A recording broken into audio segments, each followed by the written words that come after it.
Everybody get in here, bro. We're doing sleep stream. But as y'all could tell, the overhead view will not work tonight. It's being stubborn, bro.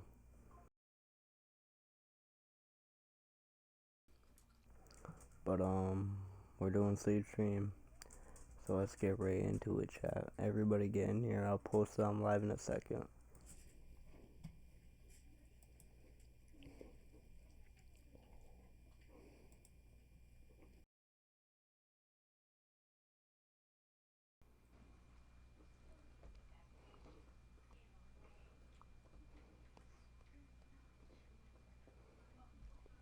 If we can get this damn video to load.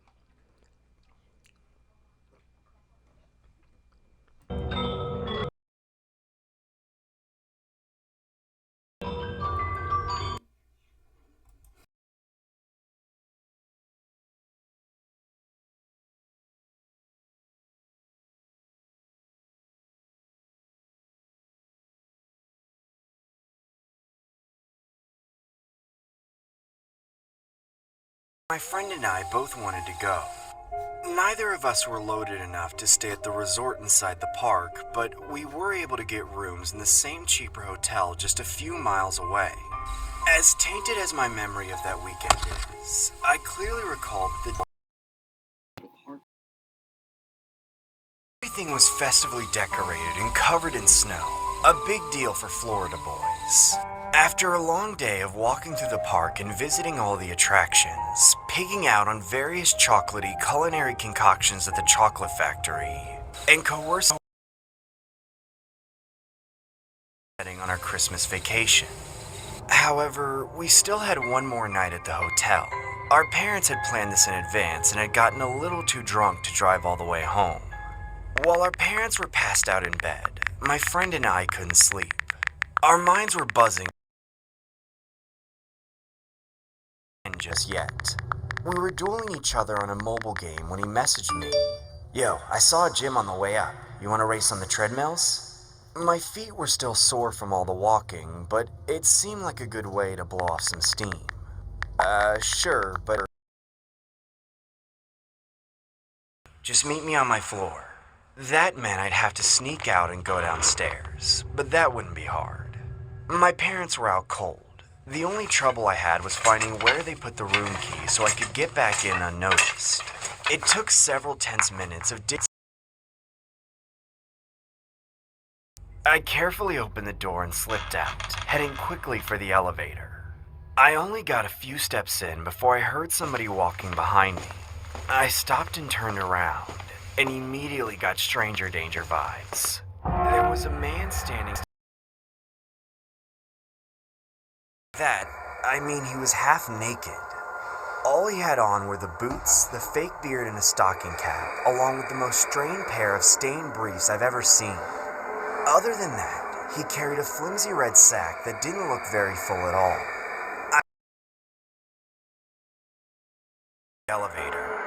I heard him shuffling behind me, trying to catch up. When I got to the elevator, I spammed the down arrow. I knew that wouldn't make it go any faster, but my panicked brain was willing to try anything. By the time the doors finally opened, well, aren't you going in? You can go first. No problem, my little angel. I stepped aside and let him through. As he boarded the elevator, he sang, All I want for Christmas. He retrieved something from his limp sack and stretched his arm through the doorway, holding out an unwrapped candy cane. There was a bunch of red lint from the sack stuck onto it, but not wanting to aggravate him for any reason, I took it without any intention of eating it. We stared at each other for a few unbearable seconds, until at last the door slid closed and I was freed from his gaze. I didn't see him push any buttons, so I was worried he would open the doors and reappear at any second. To make sure I friend's floor. But, of course, my woes were not done for the night. The first thing I saw when I opened the door into the hallway was my friend having a seizure. I dropped the candy cane and rushed to him, calling out for help. My friend was frothing at the mouth, his eyes pure white from rolling back into his head, thrashing violently despite all my attempts to calm him down. There was nothing I could do. It wasn't until he'd already gone limp and unresponsive that people finally... I'm no doctor, but I knew at that point he was already dead. Nobody ever talks about how people empty their bowels and bladder in their moment of death. I'm not a detective either, but I had a pretty good idea as to what had killed him. Clutched unwrapped candy cane that the half-naked Santa had given me. In the following months, I was subpoenaed to testify against that worthless turd of a man. And during my appearances in the court, I got to learn far more than I wanted to. Multiple people in the hallways and trying to offer them his candy canes, which he laced with some kind of extremely potent poison. No matter how many times he raved about it, I'll never understand his delusional motive. Something about bringing... I don't even care anymore. But the civil suit against the hotel is still going on. I hope my friend's parents get a fortune from that hotel for their negligence. Letting a man like that roam around their hallways during the holiday.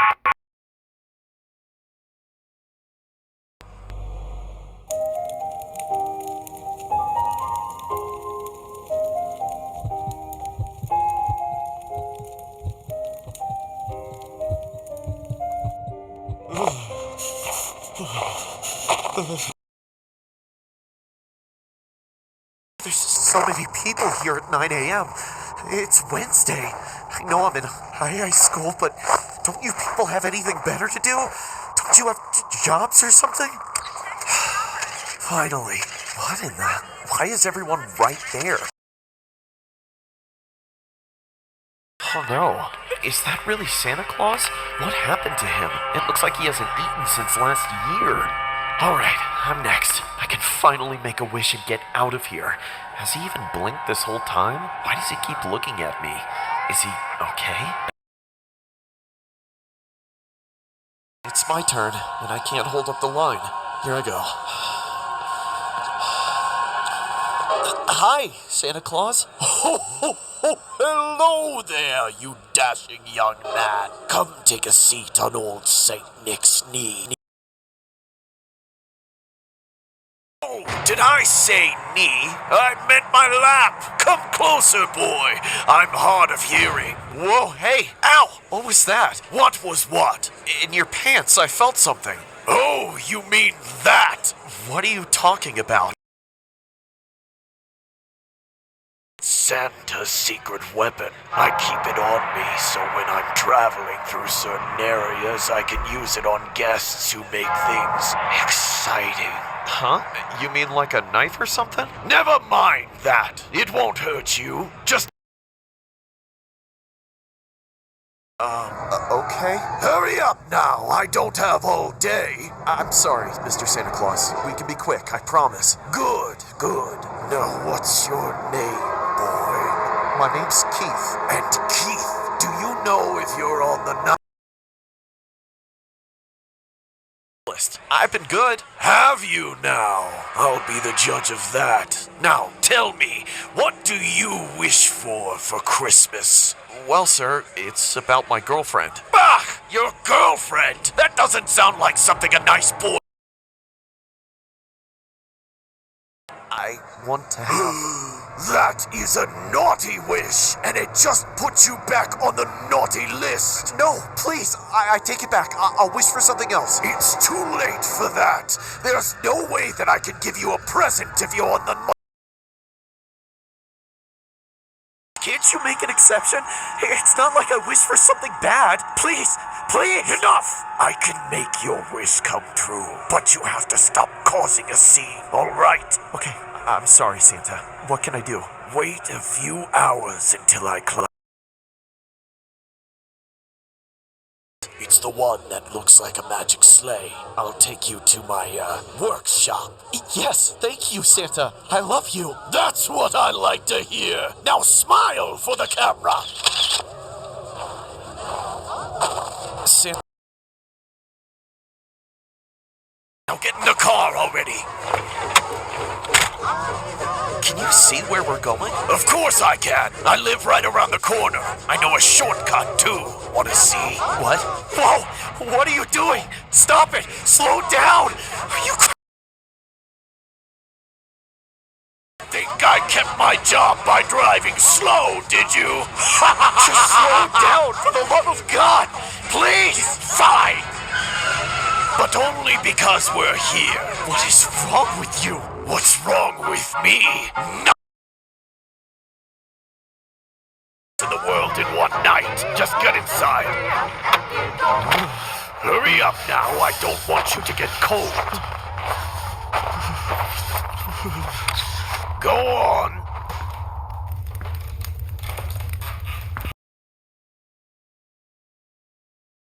While you were gone. Why, it was one of my elves, of course.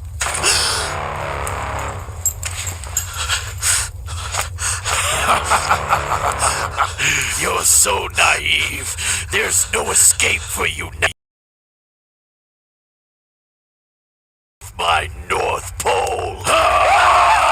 Get back here. I just want to show you where the compass points. Stay away from me, you freak.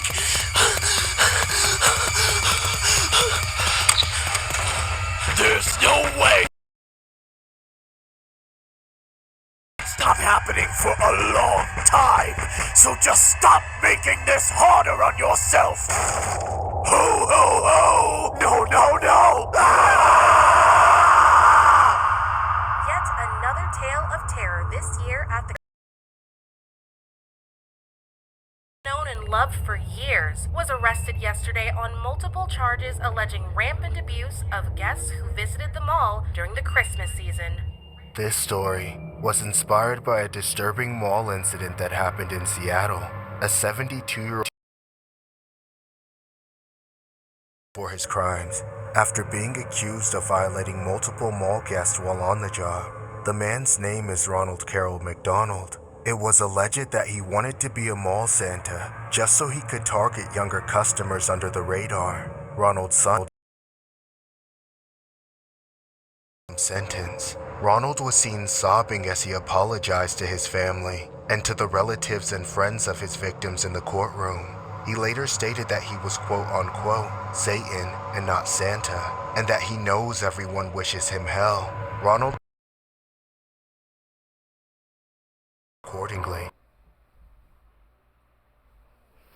Yo, chat, I don't know why audio's skipping. I don't know why audio's skipping.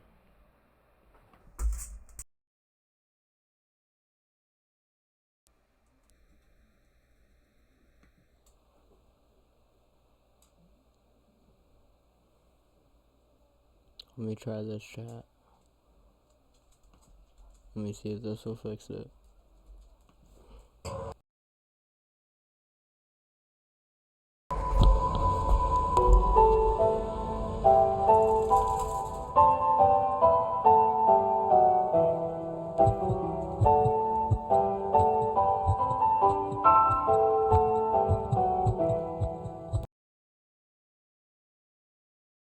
I worked at a mall as an elf in Santa's village. I had been hired from an agency just like all the other elves, photographers, security, and of course the mall Santa. The mall wouldn't hire anyone outside of the agency since background checks were very important to them. Guy playing Santa quit and they brought in someone else. It was another cliche old chubby guy with a gray beard, but there was something really creepy and unsettling about this guy. His name was Arthur, and he always acted weird towards everyone. He didn't seem to know how to around him. But what I found weird was how Arthur acted worse towards females than he did guys. He was generally very rude to the women and a lot nicer to the guys. He was especially nice to me, which made me feel incredibly uncomfortable. Every time he spoke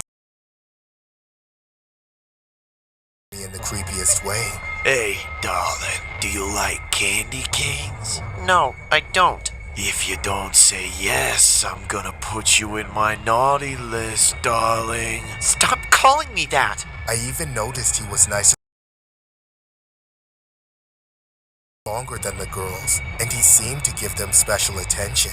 It was all very strange. I mostly tried to avoid Arthur as much as I could, but it was difficult since we worked together all the time. I would always leave work as quickly as possible when my shift ended, so I was starting to leave when Arthur walked up to me. Hey, can you do me a favor? He gave me a creepy and awkward smile. I immediately wanted to leave, but I didn't think I could just ignore him. What do you need? Arthur then went into a whole story about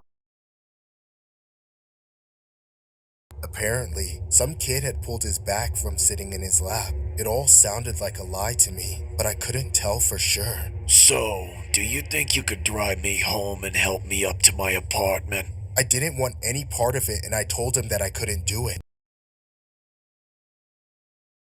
And over again. I refused him multiple times, but he wouldn't stop. He told me that he wouldn't be able to get home without my help, but I finally gave in and agreed to drive him home. The whole time we were in the car, I felt really creeped out. Arthur kept trying to make conversation as little as possible and just focused on getting to his apartment as fast as I could. Then at one point, he reached out and put his hand on my lap. It was creepy as hell. I was so grossed out and just wanted to get the whole thing over with. Finally, we got to his apartment.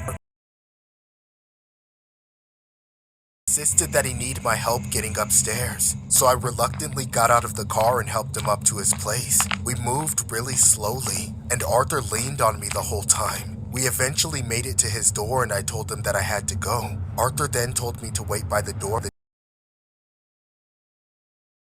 He then took out his phone and snapped a picture of me.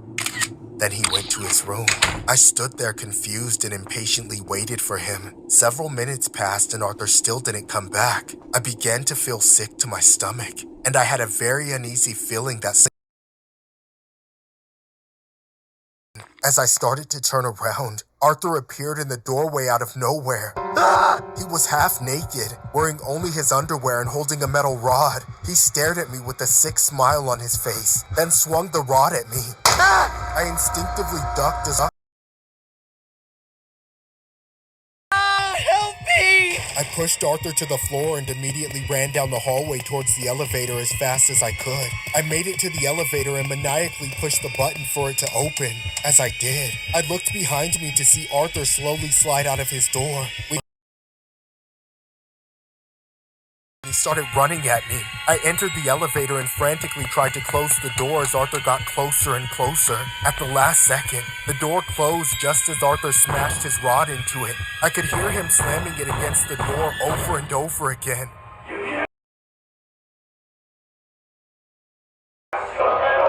The elevator finally started to move downstairs and Arthur's beating grew quieter. As soon as I reached the first floor, I ran the hell out of the building. I didn't even think to get in my car. I just kept running and running, trying to put as much distance between enough away. I entered a random store and called the cops. Arthur was later arrested at his apartment. It was later revealed that Arthur was a divorced man who was interested in younger men. He had allegedly killed multiple young guys in the greater Toronto area that were all pots that he kept around his home. I remembered seeing several of them in his apartment, but what was even more disturbing is that Arthur took photos of his victims before and after killing them. That's when I remembered him taking a picture of me. I was completely traumatized. Second picture. This story was inspired by a horrific case revolving around a man who worked as a shopping mall Santa Claus, who allegedly took the lives of 8 men and hid their remains inside plant pots that he would then rearrange from time to time. Arthur, who preyed on multiple younger men in Canada's gay village and got away with a string of horrific crimes over 7 years. MacArthur would photograph his victims before and after they were taken out and kept a picture album as a grim trophy. When the police 9 in his bed, with his before picture already taken. The man has since been sentenced and has been dubbed by the police as the serial killer Santa.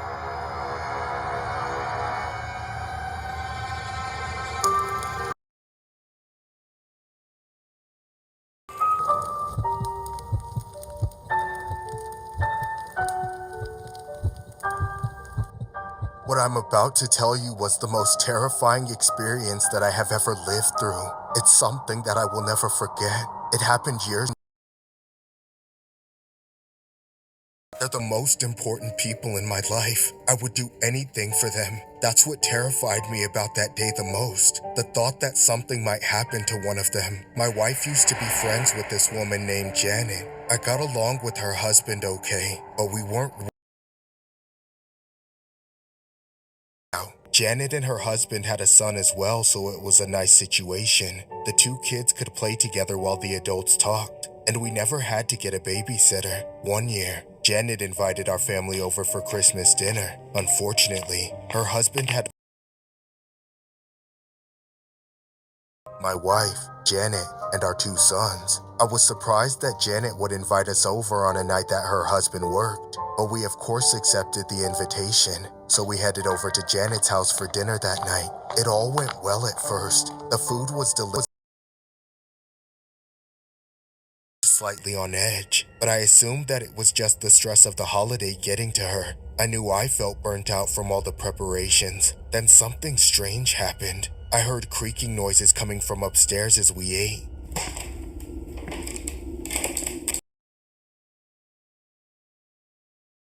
I asked Janet about it, but she just said something about the house being old. Oh, it creaks like that all the time. Don't worry about it. It happened several more times during the meal. At one point, I could have sworn that I heard footsteps coming from upstairs, but I just ignored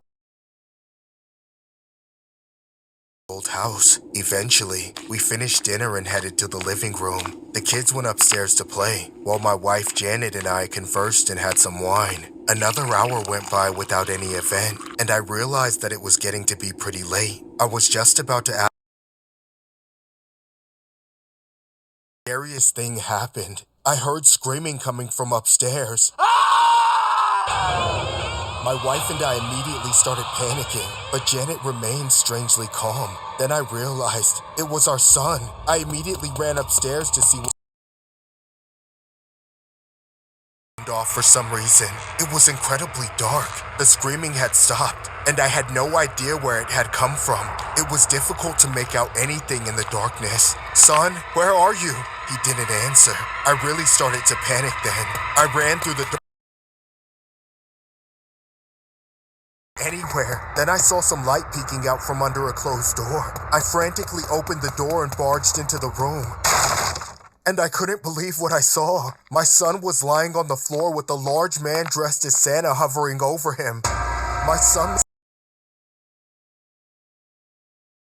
beard, hat, and boots, but he was in underwear. It was terrifying. What the hell is going on? The man didn't say anything. He just stared at me from behind the fake beard and wig. Then he made a move like he was going to attack me. I quickly pushed him out of the way and grabbed in a total panic. I told my wife to get our stuff together and then started cussing at Janet. What the hell is wrong with you? She seemed confused about what was happening. I asked her why she would lie about her husband being at work. I knew she had to be in on the whole thing. Janet just... As a matter of fact, she had this disturbing grin on her face. My family and I were horrified. We got out of that house and drove home as fast as we could. My son was still in shock and crying. I still couldn't believe what happened either. We knew that family. My wife had been... My family found it incredibly disturbing that Janet would pretend that her husband was at work, while he was actually hiding upstairs the whole time. It explained everything though. That was why Janet seemed strange the whole time. The creaking noises that I heard were obviously him intended to do to our son. And why was he dressed as Santa? On the ride home, my wife got a text from Janet that said, Is everything okay? We were totally disgusted. The family had to be completely insane. Why was she still playing innocent? sick and needed help. Janet left it on read, and that was the last time they ever spoke. Janet hasn't responded since. My wife completely cut her off as a friend, of course. We still couldn't understand how they got along so well for such a long time. We tried to against SARS. There was nothing they could do. My son was in shock for a long time, but he eventually got over it mostly. I, for one, am still scared. I can't imagine what would have happened if I hadn't made it to that room in time. I just know that there's something extremely. This is downright one of the most disturbing stories. It was a fan-submitted story regarding a viewer who claims he and his family experienced when invited to his mother's friend's Christmas dinner during the year 2016. Allegedly, the viewer's family viewer remains traumatized about the ordeal and shares his horrific incident every Christmas.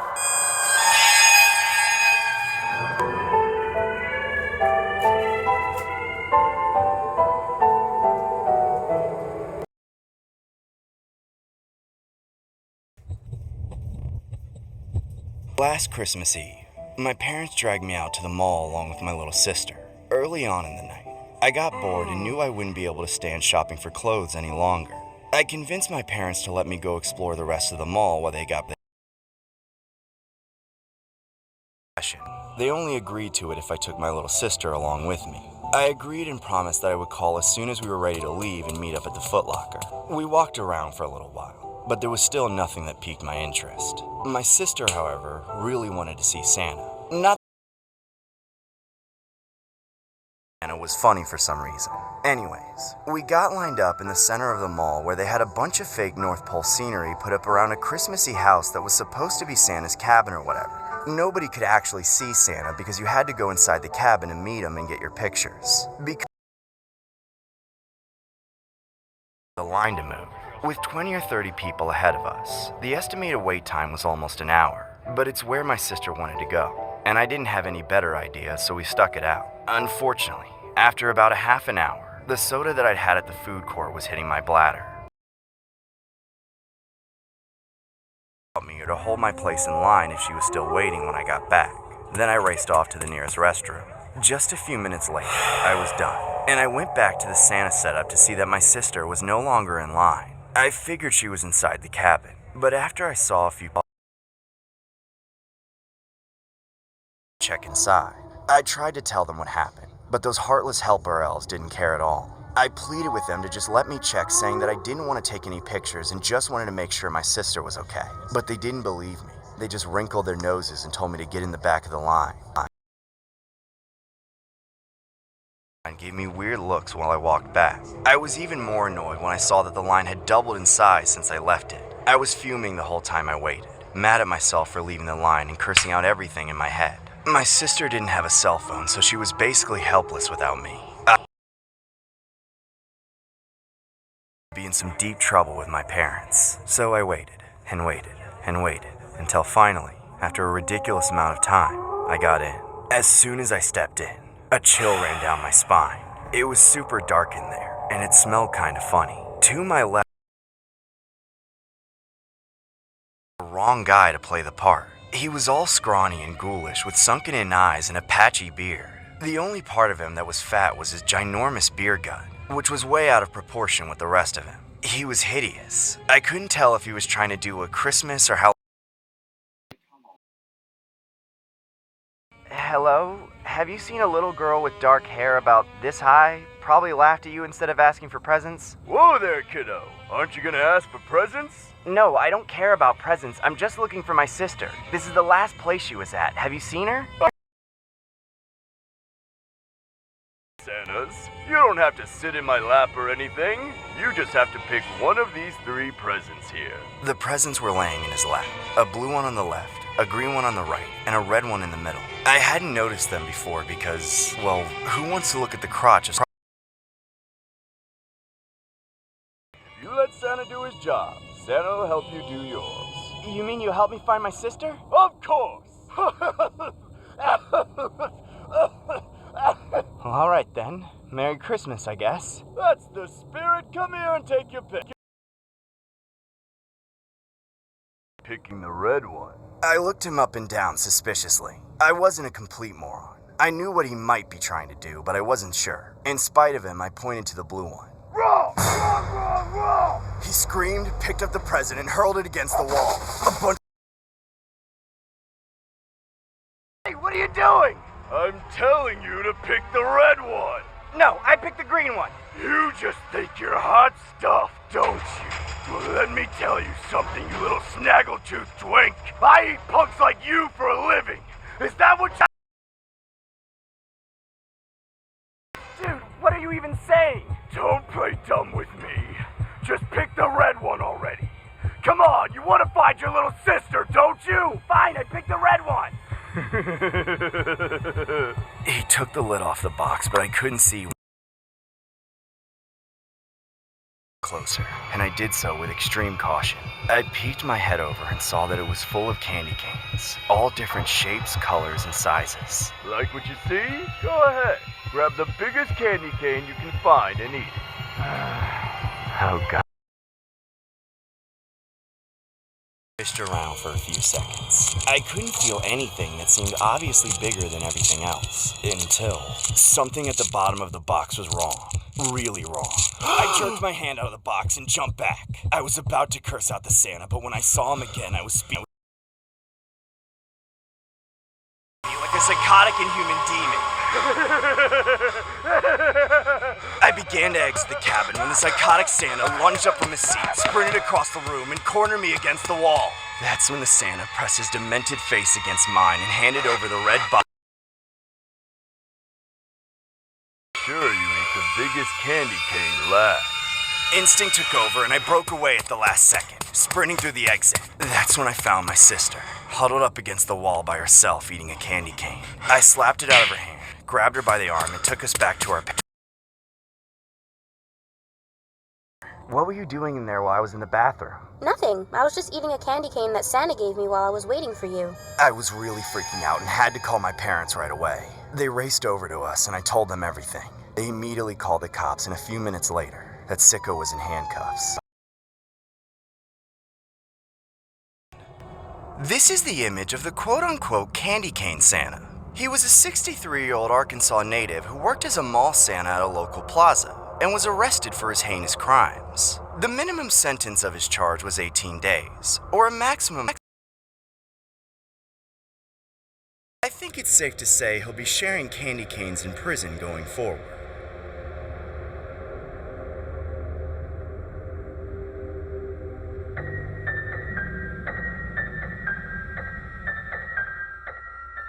Everybody could readily trust around children, which must be why there's always a crowd of elf characters in that area to keep the costumed man in check. I, for one, am certainly glad that this is the case, but likely not for the reason you'd expect.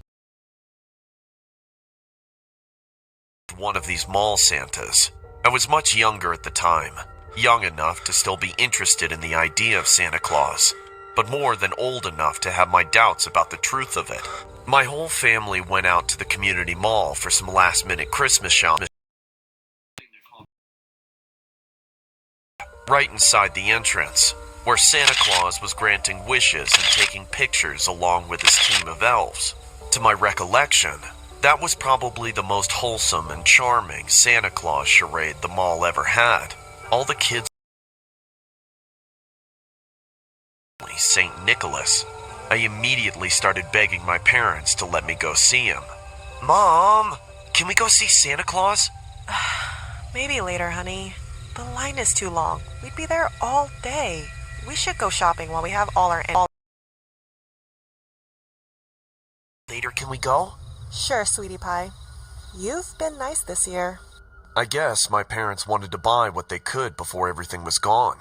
It didn't make sense to me at first, but the longer they made me wait, and the more times they asked me what I wanted for Christmas, I wasn't really the person who gave out the presents every year. Obviously, it was just the parents who bought things for their children. Otherwise, what would be the point of asking Santa Claus to get me something if Mom had just gotten me everything I wanted right in front of me?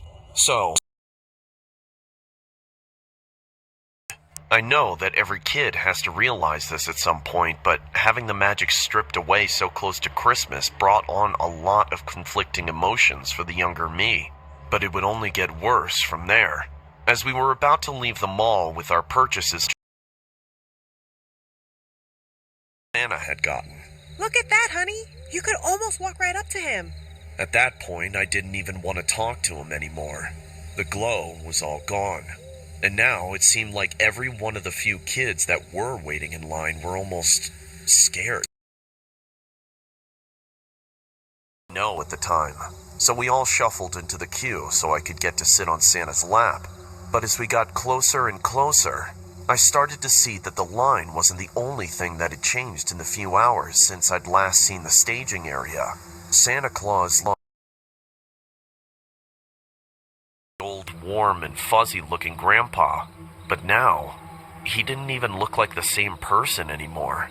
And it wasn't just that his fake beard wasn't on right. It looked like he was wearing some kind of mask. The smiling rosy cheeks were extremely nervous by the time I got to the front of the line. But I don't think the rest of my family was paying attention. Everybody's just tired, that's all. Go on, honey. Go get your picture. Timidly, I stepped up to Santa's lap, shoved me down between his legs. And what do you want for Christmas, kid? I couldn't respond. I was frozen with fear I couldn't explain. Well, kid? Come on, spit it out. Say? Speak up, I'm old. I said, you're not the real Santa Claus. You're a fake. I'd seen this movie where a guy tears the fake beard off the mall Santa. I thought it would be a great way to expose this guy who was giving me the yanked the white ball of fluff with all my might. More came off than I expected. The entire face peeled off and crumpled up in my stunned grasp. The real face of the man beneath was caked in blood and bits of all wretched manner of craggly teeth and sharp features. After that initial moment of shock, he threw me off to the ground and started running for the door. I remember being unable to move, hearing a cacophony of shrieks and shouts. The security guards ran him down with an initiative I'd never seen from a mall cop before or since. In the coming days, we found out that the original Santa Claus actor was discovered in his van out in the mall parking lot, naked. Came back. We never learned that psycho's motive, but one thing's for sure. I will never forget that moment every time I hear the name Santa Claus come up.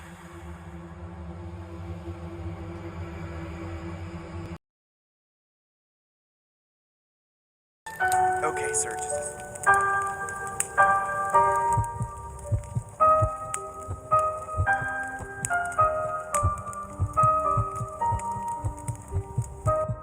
Several years ago, I had a terrifying and I thought he could do anything. I was just like every other kid my age, until one day. My mom always had this large mark on her face for as long as I can remember. I was always used to seeing her like that, and it never really bothered me. But sometimes the other kids at school from the Batman movies, I didn't like them talking bad about my mother. It upset me. My mom was basically my hero. She had raised me by herself for my whole life. One year, it was getting close to Christmas. I told my mom that I wished that Santa would fix the mark on her face. I told her to and that she didn't need the mark to go away. She said it was a skin condition that she had since she was little. I tried to change her mind, but she insisted that it didn't matter.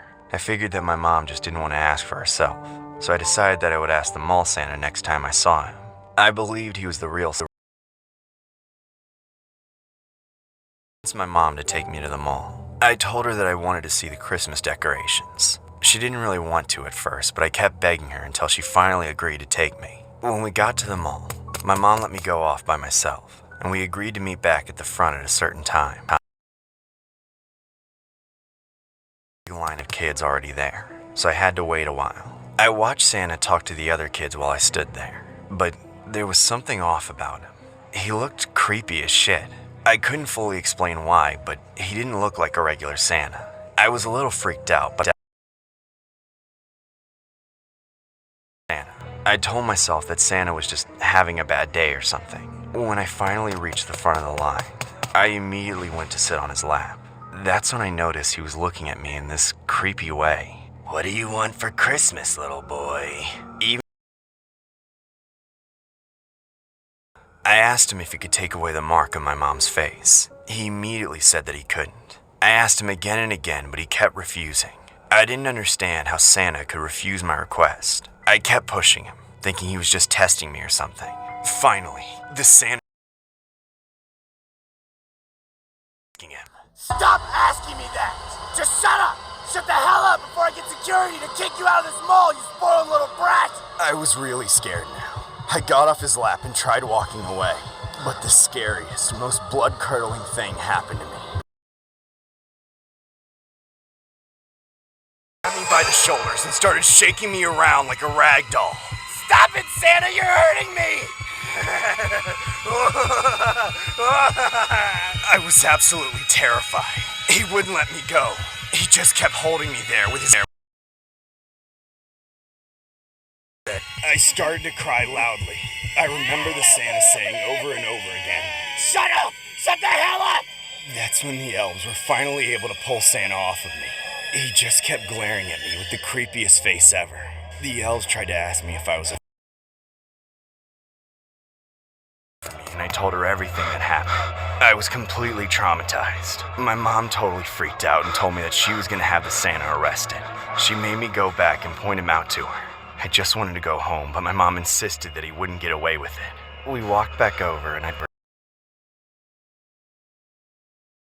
but she took one look at him and then immediately grabbed me and took me home. She had this terrified look on her face as we left. I asked her why she didn't call the police, but she told me to forget everything that happened. She made me promise that I wouldn't bring it up again. I always wondered why my mom was so scared of Santa. I was old enough to know that Santa wasn't real. I asked her about the ordeal again. She hesitated for a moment, but then decided that I was old enough to know the truth. She told me that Santa was her ex-husband, and my dad. The reason that she had never told me what happened to him is because he was incredibly abusive. It was actually a scar from a laceration caused by my dad before I was born. After she had me, she left him out of fear that he would hurt me too. It was all hard for me to take in. It really freaked me out that I had been so close to my actual dad. I couldn't believe that he had given me the truth. I'm still traumatized by mall Santas. Every time I see one, I think about that day. I don't know what my dad would have done to me if I hadn't run away in time. This story was inspired by a real subscriber-submitted story that allegedly happened to the victim when they were younger. The ex-husband, and that he hadn't heard or seen his dad since the mall Santa ordeal.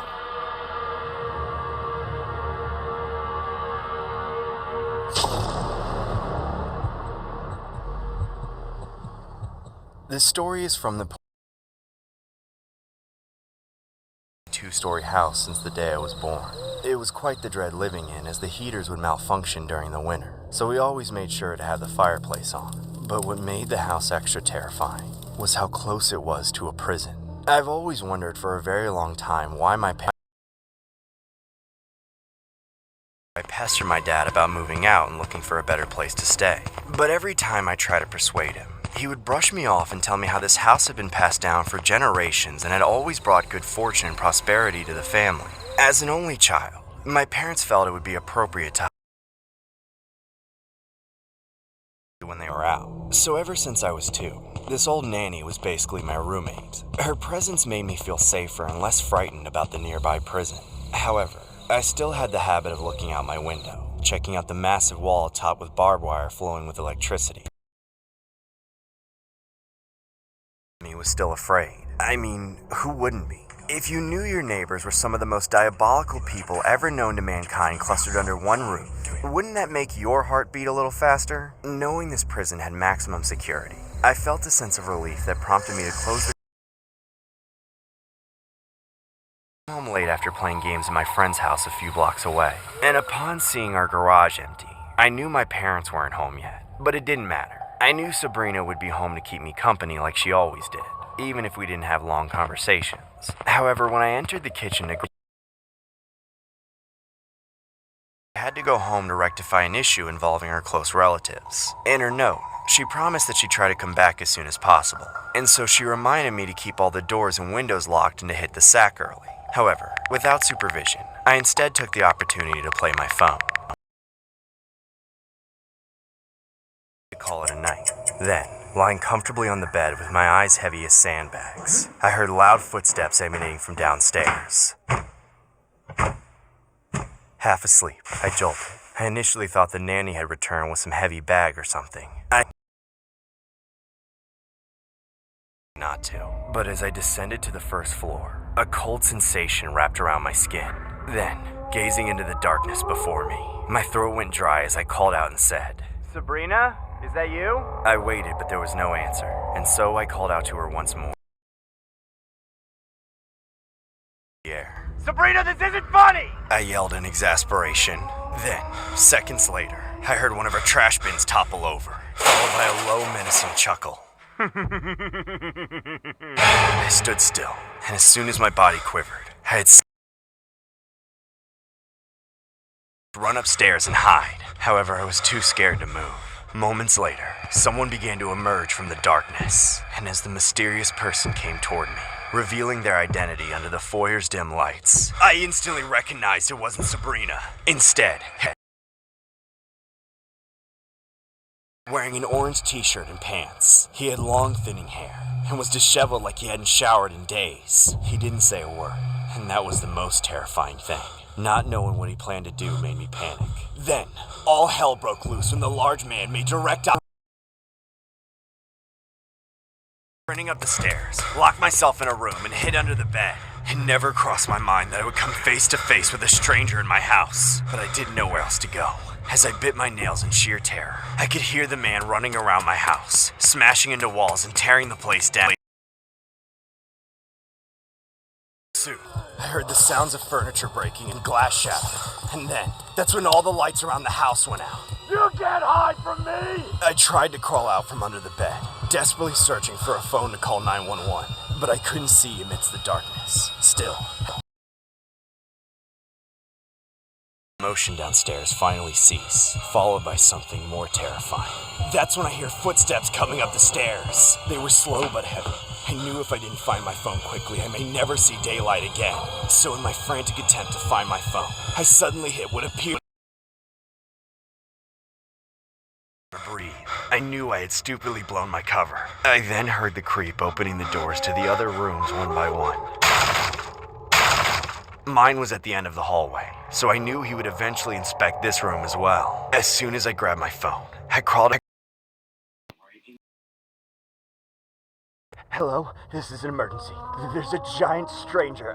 Man, there's a giant man in my house. Please help. I tried to keep my voice down as I described the man. At this point, I swear I could hear the man breaking more stuff from the 3 other rooms. Hey, buddy, where are...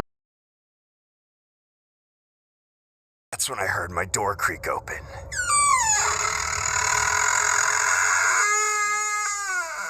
I didn't move a muscle.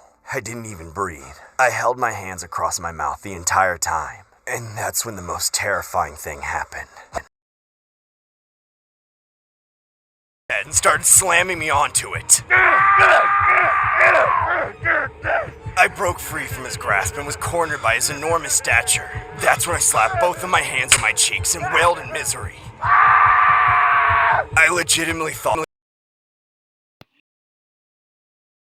the man to get on the floor. Since I live next to a penitentiary, officers were always roaming close to my house, and it didn't take long until they barged through the front door and apprehended the man. Later on, I discovered that the creep was a convicted murderer who disguised himself as one of the security staff.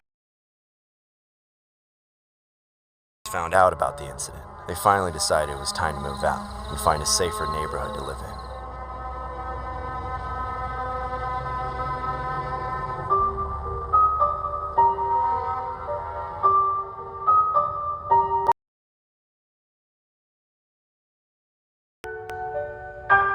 There's been something I've been needing to talk about for a few years now. It was back in my second year of college, during my last semester at the university I started at before I transferred, for reasons that will become obvious. It was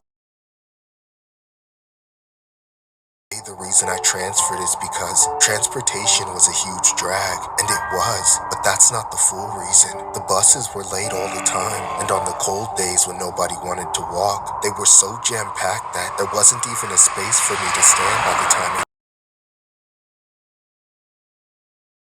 there. But since I couldn't afford a car or even a bike, I had to walk, which meant I had to find a shortcut. I did find one, but it wasn't perfect. It was a trail that cut through the woods between the campus and my apartment, and it cut a good chunk of time off of my route.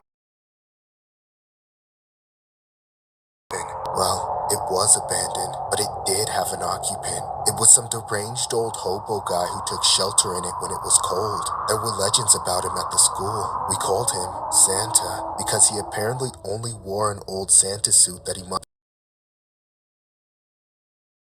He always had these reindeer in the cabin with him. I figured he was some kind of animal whisperer, like they were his friends or something, because he was too much of an outcast to have human friends. If he was just there, it wouldn't have been a problem, but he lived off the people that charged them $1. It was like the toll for taking the shortcut, and for those who didn't pay the toll would end up on the naughty list. The guy was a real menace too. The only word he could speak was dollar, but other than that, he just screamed and grunted. Obviously,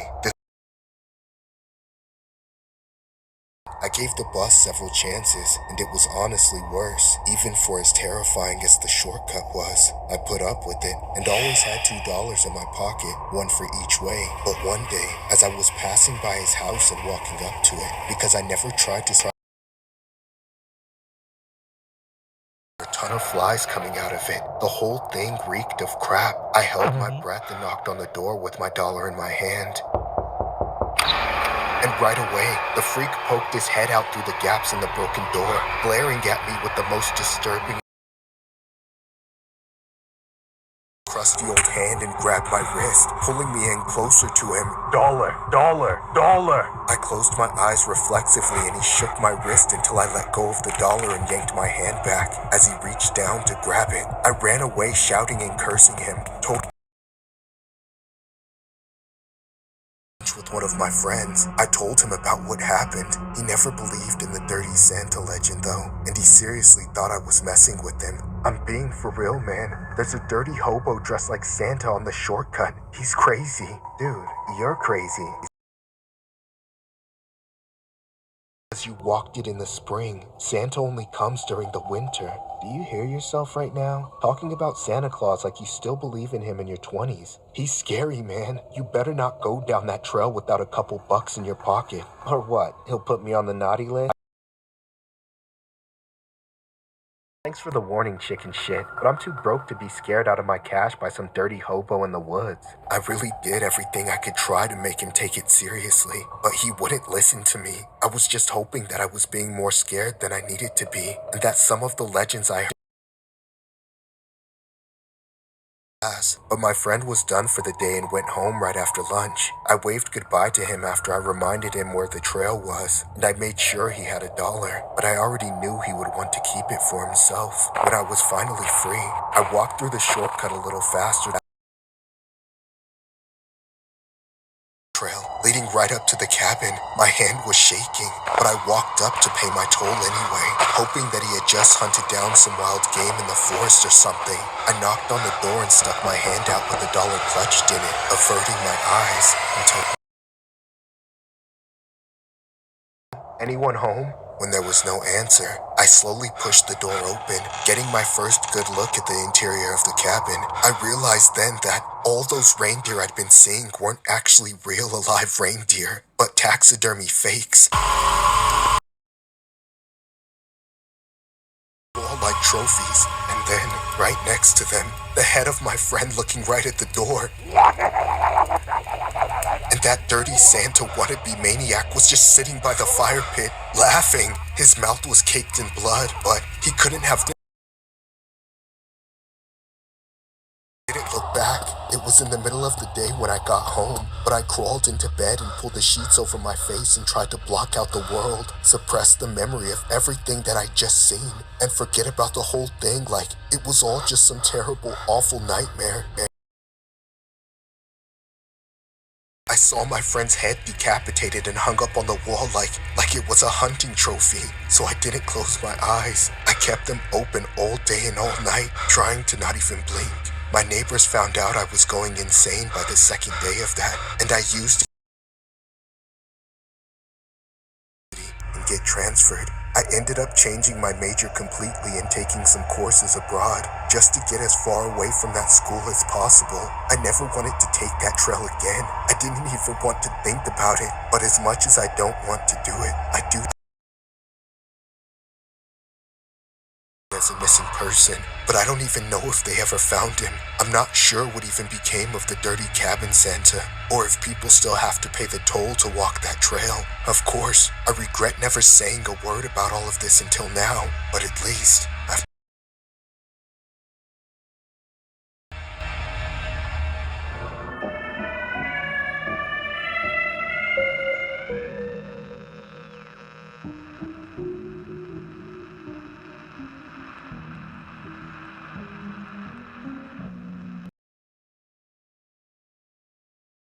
recently stayed at a hotel with my parents for an extended weekend over the holidays. We were at one of those really old hotels that used to be super fancy when it was built 100 years ago. It was one of the biggest I'd ever seen, and it was the only place with any vacancy over the holidays when my parents... My mom and dad never got along, so they were only doing it so we could pretend like we were some happy, normal family for the holidays. They really didn't plan anything out either, because there was literally nothing for us to do while we were there. The hotel had a really eerie vibe to it. It reminded I couldn't stop seeing the similarities. There were no security cameras in the entire building as far as I could see.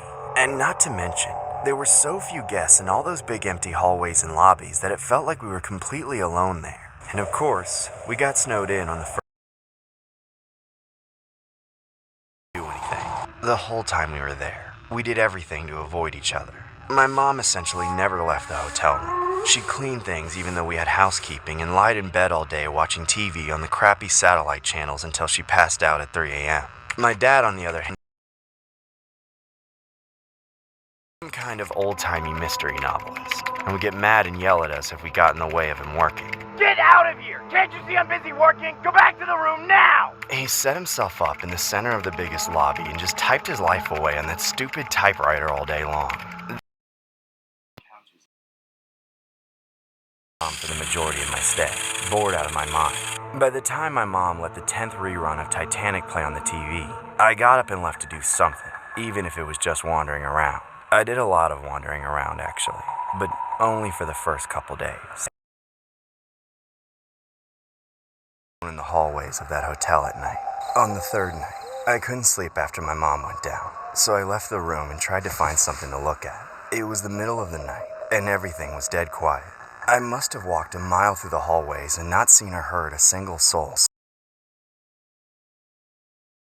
Corner and saw him. There was a man at the far end of the hallway, staring at me. He was wearing a Santa Claus costume, except he lacked the big red coat and boots and was just wearing underwear. He stood on all fours like some sort of animal with his back hunched over.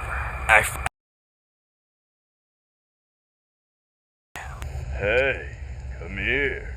What do you want? It's not about what I want. It's about what you want. It's Christmas, isn't it? You want presents, don't you? No, I think I'm good. Nonsense, you deserve it. Santa Claus, you can trust me. I knew it was a bad idea, but I inched closer. This was the most interesting thing that had happened so far. It was sheer boredom and curiosity that pushed me forward. I walked slowly and cautiously down the hallway, keeping my eyes on He darted around the corner and disappeared. When I got to the corner, I saw him partway down the hall, peeking out the doorway of one of the hotel rooms, waving at me to come closer again. I was legitimately horrified by the way he looked, but the fact that he actually appeared to be did have have a bunch of presents in his hotel room, so I walked over to his door. By the time I got there, he was standing behind the door, prodding me to come inside. All I remember seeing was the lights turned off in the room. It was pitch black and I could just barely see the man's face. Of all my presents right in here. Is it okay if you give them to me out here? As soon as I said that, the smile on his face vanished. That's when the most terrifying thing happened. He lunged forward and grabbed me by the wrist, trying to pull me in. I pulled back against him and... Oh! Get inside, you spoiled little brat! Leave me alone or I'm calling the cops! Somebody please help me! Shut up and get your presents! There's no cops in this hotel, you idiot! He almost managed to drag me into the room, but at the last second, I raced back to my room. I slammed the door shut behind me, throwing the deadbolt and latching the chain. I then dragged a rug out of the bathroom and shoved it underneath the crack of the door. That way there would be no way on earth anybody could get in. I was so shaken up and paranoid that I checked under all the beds and looked at the hotel room. I had nobody to talk to and was forced to internalize the whole ordeal, as my mom was also passed out so severely that she didn't even budge when I made all that noise coming in. For the rest of the weekend, I never once left the hotel room for anything, not even to eat. I convinced my and I was too scared to even talk about it while we were still there. I had planned on telling her everything when we got home, but I saw something while we were checking out that kept me from ever even thinking about that while my father was still alive. I was disassociating behind the two of them while they were arguing in front of the clerk at the check, which he'd set on the floor beside him. It was overstuffed and wasn't closed completely, and there was the telltale red and white fluff of a Santa Claus costume sticking out of it, along with a half sheet of paper from the manuscript he'd been working on all weekend. There was only one line on it, repeated across the entire... and we'll pay for it this Christmas.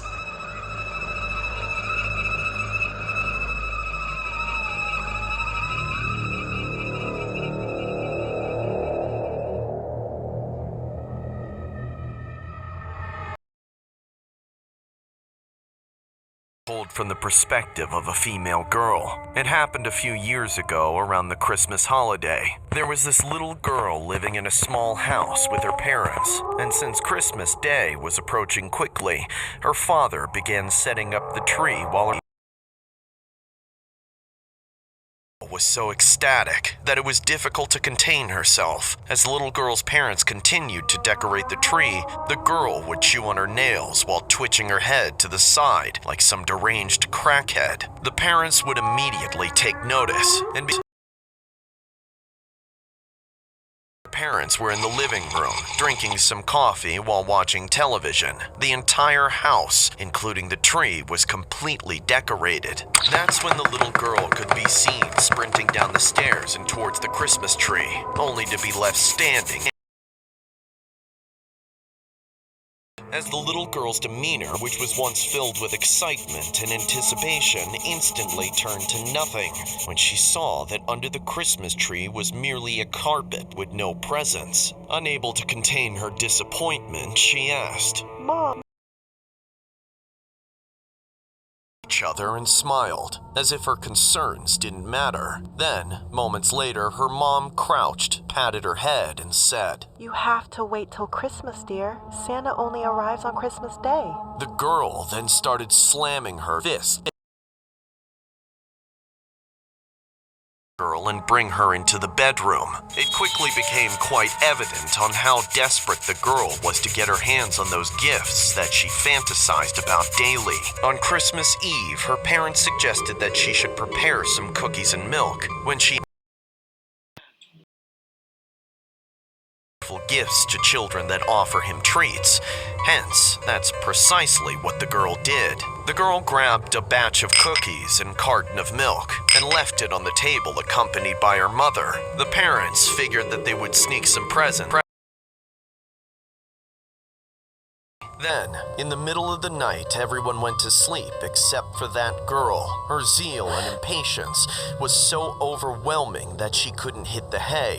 Moments later, after hours of flip-flopping around in bed, she heard noises got up as she assumed Santa had arrived downstairs. She then snuck out the door to avoid waking up her parents. Shortly after, as she cautiously made her way down the stairs, she slowly became more anxious, capturing sounds.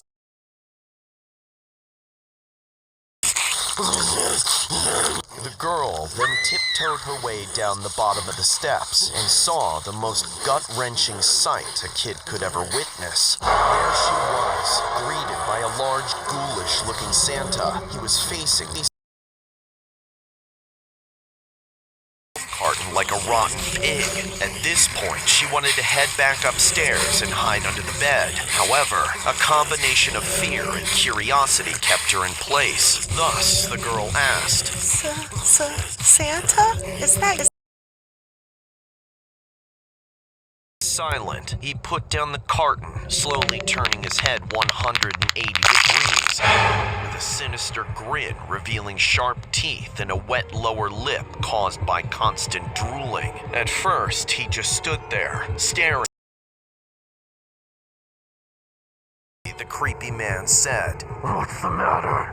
Cat got your tongue, little girl?" Quivering still, the poor girl stuttered. You're not Santa? How rude.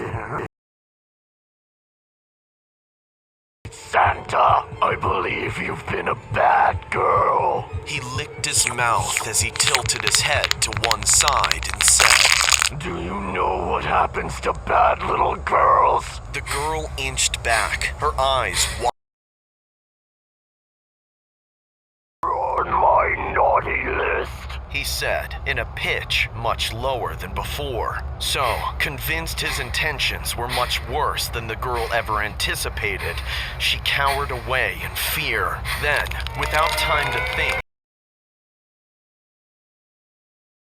towards her in a spider-like fashion, with his head still at 180 degrees. Stay away from me! Mom! Dad! Help me! Like a rabbit pursued by a snake, the girl made a run for it, but was immediately cornered. Look at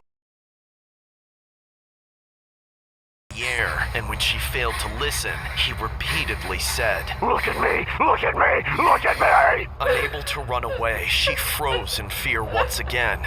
Then, moments later, as the creep's head gradually turned to the right, the girl and was now under the control of this man who was employing some kind of spell. Santa's head kept turning more and more to the right, causing the unfortunate little soul to holler out loud. And oddly enough, her screams couldn't reach her. Dreaming of their daughter opening her presents, unaware of the horrors that had pinned her down. Then suddenly, the screams vanished, and the girl's head was upside down permanently at this point, her mouth and eyes wide open. Santa's head arranged a ghoul out of hell. Merry Christmas! However, the entity wanted more, and so he made another rotation, this time at 360 degrees, bringing the girl's head back to its original.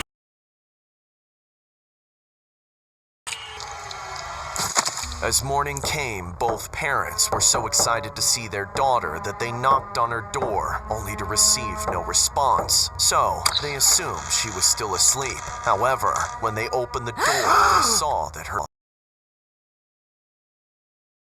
Christmas tree. The parents called out her name as they descended the stairs. As they finally entered the living room, both were speechless and utterly terrified by what they witnessed. They saw the head of the girl on top of the Christmas tree. There lied a note next to it, saying, Santa will return next Christmas.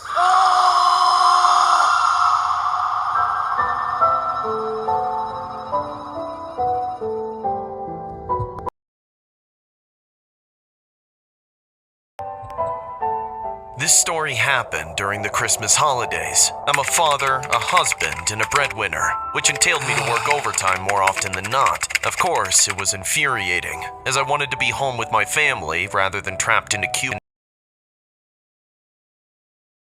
to offer me a home-based job. I'd always get on his good side, hoping to enlighten him regarding the benefits of working remotely. However, no matter what I did, he kept rejecting my pitch, looking for ways to bombard me with overtime work. There was never enough time for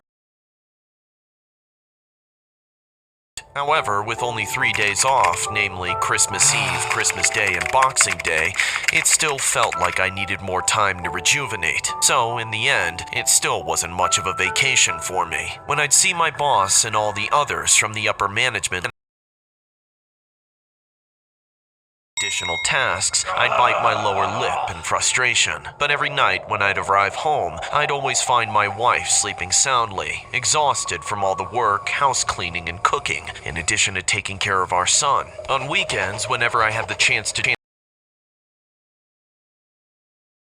and eating a variety of chocolates. When I asked my son where he had gotten them, he would reply with, Willy Wonka gave them to me. Willy Wonka? Are you talking about Mr. Francis? I replied, assuming it was one of his male teachers. He would then reply with,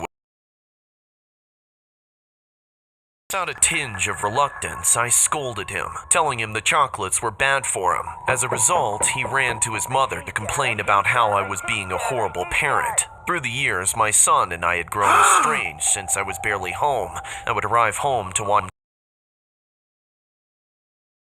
chocolates, which irked me every so often. Whenever I tried to speak to my wife about it, she would always brush it off like it wasn't a big deal. I remember even calling the school just to complain about it, but every time I'd call, they'd respond the same way, denying the school's engagement.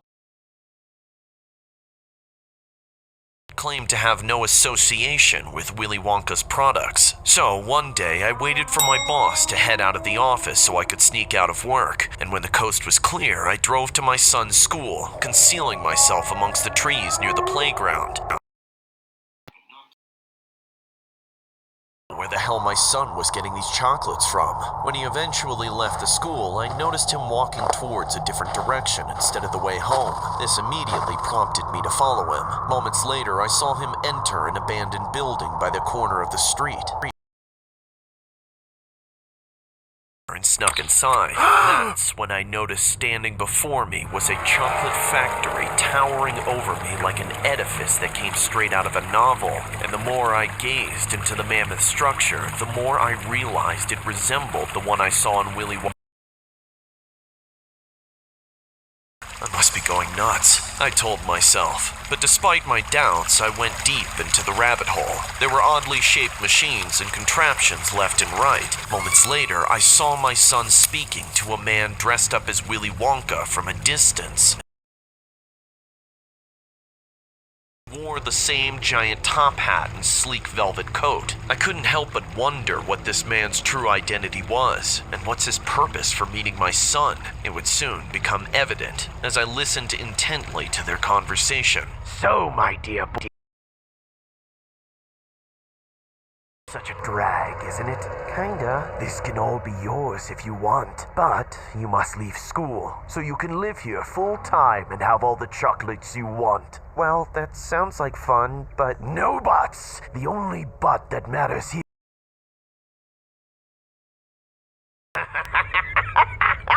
What the hell is he doing? For reasons I couldn't understand, something was off. Like he was trying to take my son, luring him in with these chocolates. Anyway, here are the chocolates you asked for. Take them home and come back the next day.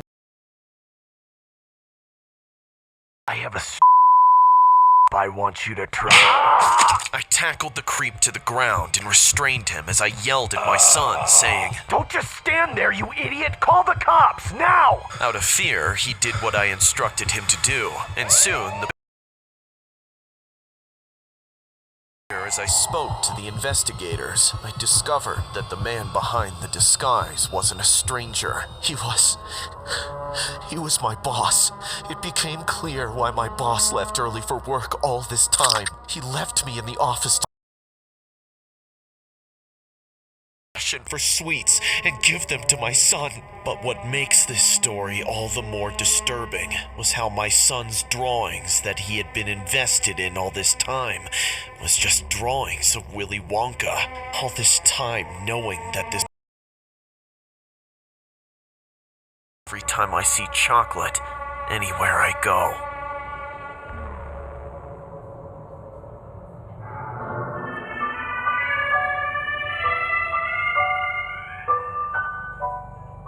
In my last year of high school,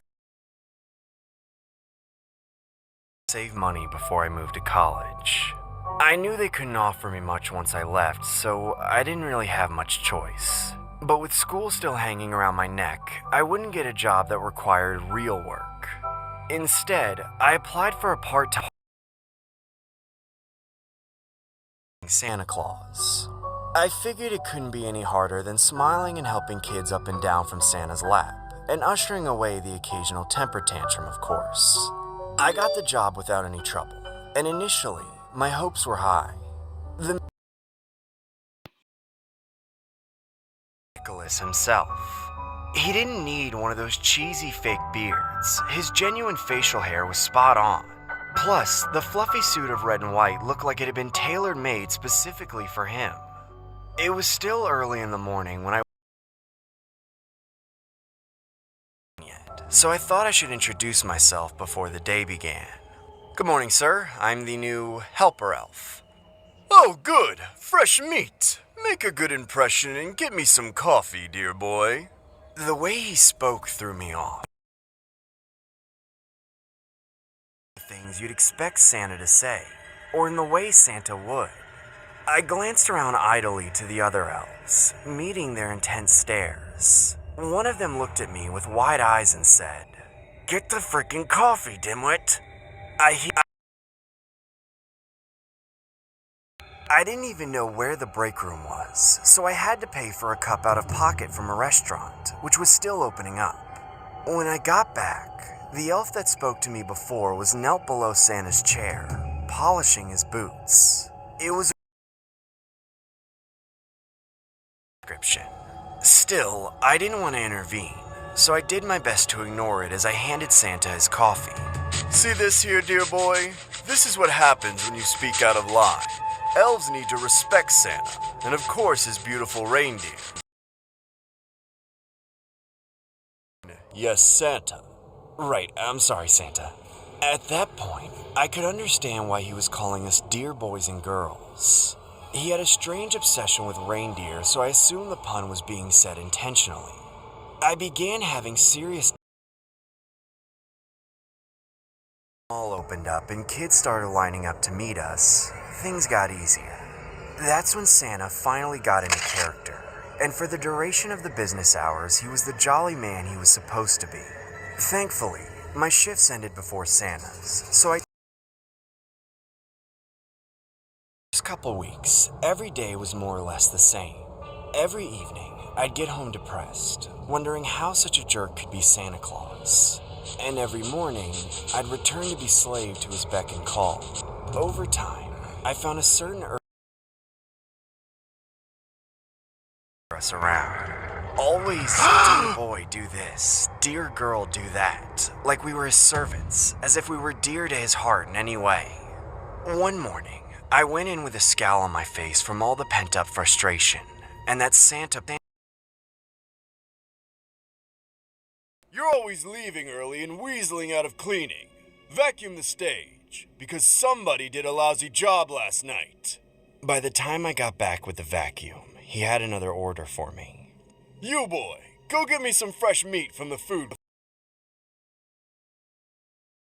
Now! Do you want to learn what it's like to be one of my reindeer?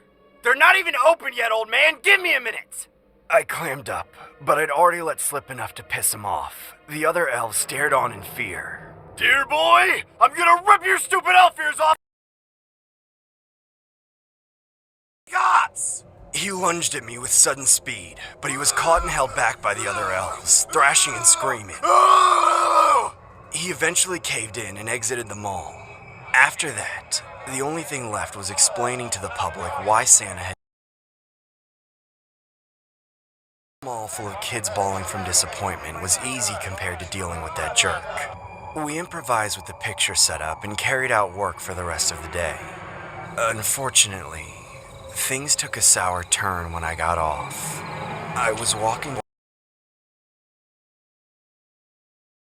cab fluttering behind a dumpster. I could tell there was someone behind there. I crept up and looked over the edge and saw the mall Santa eating the mangled corpse of a deer.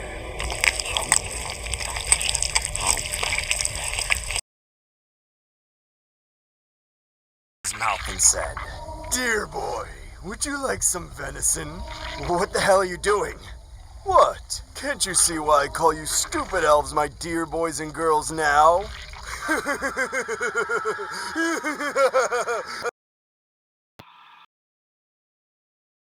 fast as I could, traveling the extra few blocks down the road to wait anxiously for the next bus. When I finally got home, I stumbled in, shaking, and fell into my bed. For the next few days, I didn't leave the house. I didn't sleep well. The image of raw venison between Santa's teeth flashed before me in the dark. By the time Christmas rolled around, I'd slipped back into my old lazy habits like a coping mechanism. Hey, son, we're going to the store to get some dinner. Sure, Dad. How about venison?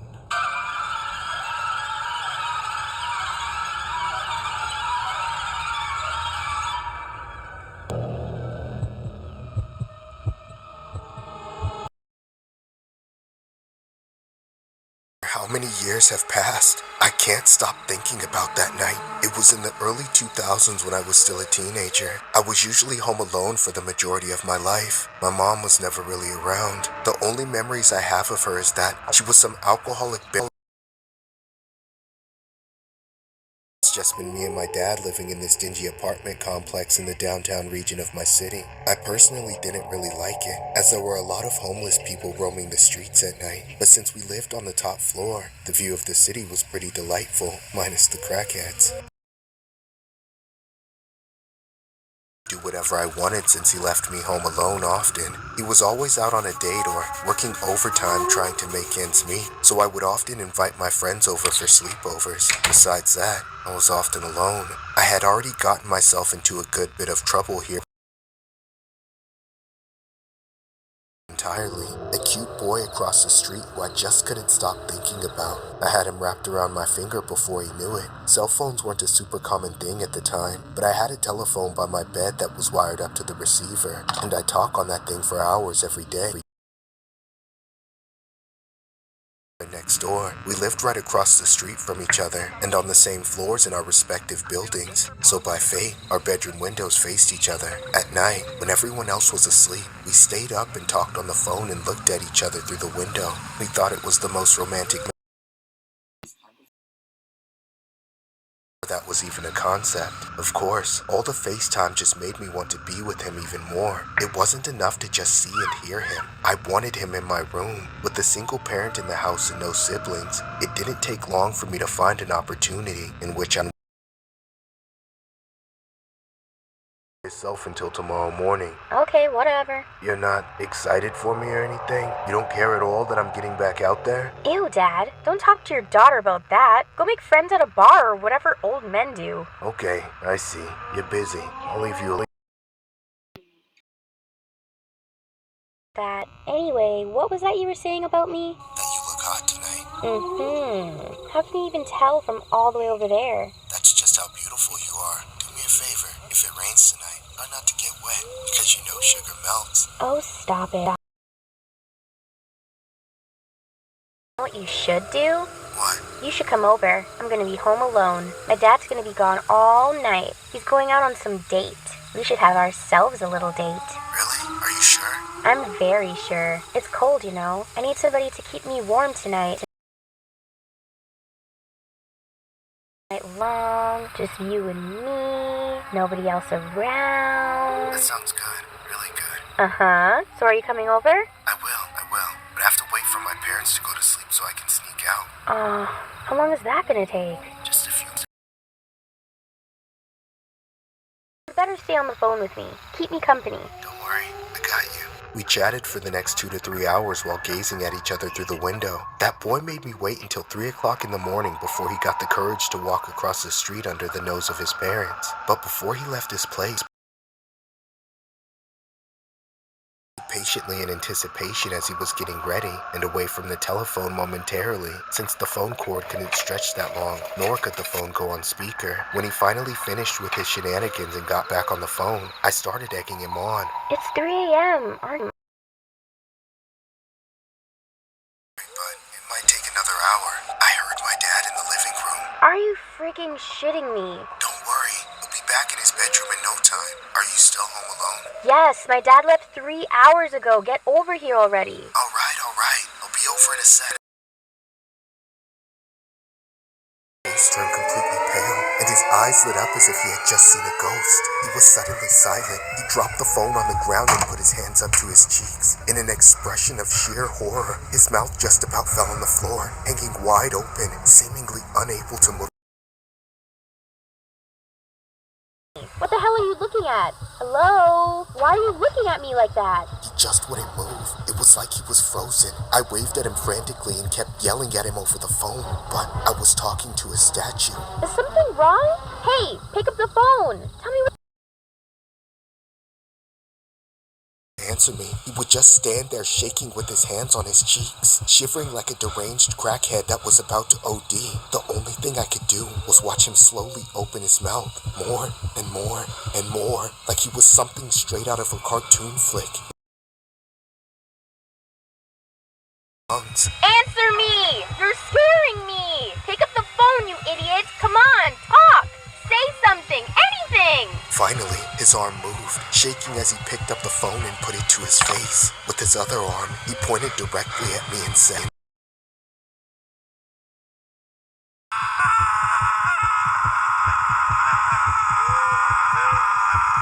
As soon as he said that, the lights in my bedroom flicked off. In an instant, everything was pitch black. Oh God, please call the... It's time for a fair...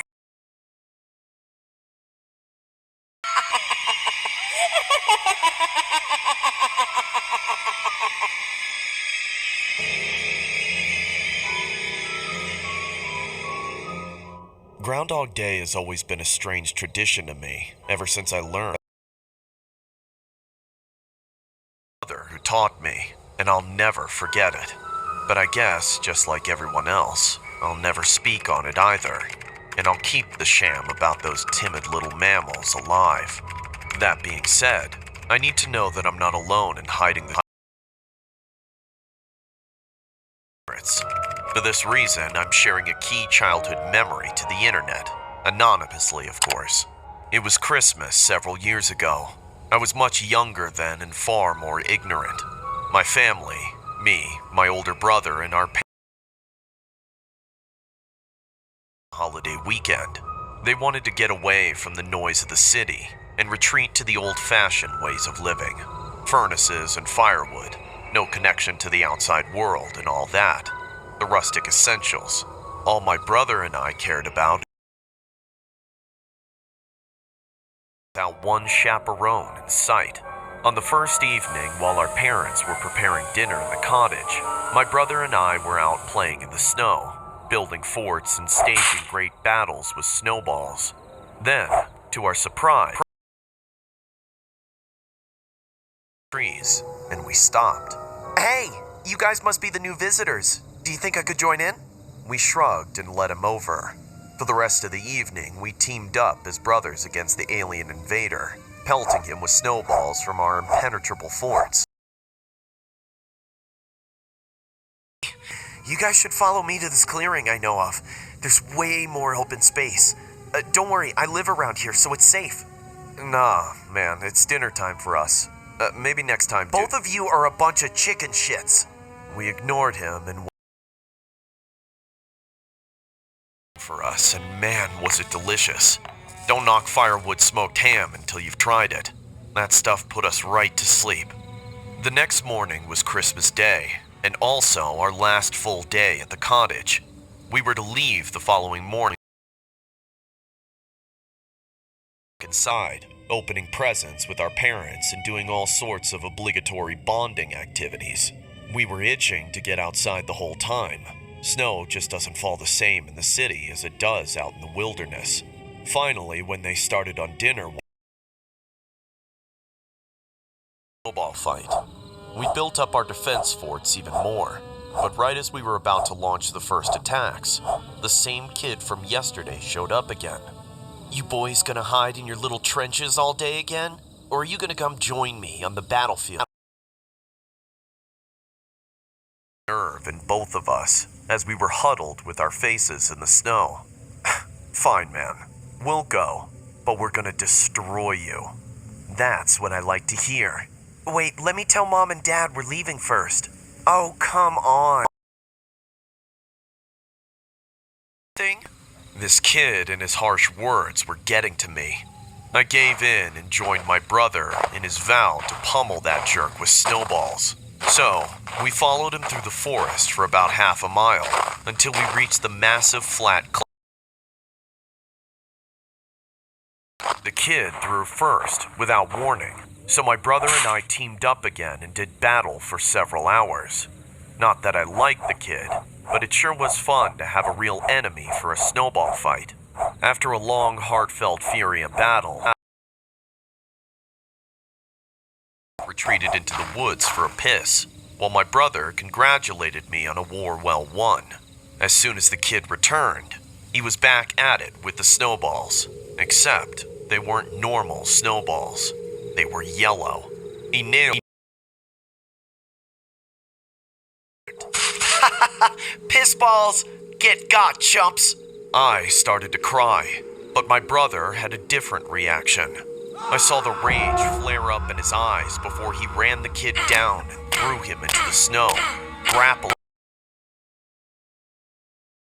swing after swing, without end. All I could think about was how late it was getting, and how we'd need to get back to the cottage before it got dark.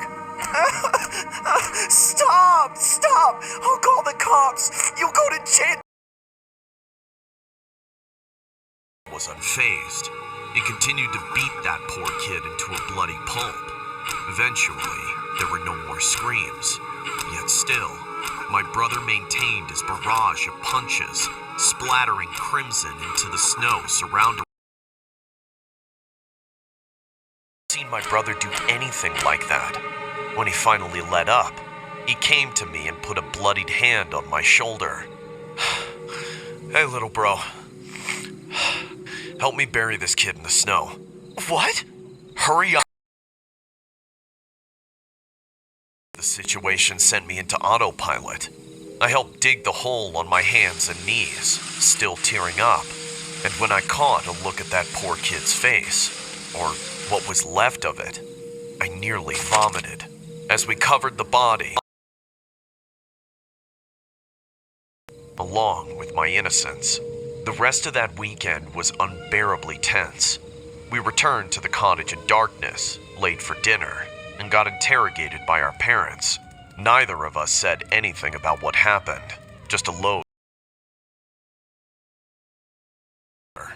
We couldn't. That night, when neither of us could hope to sleep, my brother did his best to explain everything. That was just a groundhog, little bro. Don't worry about anything. Lots of jerks like him become groundhogs. People called jerks hate the most end up in the ground, buried in the dirt or snow, like we just did. Haven't you heard of Groundhog's Day? It was a lot for me to handle, learning that what we did was actually a Western tradition, that those that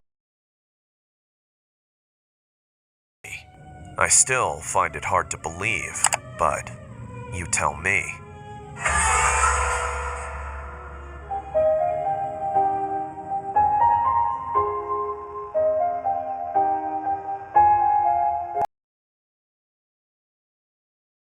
I remember this one tobogganing park in my old area that me and a couple neighborhood friends used to play at.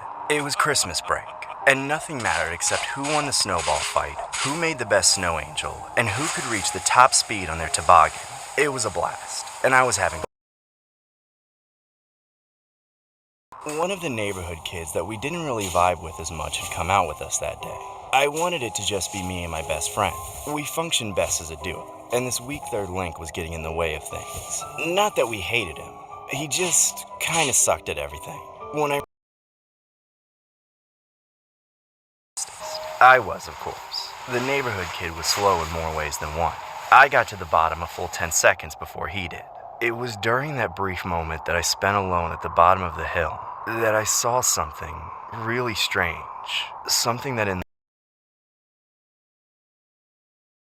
way in the distance, through a light thicket of trees, I saw a face that didn't belong on the body it was attached to. It was unmistakably the face of Winnie the Pooh.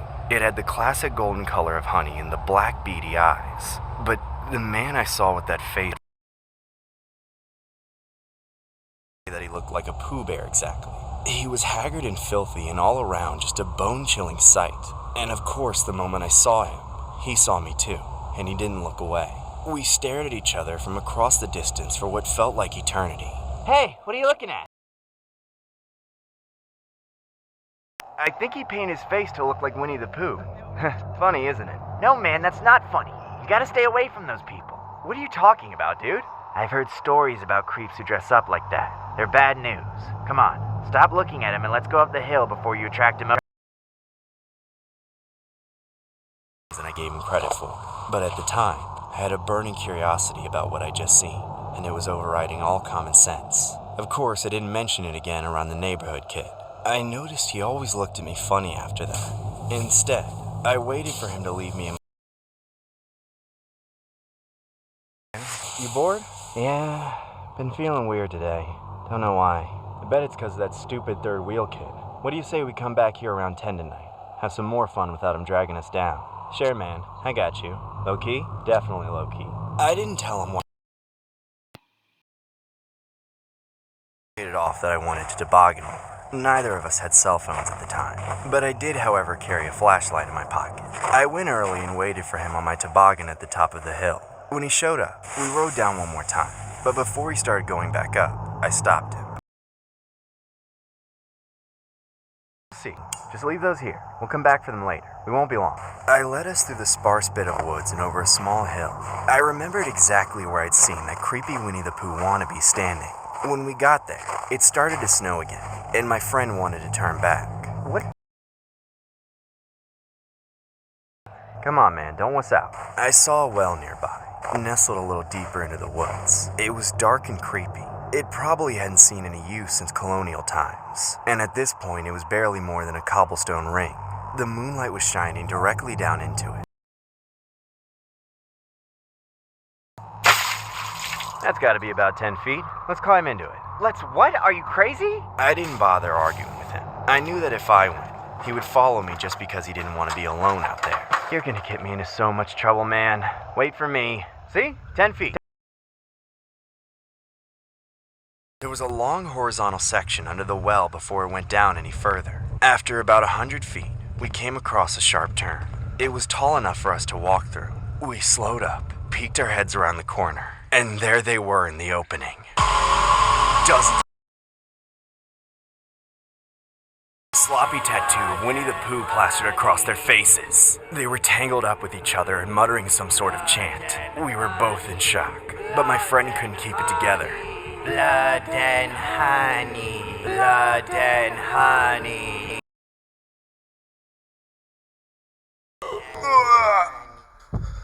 He retched, alerting the entire tribe to our presence. All at once, they stared us down with these soulless animal eyes. The second I saw one of them step towards us, I split. Run! I ran as fast as I could, looking for an exit.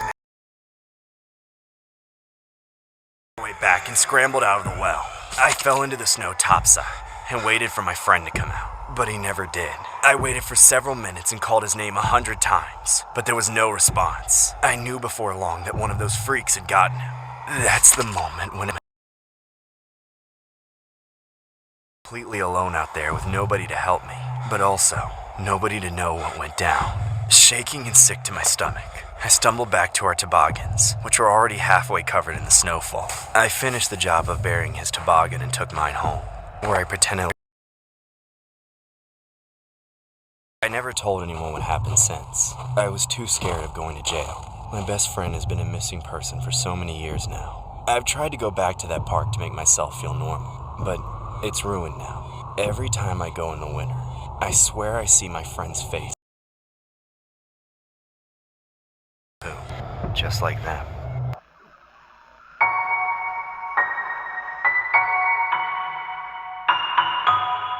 Even if you've known somebody for years, that doesn't mean you can trust them.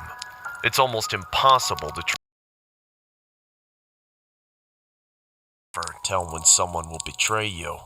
Take this past New Year's, for instance. I surprised my girlfriend at the time with a stay at a very romantic cottage in the woods. It wasn't until we drove all the way out into the wilderness that I realized.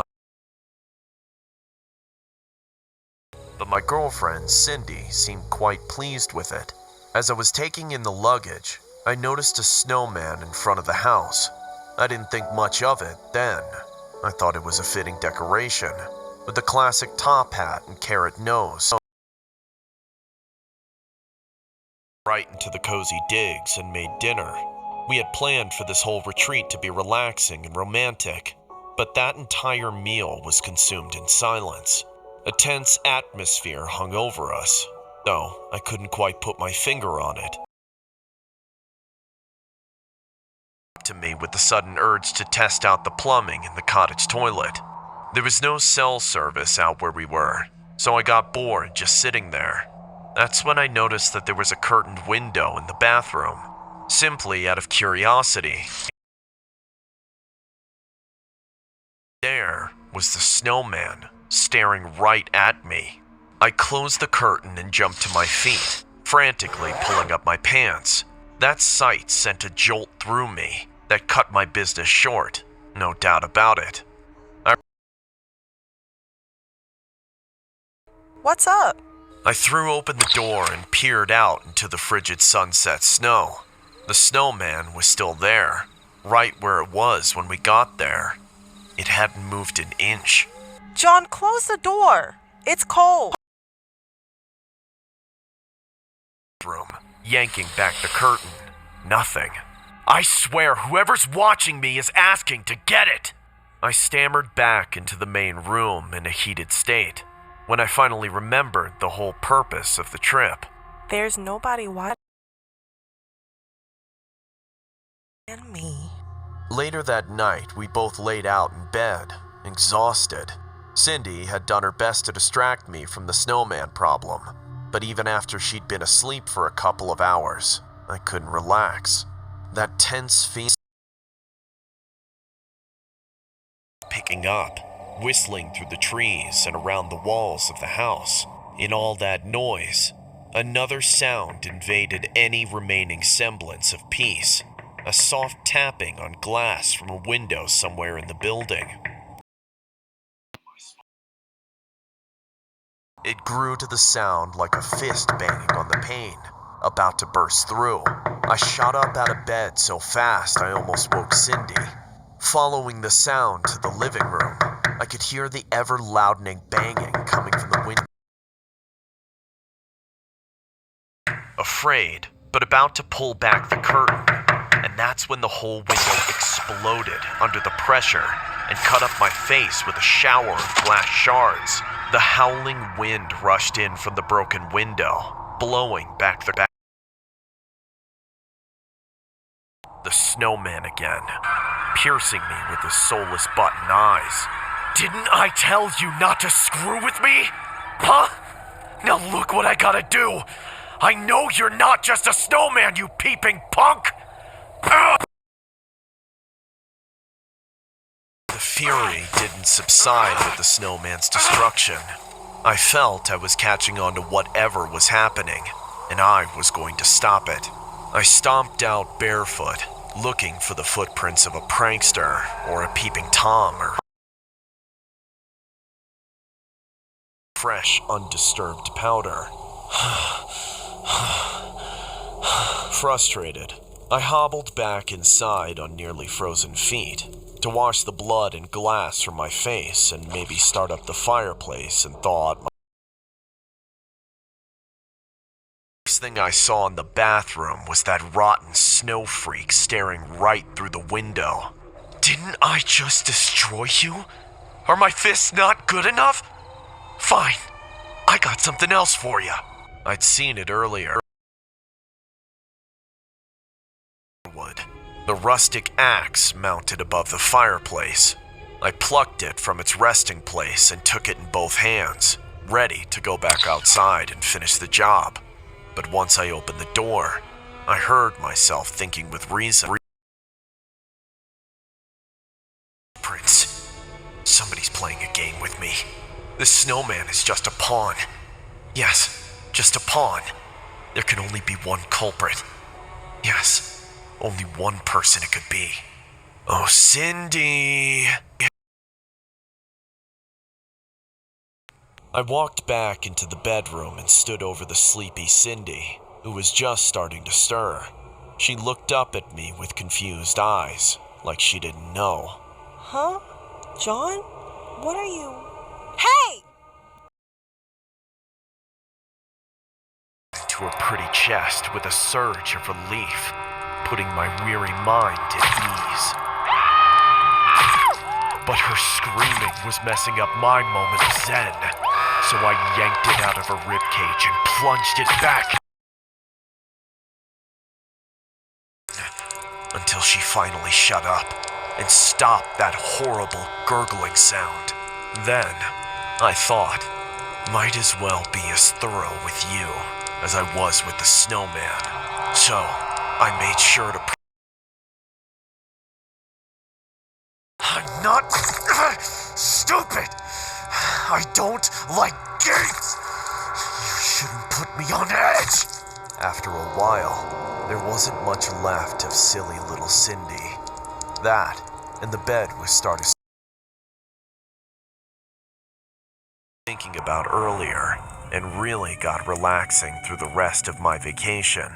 Looking back, even though she betrayed me, I do regret how I handled the situation. I was a little brash, but maybe... Girlfriend, will remember to pack my meds.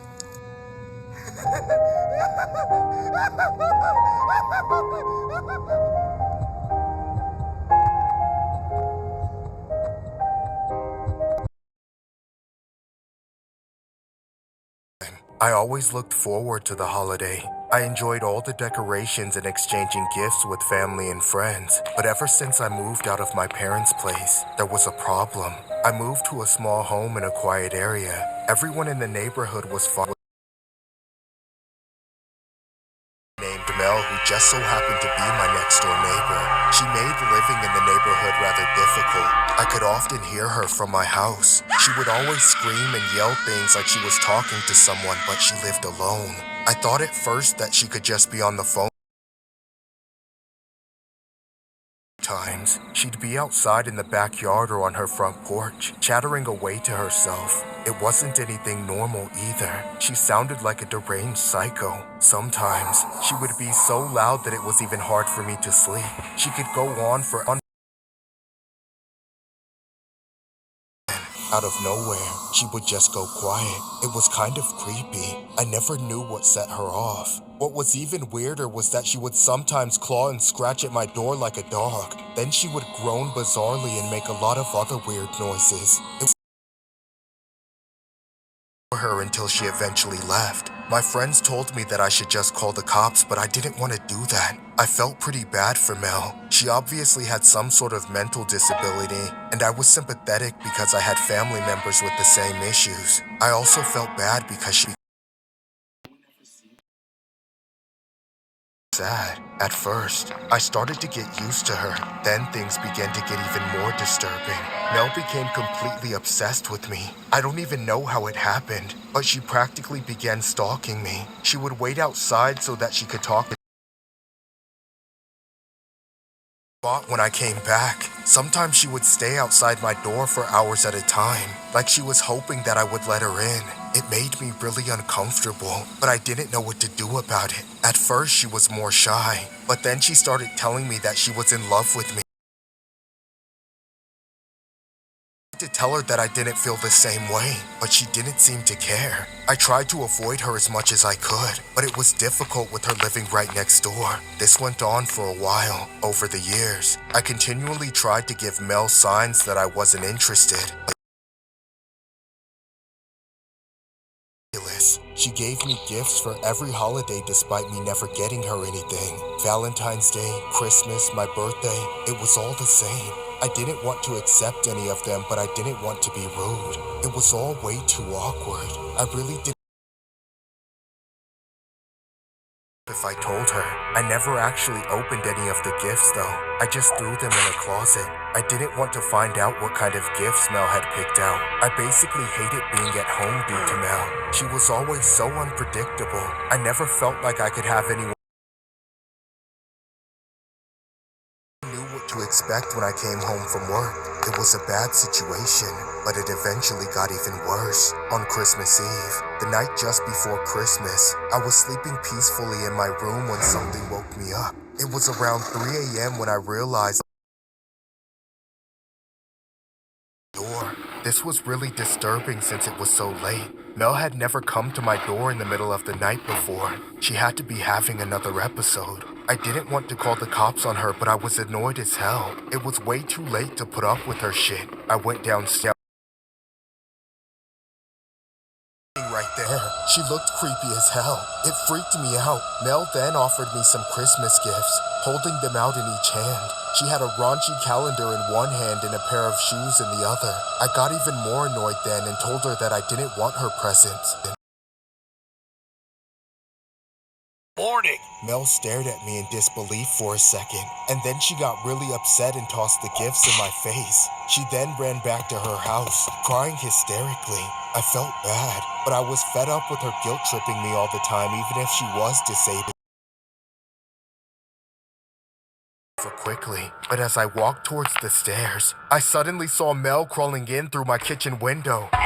She fell through the window onto the floor and stumbled to her feet. She then pulled out a knife and started charging at me. Ah! I ran upstairs and slammed the bedroom door. Suddenly I realized there was something wrong. The bedroom door had no lock, and I realized this just before Mel came slamming into it. I threw my body up against the door and pushed back as hard as I could. She then started stabbing a knife through the door repeatedly as I could, but she eventually broke it down. I fell to the floor as she stood in the doorway, holding the knife over my head. Please, don't! Please!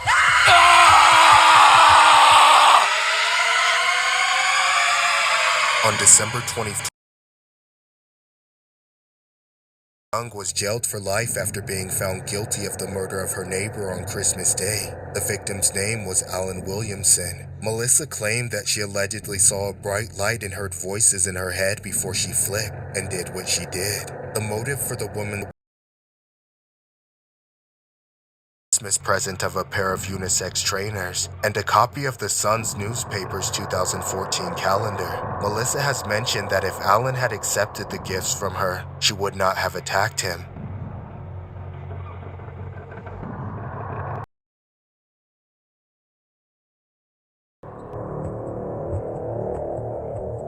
The next story took place a few winters ago. When I was a young teenager, I was going through the phase where I really wasn't getting along with my family. I preferred spending time with my friends and always getting up to going on. I couldn't stand seeing my parents, so of course I did everything I could to get out of going with them on some dragged out holiday vacation. Where are you going? You should be getting ready for the trip. I don't want to go on this stupid trip. I'll be back. I'm gonna pack up! I'll do it later. My friends are waiting on me. Well, if you're gonna choose those dirty lowlives over family, then we'll just leave without you. Then leave! I should have left you in the dumpster and not in your mother. Instead, in the woods, where there was a cool old treehouse we'd all hang out at. After I got into it with my dad, I decided I wanted to stay out all night, which my friends were happy to hear after thinking I was going to be gone for the holidays. Well, fast forward another few from our so-called soda bottles in the safety of the treehouse. I don't recall much at all about what occurred during that night, except chatting with this attractive girl named Stephanie. But other than being able to barely comprehend my surroundings, and a couple other people on the floor of the treehouse. As soon as I opened my eyes, I could tell that I'd slept way later than I had anticipated. All of a sudden, I came to my senses and rushed home, hoping that I hadn't actually been left there home alone. Driveway that they really had left without me. That's when I came to the realization that I stupidly thought to never bring my key when I stormed off that day before. I checked the front door, back door, and even tried prying the side windows open, but and hung over. I started freaking out and then used a rock to break through the kitchen window by the back door so I could reach around and unlock the door into the house. Once inside, I did what I could to clean up the glass, but there was no replacing the door window. Wouldn't be too bad of a draft. A few minutes later, I called my mom to chew her out for leaving me behind. How could you leave me home alone? What kind of mother are you? What kind of mother am I? What kind of son are you? You probably had me with some random... Will not talk to me like that, young man. Then I won't talk to you, you hoe! When that didn't go well, I tried calling up that girl I passed out with, but that was a bust too. She said she couldn't hang out until after she got back from the holiday. That I was going to be by myself for Christmas, completely alone, in a big house with no one around. By 10 p.m., I was an emotional wreck, so I crawled into bed and tried to get some sleep. It was barely 10 minutes later when I started hearing loud out of bed and peeked down the stairs, and there I saw two men standing menacingly in my kitchen. And that's when I made the dumbest mistake of my life. I screamed at the top of my lungs at him. He looked at me. I turned around and ran back to my room and locked the door. I panicked and called my mom. She made me wait until the last ring. I was just about to give up and call the cops, but she had just answered when the robbers broke down. One of them ran at me, picked me up, and tossed me on the bed like I was made of air, just to show me I stood no chance against them. Then, it was all just screaming. Hey kid, where's the money at? Yeah kid, come on, where did they keep the Please help me, mommy! Look at him, calling for his mommy. You better dry up. We ain't even started hooking you up to car batteries yet. Hey, shut up! Look at this. He's on the phone with her right now. Who are you and what are you doing with my son? Oh, don't worry, Mrs. Crybaby. Your wimpy little son is just fine, and he'll stay that way if you tell us the combination to your safe and where to find it. What are you talking about? We don't have a safe. Your jewels. If you don't tell us, then your son's gonna pay for it. I'm telling you, we're not that rich. We don't have a safe or jewels or anything like that. Please, believe her. Believe her. Shut up. You know what, kid? Get that hoe. She's dumb as rocks. We can't keep wasting time. We gotta make a move. Fast. Now. All right, wise guy. What should we do? I think she's bluffing. Let's ransom the kid. What? No, please. I'll do anything. Shut up. The next thing I knew, I screamed and fought back against them, but they carried me down the stairs with one of them holding me by the legs and the other by the arms, and there was no way I could get out of their grip. And then, to my relief, I heard police sirens approaching. The two robbers then threw me down on the couch, and I wasn't able to see much of what happened, but I heard the robbers try to escape out the back door, only to be cut off by cops and arrested. For a while, I thought it was my mom who called the cops. As it turns out, it was the girl who called them. The girl that I met at the treehouse who gave me her number. She recently moved in just a few doors down from me and said when she heard some strange noises outside and went to investigate, she saw the two right away. Man, If things had gone differently, I might have wifed her.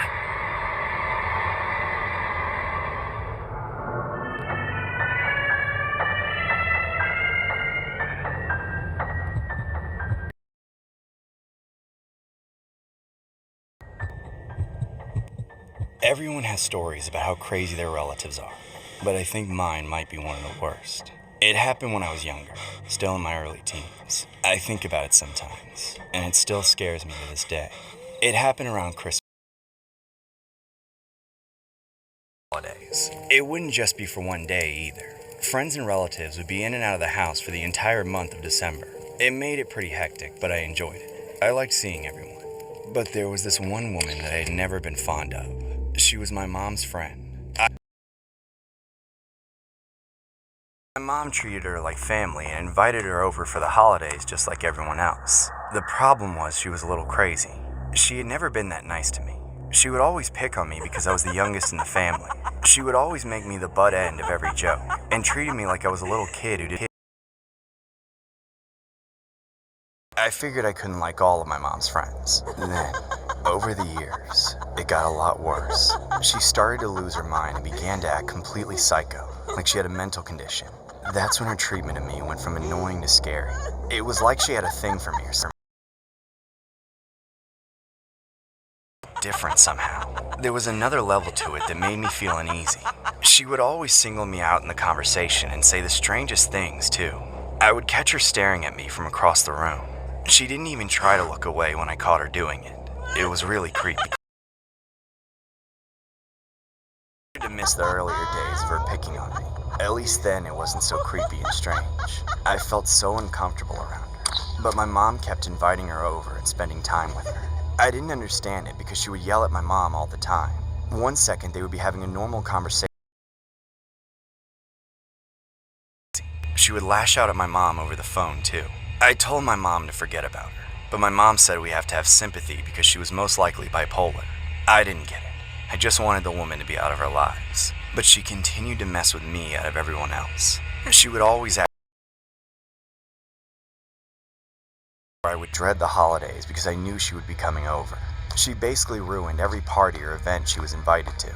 The other relatives even asked my mom to stop inviting her, but my mom refused. She had a weird soft spot for the woman. Every time the woman came for events like Thanksgiving, it didn't matter who was directed at. Sometimes she would just scream at a wall. Of course, if I was in the room, she would normally yell at me. It always came in weird fits. One second she would be quiet and then she would blow up. Sometimes she would suddenly space out and stand perfectly still. Settling to see her just staring at nothing. When she wasn't in one of her screaming or staring fits, she would spend her time tormenting me in other ways. She would try to intentionally scare me by hiding behind something and then jumping out at me. Usually it would work too, especially when I was younger. She sounded like a total psycho when she did. That was the part I hated most of all.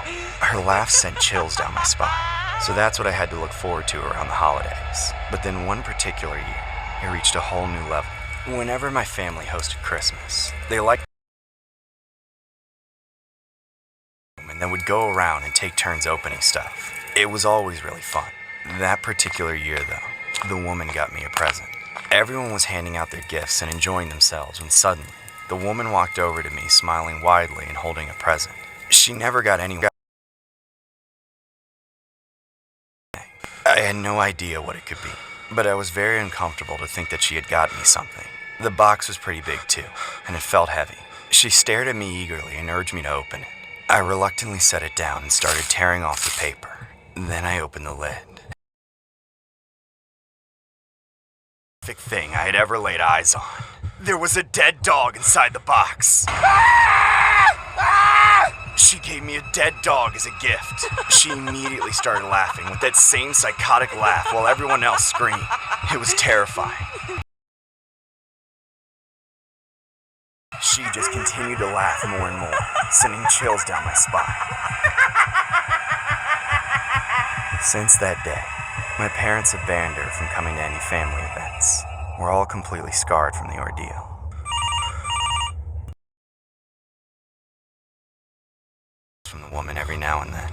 She would leave disturbing voicemails asking how we're enjoying the dog. This story was inspired by a fan-submitted story revolving around a woman who allegedly gifted a dead dog to their family for Christmas. No one really knows the interior motive on why the was likely done out of sheer spite and jealousy. The victim hasn't heard of any updates from the woman since, but claims he's still traumatized as he's reminded of it every Christmas.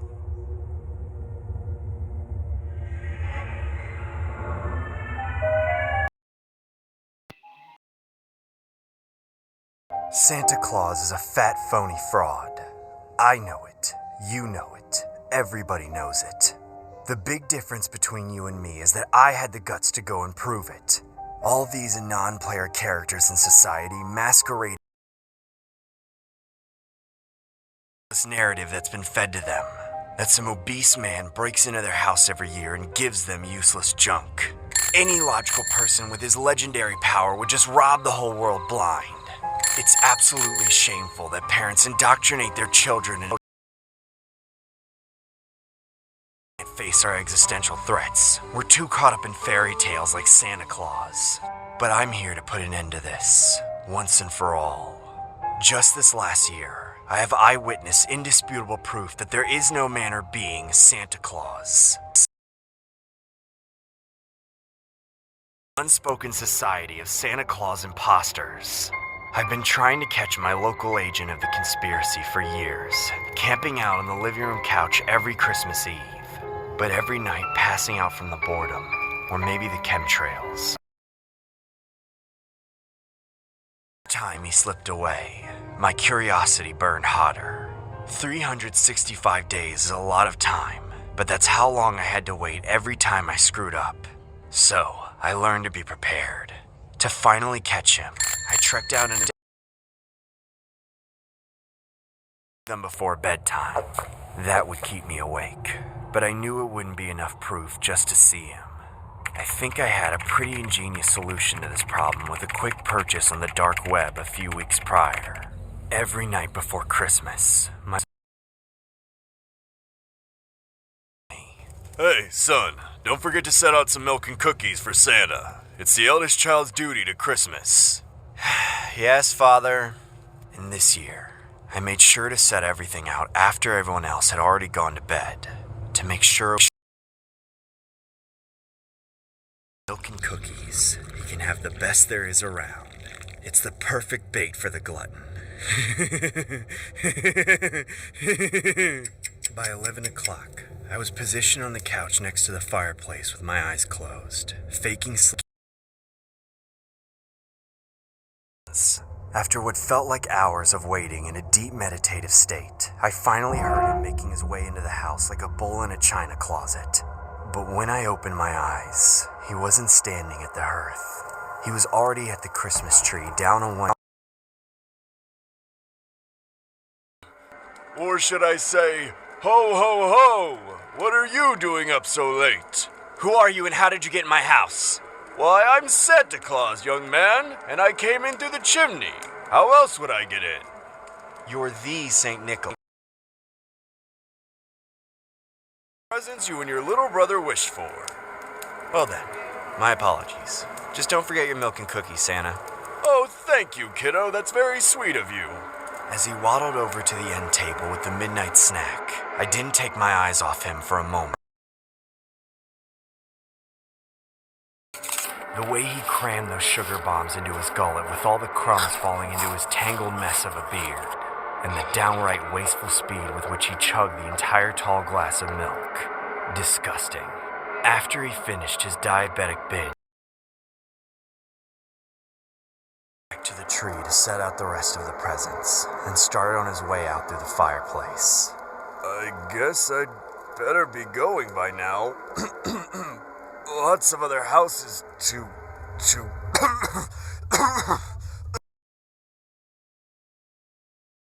Just about to crack the big lie. Son, what was in that... He collapsed to the floor with a huge thud, just as I uncovered the identity of the imposter. I knew that voice, and I should have known it earlier. Other Both awoke to the startling sound of his fall. They rushed out of their rooms and looked on in horror, like their entire worlds had been shattered. My boy, what have you done? My little brother started bawling, but my mother wasn't there for him. She was a pitiful sight, really. I admit, I had to take drastic measures to uncover the truth of the Santa Claus conspiracy. But even after all the sacrifices I've made, my resolve is still strong. Because I know.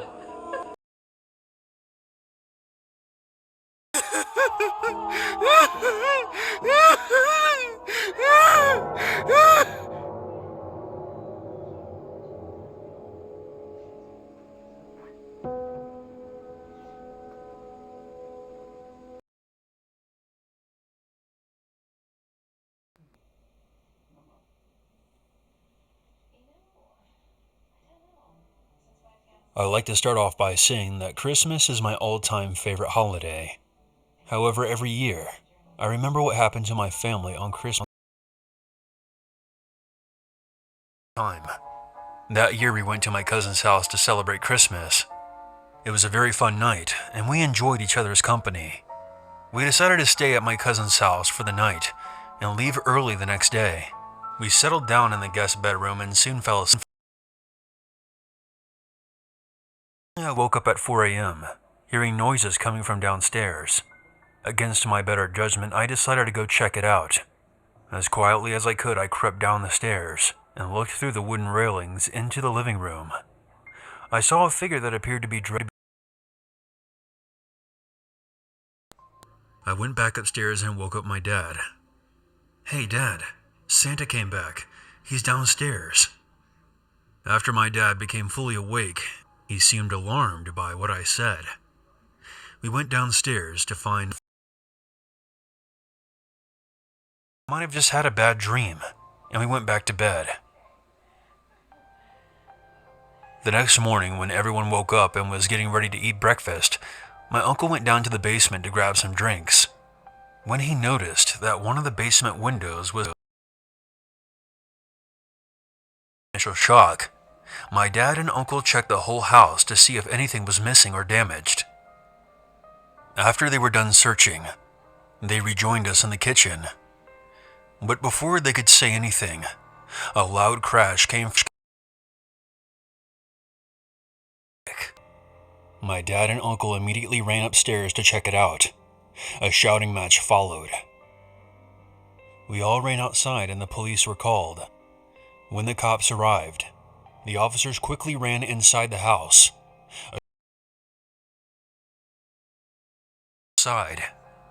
We later found out that the man had a large knife on him.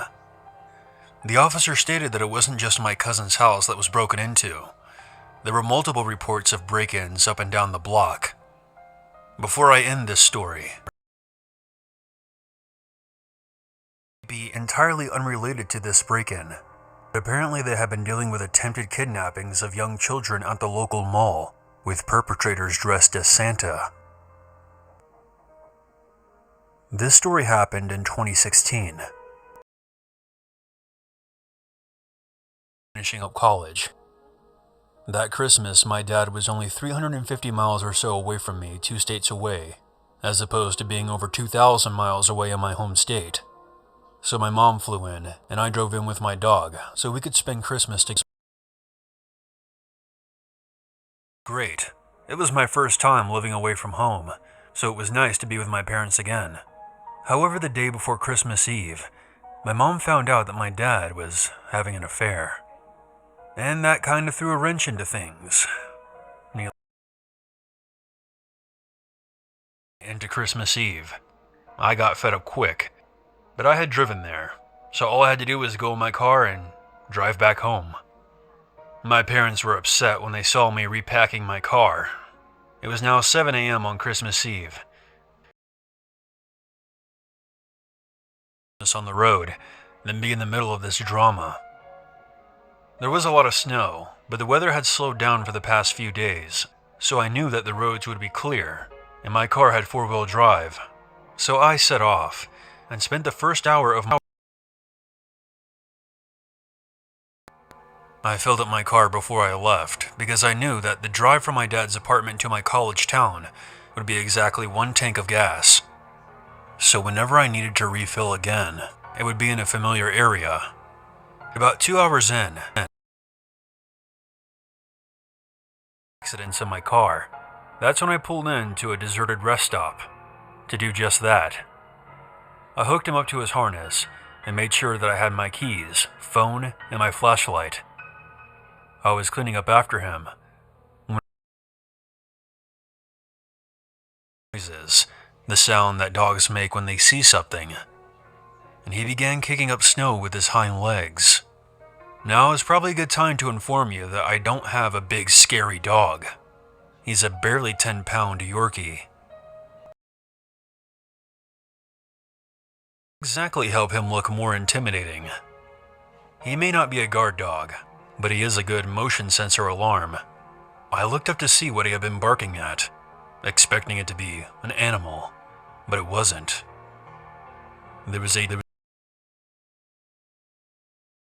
Had my dog not alerted me, I would have never noticed. There were not any other cars in this parking lot, and this place was fairly isolated. It was unnerving. I scooped up my dog and went back to my stop barking at whatever he sees, but that was not the case this time around. He kept squirming in my arms so he could look behind me, and was getting more and more worked up until he was almost clawing at me. When we got to my car, the figure was much closer, because he was full-on sprinting right at my car. I panicked and threw my dog into the passenger seat. I quickly got in and locked my doors. I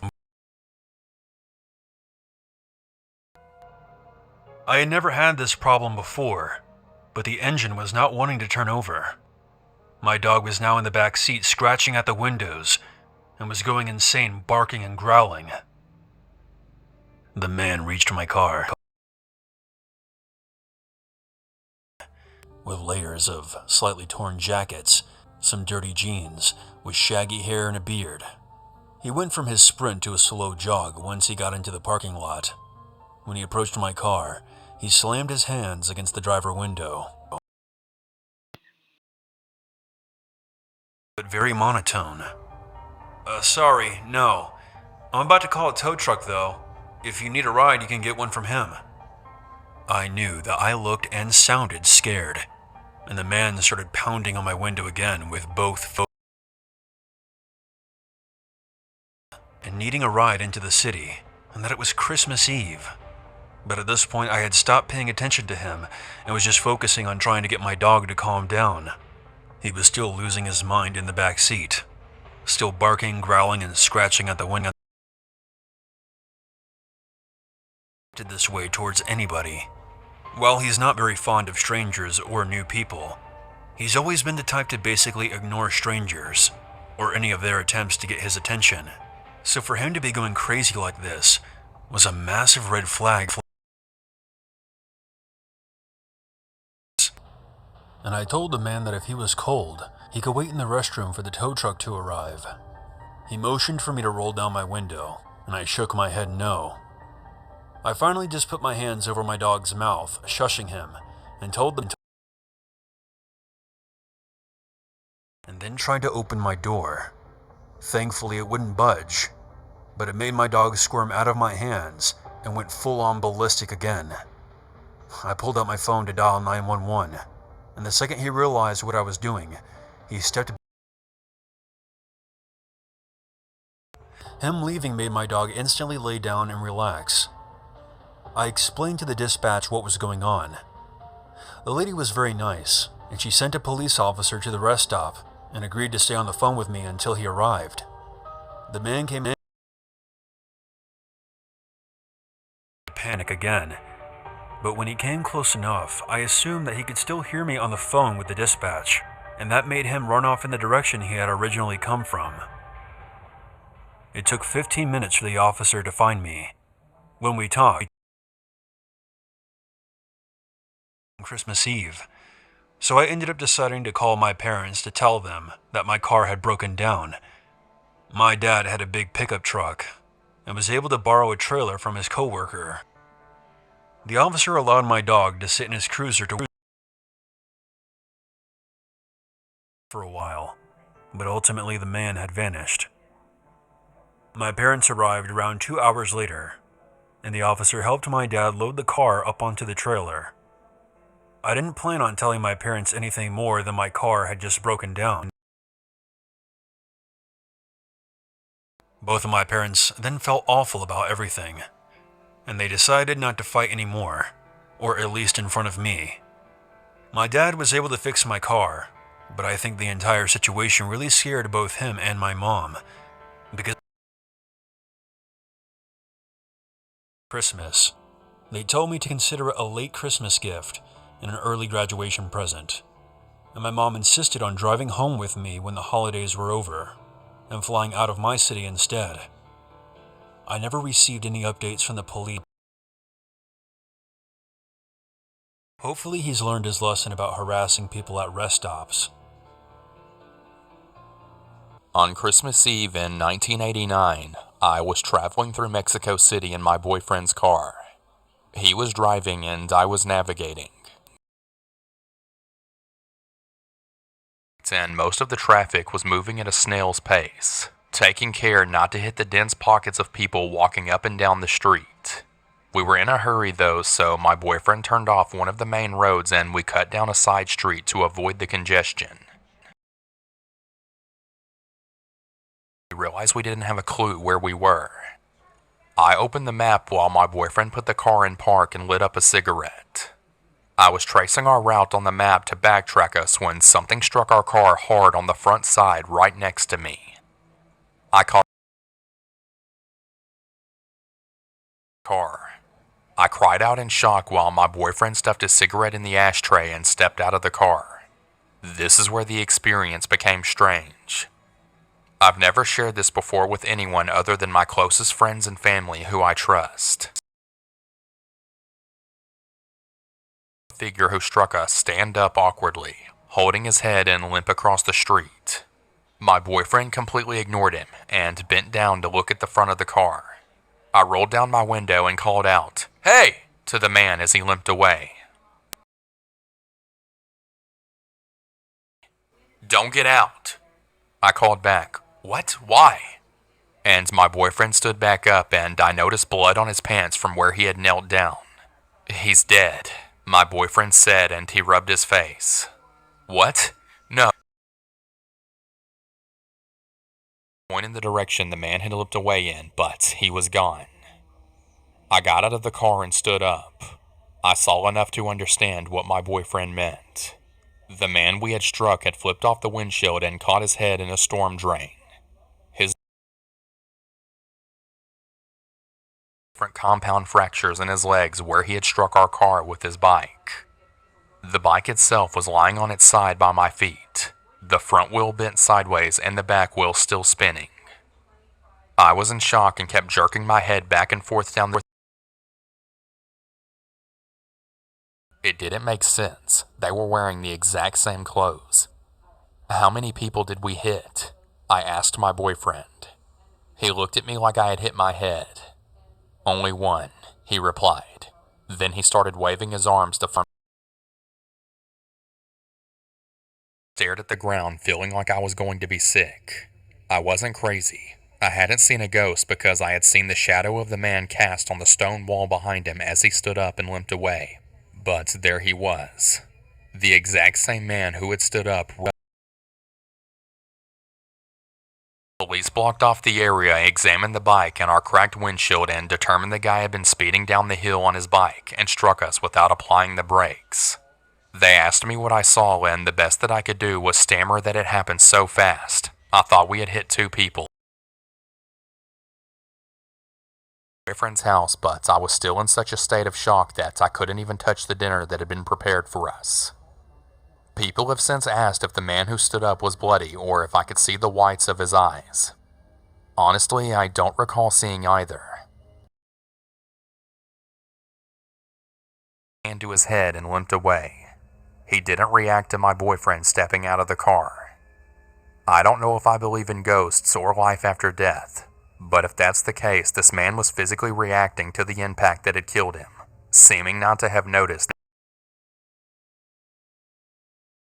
and that impact, but in the dream I never see the man stand back up.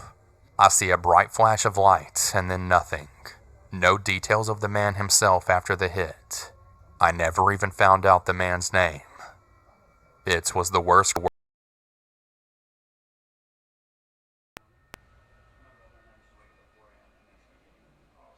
My goal in writing this out isn't to have it shrugged off as just another entertaining online horror story. I sincerely want to know if this experience or anything similar has happened to anyone else. It's not all just in my head. I'll admit that I suffer from PTSD, but this is so much different from anything else that I've ever experienced during one of my episodes. Last Christmas, my friends and I had planned to meet at our hunting cabin and have a rustic holiday detached from the rush. Having some drinks, listening to some music, and playing some cards. I arrived at the cabin first, just as the sun was starting to set.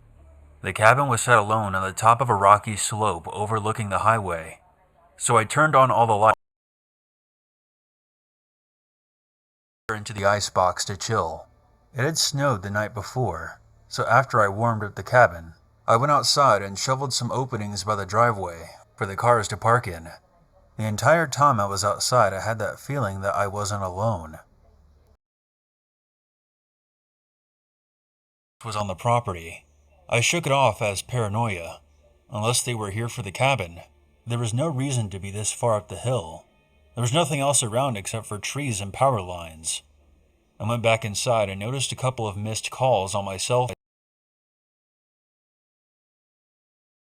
and that they would be there within the hour. I got the food going in the oven and brought in some more firewood. I had been sitting down for about half a minute, putting my feet up when I heard knocking at the window. It was a harsh rapping. I paused and looked up. The noise hadn't come from the window around front. It came from the back window near the kitchen sink. It was the exact opposite direction that someone should be approaching from. That side of the cabin faced the woods. I stood up slowly and walked over to drinking me, but there was no one at the window. I peered out across the small area behind the cabin, and I couldn't see any movement. I walked over to the back door and opened it, shining a flashlight out into the misty gloom, and by the trees. Hey! And took 4 steps out into the snow when I stopped. The crunching of the snow beneath my feet was as loud as fireworks, and I glanced down at the tracks I made leading away from the front door. Then I slowly turned the flashlight beam over to the spot. For about 10 seconds I just stood there, looking back and forth between the trees and the window. I then turned around and marched back inside, slamming the door behind me. I set the flashlight down, furious with myself. There was none, being distracted by stray shadows and sounds. I sat back down in the chair by the fire as another rapping sound came from the front door. I heaved a sigh of relief, presuming that some of my friends had arrived. I stood up and opened. None of my friends were at the door. No cars parked in the yard. No footprints in the snow. I felt a cold sensation sink into the pit of my stomach that had nothing to do with the weather.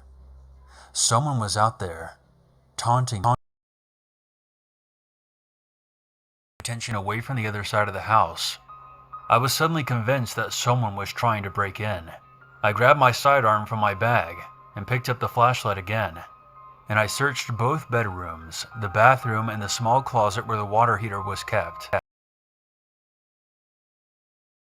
All the windows were locked. As I moved back into the living room, I glanced out the side window and saw the shadow of an adult man, maybe 5'7", cast itself across the front lawn by the glow of the porch light. I had him now. But again, there was nothing. No figure, Not a whisper of movement, and no footprints in the snow. I held my ground. I wasn't crazy. That hadn't been the shadow of a tree. It had been a person. Head, neck, shoulders, and torso. With my flashlight, going over every inch. No footprints except for my own. The back door then slammed behind me. It didn't shutter. It didn't swing shut. It slammed. I spun around and nearly fired off a shot and aimed, only to be greeted by the single set of footprints I had made before. I shut both doors and locked them, shut off all the lights until the place was only illuminated by the fire. I put my gun in the filing cabinet, locked it, then dropped the key in a light for another 25 minutes, listening to pounding noises from various windows from across the cabin, forcing myself to ignore them and remain calm. I didn't catch a glimpse of any other shadows from outside, but I wasn't really looking. Up, turned all the lights back on, and greeted them at the door, as if nothing was wrong. For the rest of the night I drank with my friends, and kept a smile on my face, not giving any indication that anything was wrong. We decorated a mini slept on the couch, and ignored the sound of footsteps walking across the roof. Now I would have dismissed all of this as just being in my head, and I wouldn't have taken the time to write it down and share it with you if it wasn't for what happened the next morning. A morning cigarette, his wife calls out to him from the bedroom and asked him if he saw anything. I asked what they were talking about, and he replied, "We heard the sounds of footsteps on the roof last night, but there were no footprints up there through the snow."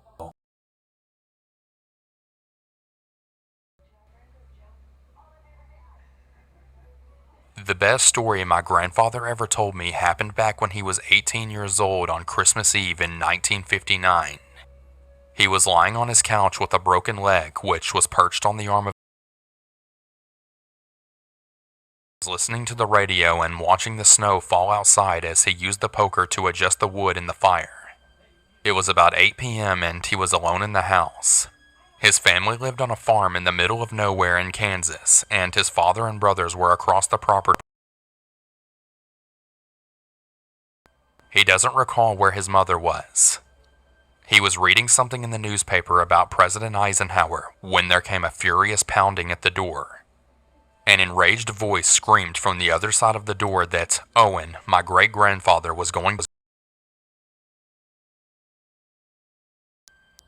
Unable to move off the couch, he pulled the rug across the room until the shotgun which had been leaning against the fireplace was in reach, and he picked it up and cocked it, pointing it towards the front door. My grandfather says for the next 5 to 10 minutes, the man continued screaming for Owen to come out. He was clearly drunk and out of his mind and wasn't leaving the house until someone opened up. My grandfather winced as the man banged on the window right above the couch, but he still didn't move or acknowledge him.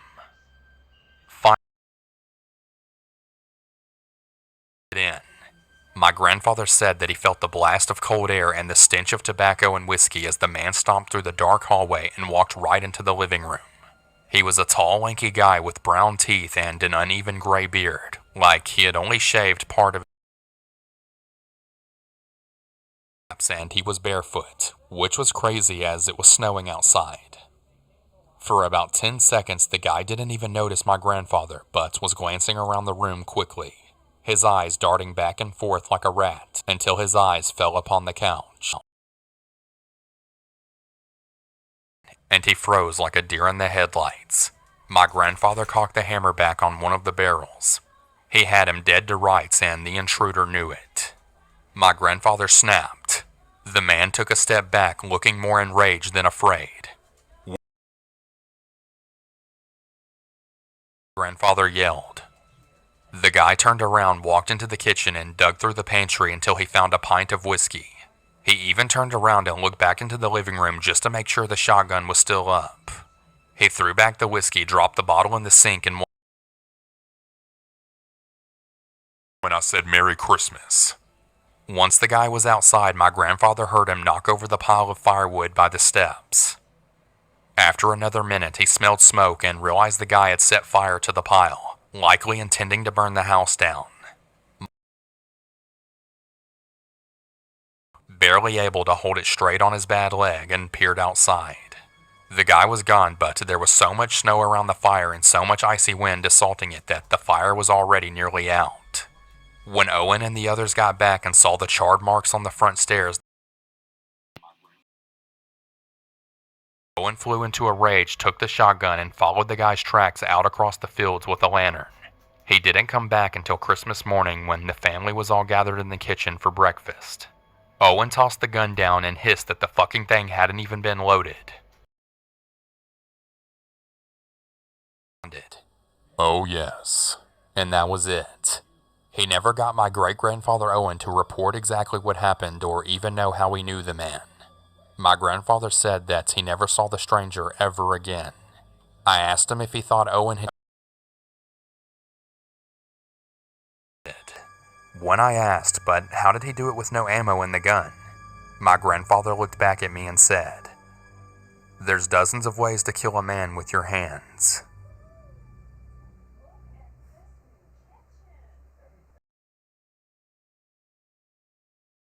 To me, but a close friend of mine. To avoid any confusion, I will write the story from his perspective. This happened several years ago when I was about 14. My family planned a weekend getaway to visit my uncle in Maine. Everyone. We arrived at the cabin on a Thursday night and planned on staying until Sunday. It was Christmas Eve when we got there. I'll give you a brief layout of the cabin. It was a small, single-story ranch-style house. A balcony and one bathroom. We unpacked our belongings and settled in for the night. The next morning, we headed to my uncle's house and spent the entire day there. We helped prepare a Christmas dinner and had a small fire going outside. Extremely exhausted. I got washed up and ready for bed. However, once I exited the bathroom, I felt a dreadful sensation come over me, an uneasiness in the pit of my stomach. It felt as a side note, I'll mention that I'm a firm believer in the paranormal. I cautiously made my way towards the dining room. When I entered, I looked towards the back of the room where the window was. The moonlight outside had bled into the room, casting a... I then saw a dark figure standing in the corner. A pair of red eyes stared into my soul with malicious intent.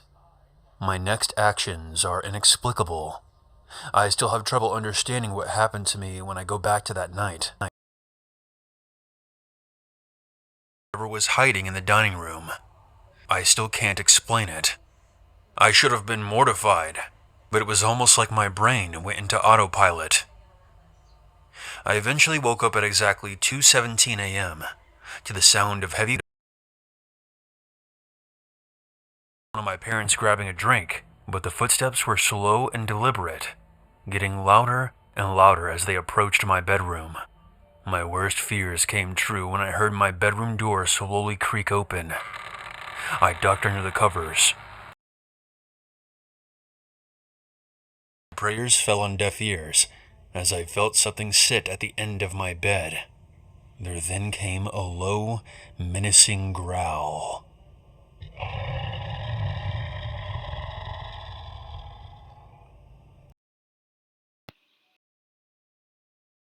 I'd just gone off inside my pants. I caught a brief glimpse of a black silhouette with piercing red eyes sitting at the edge of my bed. I then bolted out of the door, screaming for my parents. After calming me down, I told them about the thing that I saw in my bedroom, but of course, there was nothing there now. I was baffled because I knew exactly what I saw. I'm not crazy. I know the difference between nightmares and reality. It's hard with your own two eyes that you know should not be there. My parents did the obligatory lecturing about having a nightmare and brushing off any possibility of a paranormal event. We continued our stay until Sunday and left for I saw in the cabin that night, and I will not be returning to find out.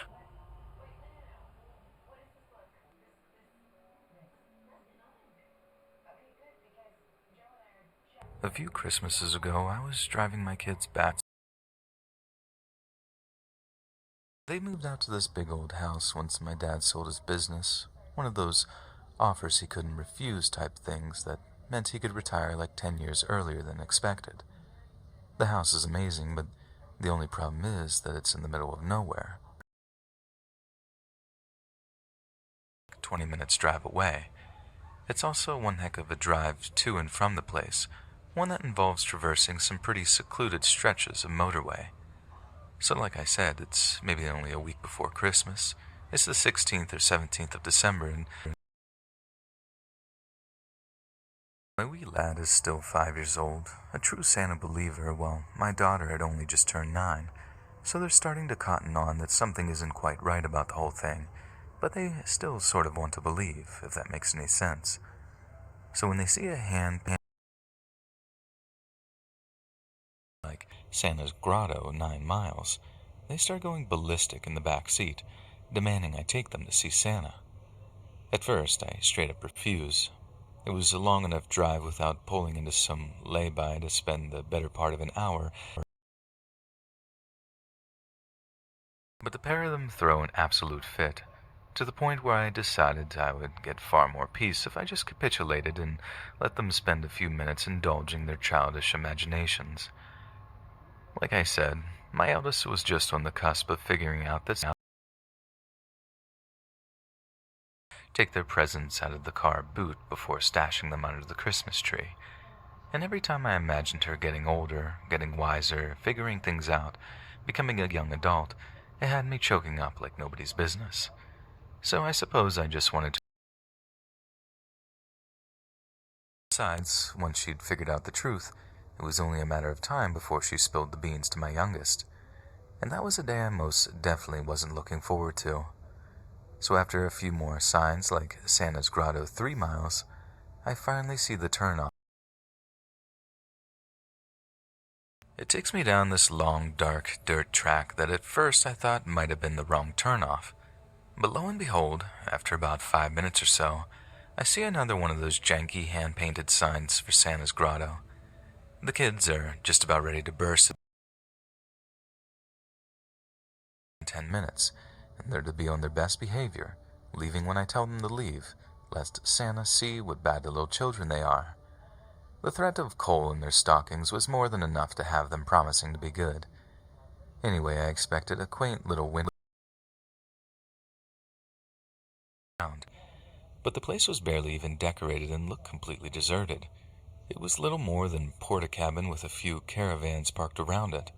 Like, I'm not messing when I say whoever was in charge of this place had put more effort into decorating the road signs from the get-go, but I knew better than to reverse myself and tell the kids to get back in the car. They'd have gone absolutely mental getting so close to meeting Santa, only to be told that I'd just up and changed my mind. So, against my better judgment, walked up to the Portakabin, which seems to be the place where the grotto was, and knocked on the door. There was no reply at first, so we knocked again, and as we did so, one of the doors to the caravan swings open, and this heavier-set older fellow there. I look over at him, and in my cheeriest voice I ask, "We're here to see Santa. Is he around?" I give a quick nod towards the kids as if to say the fella who I was guessing was the one playing Santa to get himself together first. He just stares at me, almost like looking through me, like there was nothing behind his eyes at all. He finally says something like, "I'll go fetch him," then shuts the door, only to re-emerge a few moments later dressed in what was without seen in my life. Not only was it lacking any kind of white felt, there was no belt or anything. The bloke had pretty much just thrown together a collection of red clothes and then whacked on a cheap Santa hat to round the look off. On top of that, the clothes a collection of what appeared to be his cigarette burns in the pants. He walked towards the kids and asked them if they were excited to see him. They gave each other this cartoonish look as if to say, "Who is this guy?" And the bloke has to repeat the question in a character. The fact that this was Santa Claus. They just sort of nod at first, watching in confusion as he takes out the key from the red pants and unlocks the porta-cabin before beckoning them inside. The interior was absolutely... Even I got the creeps from stepping inside that thing. It was dark and grimy, and the use of cheap Christmas lights managed to give the place a kind of festive torture chamber type vibe, as opposed to the cozy grotto feeling they were obviously aiming for. One wall was what I guessed was an old sheep's skull that had some plastic deer antlers taped or glued to the top of it. It would have been creepy enough in broad daylight, but the fact that it was being partially, then fully illuminated by red and... Santa sat down on a grubby old couch that stunk of pee and old ale, then smacked his knees as if to invite the kids to go sit on his lap. Neither of them moved. Their lack of reaction prompted Santa to give what each of them wanted for Christmas. Both of the kids were so nervous by that point that I had to prompt them to reply. The awkward exchange went on for a few more minutes until I turned to the kids and told them we had to leave. As I'm ushering the kids out of it, I grabbed the crook of my arm and squeeze. I turned to see Santa's face pushed right into mine, his breath reeking of ciggies and hard booze. 50 quid, he hissed. Sorry, Santa. I haven't got anything on you. Maintaining a passive-aggressive tone. But I promised me and my husband will leave out some extra brandy and mince pies for you on Christmas night, just to make up for it. I don't even know I was keeping up the pretense by that point. For life, and had pretty much destroyed any remaining festive belief in my daughter. Santa growled back at me, calling me an expletive. I just keep pushing my kids back towards the car, turning back briefly to see that Santa is no longer alone. People have filed out of the caravans and are following us back towards where I'd parked the car. Then starts off the chorus of, "Where do you think you're going, love? You haven't paid. He told you 50 quid, get your purse out, or we'll get it out." Tears at that point, and if I'm being honest, I wasn't far off either. I gave in, took out my purse, and started sifting through it to see if I had 50 in notes on me. Right as I'm doing that, this kid, this actual bloody child, towards the caravan with it, only to be goaded on by the gang of skanky-looking grown-ups going, "Good lad, that'll teach her.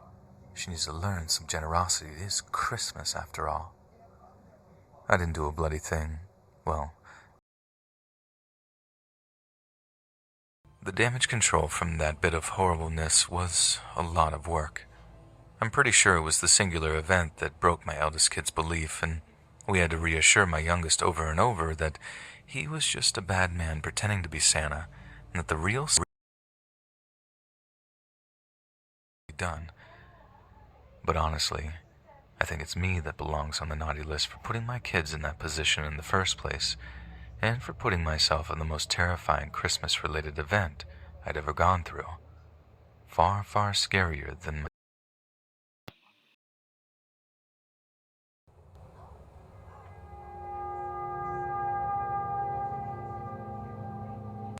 I go to an all-girls boarding school, and there are 9 junior and 4 senior boarding houses.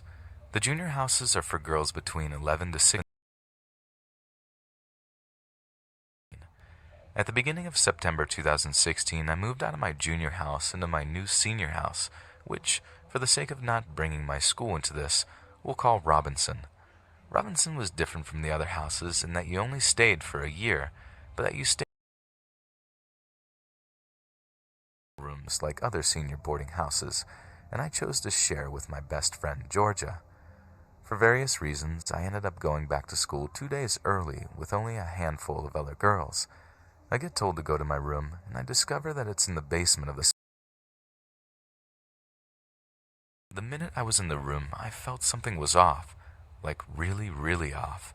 It was like there was this nasty aura in the room, like I wasn't alone in the room. I'm really into ghost stories and the paranormal, so all those stories started to kick in. That being said, and tried to ignore it. I unpacked, and since Georgia isn't there yet, I get to pick which one of the beds, which desk, and which drawers I want. I chose one that's on the far side of the room, with the end facing the open doorway that leads to the space where you can either turn right and the rest of the house. This room is absolutely huge, so I can space out my stuff, and I'm pretty happy about it. At about 9, I decide that enough's enough and I should go to sleep.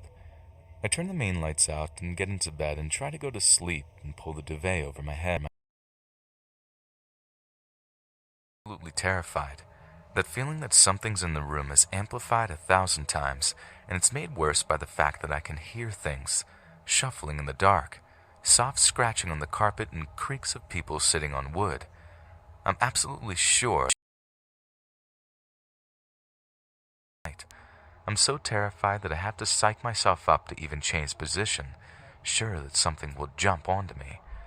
I'm exhausted in the morning, and when I finally woke up, I realized that although it's not as strong or as powerful as during the night, the feeling that like something is hanging onto my back and waiting for me to turn my back so it can jump at me. My roommate comes back about 3 days later, and I notice she hardly seems to notice the atmosphere in the room, which seems so painfully obvious to me, and happily puts away.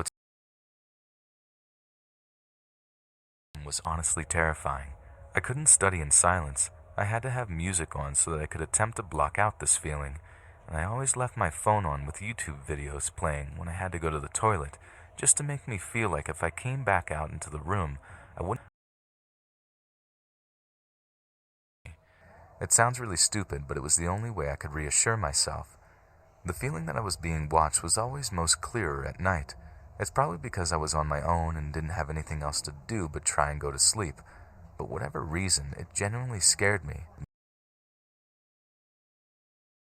Doors in total, including the basement, and been into other rooms, and it feels like a nice normal room, and nobody in them ever felt like they were ever being watched. The worst place where it happened was the open doorway, the one that my bed faces. In the beginning, it was easy to ignore.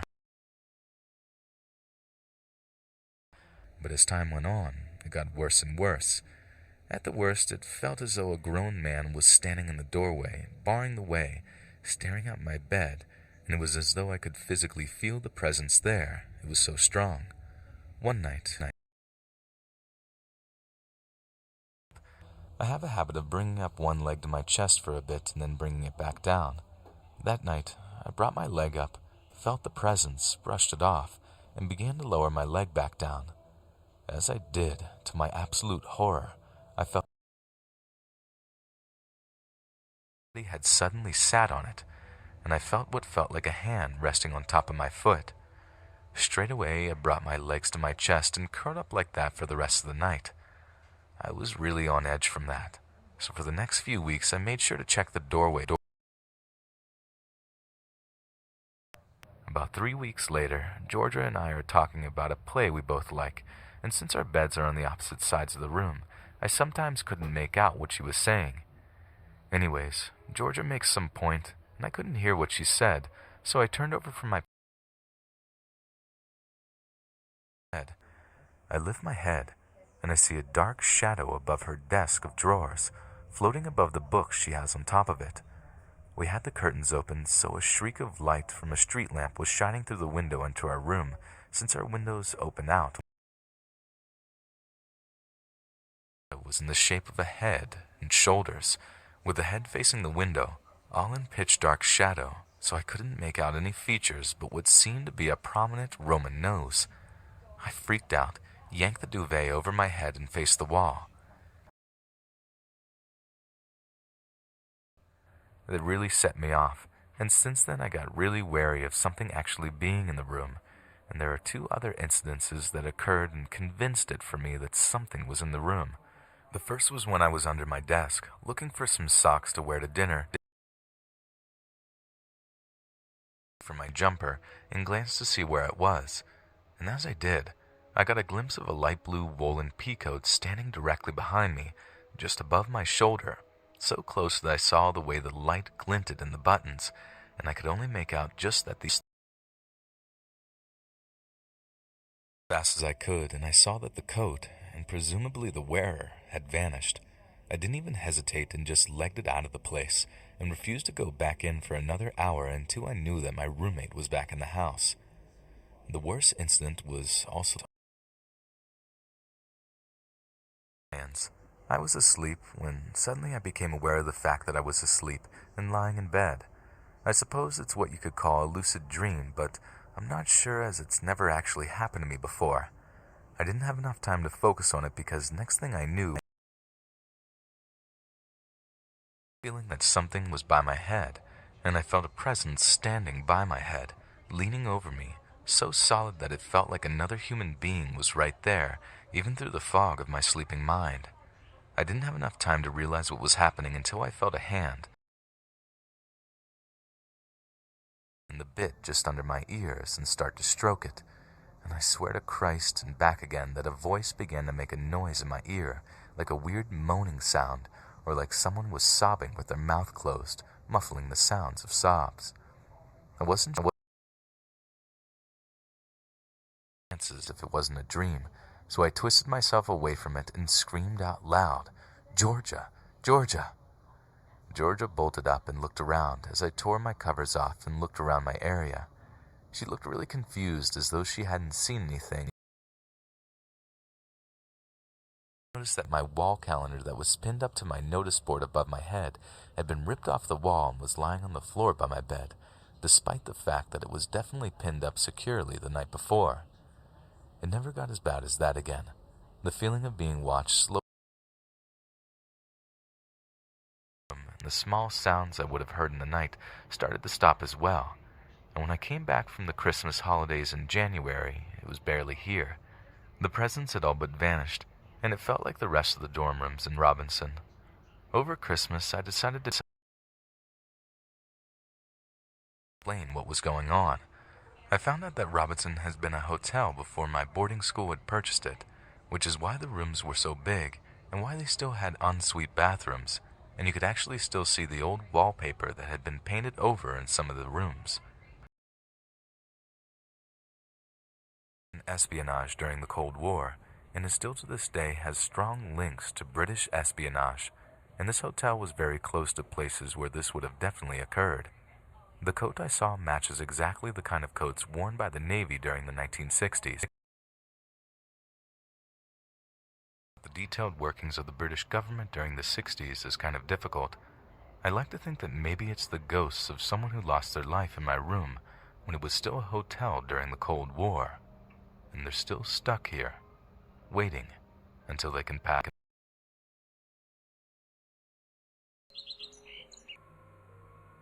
I'm in my late 60s, and I grew up in the Bronx. The Bronx isn't exactly known for supernatural activity, but I can tell you from living there for many years, a lot of strange things happen in New York. In the back alleys. Let's go back in time to 1962. It was my 7th birthday. My grandmother got me this vintage Mattel Jack-in-the-Box. This was back when these kinds of toys were more commonplace. Got a bad feeling. Jack-in-the-Boxes are naturally creepy to some people, and I was never a fan of them, even as a kid. But I loved it when my grandmother came up from Brooklyn to visit us, and if I even hinted that I didn't like the toy she got me, my mother would... I don't know where my grandmother got this thing, but if I had to guess, she probably got it from one of the several pawn shops in the area. I think this is significant to point out, because this means that the toy was not bought brand new. It had a previous owner. Me and my dad put all of my presents in my room. I specifically remember setting the Jack-in-the-Box down in my toy chest. My family had this tradition where we would always gather in the living room and listen to some radio shows before going to bed. When 8 o'clock rolled around, when I was done in the washroom and went into my bedroom to turn in, I instantly noticed that the Jack-in-the-Box was now resting at the foot of my bed. I was confused because I remembered putting it away in my toy chest, but I figured the toy under my bed and tucked myself in. I ended up having these violent, horrifying nightmares over the next following weeks. I remembered seeing unspeakable things in my dreams. Everything is obscure, trying to block out certain things. But I'm confident that what I saw in my dreams was of a sexual nature. I would wake up screaming many times, to the point where my mother ended up taking me to the doctors to find out what was wrong with me, and concluded that I was perfectly healthy, and recommended that I be taken to a child psychologist. The night that I got back from the doctors was when this whole situation would reach its climax and conclusion. Maybe it's obvious to everyone. I didn't really have a clue. I woke up that night, not from a nightmare, but from that feeling you get when someone is watching you. I had a nightlight plugged in next to my bed. In the dim light, I saw the bed. That's when the unthinkable happened. It was like a scene straight out of a horror film. The crank on the side of the box slowly began to turn, and a distorted, slowed. When the tune finished, the clown inside the box popped out. Even though I saw it coming, it still made me jump. However, there was something else that I noticed. Plastic clown. Recalling this now still makes my insides crawl. Looming just behind the toy box was a tall black figure. The only thing I could tell you about this shadowy presence, I was raised Catholic, but I was never told at that point in my life about the fallen angel Lucifer, or his foot soldiers, commonly referred to as demons. My fragile little mind could not comprehend what God's love and the power of prayer. So I closed my eyes and began to pray aloud. Shortly after I began my prayer, I heard a loud shrieking, as if I was inflicting pain to whatever was in my room. As soon as I opened my eyes, I saw that the figure was gone, and the box that was still resting at the foot of my bed was now closed. We lived on the 3rd floor of an apartment building. Outside of my room was one of those I opened up my bedroom window and hurled the box out. As soon as I threw it, I was expecting to hear it crash on the concrete below, but instead, I heard what can only be described as giant wings flap. A gust of cold air hit me, and I quickly shut my window and ran back under the covers. I'm sharing my story to inform everyone that there are dark forces out there beyond our comprehension. You'll be surprised to hear that I'm no longer a spiritual person, and I do believe in a higher power. If you're confused by this, I'll try to break this down for you in the simplest of terms. Dark entities, like the one I encountered so many years ago, are comprised of energy. If you show fear in the face of adversary, they will feed off that fear and become stronger. If you show bravery and perform an act like prayer as a means to combat the presence. That is what ultimately drives them out. To a church or a certain religion to deal with an intruding presence. It was this event that inspired me to become both a counselor and a paranormal investigator. I have used my experiences with the paranormal to help many families across America. Home, remember my words. Do not show fear. Be brave. And make it clear that they are not welcomed. The 80s were a crazy time in my life. I'm not proud to admit that I was and I've turned my life around. I've been sober since 1990. This story was my wake-up call, and the main reason that I left that life behind. Back then, I was working as a window washer in Birmingham, Alabama. I lived in a small... A lot of contraband came through there, and I was kinda sorta friends with my dealer. We'll call him Chris. I've known Chris since high school. He was always a bad seed, and had a criminal record the length of my arm, which is to be expected. Sort of standoffish relationship. He tried several times to get me to hang out with him at parties, and go to bars and whatnot, but I always declined because I never fully trusted him. However, as my addiction became worse, I began to let my... I remember this clearly because I had just gotten paid, and being the pathetic addict I was, I called up Chris as soon as I cashed my check. Hello. Hey Chris, it's Richie. Are we good for a... Adults tonight. Why? Because I don't want to get busted selling this shit to you in the same fucking place over and over again. The police came and knocked on my door this morning, accusing me of slinging dope. A good thing I don't keep my stash in my house, or I would have been fucked. But they are watching me, and I think someone is running their mouth. Chris, I'd never... Look, just shut up and drive out to the abandoned church.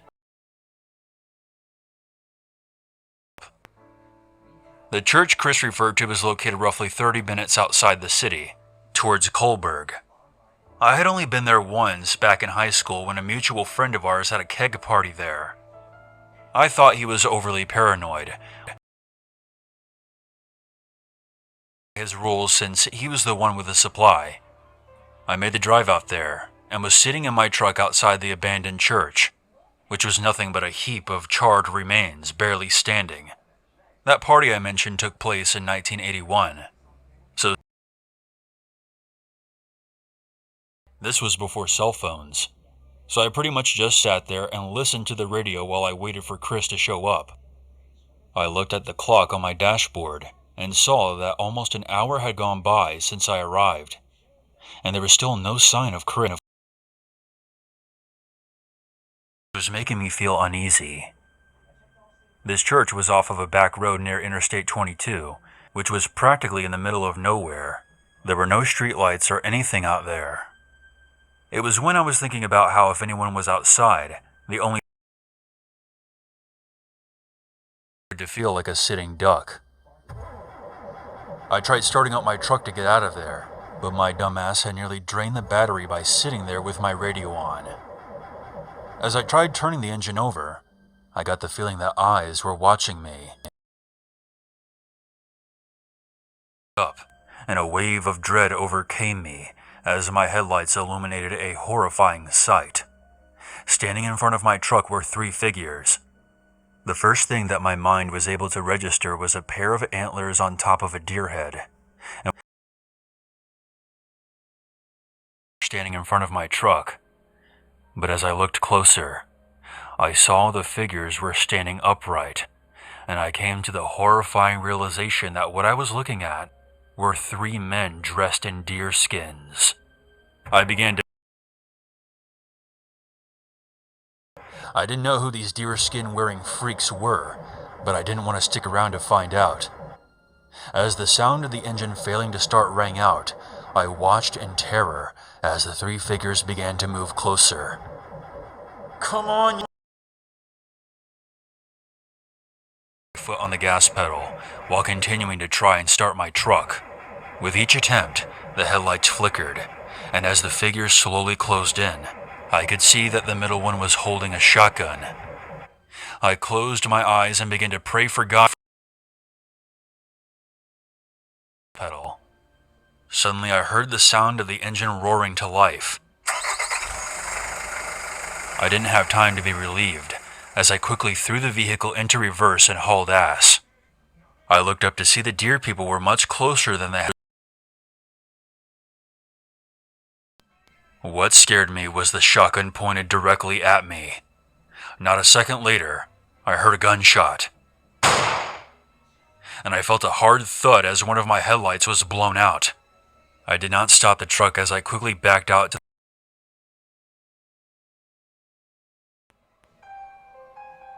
When I got back home, I immediately called Chris, but there was no answer. The next day I drove out to Chris's trailer and knocked on his door, but no one came. I didn't know what to make of the situation. Below.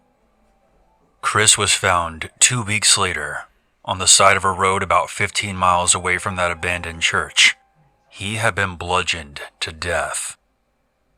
I came to the police with my story and told them about what exactly a priority for them. They did, however, try to get me to confess to killing Chris multiple times. Even after I showed them the damage to my truck, I could see the writing on the wall.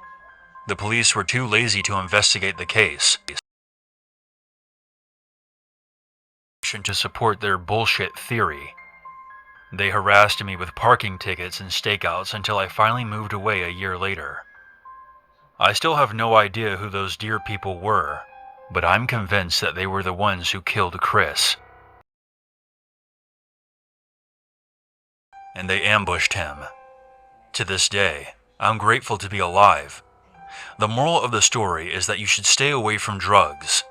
Not only will they destroy your life, but they will also put you into dangerous situations like this one. Scared straight.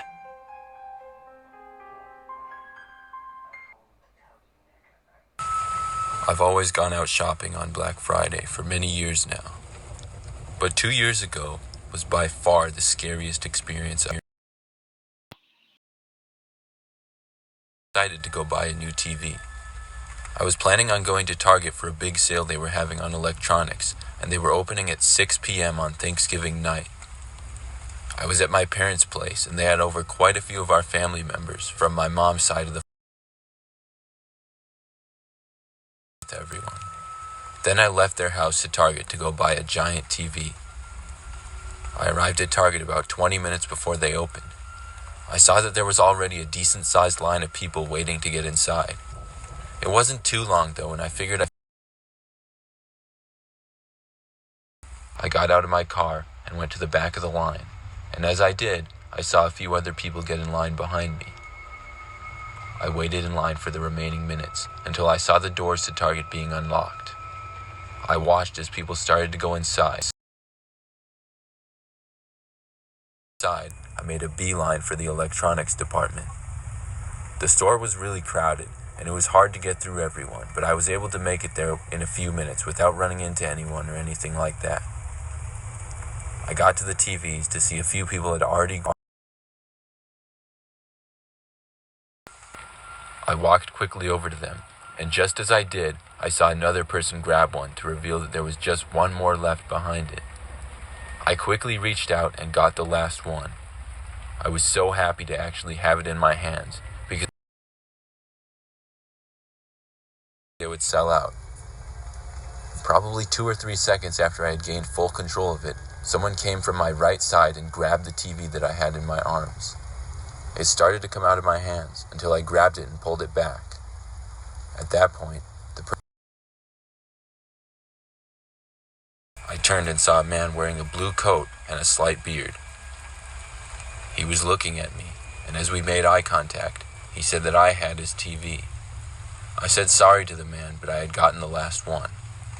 The man started to turn and walk away. He then asked me if I could please give it to him. I really didn't want to, and I said, no, I'm sorry.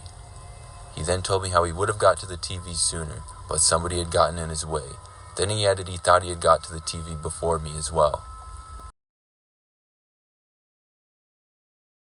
He had tried to take it out of my hands after I already had it. I didn't want to cause a scene, but I wasn't going to give up the last TV to him, so I told him sorry one last time and started towards the check lanes. The man followed me all the way there, trying to reason with me. It came to the point where I just started to ignore him.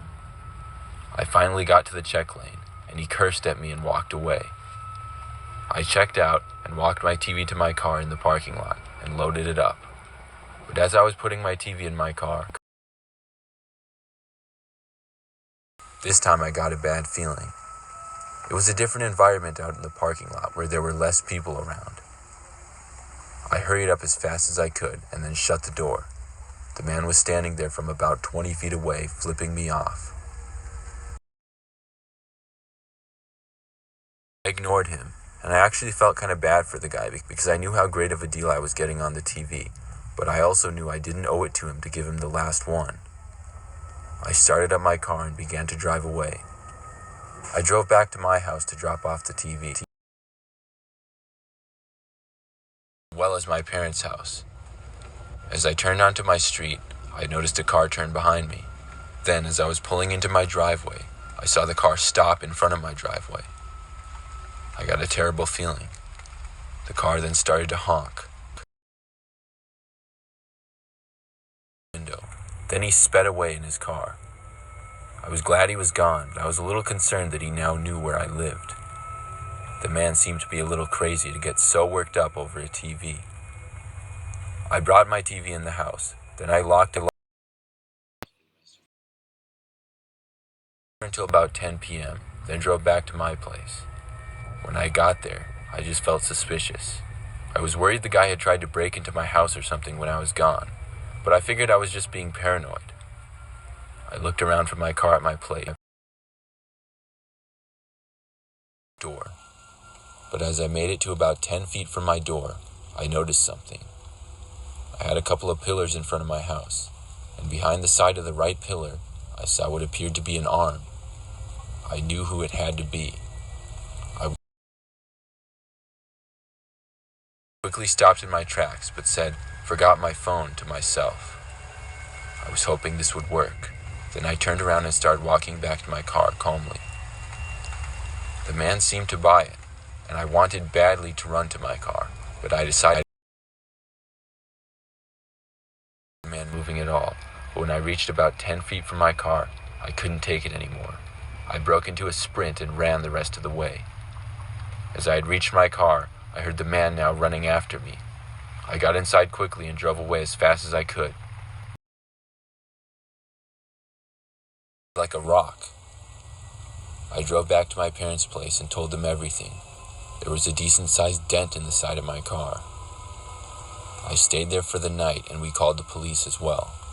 However, I don't believe the man was ever caught. But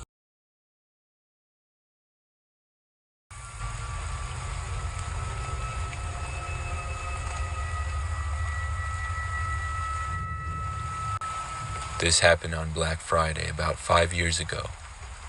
I was a young 19-year-old woman in my second year of college. I was able to work at a nearby clothing store which was in a pretty big shopping center. I was scheduled to work on Black Friday, which I had done the year before. I knew it would be a long shift and really busy, but I also knew I was getting paid extra, so it was worth it. Open at 6 a.m. and I was there. The store I worked at was pretty big, so we had a lot of people working. I was mainly a cashier, but I would also do other tasks as well. As I was working at the cash register shortly after we opened, a man came and I remember he had a missing tooth in the front. As he was standing there, I could feel him just staring at me the whole time. Then he complimented me on my outfit and seemed to give off a bit of a creepy feeling, but I was nice to him and knew it was just part of the job. I moved from cashier to working in the women's department. As I was folding some clothes, I noticed the man once again. We were pretty busy, not enough where people were lined up outside or anything, but we were much busier than any other day, so I found it strange. But the part that I really didn't like is how I caught him just staring at me once again. When we made eye contact, he quickly looked away. It was as if he was almost hiding behind a rack of clothes. I did my best to mind my own business, and eventually the man was gone. Back.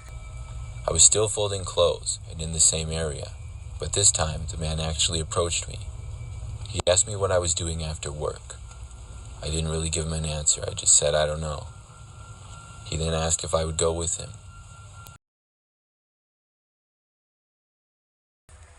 He said we should just leave. This really took me by surprise, and I kind of yelled a little bit. I told him to stop grabbing me. At that point, there were a few people that noticed, and the man let go of me. He then walked away really fast. So I thought he would be gone for good. But later on, probably 5 hours later, I saw him again, and he was staring at me.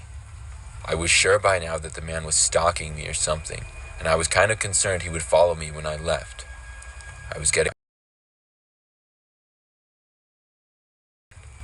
And I didn't, until 10 minutes before I was off, when I noticed him. I got a coworker to walk out to my car with me. The man didn't follow me, which was a huge relief, and I drove home. I got home, and thankfully I was awoken to a knocking at my front door.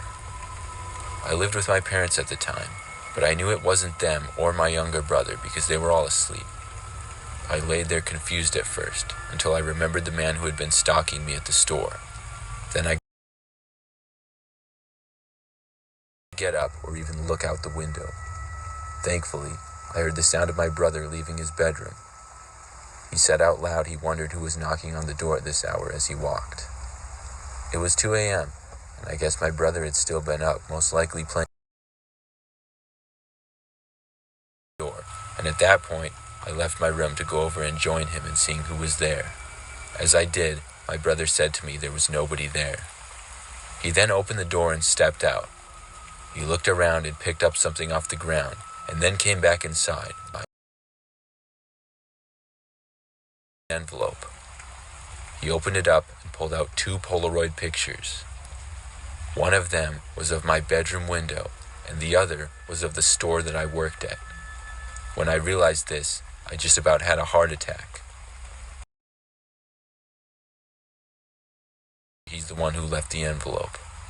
We both woke up my parents, and the police were called. I ended up filling out a report and answering several questions. I got the next few weeks off work, and to my surprise, the next day the man was found at the store.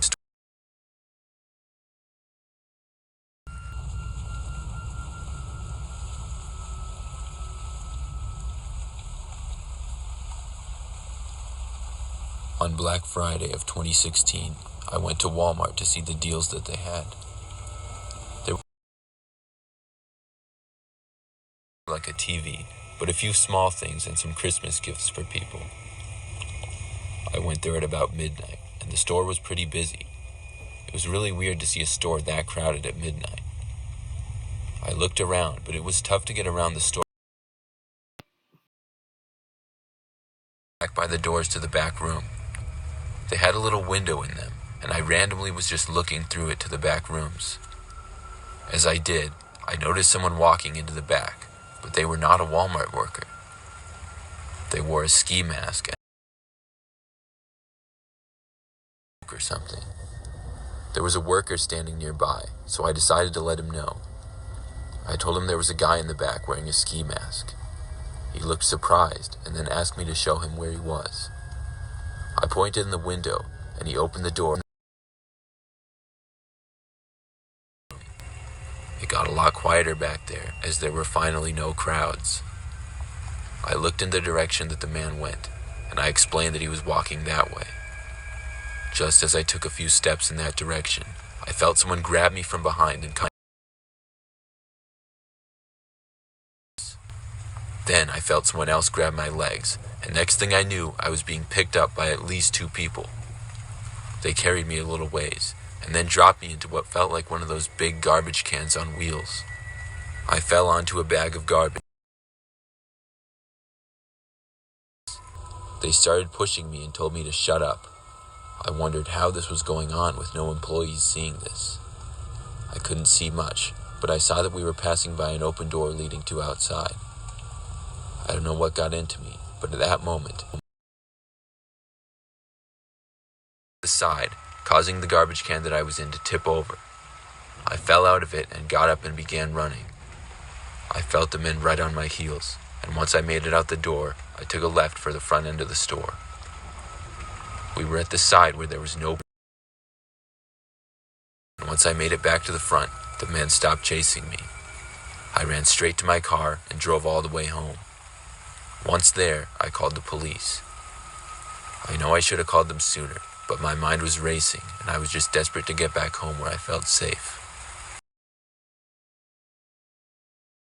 There have been other calls about the men in ski masks at that Walmart. I don't know what those men were up to, but I'm so happy I was able to get away.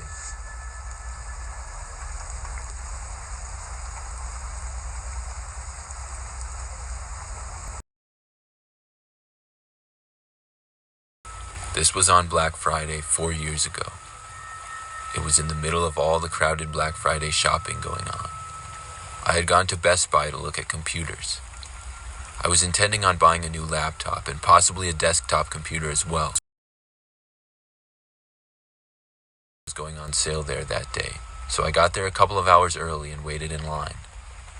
There was quite a few other people waiting, so I brought a chair and some hand warmers and just watched videos and played games on my phone as I waited. I remember there was a guy standing behind me who had really looking at me the entire time. At one point, I asked him how he was doing, but he didn't answer me. He didn't even look at me at all. The more time went by, it seemed awkward and just really strange as well. At last, finally, I went to the computers and got the laptop I had been planning on getting. I ended up getting the desktop computer as well. I was there for maybe 30 minutes, and then I left and brought the things to my car. I put them in the front passenger. As soon as I sat down and started the engine, I looked in my mirror and saw the man who had been standing behind me in line. He was sitting in the back seat of my car. I freaked out and immediately jumped out of the car and ran all the way back inside to Best Buy. Once I regained my composure, I went back out into the parking lot, but my car was gone. I realized I had left the keys in it. The police arrived a short time later. We figured the guy was probably planning to rob me, so I guess he got my stuff.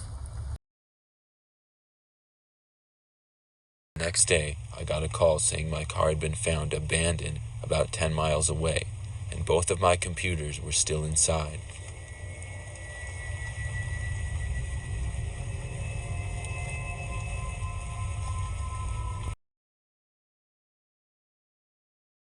The story takes place on one of the best nights for kids around America, but the worst night for me.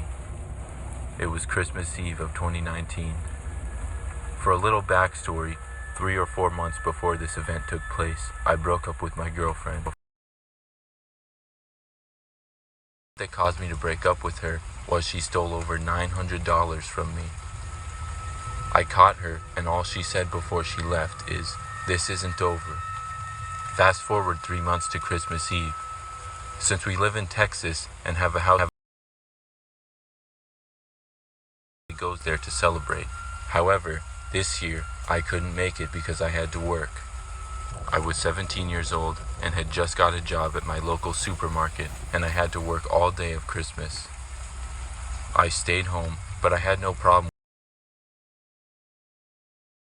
It was getting late, probably 11 o'clock or so. I decided to take a shower and go to bed as I needed to get up early the next day.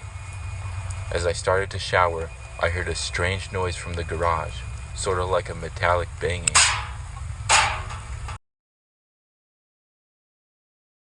Put the water as hot as it would go. I took my shower, and when I finished, I went to go get in bed.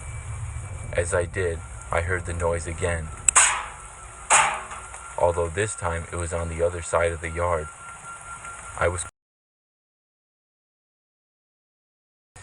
went to go look out the window and see. I looked out and didn't see anything but my backyard, completely empty.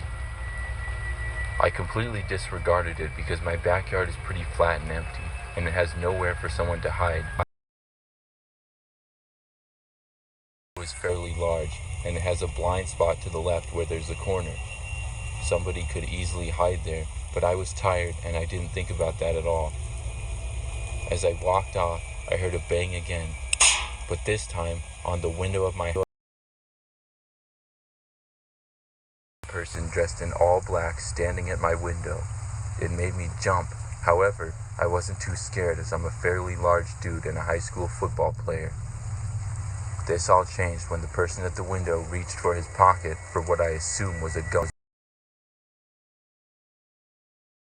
Room to go retrieve my dad's shotgun. I knew he kept it in a safe and had the safe key under his pillow. As I was running to retrieve it, I dialed 911. As soon as the dispatcher answered, I heard the horrific sound of glass shattering and shut the door quietly. I whispered into the phone what was happening to the dispatcher.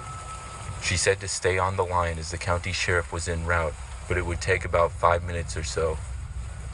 I told her I was going to retrieve the shotgun. And to use it with caution.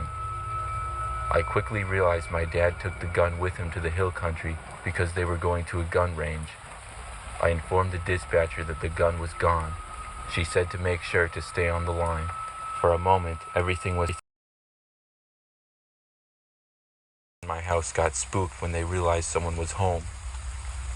My heart sank into my chest when I heard not one, but 2 sets of boots walking up the stairs. I heard a heavy metal pole scraping across the floor. I lied. Passed out when I heard one of them talk, not in any voice but Jennifer's. She said, "Merry Christmas, Tommy." Then I heard a male voice mockingly say, "We know you're in there." Then they knocked on the door of my parents' room. Jennifer then said, "Don't worry if you don't open the door. We'll open it for you." I heard the pole hit the door and the lock started jiggling. I had to put my hand over my mouth to keep from being too loud. Then all of a sudden, they ran down the stairs to try to leave out the front door when I heard someone yell, "Freeze." I heard a bunch of yelling and then an officer come in and announce himself and tell anybody in the house to make themselves known. I called out to him saying that I would come out slowly with my hands visible. As I left my parents' room, I saw the 2 being escorted out in handcuffs. The rest of my night consisted of paperwork and me talking to my parents, who were making a 3-hour drive to come home and be with me.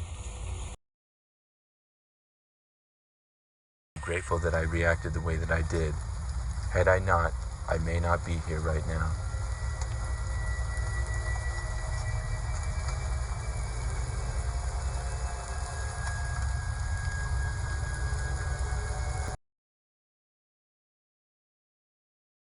It was certainly my favorite time of the year until one night that changed everything.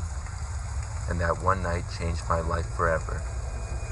The Christmas of 2018, I was sitting in my living room watching the snow get heavier and heavier. I would knock at my door. I thought, who could it be at this hour? It was 1:18 in the morning. I got up to open the door, and to my surprise, I saw nobody. I closed the door, thinking I was being... 5 minutes later, another knock on my door. I once again got up to open the door, and when I saw nobody, I sighed and shut it. Almost immediately after, another knock on my door, and this time I was quick enough to swing the door open. He looked to be about 5 or 6 years old, running towards a house that was adjacent to mine. Surprisingly, I never knew who lived there, and quite frankly, I never seemed to care. However, this time I wanted to know why such a little kid was roaming out. Morning finally came, and I headed towards the house where I was sure I saw the little boy run into. When I knocked on the door, nobody answered. I figured they weren't home and I would come back later. That evening, I tried going again. I thought to myself this was quite strange. I then tried the door angle, and to my surprise, the door wasn't locked. Curiosity got the better of me, and I unlawfully entered the house knowing I was breaking and entering. Foul in the air, the smell of rotting meat. The inside of this house looked like nobody had lived there for years. I decided to check the upstairs of this house, and once I climbed up the stairs to the top step, I saw there were 5 bedrooms adjacent to each other. Nothing special, just a bed and a closet. I checked out the rest of the bedrooms and found nothing. Great, I thought to myself, this was a complete waste of my time. Just as I was about to leave though, I felt a tap on my shoulder. Just as I could say anything, I saw it was a woman, and she put her hand over my mouth and shushed me. I slowly backed away and then sprinted back to my house. As I did, I heard the blood-curdling scream of the woman telling me to come back. Not to do anything. At 3 a.m., I woke up to sounds outside my window. I looked out and saw the same woman staring back at me with a wide smile that ran across her face. Her crazed eyes stared back at me on the other side, and then dialed 911.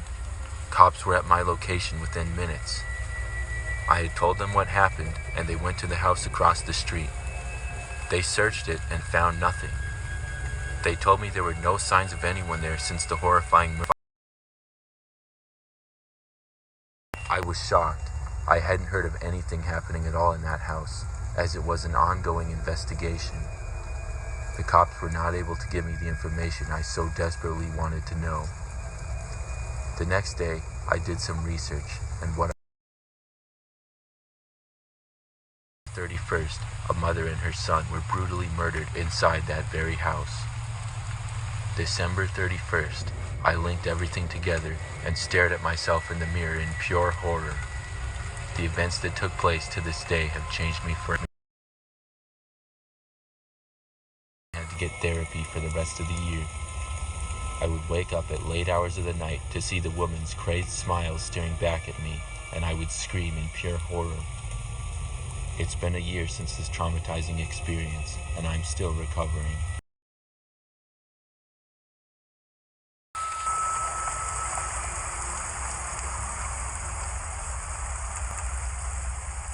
This happened many years ago when I was a little boy. It was Christmas time, and my family and I lived on the first floor of a large apartment complex. My mom told me that Santa was at our apartment. We went to the event room that our apartment had, and they were doing a Meet Santa type of thing. There wasn't a whole lot of people there, but those who lived nearby and had kids would bring them to see Santa. I met Santa. I remember when it was my turn, he asked me what I wanted for Christmas, and I told him I wanted the new PlayStation. He asked me if I live here, and I told him yes, I lived right down the hall. He then told me he would see what he could do about it. We then went back home. I think we made some holiday cookies or something. I don't quite remember that well, but where the story really gets interesting is later that night. I was in my bed and not really that sleepy, so I was just laying there playing on my game when I heard a noise come from my window, which was literally right next to my bed. I looked up through the blinds, which were open so that you could see through them. I saw Santa standing right outside my window, and it really shocked me. He then smiled at me and asked if I remembered him. I told him yes, and he handed me another candy cane. He told me he wanted to show me his sleigh. I knew something felt off about this situation. I didn't really think Santa was supposed to leave yet. It was like a week before. But he was Santa after all, so I told him I'd like to see it. He told me to come out the window, and so I opened it wider. As I was about to climb out the window, the door to my room opened. It was me and grabbed me. When she did, Santa turned and ran away into the night. She asked me what was going on, and when I explained it to her, she told me that the man at my window was not really Santa, but just an imposter pretending to be him. The man was long gone. I was young, but when I spoke to my mom about the incident in recent years, she told me based on the information of the man dressed as Santa who was at the apartment that day, they were able to locate the man and he was caught. Did.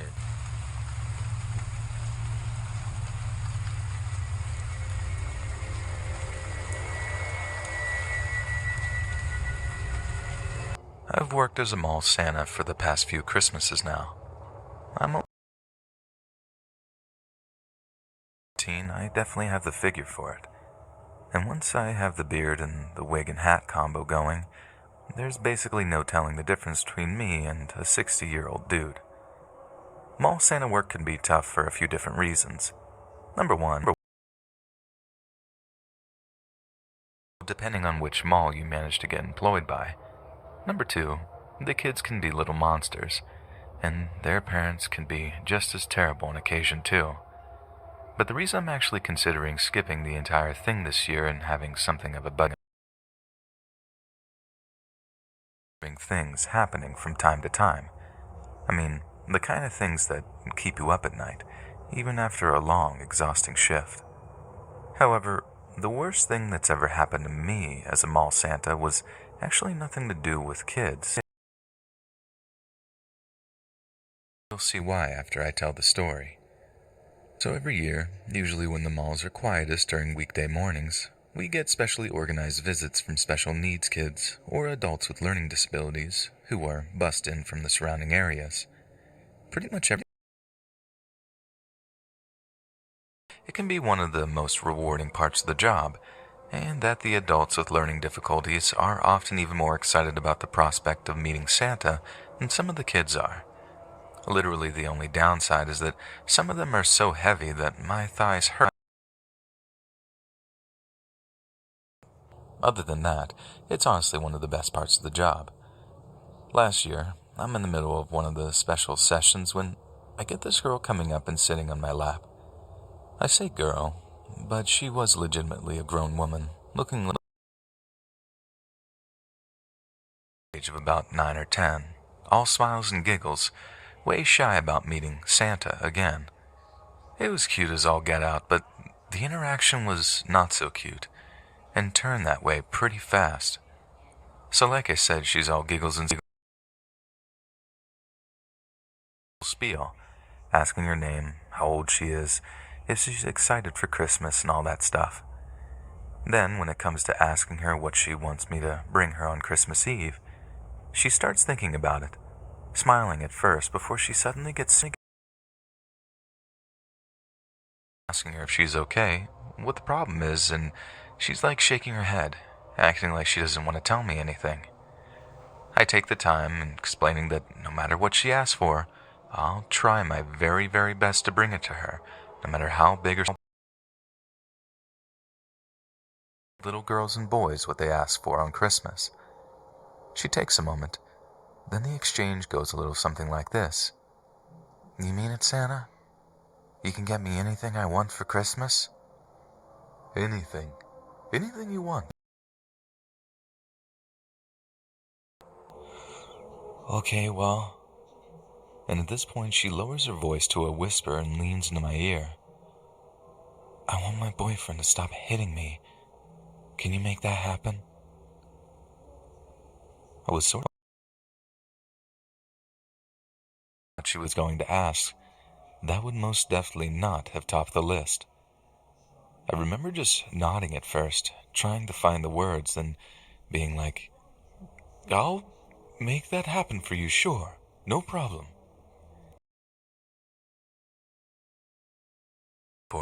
And gave me the biggest hug I think I'd ever received while working as a mall Santa.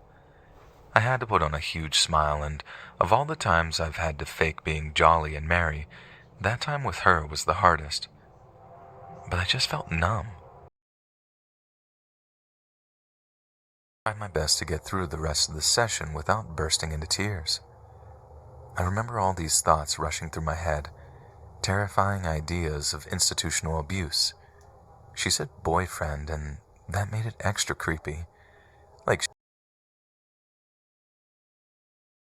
another adult with learning difficulties who she'd hooked up with somehow, but there was nothing to say that it wasn't a member of her care team that was, like, abusing her, in a completely different sense, too. Not just physically, but, well. I approached the member of the care team that had organized the trip and had accompanied them to the mall. I didn't let anything slip. I just told them how great I thought the session had gone and asked a few details about the group that had organized them. As it turned out, note of the name of the place as well as the name of the girl that was apparently being abused.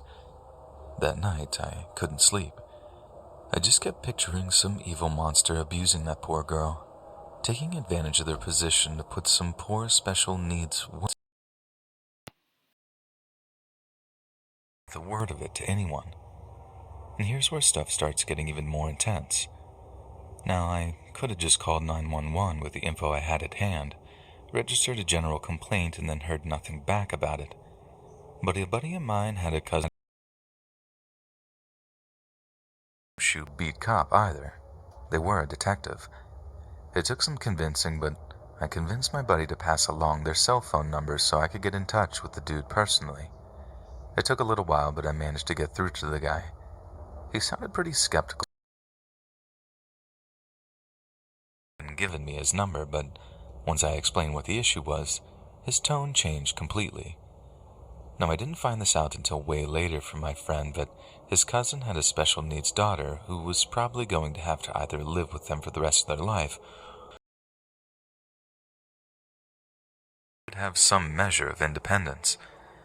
So when I explained the situation with the special needs girl I met as a mall Santa, it obviously hit the guy right in the feels, as the topic was so close to home.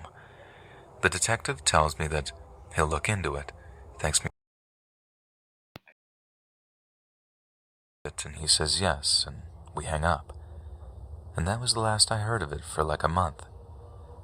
Then after maybe 5 or 6 weeks, I'd almost forgotten about the whole thing. Christmas was over. The mall Santa job was way behind me, and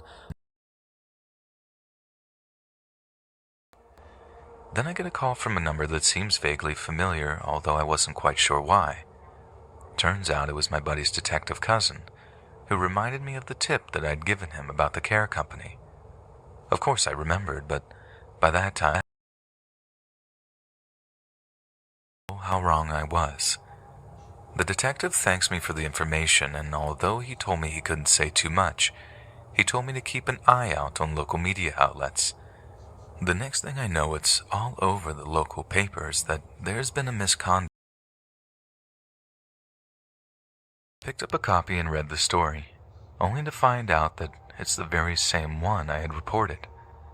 The long and short of it is that the cops had uncovered endemic levels of abuse in the company. Stuff that varied from financial discrepancies to there was even cases of care workers taking advantage of mentally disabled females in ways that were seriously inappropriate.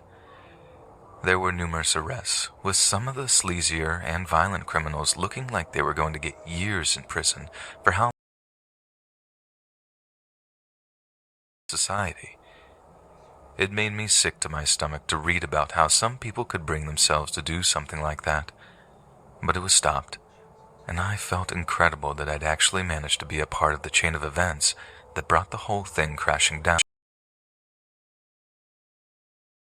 who was obviously pretty traumatized by what was happening to her, and just not being able to understand why it was happening either, found some measure of peace after it.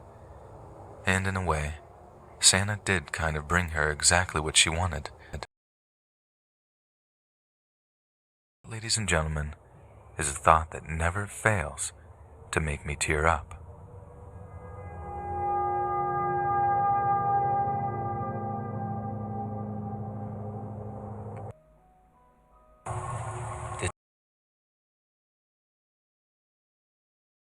Get work done on my laptop. It was my favorite place to work because I liked their coffee, and I didn't have the distractions I would have at home, so I could get a lot more work done. One day in the winter, I was working like I often did.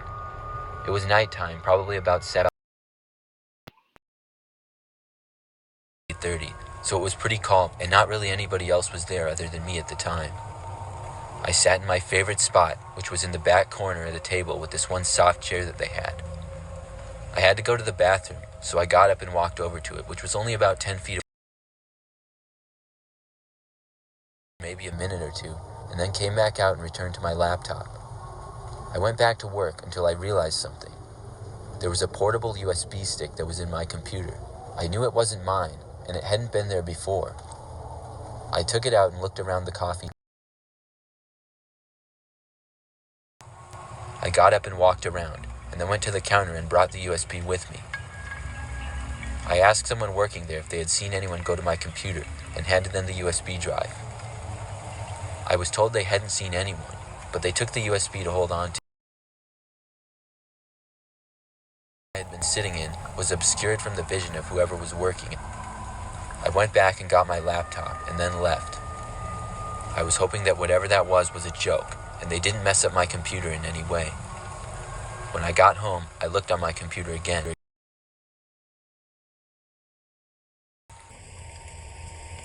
It was titled with just a bunch of numbers, and I clicked on it to see a text document.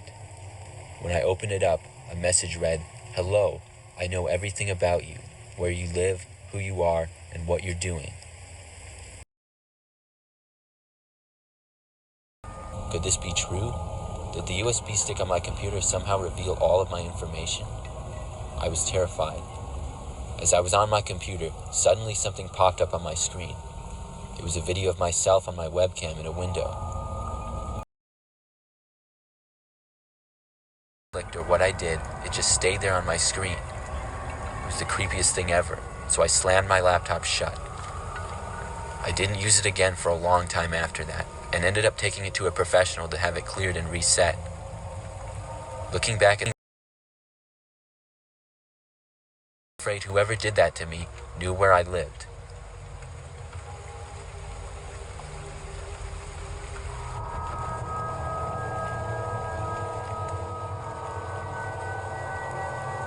I used to go to Starbucks all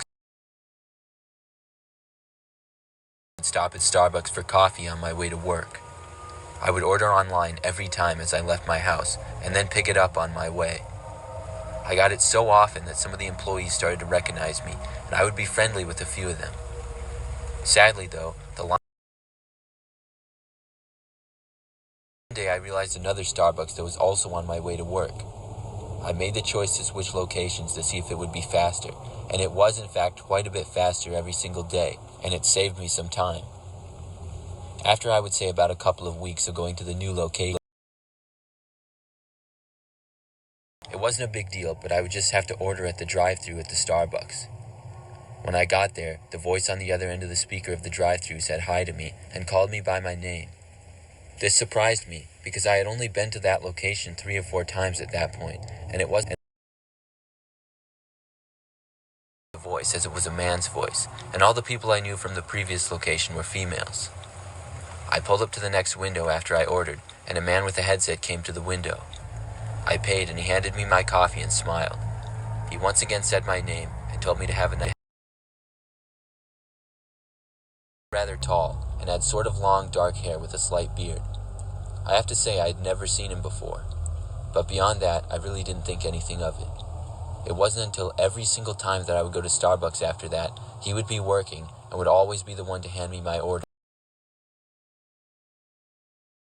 on his face. None of this really bothered me though, but it did feel a little bit strange. Then I stopped seeing the man.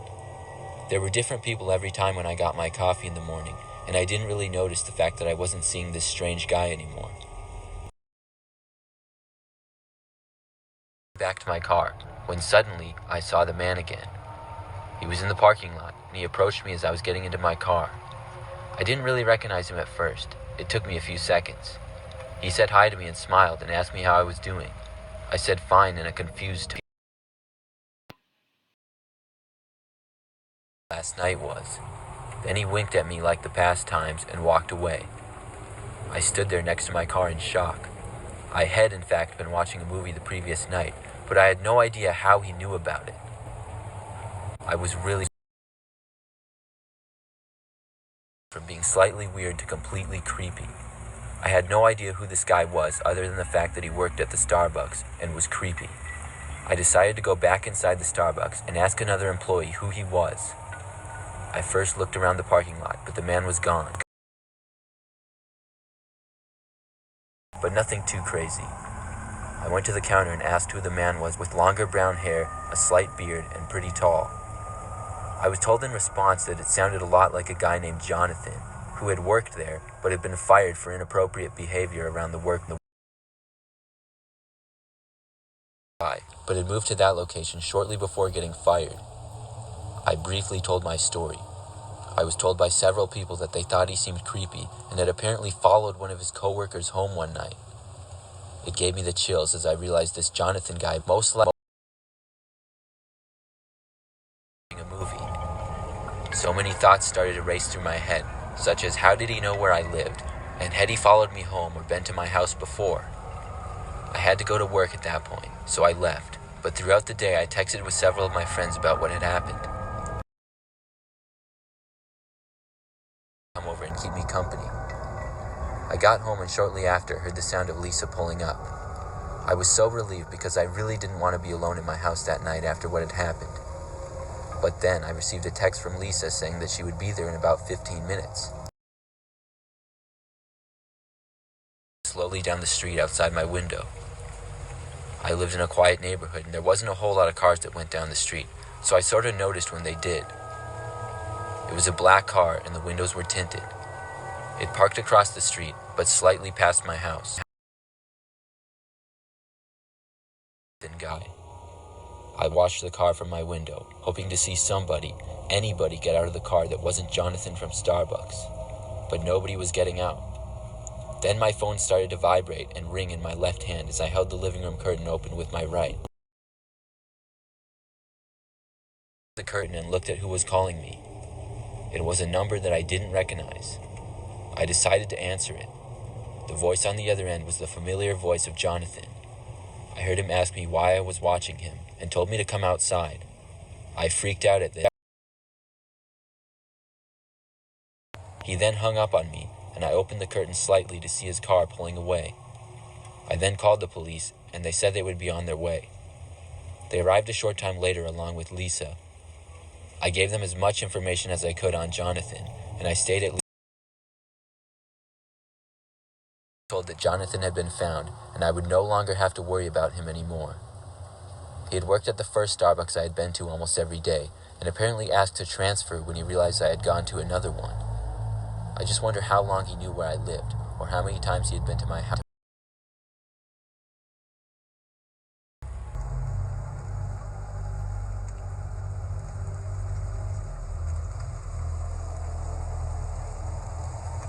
Last year, I went to Starbucks for some coffee.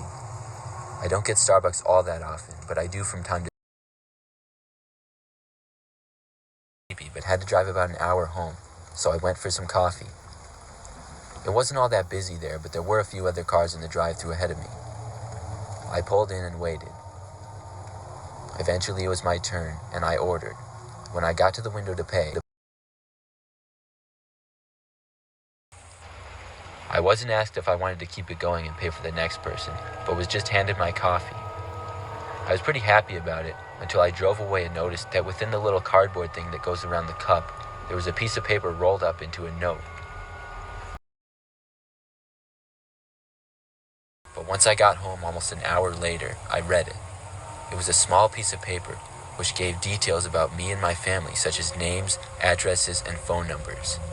I was told that I needed to come up with $10,000 or something very bad would happen.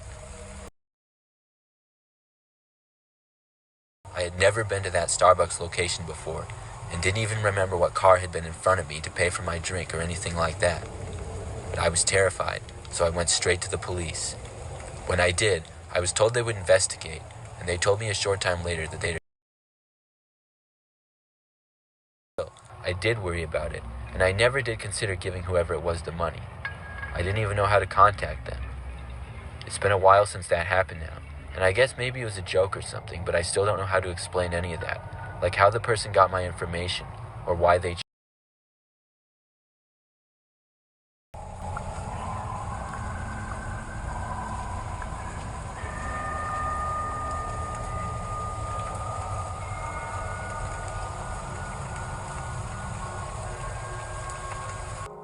This happened during... So the air at night felt really cool, but not too cold. My old best friend, who we'll call Veronica, had texted me asking what I was up to, and she said she was hungry, to which I replied, me too. In order to better understand location, I was at my cousin's house, which is about 8 blocks away from Veronica's, and McDonald's was probably about a half a mile away from both of our homes. Across the street from our McDonald's was a Target and various other fast food chains, and maybe... I don't exactly remember whose genius idea it was to sneak out at 11 o'clock at night in order to satisfy our hunger, but nonetheless we did. Although I had never done it before, sneaking out was relatively easy for me. As for Veronica, because I was late, I was in my PJs, which consisted of shorts and an oversized football jersey. In retrospect, probably not the best clothing idea for 11 p.m. while sneaking out in a not-so-safe city, but I digress. Catching up about whatever boy problems an idiotic math teacher we had at the time. The streets weren't desolate, but not necessarily bustling with cars either. I remember being worried that my mom would see me walking around at 11 p.m. if she drove by. Distance and time. Now, the McDonald's and Target were a bit uphill, but only if you walked from west to east. We came from south to north, so it wasn't really a problem for us. Not that it would have been either way, but it's better to explain. I saw a guy, probably about 5'5", so he was pretty short. He was wearing a blue hoodie and I believe some shorts. Veronica was maybe about 5'2" at the time, where I was about 5'3" to 5'4". Because all this happened, I didn't really think too much of the guy because Veronica and I were laughing away and talking about anything and everything, but I did take a mental note of him. So, being the geniuses that we were, neither of us actually checked to see if the McDonald's would be open. Drive-through. Yeah, we failed to do one simple yet very important necessity. No problem for us geniuses though. Why, you may ask? Because Burger King wasn't that far away, and we really needed to satisfy our hunger. West, going downhill. I was ranting away while Veronica kept glancing over her shoulder. She has this habit of doing this every time we walk anywhere, no matter the time of day. She then linked her arm around mine, and then softly... I glanced behind, not making it obvious, but just to see if she was messing with me. Yeah, we kind of had a messed up sense of humor, so it wouldn't have been that much of a stretch. Unfortunately, she was telling the truth. She told her not to walk so fast, or he would know we were on to him. As I mentioned previously, our city wasn't really one of the safest, so I grew up being taught to always be aware of my surroundings. I wasn't as street smart as my siblings, as I was more book smart. I then told Veronica that we should just go across the street and enter Target. As we crossed the street, I glanced behind us and I noticed that he was crossing too. At this point, Veronica was getting extremely worried. And me, you might ask? This to be funny because what are the odds that the first time I ever sneak out, I'd end up being followed from a McDonald's? Suffice to say though, I ended up sneaking out again after that. What can I say? I wanted to get the whole high school experience. I FaceTimed my cousin to share what was currently happening, as she knew I snuck out. While I was laughing and explaining, Veronica was pretty much in full-on panic mode. Eventually I hung up abruptly as Veronica and I decided to run through the rest of the parking lot and ride into us. As we made it inside the Target, we decided to walk around just in case he followed us inside, but luckily he didn't. We made our way back to the glass windows where the entrance was located at, and then we sat down to really grasp the whole situation. Past Target in the same direction we had originally came from. Behind Target is a park, which I always walk past in order to get home. I decided to call my older brother and asked what to do. He told me to call my cousin and then tell her to walk, and I told her to bring her giant of a boyfriend who happened to be spending the night. She said that she would meet us by the front. Veronica was really relieved, but I still didn't really care about it at all. A few minutes pass, and a guy walks in Target. I don't remember exactly, but I think he was Caucasian and maybe about 5'7". He explained that he was in the McDonald's drive-thru when he noticed us walk away, and the guy following from behind. He said that he saw us cross over into Target, as well as the guy. Explained our side of the story and then reassured him that we were in fact okay. He told us we shouldn't be out this late and that we should really call our family to pick us up. We said that we had family on the way and then thanked him for looking out for us, to which he told us to really made it feel real to me, because that's kind of when reality hit me. My cousin ended up coming with her boyfriend and dad in the car, so yeah, we got busted.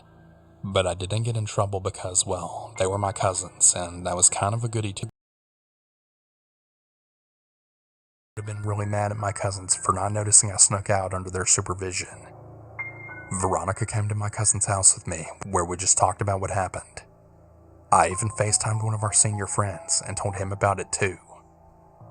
Veronica and I know, but during the rest of our friendship, we'd always recount that story and laugh about it. But it really is scary how easily something bad could have happened if we had only continued our journey to Burger King. And the realization that another person witnessed it made it all too real. This event, and it's really given me some extreme anxiety. I think it's pretty damn safe to say that I won't be walking alone anymore. Hell no.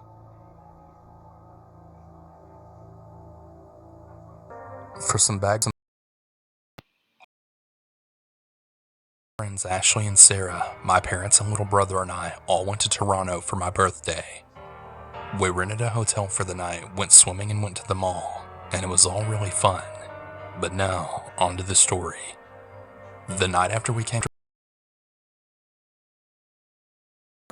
and we were all just hanging out there. It was around 11 p.m. and we were all really bored. I knocked on the door separating me and my friend's hotel room and my mom, dad, and brother's room to ask if me and my friends can walk around Toronto because we had nothing to do. My little brother asked if he could come too because he was also bored. I said sure, so my parents ended up coming as well because they had to watch my brother.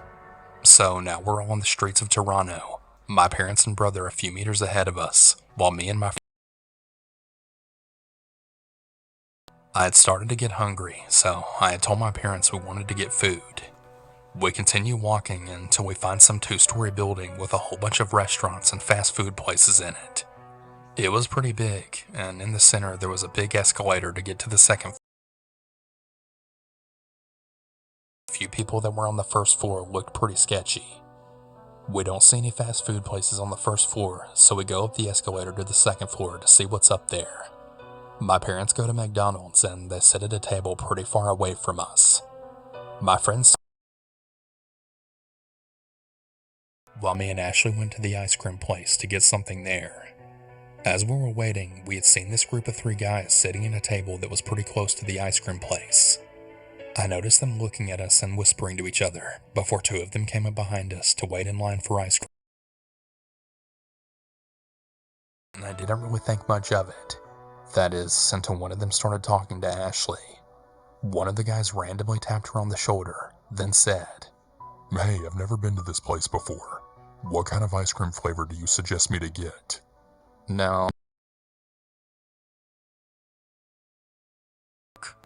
He was a very tall Jamaican man who looked to be in his late 20s or early 30s, in very bummy clothes, and randomly talking to my friend who was 15 at the time. He was also screwing a lid on to some weird-ass small bottle as my friend was talking to him.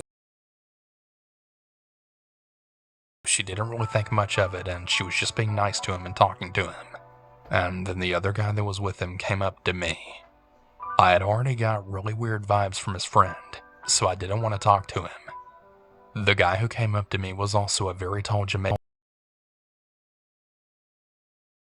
He then says to me, "Wow, you look really exotic. What's your ethnicity? I gotta know." I was super weirded out by this and a bit uncomfortable, but I just laughed and said thanks and told him my ethnicity. "That's a really beautiful mix. You're a very beautiful girl. Can I please get your number?" There was no way in hell I was giving this 30-year-old looking man my number.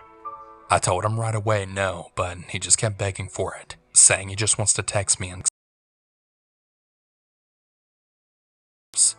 But as I kept saying no to this man, I noticed the third guy that was sitting at their table then get up. He was yet another very tall Jamaican man in a beanie, and he had a briefcase with him. I saw him make dead eye contact with me as he got up, walked to the I was about to walk away from this man because this whole situation was just really freaking me out, until the other guy who was talking to my friend Ashley then came up to me and then said, "So, hey, I got your friend's Snapchat, and I was wondering if I can get your..." To strangers. He then kind of laughed at me and just said okay. Then this next question got me really scared. The man that was talking to Ashley then said to me, "So, are you 2 here all alone, or are your parents here?" Kind of went blank and I froze. But my friend responded for me, saying that my parents are over by the McDonald's and that our other friend is at the table close by. The 2 guys looked over at our other friend and then waved at her. Sarah had seen the 2 guys do that. But right as Sarah was about to come up to us and get us out of this situation, my parents went up to her and they told her they were going back to the hotel room, and that we can just walk back since the hotel was only about a 10-minute walk away from the place we were at, so my mom thought it would be fine. The escalator. Sarah then came up to us and those 2 strange men, and then said, "Hey, is everything good over here?" "Yeah, all good. We're just now leaving," I said back. Then the guy in the white trench coat then looks at me and says, "Even look at him." Sarah, Ashley, and I just walked back to our table. I didn't feel like staying there anymore and told the girls we should go because I was really uncomfortable. So we start making our way to the escalator, but then we see those same 2 guys from the ice cream place following us. My parents are gone now, and it's just us 16-year-old girls in this random building with barely any people in it because it was so late. I tell Ashley right away that those same 2 guys are following us, and she starts to panic too. We go down the escalator, and they do the same us from those scary men. Then as we get to the bottom, thank God, I see my parents and brother waiting in the Starbucks line right next to the exit. Me and my friends run up to my mom to go and tell her that those strange men were following us. But right as I look, parents were still here, so as soon as they got off the escalator, they went right back to the other one to go back up the second floor again. My mom told me that they were leaving to go back to the second floor, so we should just go back to the hotel room. My parents and brother left the building. When we got out, my parents were about a meter or two ahead of us, and I noticed the same guy with the briefcase that I thought left the building earlier, standing right next to the exit door, just staring at us. This really scared the shit out of me because I thought he left a long time ago. I walked past him. I assumed he didn't do anything because he realized my parents were there, but as we got further away from him, I looked back just to make sure he wasn't following us, and I noticed that he went up to some creepy all-black car with really tinted windows, then knocked on the window. The man with the briefcase whispered something to him, and then he left the car and went right back to the building that we left from, and the car drove away. This really scared the shit out of me, because if my parents weren't there, I don't even know what could have happened to us, but it for sure wouldn't have been good. Why the men in the briefcase went up to that car, but I don't want to know. We got back to our hotel rooms, and my friend Ashley started crying because it all hit her at once what just happened. Sarah and I tried to calm her down, and then I asked her, did any of it? She told me, yeah, I gave him my Snapchat because I was really scared to say no. That's when it then hit her that she has her location on for Snapchat. I told her to go turn it off immediately just in case, but when she went to turn it off, it showed one of the at or near our hotel right now. She turned it off right after that and then blocked him. Nothing else happened that night, thank God. I'm really glad my parents came with us to the food place, and thank God they didn't leave the building just yet, because so everyone listening to this, please be safe out there, and especially at night.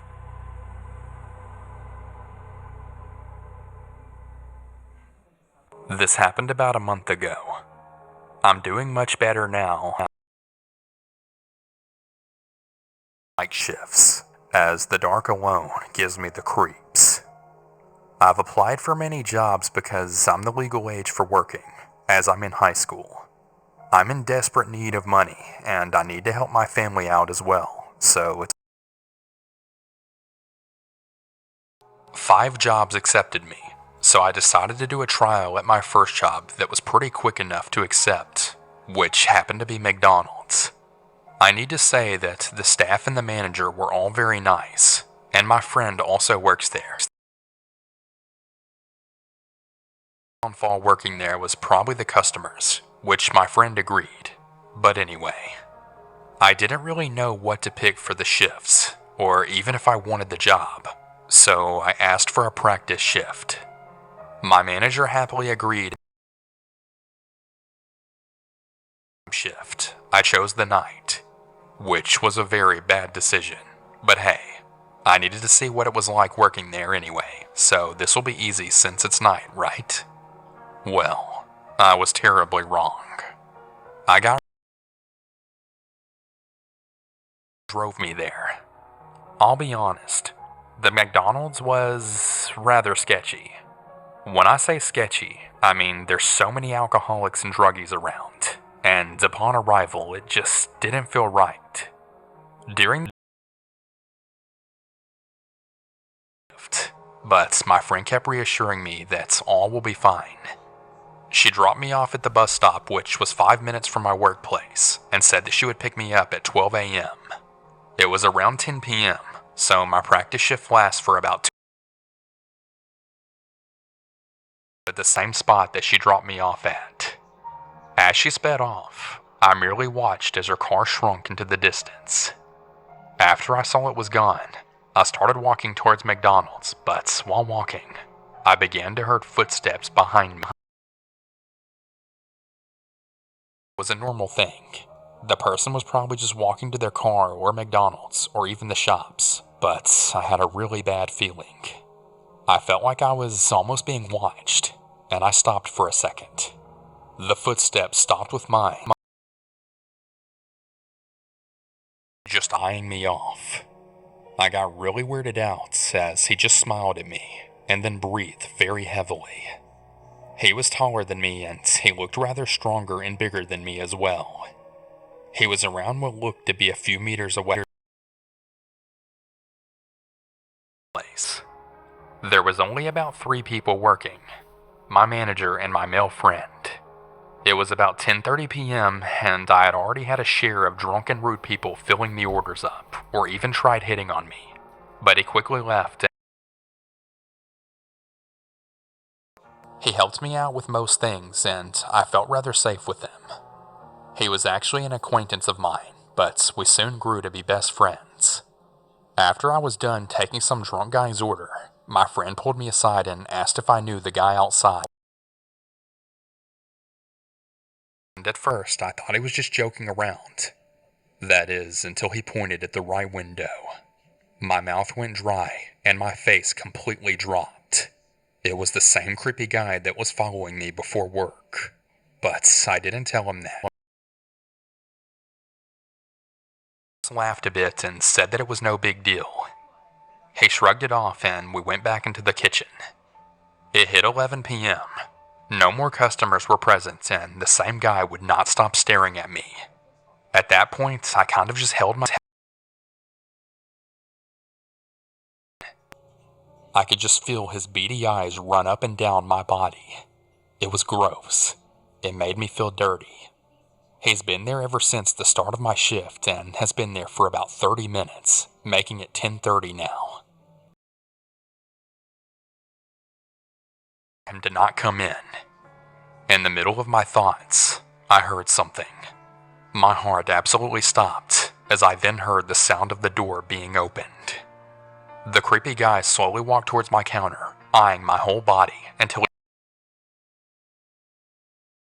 almost drooling. His breath reeked like alcohol and cigarettes. He had a musky scent that, to be honest, nearly made me vomit. Red flags were totally going off, but I just tried to continue with my nice act. He was in the kitchen. He was pretty busy, basically making sure nothing was getting burned. I turned my attention back to the guy and, no matter what I asked him, he was silent. It probably went on like that for about 5 minutes straight. Such beautiful skin. So young. Short black hair. Such a nice complexion you have. Before I could even speak or try and call someone over, something I wasn't prepared for then happened. Which happened to be the same part I was working at. He then looked at me like I was a piece of meat. Trying to climb over the counter wasn't easy for him though, eventually trying to grab me and getting stuck midway as I tried backing up. To my luck, I then slipped and told him away, hoping that he wouldn't pass through. I was of course rather startled and afraid to the point that I couldn't even utter a single word. My friend dropped what he was doing as he screamed for my manager to then come over. My manager quickly showed up, my friend quickly ran to my aid and he took me to the back room, which is what my manager told him to do in order to calm me down. Shortly after, we called the cops. I glanced at my friend as he looked pretty pale and rather puzzled, like he saw for the cops. That's when my friend quickly explained who the guy was. As it turns out, the guy was known for creeping on the female staff members while they worked. He would take pictures, ask for their number, offer alcohol, and even banned from even entering the place or even being near it. The cops were already very aware of who he was due to his creepy behavior in the past. After the whole investigation and getting questioned, it was about 1 a.m. and I was let go. And on my way home, my friend held my hand and kept reassuring me that everything will be fine. Safe to say, I don't think I'll ever go back there again. And after this, I don't think I trust any night shifts.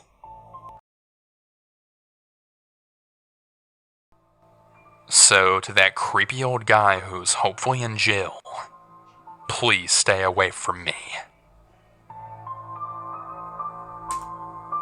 I used to work at a Starbucks here in Cardiff, and I've got to be honest.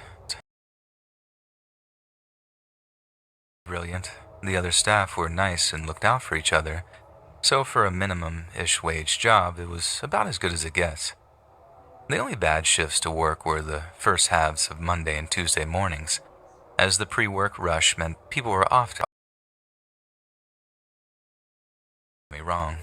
People could be complete jerks at other times of the day or week, but the highest concentration of them was Monday and Tuesday mornings, without a shadow of a doubt. But rude customers aren't scary. Annoying and frustrating, yes. As much.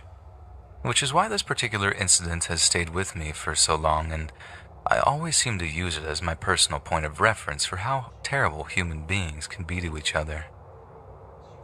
So, it's a Monday morning, and we're 30 minutes more, and the caffeine fiends will start to thin out, and we can get some coffee and make a smoke break of our own. I heard her before I saw her.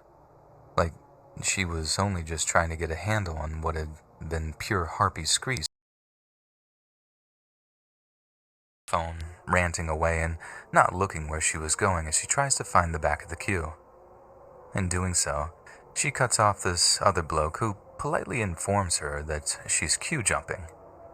I don't know if she actually didn't hear him or was just... The bloke has to tap her on the shoulder before saying, "Excuse me, believe I was ahead of you." The woman just shrugs this off at first, giving the guy a gesture like, "I'm too busy to listen to you."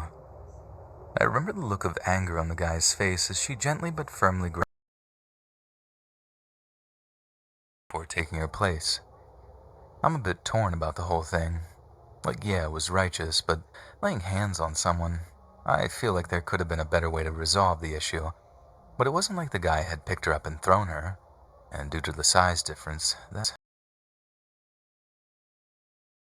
she reacts like this had been the case, like him actually standing up to her was some horrific incident of assault, and starts demanding someone call the police, even though she herself was on the phone and simply refused to hang up. A couple of staff members and customers managed to call. One of my colleagues serves the angry woman. I didn't serve her, but when she got her order, she turns to be like, excuse me, this coffee isn't as hot as I asked for." No, I know better than to just argue with. What I do is I'm asked and heat the coffee up a little bit more for her. I hand it back. She dips a finger in it and once again tells me, "This coffee isn't hot enough." Now, bearing in mind, she just watched me run some steam through it, but literally steaming hot coffee that she proceeds to absolutely overload with sugar. No wonder she was in such a stinking mood. Her entire life was probably one big sugar crash, hence why she was such an unbearable person to be around. But little did I realize, she took the lid off of her scalding hot syrupy coffee and threw it in the guy's face as he sat reading his newspaper. God, the sound of that guy screaming was absolutely horrific. Like I didn't actually see the woman throw her thing. That's the only time I've heard someone scream in pain like that. When my old skating buddy absolutely shattered his leg on this visit to a Bristol skate park one year. But what followed in the coffee shop was pure chaos. People were pulled, staff and police turning up. I think the woman legged it as soon as she threw the coffee because, to my knowledge, no one was arrested. But the guy who had the coffee thrown on him suffered life-changing injuries. From what another colleague told me, it actually stuck to his face like a kind of molten hot glue. He'd been left with terrible scarring for the rest of his life, and all because he stood up to some absolute monster in the queue that morning. That's what I find really scary. seemingly normal interaction with them could end up with you suffering injuries you'll carry with you for the rest of your life. Just one moment of misjudgment, one little enough is enough moment, and boom, you're going to look at a very of your natural life.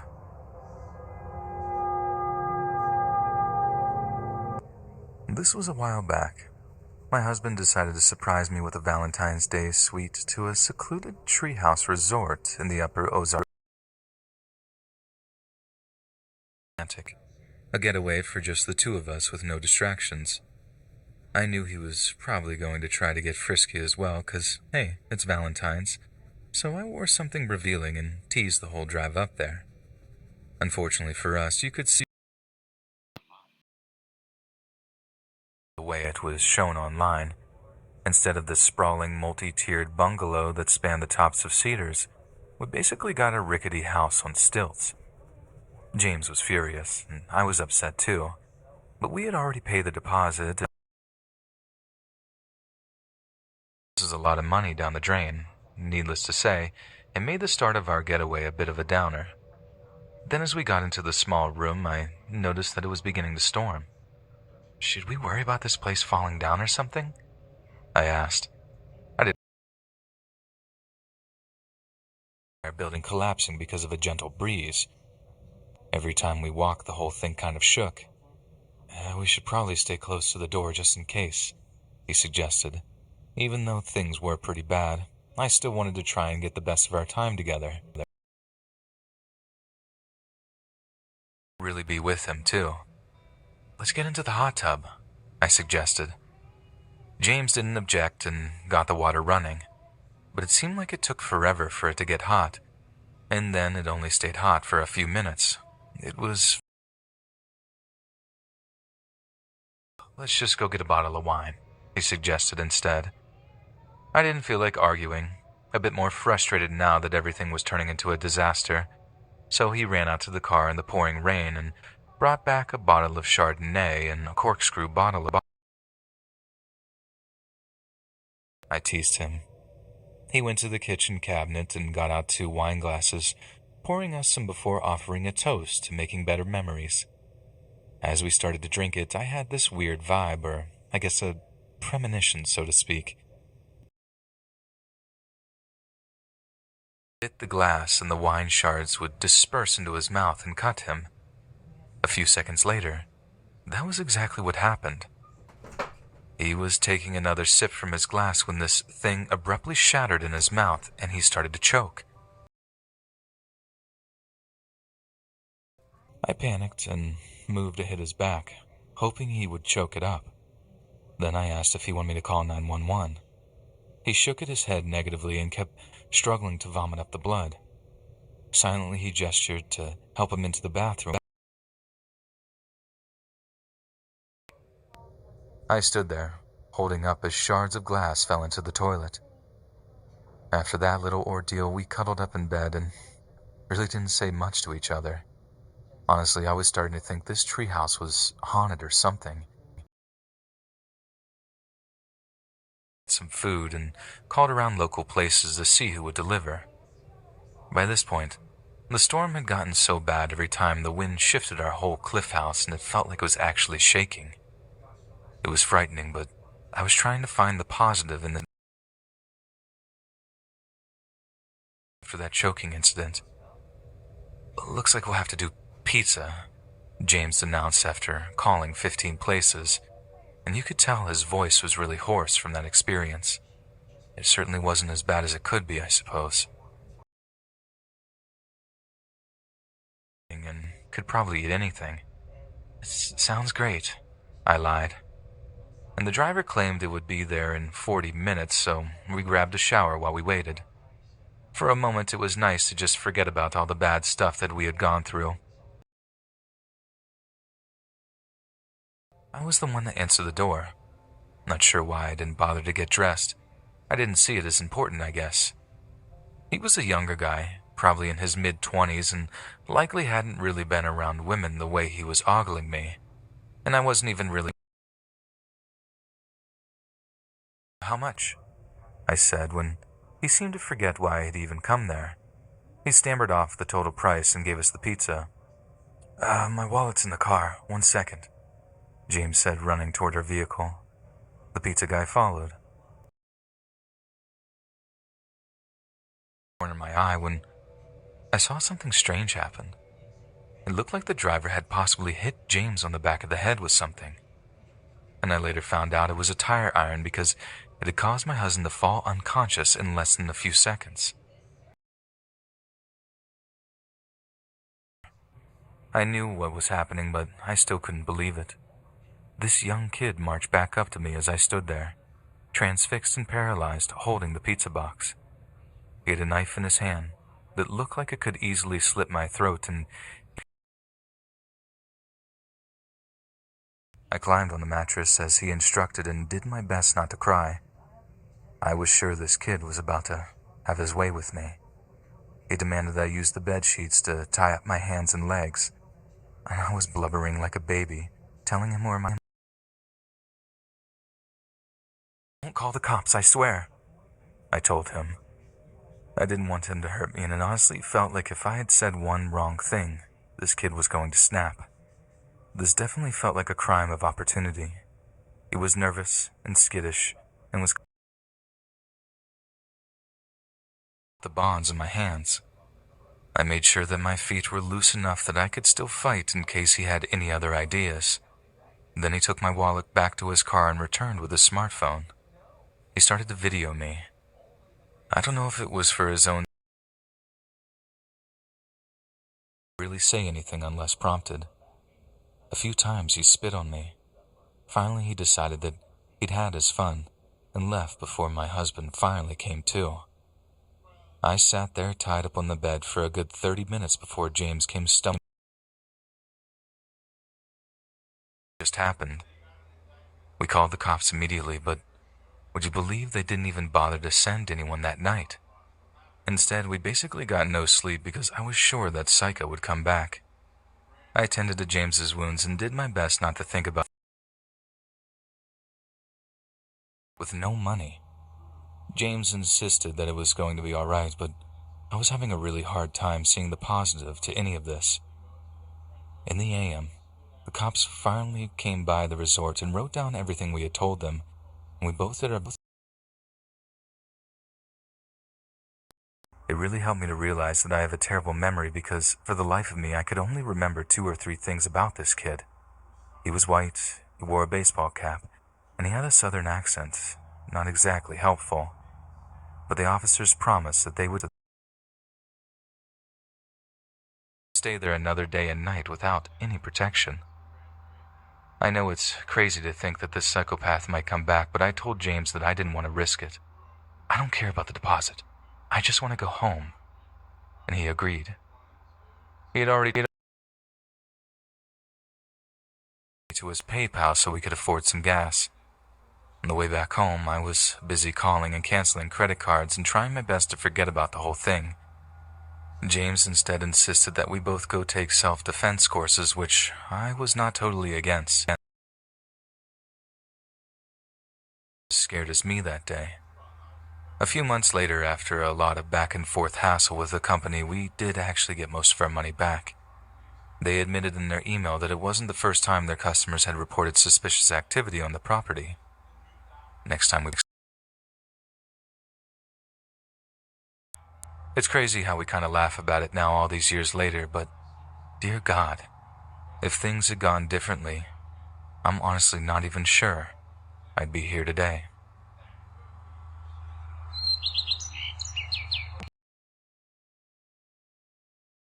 A little different because my family had to move in early February, so we postponed actual Valentine's until close to March. Then the pandemic hit, and I was one of the first in our family to be exposed. My boyfriend said that we could still do our Valentine's. Honestly, I felt like one of those kids stuck in a bubble constantly. It was mind-numbing to see others going outside, and I couldn't. I didn't have any symptoms. I didn't understand why I was being locked away like some kind of criminal. Still, my boyfriend Robbie told me insisted that we couldn't miss it, no matter the circumstances. Saturday rolled around, and as planned, I logged into Zoom, eager for the romantic surprise that he was going to pull off. Honestly, I didn't know what was going to happen, but I doubt it was like anything he angle where I could see him in his entire room. 2 windows that were partially open to let in a breeze, as he wore a silly blue suede shirt and matching tie. He had candles going and soft jazzy music playing.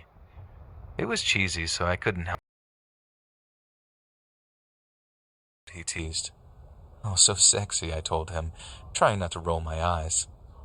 Next, he waved a bouquet of flowers in front of the camera and said, "Roses, your favorite. Don't they smell good?" And that joke was actually in poor taste because "Chocolates for you," he said next, waving a box of filled creamy chocolates near the screen. Then there was a strange noise right outside his window, like a scream, and he told me to hold on. I stopped and waited as he got up. Panic was gripping his body.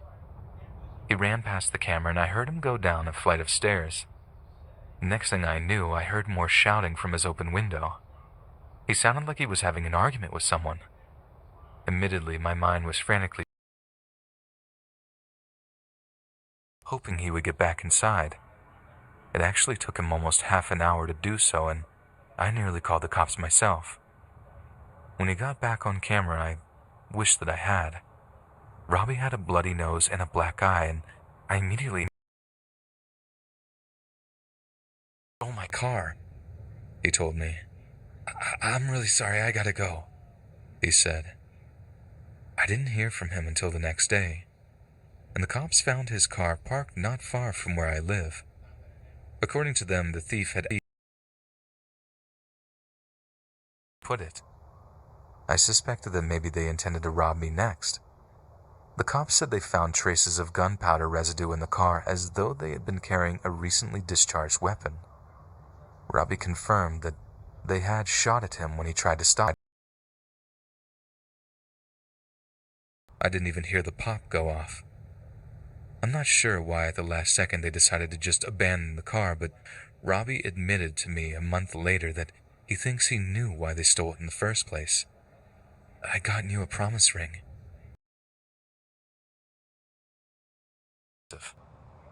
I don't know why I didn't think to bring it inside, but I left it in the passenger side seat. I think that must have been what they were after, he admitted. It truly was the most and least romantic.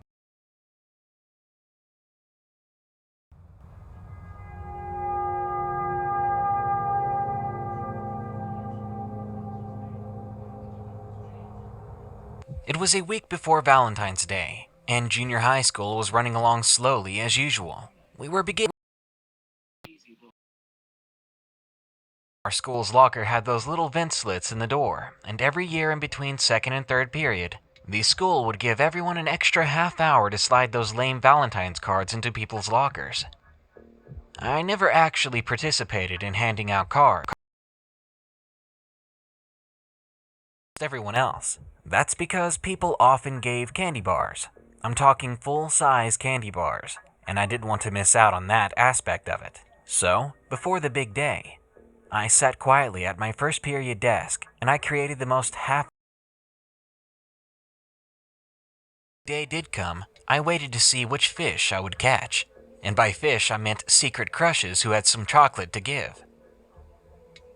On Valentine's Day, after fourth period when the lunch bell rang, I decided to stop by my locker to take a look at the diabetic. And it wasn't sugar. Inside, there was a folded up piece of notebook paper. It looked like it had been torn from a journal, and there was red lipstick on the upward facing flap. I was immediately disappointed, but my curiosity had me opening up the As I held it, a girl walking by stopped and gasped, and then she just kept walking. This was awkward and weird, but I thought nothing more of it at the moment. I looked down at the simple message scrawled on the note. It's been a while. That was it. No name or signature. No X's or O's. If whoever this was really thought I'd go alone to that old bridge at night, they were crazy. I mean, for all I knew, the janitor to me. I almost threw it away, but not before showing it to my friend Ethan. Ethan took one look at it, and he made the same face that that girl had made when she walked by my locker. What? Do you know something about this? I asked. He looked conniving. Ethan was the kind of person who was never not joking. I'll let you in on it if you take me with you. Screw that mess, man. That's how people get killed. I couldn't believe he wanted me to go out there. Trust me. Seemingly worried that I might refuse still.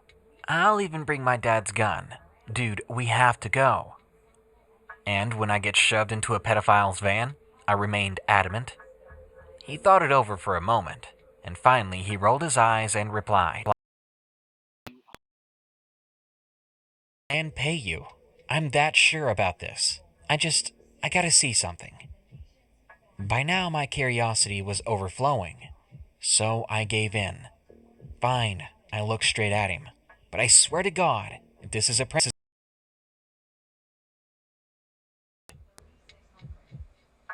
After school at about 9 p.m. that night, I told my parents I was tired and that I was heading to bed early. I walked to my room, locked the door, and climbed out of my window.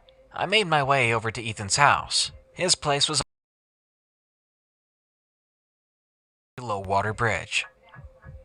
Now, Low Water Bridge was a local old bridge that didn't serve much of a purpose anymore.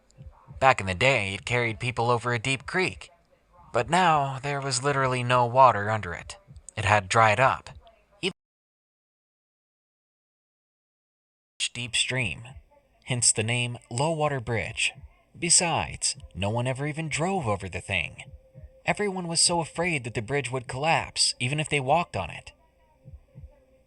It took us 45 minutes to walk there. It was so close to curfew, someone would definitely suspect something, or knowing my luck, it would be a cop and we'd be totally screwed. Luckily though, no one saw us. We made it to Low Water Bridge without too much of a hassle. Once there, we waited in some nearby brush. Surprised that it could even support itself, let alone the air above it. As we waited for 10 p.m. to come, Ethan seemed to be acting strange. He was quickly looking over his shoulders, and his eyes were so wide. At one point, he jumped. "What's up with you?" I whispered.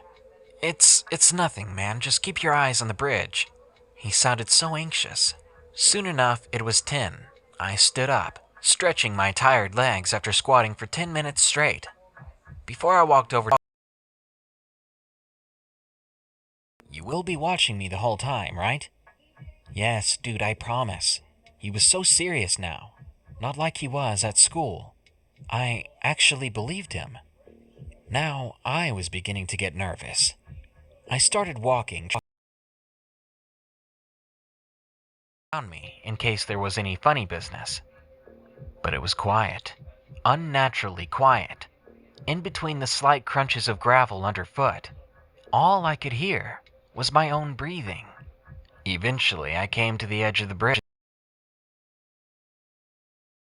I feel like dying today. I turned to where Ethan was, and he raised himself over the brush. He was making hand gestures toward me. He wanted me to step onto the bridge. I swallowed hard and continued. The first step made the wood around us. It was terrifying. It felt like it took ages to reach the middle, but the moment I did, I stopped and I listened. It was no longer silent. There was a very faint sound in the air. Second, until soon I could make a guess at the noise. It sounded like a young girl humming a tune. I had no idea what tune it was, and that didn't really matter at the time. It sounded like someone was coming, but I was beginning to panic. I turned to Ethan, silently asking him permission to get off the bridge. But when I saw his face from the bushes, my heart sank. His eyes were wide, and his mouth was open. And then I was done.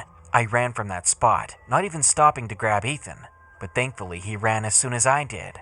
We did not stop until we got to my house, where we literally collapsed from exhaustion. We were on my front lawn on our backs.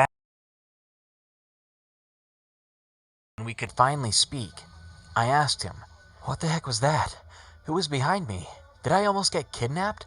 He stared back at me with the widest eyes. No. It was nothing like that, man. So it's all true. He said, "You said you'd tell me if I went with you. What's this all about?" I was desperate for an answer.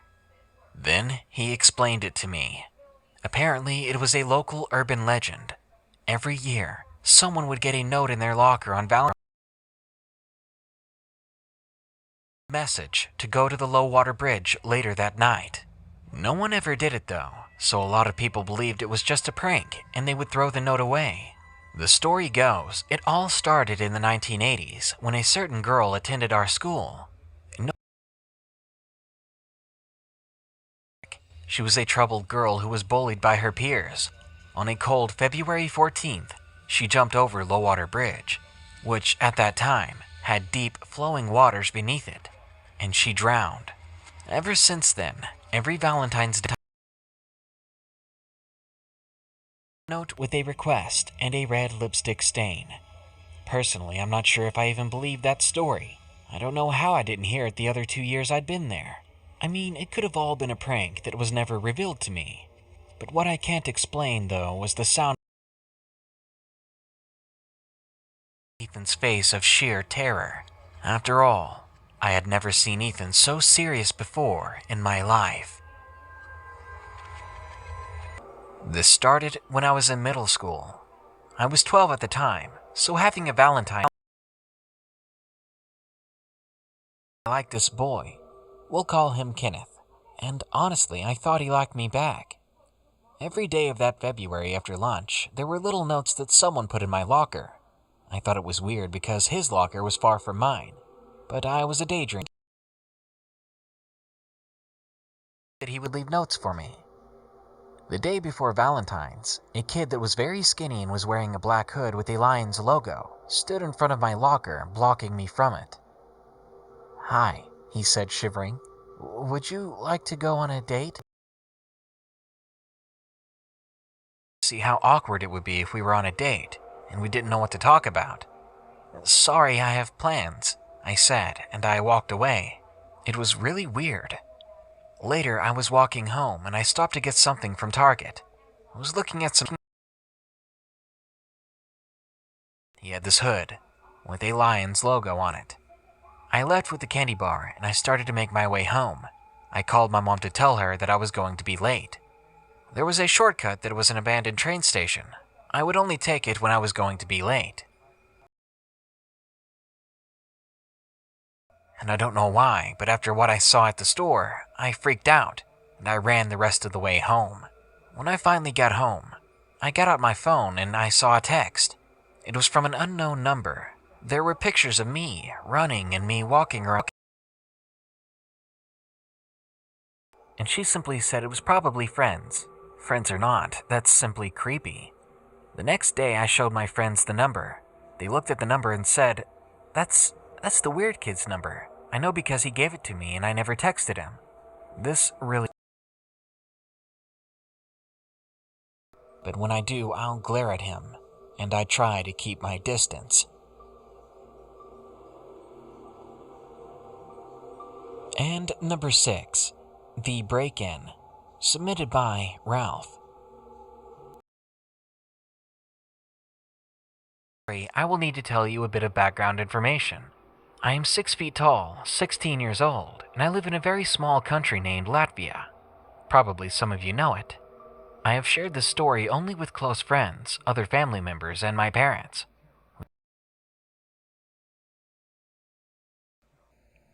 My parents often leave me home alone because they travel a lot for work things. This happened on Valentine's Day 2015. It was a cold winter night, and I had just broken up with my girlfriend, so I was completely alone to watch the house. I was watching TV shows on Netflix when I heard a light knocking on my living room door. I got up to look outside, and there was no one there. After an hour or so, I heard the tapping again. I peeked outside, only to see someone running by the bush. Was pranking me, so I didn't really care too much. After a half hour of watching TV shows, I got bored, so I asked my friend to come over. He lived about 5 minutes away from where I live. For safety purposes, I'll call him Jake. Jake was shorter than me and After a while, I needed to go pee, so I went upstairs to use the bathroom. When I got back to the living room, Jake told me he heard tapping on the window. I wasn't surprised, and I told him before he got here I heard the tapping too. Again, and we ignored it. After about 3 minutes, we heard footsteps upstairs, and that's when things got serious. We muted the game. The footsteps stopped. We thought the footsteps were in the game, so we continued to play. Something heavy fall upstairs in my parents' bedroom. I paused the game and me and Jake went upstairs. We checked every room. We checked my parents' last. I peeked inside the room and saw nothing. It was pitch black, and I turned on the light in my closet and I checked everywhere else. As we were leaving the room, I forgot that we did not check under the bed. So I hesitantly asked Jake if he could just quickly look. He walked over slowly, obviously a bit anxious. He looked under the bed and bolted out of the room without saying a word, and I quickly turned off the light and slammed the door shut. Jake was already downstairs. I rushed down there to him, and he was pale as snow. I asked him what was wrong, and his answer made my heart sink. He said there was some wide open. We rushed outside and called the police. We hid behind a bush that was in front of my home. As I was on the line with the police officer, Jake and I saw my parents' bedroom light come on. I asked them to come over as fast as they possibly could. We watched the When police finally arrived, 2 officers went to search the house, and the 3rd officer asked a couple of questions. After a moment, the 2 police officers came out of the house with a middle-aged man. He had a long beard with wide, bloodshot eyes.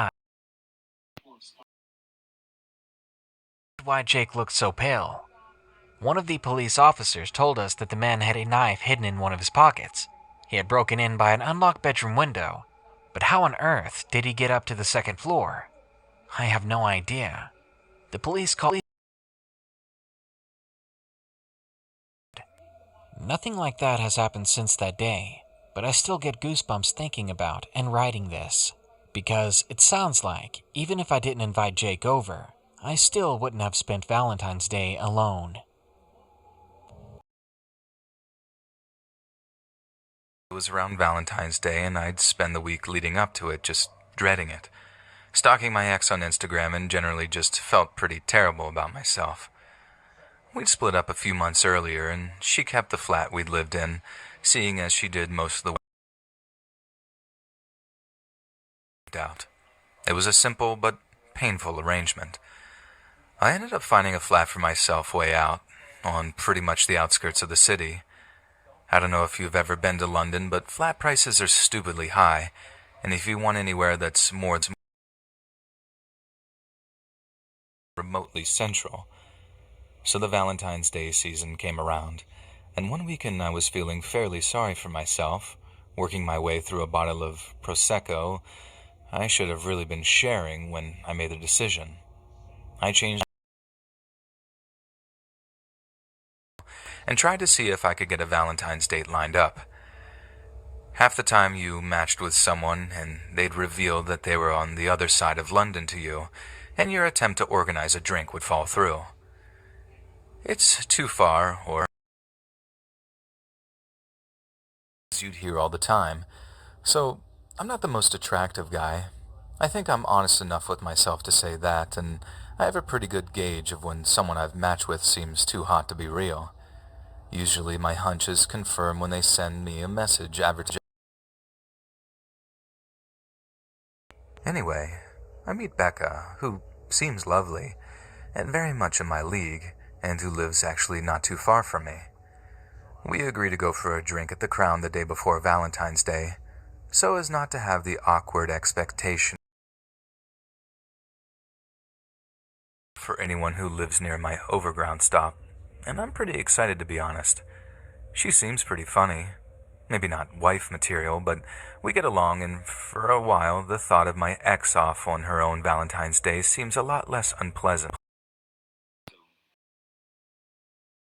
A beer or two before for a bit of Dutch courage and head off to the Crown. I send her a message to let her know that I'm on the way, and she says cool, she's almost there. It's a little dark out, and there's a thin mist of rain, but I shrug it off. It is London. Take too long. You have to navigate loads of little back streets that ends up slowing you down a whole bunch, and I spend a little extra time to avoid some alleyways, just because I've heard stories about people getting mugged around here. But I arrive to the Crown only a bit. She replies pretty quickly. Instantly, almost. Shoot, she says. Didn't get a chance to message you. There's a bunch of guys in there for someone's birthday, and they're being really rowdy, making me a little uncomfortable. I've nipped over to... I mean, she's not wrong. There are a bunch of guys in here being loud and obnoxious, and I guess if you were a small woman, it would make you pretty uncomfortable. Not only that, but a group are smoking outside and jeering, and I could... She sends me the restaurant's name and tells me to hurry. They'll save a table for us if I'm quick. This is where I get a little concerned. We never agreed to dinner. Not only that, but when I put in Google Maps, the location gives me 2 routes. 10 minutes onto your walk time, easy. The only issue is the shorter route goes right through this old estate that's semi-abandoned. I say semi because although I'm sure people live there, I'm not sure who, and half the decide that there's no way I'm going through there. There are barely any streetlights, if any, and I can barely make out much more than a few dark shapes. I decide to take the longer way around and apologize to her, but let her know that I'll be... and tells me that I need to come now, and that I should just be as quick as possible. I don't like her tone, and tell her there's no way I'm walking through the old estate at night. Now I'm beginning to feel really uncomfortable, and am aware of how alone I am on this route. There's no one actually on the street itself. There aren't many people out on the night before Valentine's Day, and come to think of it, I've got no idea why the restaurant would be so full in the first place. I get that funny feeling in my stomach where you know something's... and I walk in the middle of the road for the last stretch. I think maybe I felt a little safer there, or at least in my head I think I'd be able to see anyone who came towards me. Thankfully no one did. I did manage to freak myself out windows, and have to make a conscious effort to not look at them because I know I'll only freak myself out more. I'd have turned right around, but I realized that I was actually closer to the restaurant than the original pub, and at this point I just wanted to see another friendly... Made sure to text a couple of friends just to be safe. All this time I'm walking, she's messaging me telling me just to hurry up and that the shortcut's fine. She literally just took it. But as soon as I mention I'm almost at the restaurant, she stops replying, telling me to hurry in the next. As soon as it's clear I'm not going to use the shortcut at all, she's gone. Well, they're gone, I suppose. No way of knowing who it was. I get inside and, like I suspect, booked out, and when I ask if the waiter's seen any woman like Becca asking about a table, he shakes his head. Not tonight, he tells me. Only a couple of families and an older couple. I think about texting whoever was claiming to be Becca, but the idea that there's a couple of days' worth of chatting there, of whomever was on the other end pretending for whatever reason to be a normal person, gives me the chills. It's strangely weirder to think of someone that... I think about walking back using the road, but I realize, looking out the window of the restaurant, that whoever was pretending to be Becca knows my exact location. They'll know I arrived and found out they were lying. I think about the fact that they might be watching, and I ask if I can have a table whilst I order an Uber home. Even during the ride home, I hate the idea of my face near the window, and I try to lean into the middle seat. I get the driver to drop me as close as possible to my house, and my address exactly. But the idea that they know the area I live in is enough to make me start looking at flats on the other side of the city. I think, as soon as I can, I'm going to move.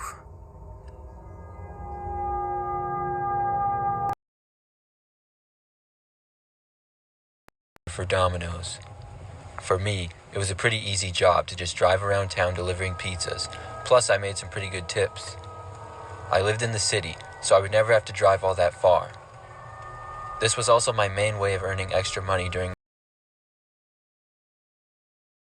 nights. One night, I remember that it was a Friday, which are always really busy. I was driving all over the place around town for hours, until finally it started to quiet down after midnight. At about 1 o'clock in the morning, we got another order for a delivery pizza and an order of cheesy bread, and I put it in my car and started driving. Once I got closer to the location, I realized that it was not for a house, but a business. It was still in the city, but a more industrial side of town where there appeared to be address, and saw that the special instructions on the order said that they wanted it delivered to the back door in the alley. I drove around back to find a dark alley with some dumpsters, and then a small set of concrete stairs that seemed to lead to the building.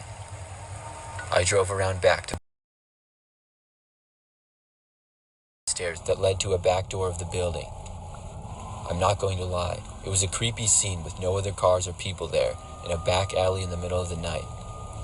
I had a job to do though, and I got out of my car and walked up the steps to the back door.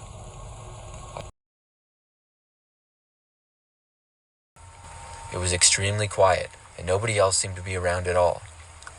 I was beginning to wonder if I was at the correct building, so I looked around for the address to make sure. But just then, I heard a noise come from about 10 feet away from me. The stairs that I was on. He was wearing sunglasses even though it was night, and started walking towards me. Based on the way he was walking, it didn't seem good, and I backed away from my car. Then, I saw another man come out from behind the other side of my car. Give a good description. They both were coming towards me at a pretty fast-paced walk. I knew I wouldn't be able to get to my car, so I jumped over the railing of the stairs to the ground below, which was only about 5 feet. I then ran out of the alley as fast as I could. I could hear them running as well. I was somehow able to outrun them to the end of the alley, and once I was there, I turned for the street and tried to run to an area where there was more people.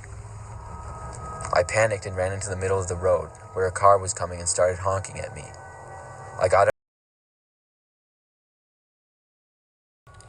The men stopped from chasing me and were still at the other side. From there, I called my boss and told him what happened. I made my way to a nearby convenience store and waited. It ended up being a big deal, as the building that I was instructed to deliver the pizza to had not setting me up to get robbed or something like that. The police were called, and I quit the job shortly after.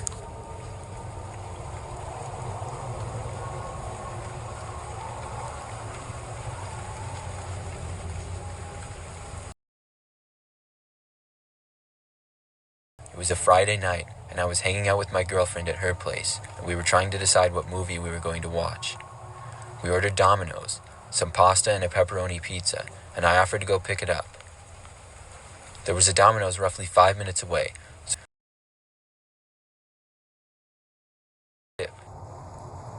When the food said it was done, I got in my car and left. I got to the small restaurant, which by this time was roughly 11 p.m. and was pretty quiet. I parked in the small parking lot beside the restaurant and walked inside. There was no... After a few seconds, I saw a woman briefly come out from the kitchen area and said she would be right with me in a moment. Then she disappeared again away from the counter. I said that was fine, and I stood there waiting. I looked around the small lobby. I wasn't in a big hurry. Probably really busy with deliveries. Then, as I looked behind me at the window going outside, I saw a man who had his face pressed up against the glass window of the store, looking right at me. He had a scraggly beard and appeared to be in his 30s. He was just staring at me with a somewhat... just turned back around. I was expecting him to come inside the store, but he never did. I faced the counter and then looked over my shoulder again to see that he was still there and not moving. Finally, the woman came back and asked me for my name of the order. I said I didn't know and I found it strange. She kind of laughed it off with a nervous and awkward laugh. Then I told her my name and she said she would go get my order. As she was getting it, I could see movement out of the corner of my eye.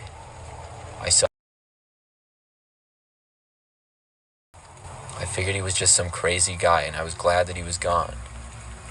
A minute or so later, the woman came back with my order, and I took the boxes and left Domino's. I walked to the parking lot on the side where my car was, and saw that the weird guy from the window was now standing by my... He seemed to be a little crazy, and I knew I'd have to walk right past him.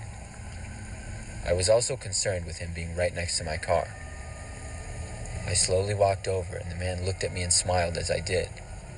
He didn't come closer to me, though, which was a relief.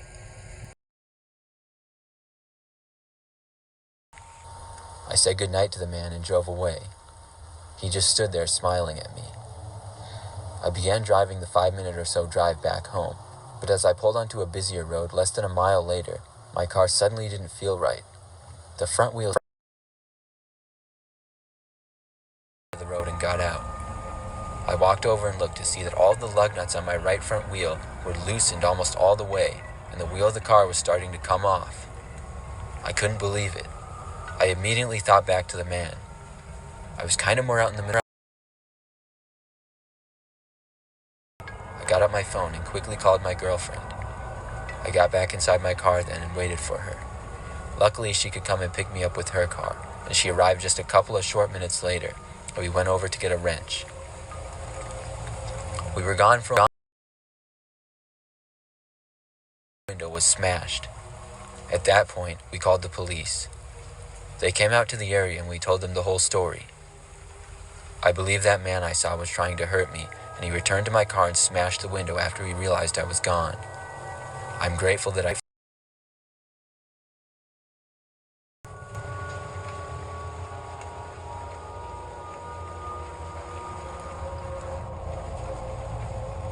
A few years ago, I worked at Domino's Pizza. I worked there for roughly 1 year, and for the most part, I liked it. Like I often did. It was sorta busy, and we would typically get a lot of phone calls for pizza orders, and I would answer them a lot of the times. On this night, we got another phone call at about 10 p.m. I answered it, but on the other end, I didn't hear anything. There was just silence. Just as I was about to hang up the phone, I heard on the other end a loud and really creepy sounding laugh. I said hello one more time, and when I did, the laugh only seemed to get louder. It gave me the creeps and I hung up on them. Over the next few hours, until after midnight, I got another call which was the same creepy laugh. I asked who it was, but of course they didn't answer.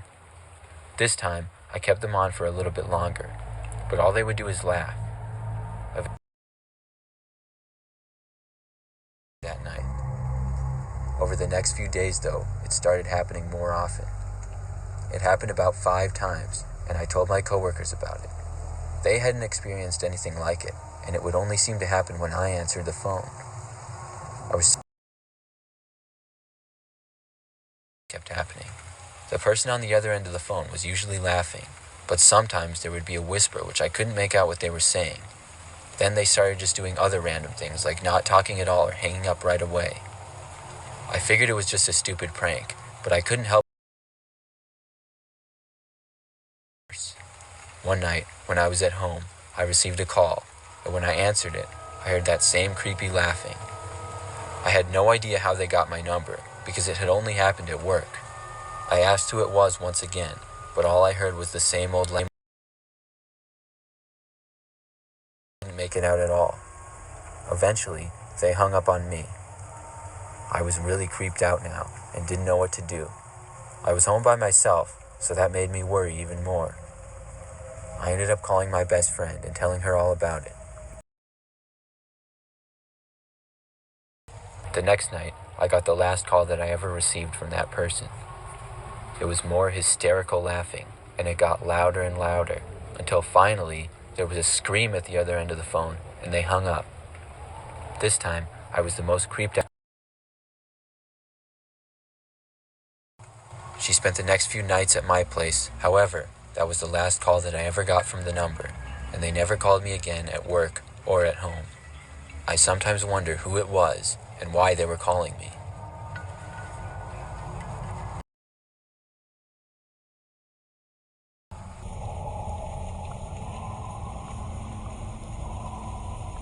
I go to Taco Bell all the time.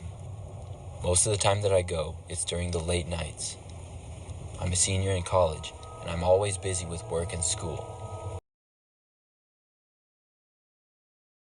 After long nights of work or studying. One night, about 2 months ago now, I was really hungry at about 11:30 p.m. when I got done with work. I drove to the nearest Taco Bell, which was about 10 minutes away, and pulled into the drive-thru.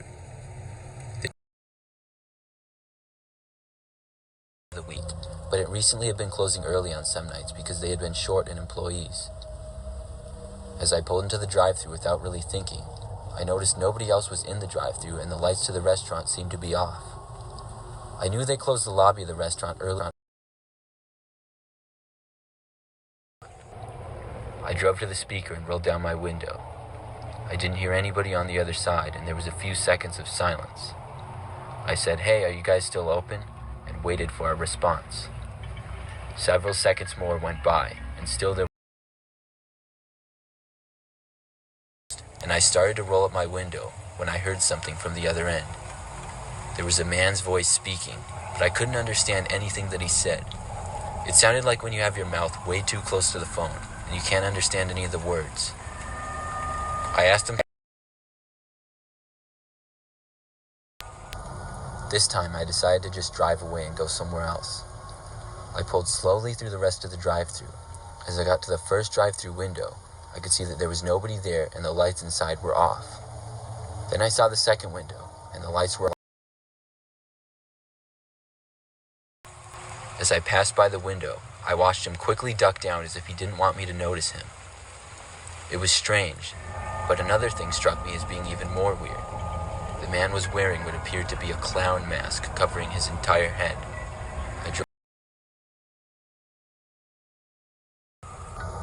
The next night, I found myself in a similar situation of getting off work later at night and was once again really craving Taco Bell. It was only 10:30 this time though, so I decided to go back and see if they were open. When I arrived, I could see they were in fact open, and I was waiting in the line until it was my turn. I ordered, and when I got to the window to pay, I asked if they had changed their hours. The woman working told me no, they had not changed their hours, and they had just closed at 9 the previous night. Inside the window with a clown mask on at almost midnight, and the woman seemed surprised. She told me she had closed the place herself and left at 9 o'clock, and when she did, nobody else was there. When I drove home that night, I couldn't help but wonder who it was that I had seen.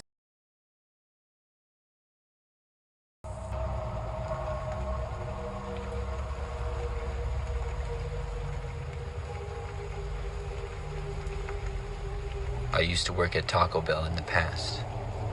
I worked at a Taco Bell that was about 15 minutes away from my parents' senior year of high school through my first 2 years of college. I liked the job a lot and made lots of friends. But with working late nights, I would occasionally see some weird things. But the strangest thing to ever happen was my last year working there. The Taco Bell closing as I was on this particular night. I worked mostly just during the summer, so I didn't mind it too much. There was just the two of us working at the time. We usually didn't get too many customers this late, unless it was a weekend, and being a Thursday night, it was pretty 5:55 a.m., literally right before we were about to close it down and go home. I saw a car pull into the drive-thru.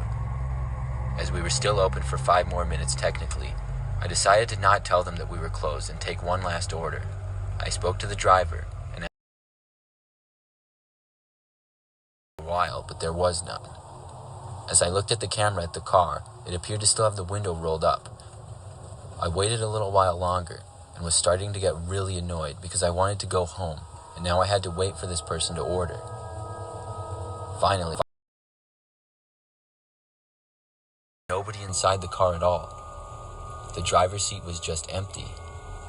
Nobody was in the passenger seat either, and I was really confused. I decided to say to the driver that we would be closing, and if they wanted to order anything, they would have to do it right now. 10 or 15 seconds, the car just drove forward slowly ahead. I was so confused as to what was going on. How was the car driving if there was nobody in the driver's seat? I shook my head and then told Damien that they didn't order anything, so we of knocking coming from the drive-thru window. It was 3 loud and solid knocks. I walked over to the window and saw that the same car had stopped at it.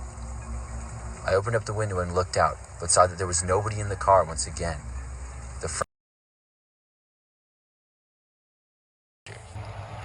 I thought it had to somehow be a prank. I stuck my head out of the window to get a better look inside the car and saw that there was nobody in the back seats as well. My jaw dropped and I couldn't believe what was going on. I got a creepy feeling and stuck my head back. Drove away. Damien and I were both extremely puzzled by this. We closed up after that and both went home. I don't remember anything else as strange ever happening.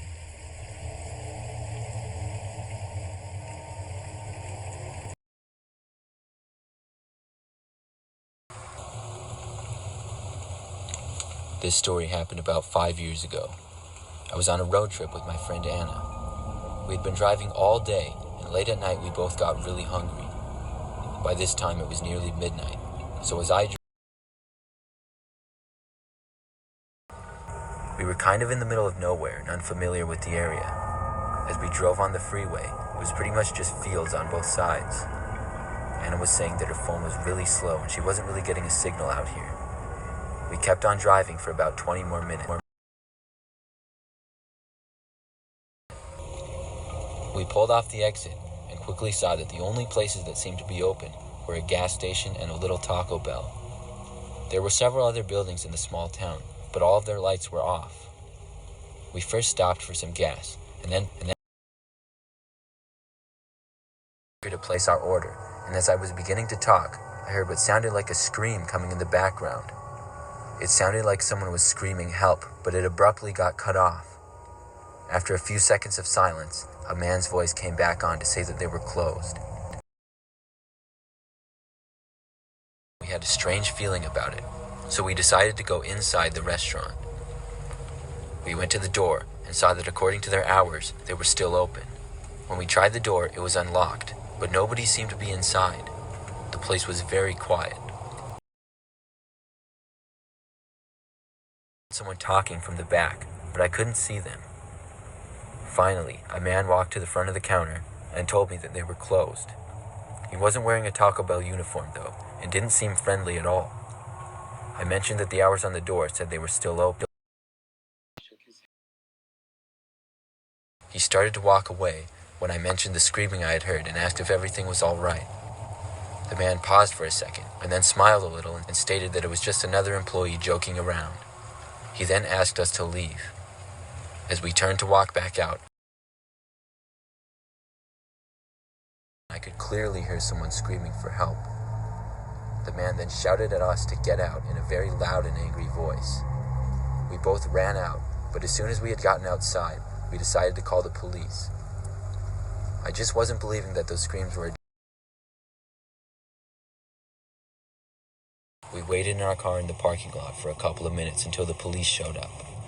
They went inside, and it wasn't long until we saw them leaving with the man we had seen. Later on, it was explained to us that there had been 2 employees working when a man came in and attempted to was knocked unconscious, and the other employee was taken to the back of the restaurant when we pulled into the drive-thru. I'm glad we showed up when we did, or the man may have gotten away with it.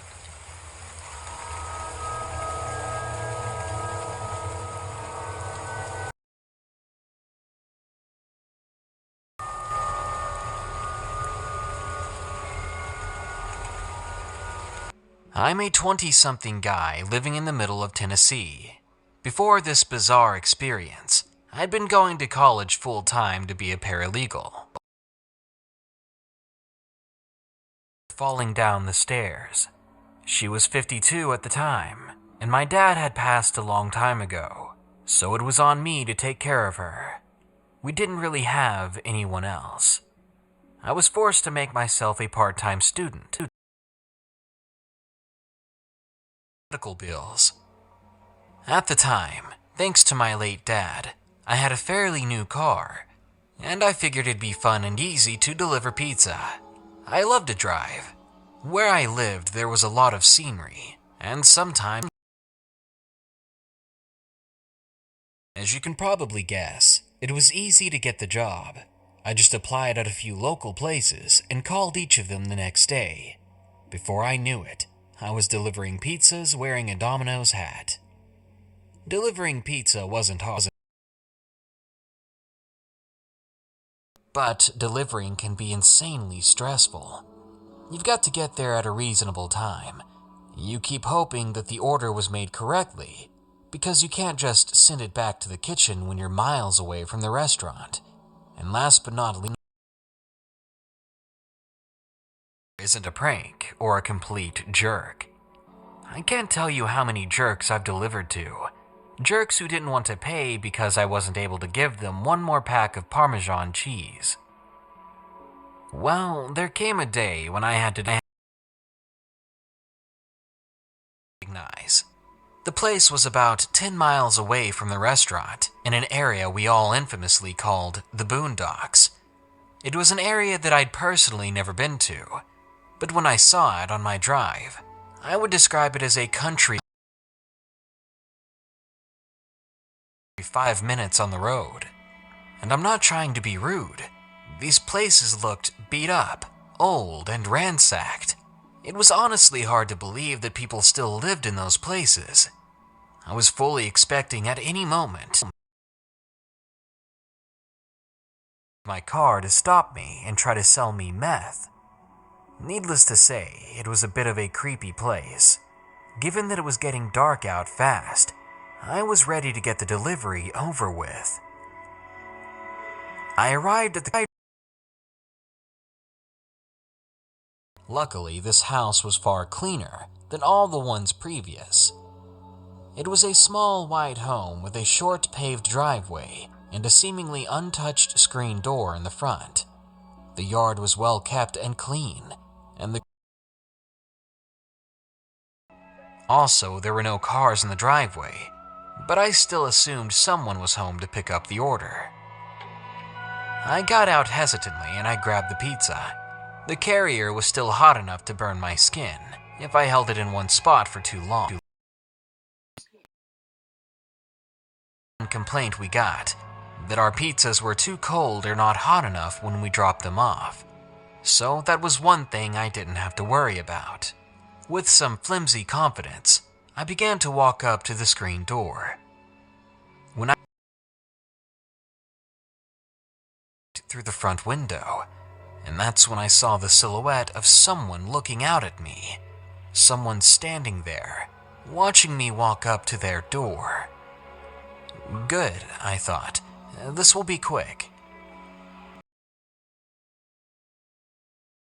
For whatever reason, opened the screen door, then knocked on the wooden door.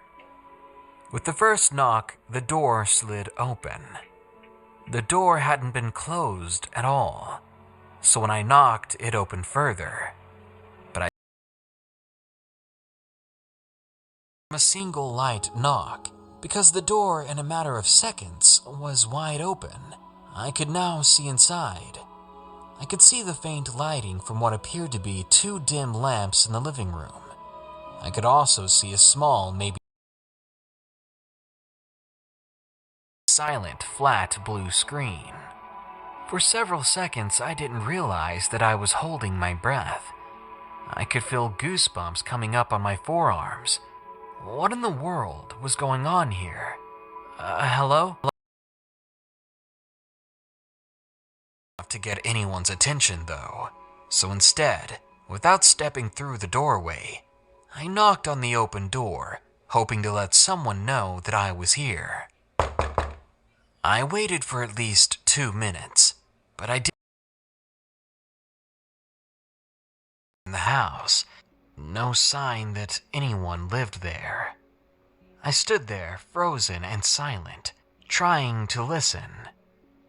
"Behind you," a voice whispered. I felt breath. Immediately, I spun around. I did it so quickly that I dropped the pizza inside its carrier. But I didn't care. I ran back to my car and was ready to peel out of there. But I made the mistake of looking back in the window. The silhouette of a person standing there, still watching me. Except now, they were waving. I hauled tail out of there. When I made to deliver, and for losing my pizza carrier, I thought I was going to be fired, to be honest with you. But I think my manager just went easy on me, as she knew the situation with my mother. On one of my rare days off of my mom or go to school, I went back to that strange neighborhood. I found that house again, but it took me a while to be sure that the place I was looking at was really the same place. Because even though it had been about wreck, the screen door was hanging off of its hinges with holes in the screen. The white paint on the outside was now an off-white or nearly yellow, with patches of chipped paint, and the lawn was now a jungle with random auto parts. And drove back to the nearest neighbor I could find. I knocked on their door and excused my intrusion. Then I asked them if they knew anything about the strange house. To my surprise, they did. The house was the home of an old man who his kids away from frequent abuse, and once those kids left his life for good, he took a shotgun and ended his own life. I was covered with chills as I listened to the story. It was like some sort of ghost. But this was real. I'd lived through it. After the man told me that that house hadn't had electricity on for the past year, I thanked him for the information and I bid him good day. I stopped delivering for Domino's. Many more strange places, and I got a better job offer as a manager at a local Subway. Still, sometimes I get a chill on the back of my neck, and I can't help but think about that voice saying, "Behind you."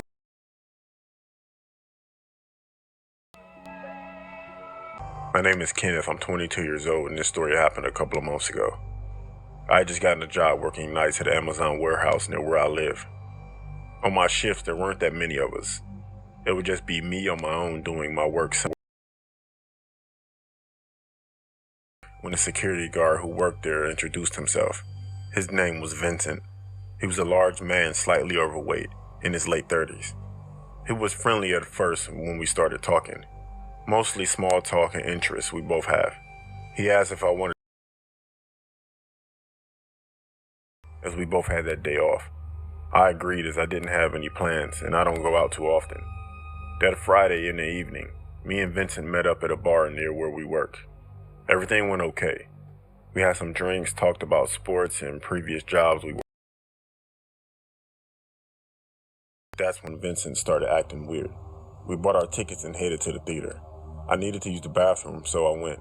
I was standing at the urinal doing my thing when I heard a bathroom door open. I couldn't hear any footsteps, but I didn't think twice about it. Then I turned around. His head was down, but his eyes were up, and he was just smiling at me. I jumped and I laughed, saying he startled me. But Vincent just stood there looking at me. It was like he was angry almost, with a weird smile. It's weird, you would have to be there under. I'm outside. That was the first red flag. Then as we were in the movie theater watching the movie, I swear he was staring at me. I wasn't certain, but I could see in the corner of my eye that he was turned staring directly at me. I was too freaked out to check, so Vincent started rubbing his hand on my thigh. That was it for me. I got up and I walked out. The next week at work, Vincent came up to me and asked if I wanted to go hang out. I looked at him confused and annoyed at the same time. I thought I didn't want anything to do with him. I told him no, I'm busy, and carried on working. Fast forward a few weeks later of him asking me and hanging out and texting me, calling me. I really had enough. So the next time I saw him in work, I told him I don't want anything to do with it. Sorting boxes. Vincent walked away and I thought that was the end of it. Boy, was I wrong. Later that night, I decided to take a break and go to the bathroom. I sat inside one of the stalls to answer a few texts. I then heard some heavy boots stumping down the corridor, then into the back. Before I could open the door, it was kicked into me, causing me to fall backwards, and then Vincent was on top of me, putting his hands all over my face, trying to cover my mouth, and then he started strangling me. I was losing consciousness, but I still remember the look of Vincent's face as he was. It could be. I thought I was going to die, but for some reason, Vincent let me go and left the bathroom. I sat up trying to catch my breath. I was still in defense mode because I thought for some reason Vincent was going to come back and kill me, but he never did, thankfully. On a CCTV camera, and I called the police. You can see me walking into the bathroom, and about a minute later, Vincent rushes in. At that point, Vincent had left the warehouse and went home. Well, that's what he told the police anyway. I'm going to fast forward. Attacking me, the charges were dropped against him. He even got to keep his job. I felt that justice had been taken away from me, and there was no way I was going to continue at Amazon, especially with that maniac still working there. I left that job, obviously, and currently. Valentine's Day of 2015, I found myself with a rather unfamiliar feeling. Loneliness. From 2010 onwards, I'd been so focused on med school that I was content to barely have a social life, and content to have a non. It could all wait until I was done with school, and that frankly, it would be irresponsible for me to curate distractions for myself while I was trying to reach the first milestone in my career goals. But after most of my high school friends had graduated and my social and pregnancy pictures, I began to feel like that I was really missing out. Call it social pressure or just plain loneliness, but I began to tell myself that it wouldn't be terrible if I just did a little casual dating, especially around the most romantic time of the year. My age too, and I downloaded one or two of the more popular dating apps. Being a woman and all, I didn't have any trouble getting matches. The trouble was actually finding a guy I liked after the opening conversation. So many of them seemed either... The last thing I wanted was someone who'd badger me during intense periods of study, but I also didn't want to just be some player's option either. I know that sounds like I was asking for the impossible, and trust me, for a while, I thought I was being Ryan, and I only give him a fake name to protect the innocent. Ryan seemed charming, intelligent, and respectful, but he also took a while to answer my messages. I know that last part seems like a weird thing to count as a virtue, but idea that he was sometimes just too busy to talk, and I guess that's because I saw a little of myself in him, but I digress. Out of all the guys I spoke to, Ryan was 100% the leading candidate. So there came a point where I straight up asked him if he that I didn't ask him out. I just asked if he had plans, then waited for him to take the hint. Thankfully, he did, and he told me he knew of this cute little Portuguese bistro type place that did some of the best seafood he'd ever had. Now,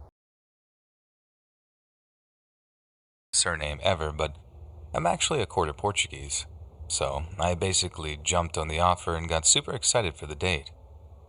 Valentine's Day fell on a Saturday that year, and I remember that because we ended up having to stew on a waiting list before our reservation. We Won't We drama had me even more excited than before, and when the time came to actually go meet him, I was feeling very romantic indeed. He looked amazing too. Three-piece suit, perfect hair, plus a little tactical stubble that accentuated. He took off his jacket, hung it over the back of his chair, then rolled the sleeves of his white shirt up.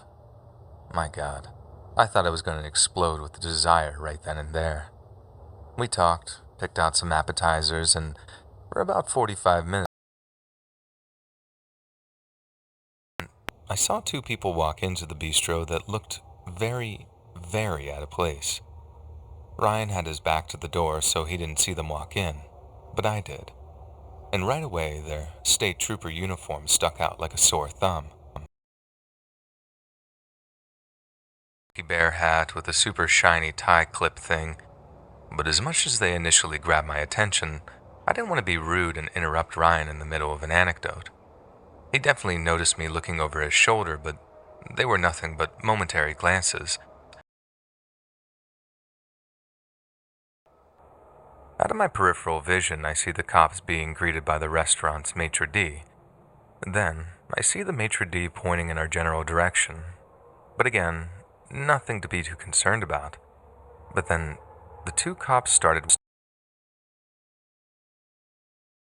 when I have to break eye contact and look up at them, because they stop right next to our table. Again, I've changed some of the details to protect the innocent. "Sir?"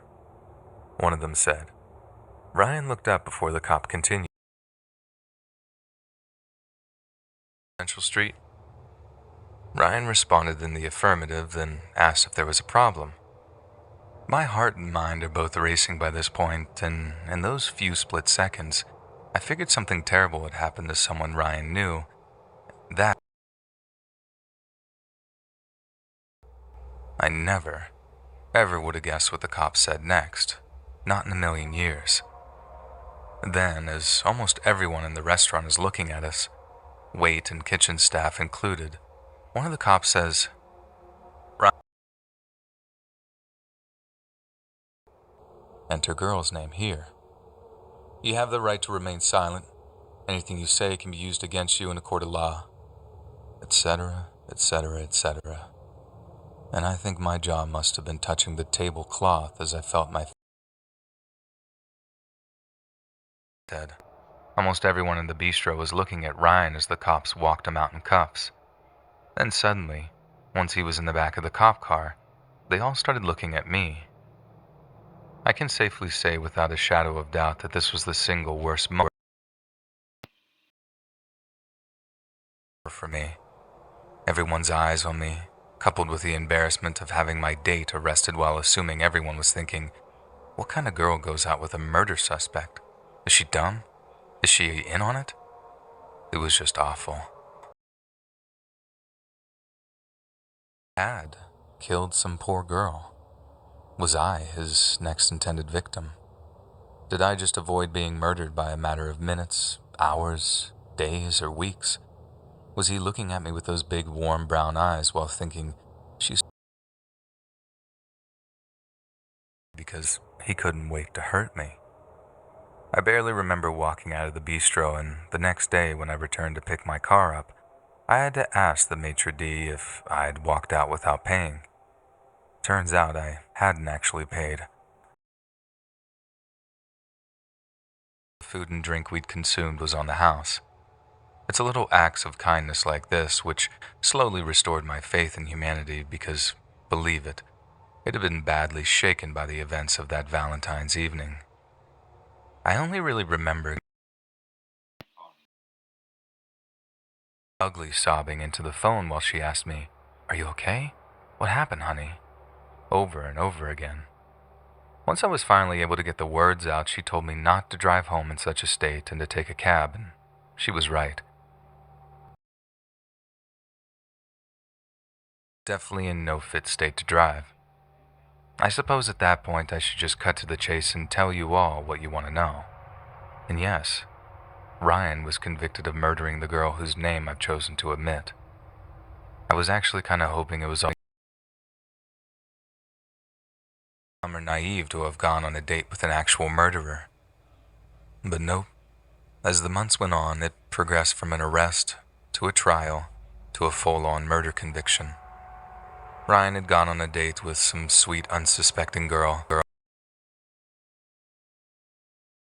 the middle of being intimate. I remember my roommate saying that it might have been a kind of horrid accident, but it wasn't. Ryan had deliberately killed her at a time when she literally couldn't have been more vulnerable. After the whole thing, and I recommend this variety of cognitive behavioral therapy to anyone who suffered a similar trauma.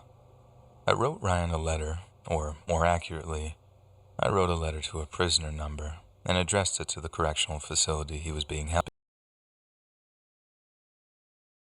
Bring myself to write mine either. He'd know who I was certain of it. And in the letter I told him in no uncertain terms that I hoped he would rot and burn forever.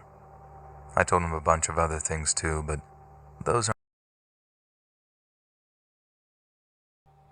I don't know if he ever opened or read the letter, but the detective that I was in contact with informed me that it would most certainly be delivered. I hope he read my letter, and I hope it cut him up inside. I wanted him to feel as mortified and I wanted him to read my words, and as he was reading, I wanted him to pray for the ground to just open up wide and swallow him whole, just as I did when all those people were looking at me with burning judgment in their eyes. I wanted so many things. Closure. Some of you might be wondering why I haven't named anyone or anyone in this account. It's for a number of reasons, but the primary one, I know this for certain, is that the family of the girl my date had murdered requested the privacy and space to wasn't respected by elements of the local and national media, and the family ended up suing one of the more unscrupulous publications regarding an article they posted online. If you ask me, it was righteous litigation, and although I wouldn't be all that with the case, I'd like to respect their wishes for privacy and anonymity. On top of that, I'd like you to respect my privacy and anonymity, at least until my prospective killer is released. Because then, I'll go public. If the prospective killer tries to carve out a new life, a new identity, or a new existence, I'm determined to make sure that everyone knows what a monster he really is.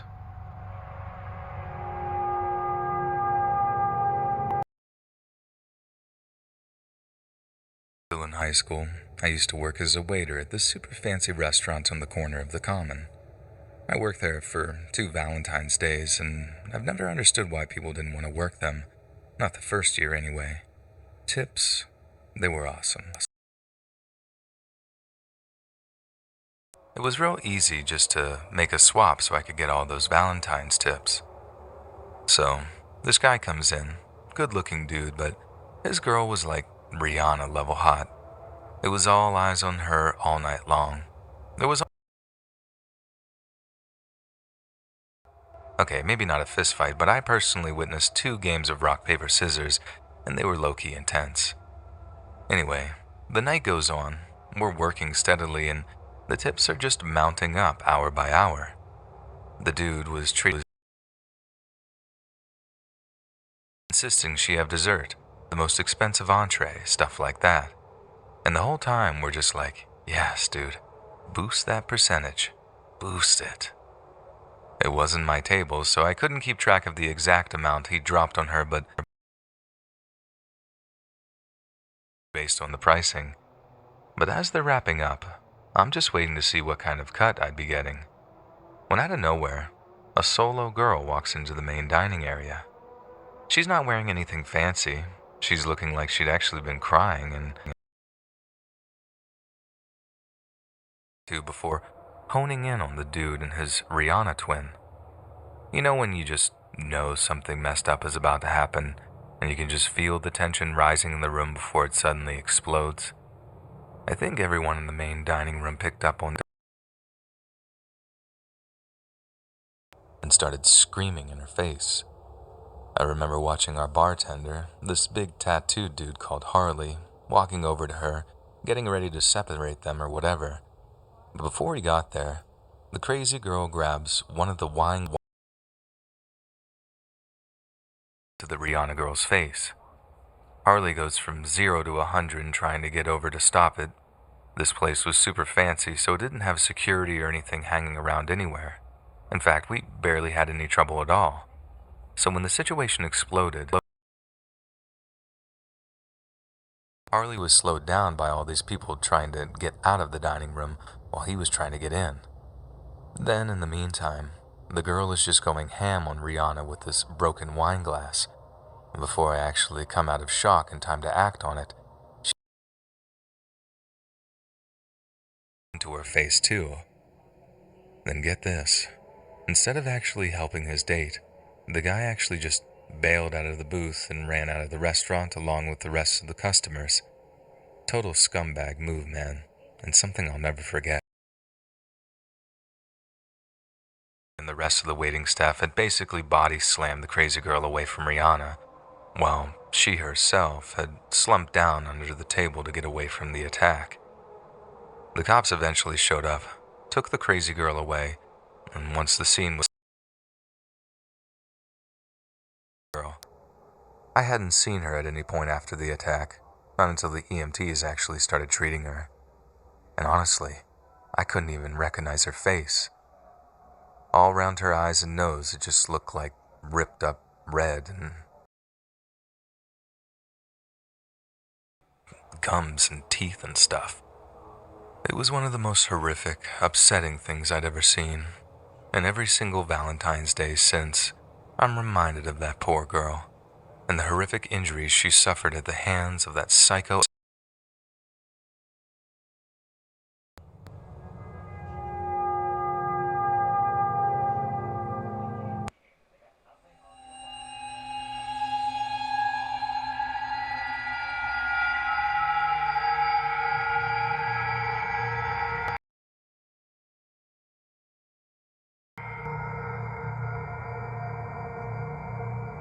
My grandfather grew up in Jacksonville, Texas back in the 1950s. And if you've never been there, you wouldn't be missing much. He grew up the eldest of 5 brothers and sisters on a farm with my I wanted to share a story he told me when I came home from college break. Naturally, Grandpa didn't come from much. His parents' generation suffered through the Great Depression, and farmers didn't fare off too well. But being the gritty Texas farm folk that they were, pasture surrounded by pine trees made for a good childhood, as he told me. He would reminisce about the times of gathering the whole town's kids and playing baseball games to pass the hot summer days. Though as his health deteriorated, he began to talk more deeply with me. In particular, fear. He asked me if I had ever heard of witches. I said of course, but he stopped me. and as serious as he could be, he asked me again. Listen, I ain't talking about witches. I could tell it made him uncomfortable talking about it. It really screwed him up as a kid. He explained to me that he had 3 encounters growing up. The first time he saw her, he was 10. He and his siblings were about 200 yards away from him. There was a tree line where a forest began. He said that he saw a dark floating silhouette by the tree line. He couldn't focus on it because of the lack of lighting, but he swore to me that the figure's head was cocked at a perfect 90-degree human. He remembers rushing the little ones back inside and telling his parents. Their parents never let them out after sundown again. The second encounter came 2 years later. He and a friend who was their closest neighbor would walk on a trail through a half-mile walk. One day as they were walking home, they saw a homeless person covered in quilts walking on the left side of the trail. Being very confused and uneasy as to why somebody they didn't know, who was completely submerged in dirty quilts, would be walking on this trail, they both smelled something that was a mix of rot and sour. Upon smelling the putrid odor, Grandpa said that he became very dizzy and incoherent, and the neighbor boy felt the same way. A few moments later, they hear a sinister giggle from behind them, and turned to see this person, who was still completely hidden by the quilts, began running after them. He said the thing didn't stop chasing them until they busted down the front door of the farmhouse. He never saw the neighbor boy again after that day. The incident was all those who adventure in the woods. The third and last time he saw the witch was when he was a senior in high school. Grandpa was going to be a Division I football player for the University of Oklahoma, and quite frankly was the hometown hero. He's of his senior year, so he attended a prom after party in the woods with his classmates. Being that his class only had 60 people, everyone was there. He admitted that he got pretty wasted that night. He went to go take a leak a couple of yards away. He heard shuffling noises from nearby. As he tried to focus, he made out a small hut through the trees. There was a stream of smoke emanating from its chimney. He smelled a stench that he recognized from when he was 12. He proceeded to investigate the hut deep in the forest. As he approached, a dark figure appeared from the shadows, but he told me that no matter how hard he tried, he never could quite make it out. All of a sudden, the figure started to whisper sensation on his arm. He felt as if his body was being branded. The figure then slowly faded back into the darkness of the forest. He became frantic and realized that he was now 100 yards away from everyone. He said that there was no for help. He admitted to me that he even wet his pants. The creepiest part about this story is that the police investigated the hut that my grandpa discovered. Inside was a gore fest. There was dead animals strewn about the floor. To be the missing neighbor boy. They never found out who was responsible, and my grandfather moved away shortly after. My grandfather was a fantastic man, and I miss him a lot. He was the most kind, loving man I ever knew, and I know that he was where he got the burn mark on his arm.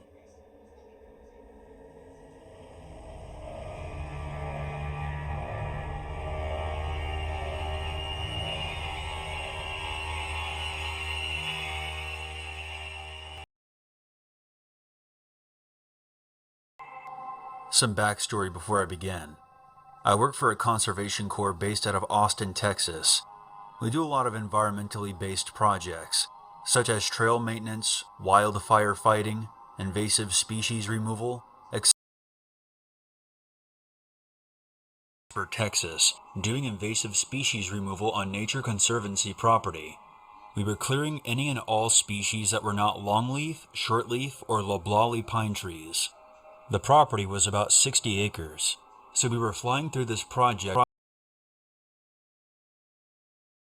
Problems and were not working properly, so we ended up having to split up into groups. I worked in a crew of 8, and we only had 4 saws running, so groups of 2 was the reasonable way to run things. I was working with one of my co-workers. The crew had not been to yet.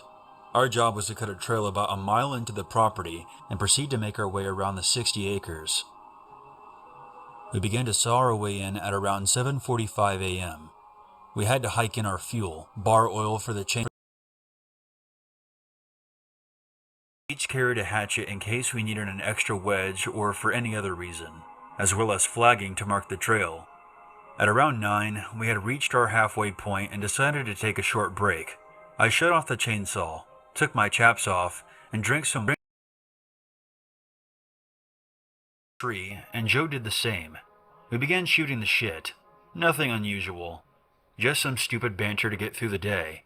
As we were talking, something snapped in the brush about 30 feet to the west of us. I instantly stopped talking and grabbed. We knew what to do in the situation if a wild boar was to show up. Nevertheless, we were scared.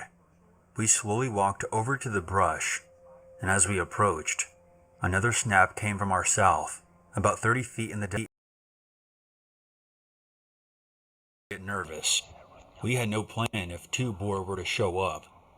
We decided that it was best to grab our packs and find our way back to the crew.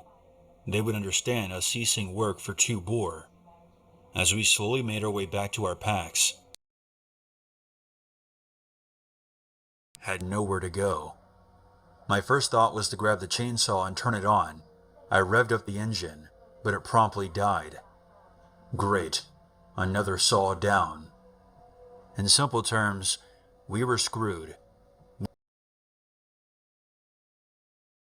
We down from 5, and we both ran down the trail as fast as we could, into the thick swampy brush. We sprinted as fast as humanly possible towards camp, but something made us stop. Joe and I, at the same moment,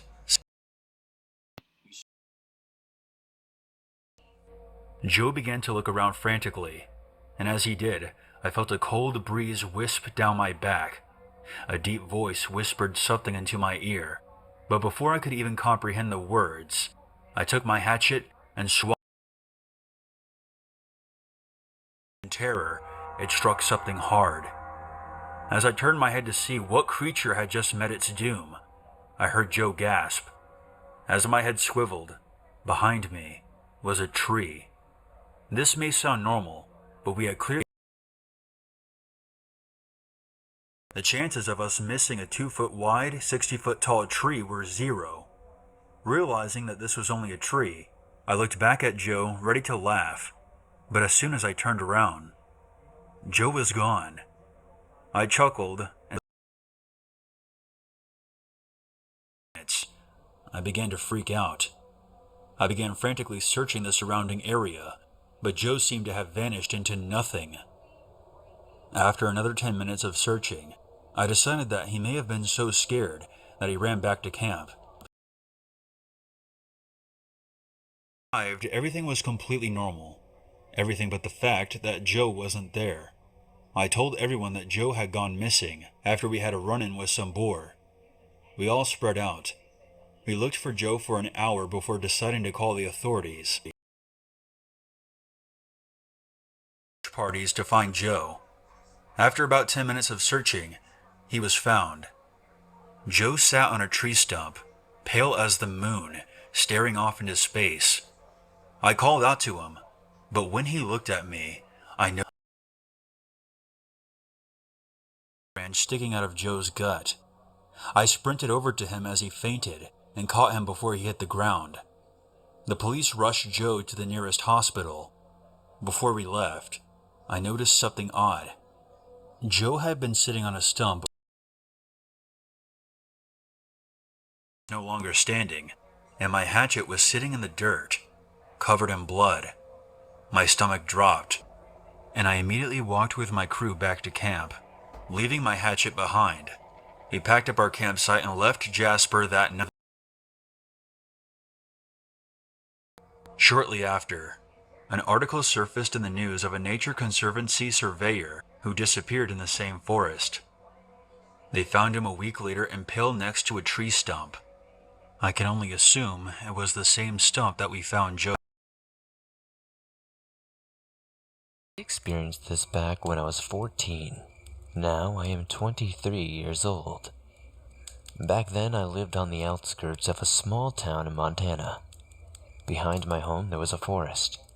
Now, I had never stepped a foot into those. Gotten close to that forest was when I was tasked with walking my family dog Charlie. Now, Charlie was a big dog. I had never seen him cower before. On one of our walks, I heard a noise in the woods. It was the sound of a...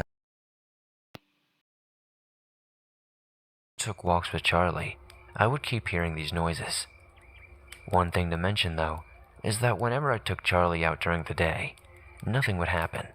But during dusk or dawn or even nighttime, I would always hear this noise.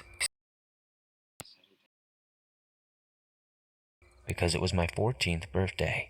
After everyone was in bed, I had snuck out with Charlie, and we navigated our way through. Or, well, tried to. We ended up getting lost and came upon an abandoned shed. Then, the last thing I expected. That was never a good sign. I had wondered if there was someone there, but I couldn't see anybody. I didn't think I would need any form of protection, so I didn't have any. And then, I heard the sounds. A crunch here. I was terrified, so all I could do was run to the shed and hide. Something got closer. I heard the leaves crunching. It was the only way I could tell how close it was. Then, a loud bang resonated through the woods. I couldn't stop shaking, but I'd like to think that Charlie could tell how scared I was because he started licking me. Around 5 or 10 minutes later, I hopped off the roof and I peeked out the nearest window. There was a human-like creature out there. Pale skin like the moon, jagged bones and joints. It was extremely thin. Its spine was protruding underneath its skin. Instead of bumps on the spine, they were like tips of a knife. There, I felt like I was seeing something I shouldn't. I managed to see its face. It was roundish. Its eyes were beady and black. They looked soulless, but I'm not completely sure. They were glassy like the... It had started to walk away, but not without turning back to me and letting out this demonic roar, like the roar of a lion mixed with the caw of a raven. I think it knew I was there. I don't know what prevented it from killing me. Remember, if there are woods near you and you hear strange sounds, never forget that there are things out there that won't be as merciful as it was to me. If anybody knows what this may have been, please let me know in the comments down below.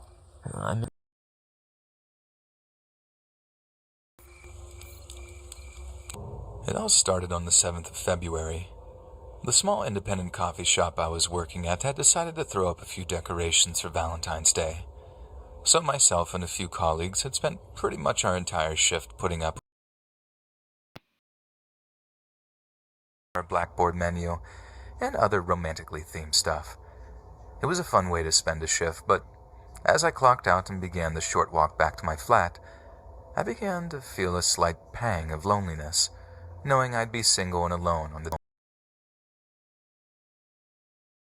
Bumble to try and bag myself a date, but the chances of securing myself a boy that I actually genuinely liked over the next 7 days was slim to none.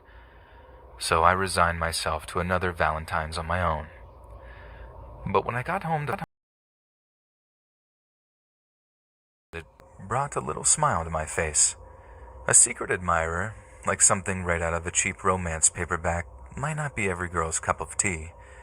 But to be honest, it really cheered me up. even if it was from a friend or the nice lady that lived on the ground. It just says 7 days to go. No romantic message, no kisses or hearts, just those 3 words scrawled hastily onto the paper inside. It's then I realize there's nothing on the envelope or the paper it contains.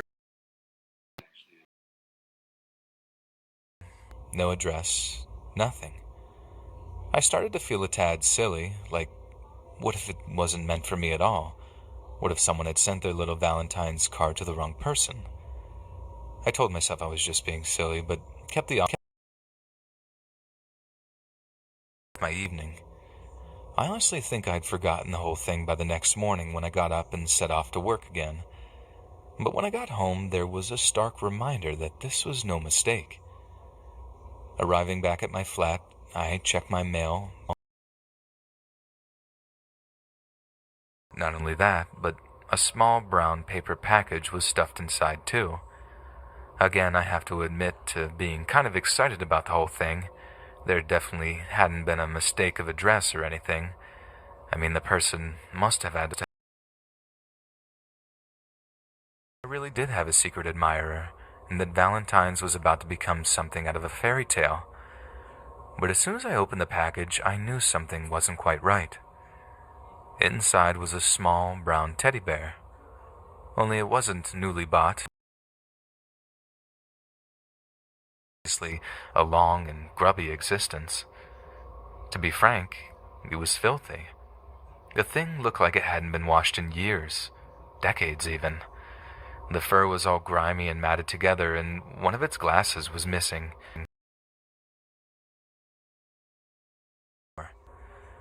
The note inside the envelope was pretty much the same as the last one, only this time it read, 6 days to go. That's about the time that I realized that whoever was sending these wasn't exactly all there, and what had previously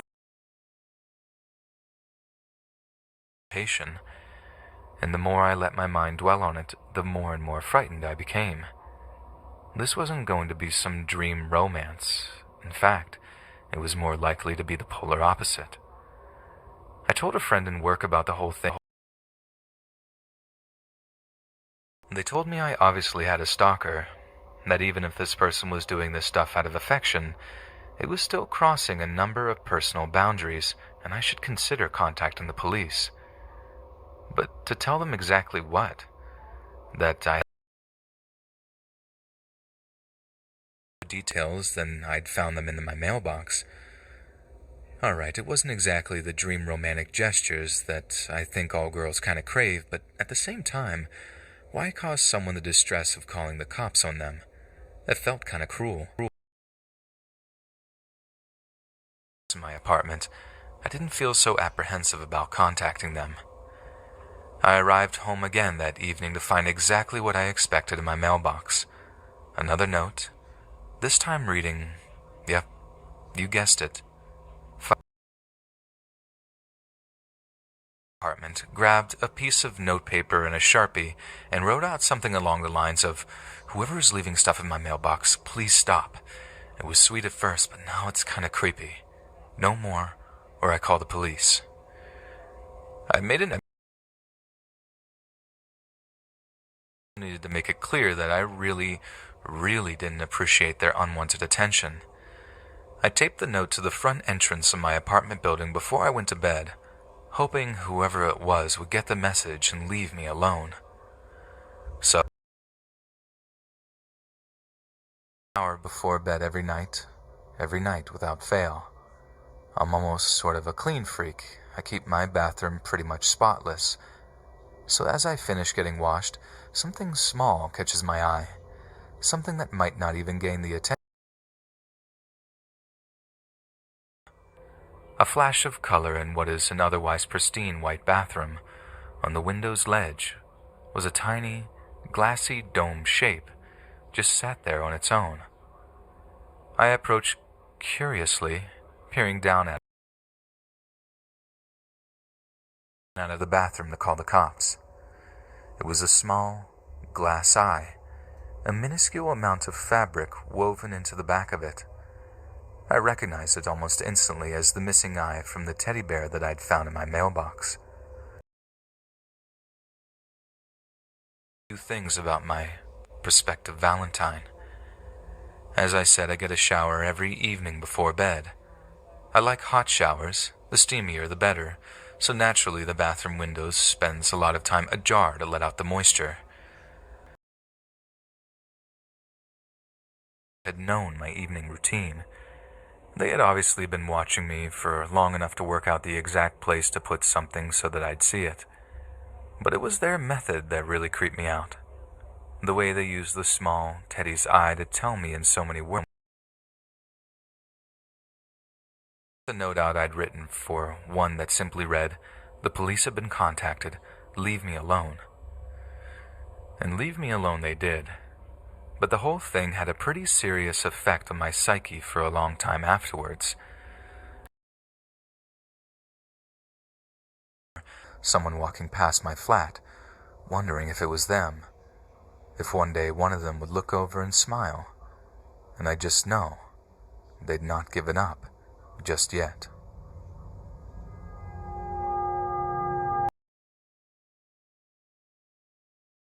Girlfriend. We were house sitting for my girlfriend's dad. My girlfriend's dad lives in a rather large house in a suburban neighborhood, just outside one of the major cities in Denmark. What I'm trying to say here is that his neighborhood isn't exactly, which only meant that this gave us a bigger scare than it probably would have had it been in one of the more dangerous parts of town. After coming home from buying groceries and stocking up on necessity for our weekend stay at his house, we went to the living room to lie down and have some quality time. Now, before I go any further, just let me clarify the lay of the land here. This house had a rather large living room and a floor-to-ceiling window at the end of the room. Outside this floor-to-ceiling window is a sensor-triggered light system. Weird feeling that something is watching me. At first, I try and shake it off, like it's no big deal, thinking to myself it's probably just because I'm in a new house, where I don't yet feel entirely at home. But as I look to my girlfriend, after a few minutes of silence, she then asked me if I have the same feeling as her, like someone was watching us. I try to play it off as nothing, and I tell her that I'll just go grab a cigarette and check to see if anyone's out there, just to make a floor-to-ceiling window. I notice that the lights are on. Now this shakes me to my very core, and I quickly decide not to go out for that cigarette. By this time, I feel my girlfriend's hand squeezing my arm. As I turn around to her, I see her pointing at the silhouette of a person. My blood freezes. In that moment, I turn around and quickly grab my phone, and as I turned back, the person had disappeared. I call my parents. My dad tells me to lock all of the doors and windows and just sit tight and wait for them to arrive. A couple of minutes go by, and nothing happens, other than me trying to get my girlfriend to calm down, as I know how this affects her blood sugar level. A creeper, or burglar, or even a murderer is walking around outside the house. The silence is then broken by the sound of windows being tampered with. At this point, I'm trying really hard not to freak out and cause any further panic. Inside the house, my girlfriend and I have since discussed who it might have been, and we've come up with a few possible suspects, one of them being my girlfriend's crazy mother, who has a severe mental illness. The other more possible suspect would be I'm just glad whoever it was didn't manage to break in.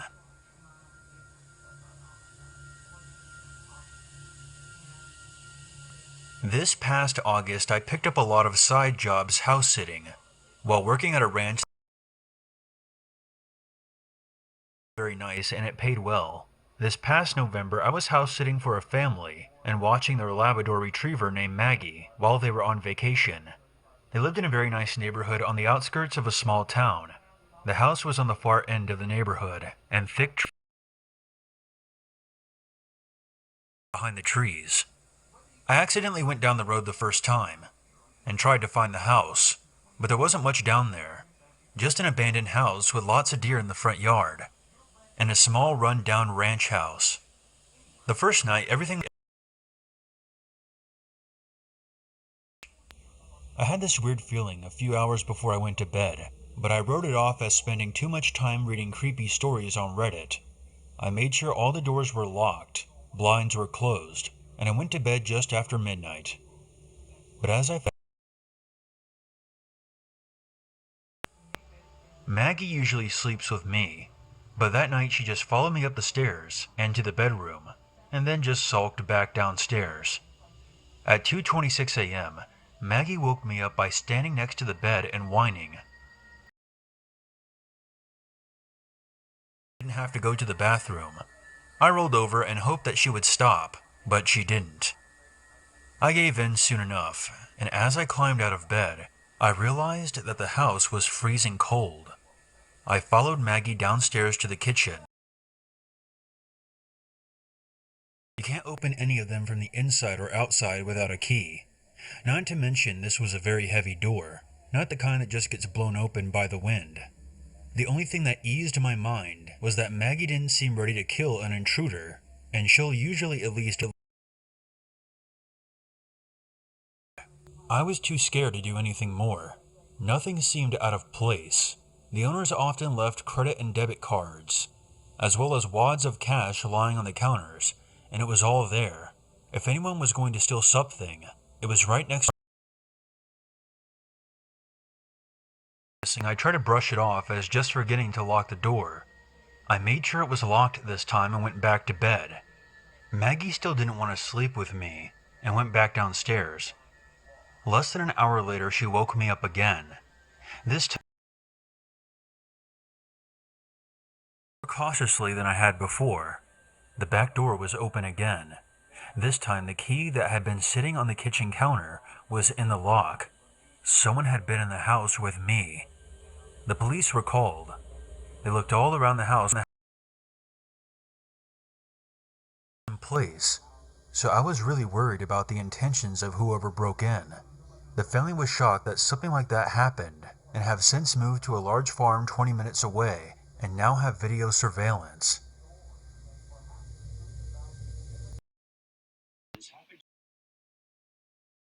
She was still in high school, and I was in middle school. Our mom worked as a house cleaner and always became friends with everyone's home she would clean. One of the homes was owned by an older couple who had no kids but had a huge house and a really... The husband worked as a COO of a large airline company, and they lived in a very nice neighborhood on a large lot surrounded by forest. When you were in their backyard, you couldn't see the other houses at all, just trees. It felt very architecturally interesting, with multiple levels made from stone. Pretty much every room had huge floor-to-ceiling windows that looked out over the backyard and gave great views during the day. At night, however, the reflection from the inside lights prevents to walk by them, since you couldn't see what was out there. The couple also decorated with old Native American art and masks, which was a little creepy to a middle schooler, but the couple were very nice and not so creepy, so I never got too scared. That lived up to his name, as he was massive, but had a sweet and gentle temperament. They also recently rescued a husky mix named Sadie, who was the polar opposite, Psycho Sadie, as we so lovingly called her. She had they left her inside, jumped their short fence if they left her outside, and if they took her with them to run errands, she would destroy their car and howl non-stop until they returned. So since they were wealthy and had extra money, they would pay for me or my sister to $20 an hour. So we were always excited to go over there and watch cable and swim in their awesome pool. Normally everything would be fine, and both dogs would usually just lay around. But occasionally, Sadie would realize that I was a stranger and go nuts and nuts. Red. I was convinced that she was going to attack me, but she eventually calmed down after I got up from the couch and showed her how big I was. Not, but I digress. This particular incident happened over Easter weekend, while the home there over the weekend, and I stayed with her the first night.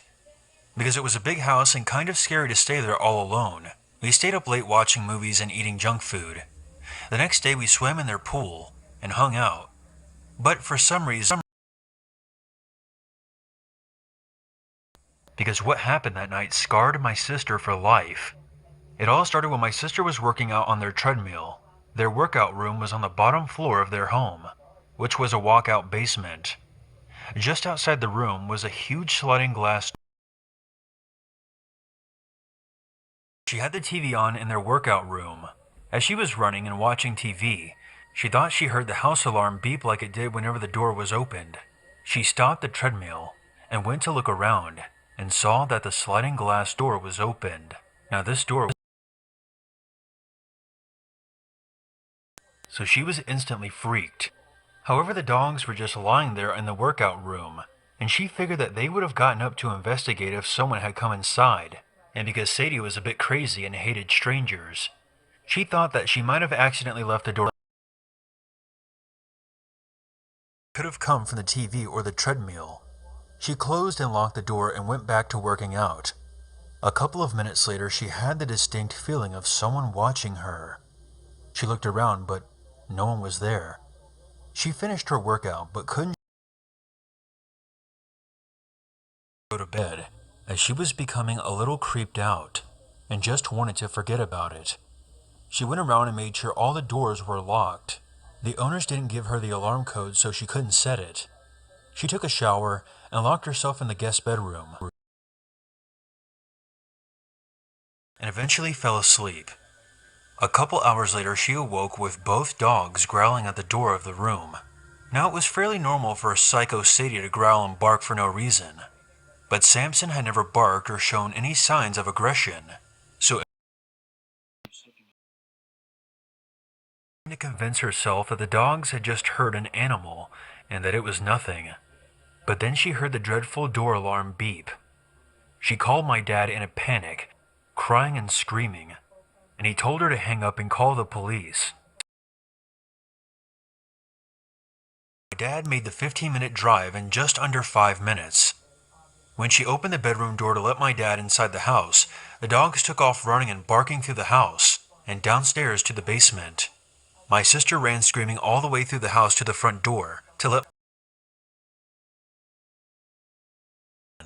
but did not see anything unusual. The police arrived a few minutes later and looked around the property. They found that the back gate was open, as well as the sliding glass door again, but not enough to let the dogs out, just barely ajar.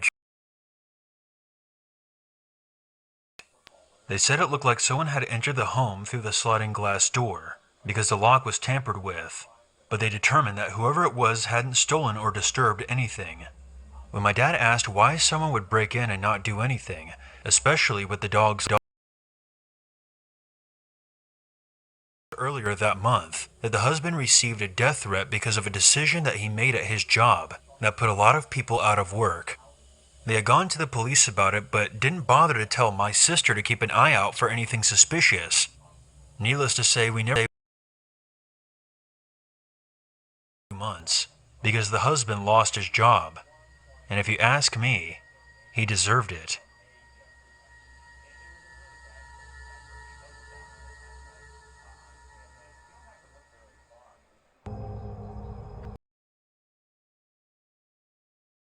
Wisconsin.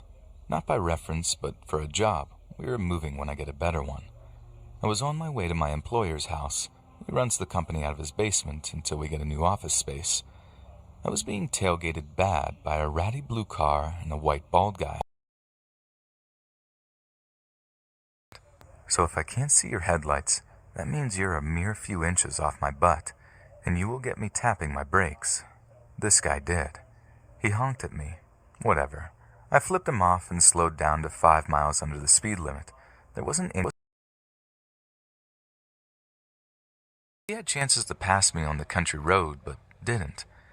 After a few minutes with no other cars around and him still kissing my bumper at 50 miles per hour, I grabbed my cell phone and pretended to turn around quickly and take a picture of him. Then I pretended to call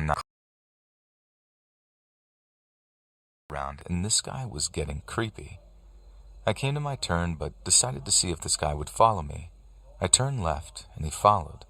Then I came to a roundabout and thought I would lose him. I traveled the entire thing around twice, and he still followed me. To scare me. Well, I decided to let myself be late for my meeting. I began to drive to the police station. He followed me the whole way there. I pulled up and parked, ready to run inside. I thought he would leave. Nope. On my side of the car, close enough that I would have a hard time opening the door all the way. He was in his 40s, I'm guessing, wearing sunglasses and a creepy smile. He was wearing fairly neat clothes, nothing scary there. The interior of the car was pristine. Here that I'm training to be a behavior analyst, and while I work with kids right now, my hobby is criminal behavior and profiling. I was seriously trying to read this guy. A few seconds went by and I grabbed my phone again, this time intent on calling 911 from his passenger window down, said nothing, rolled it back up and took off. I went inside and told an officer what happened. Sadly, I was too focused on not crashing to get a plate number. Apparently, there had been a lot of complaints about tailgaters recently. Report with the officer, and they gave me a card for victim services in a local woman's shelter, just in case he followed me home one night and I didn't feel safe. But I live in a secure building with my fiancé. I went out to my car and there was a note on the windshield. Serious horror movie stuff there. I took it back inside. The officer said he'd call me a few times during the night, and I should avoid going anywhere alone for a while. He did call twice and said he was patrolling my parking lot during his night shift. Communal, so I feel safe that someone will back me up. If I ever see this guy again, no question, I will call 911 and lead him straight to the police station again. I also told my fiancé that I will post my work schedule, or even when I have 10 minutes of my estimated arrival, to call 911.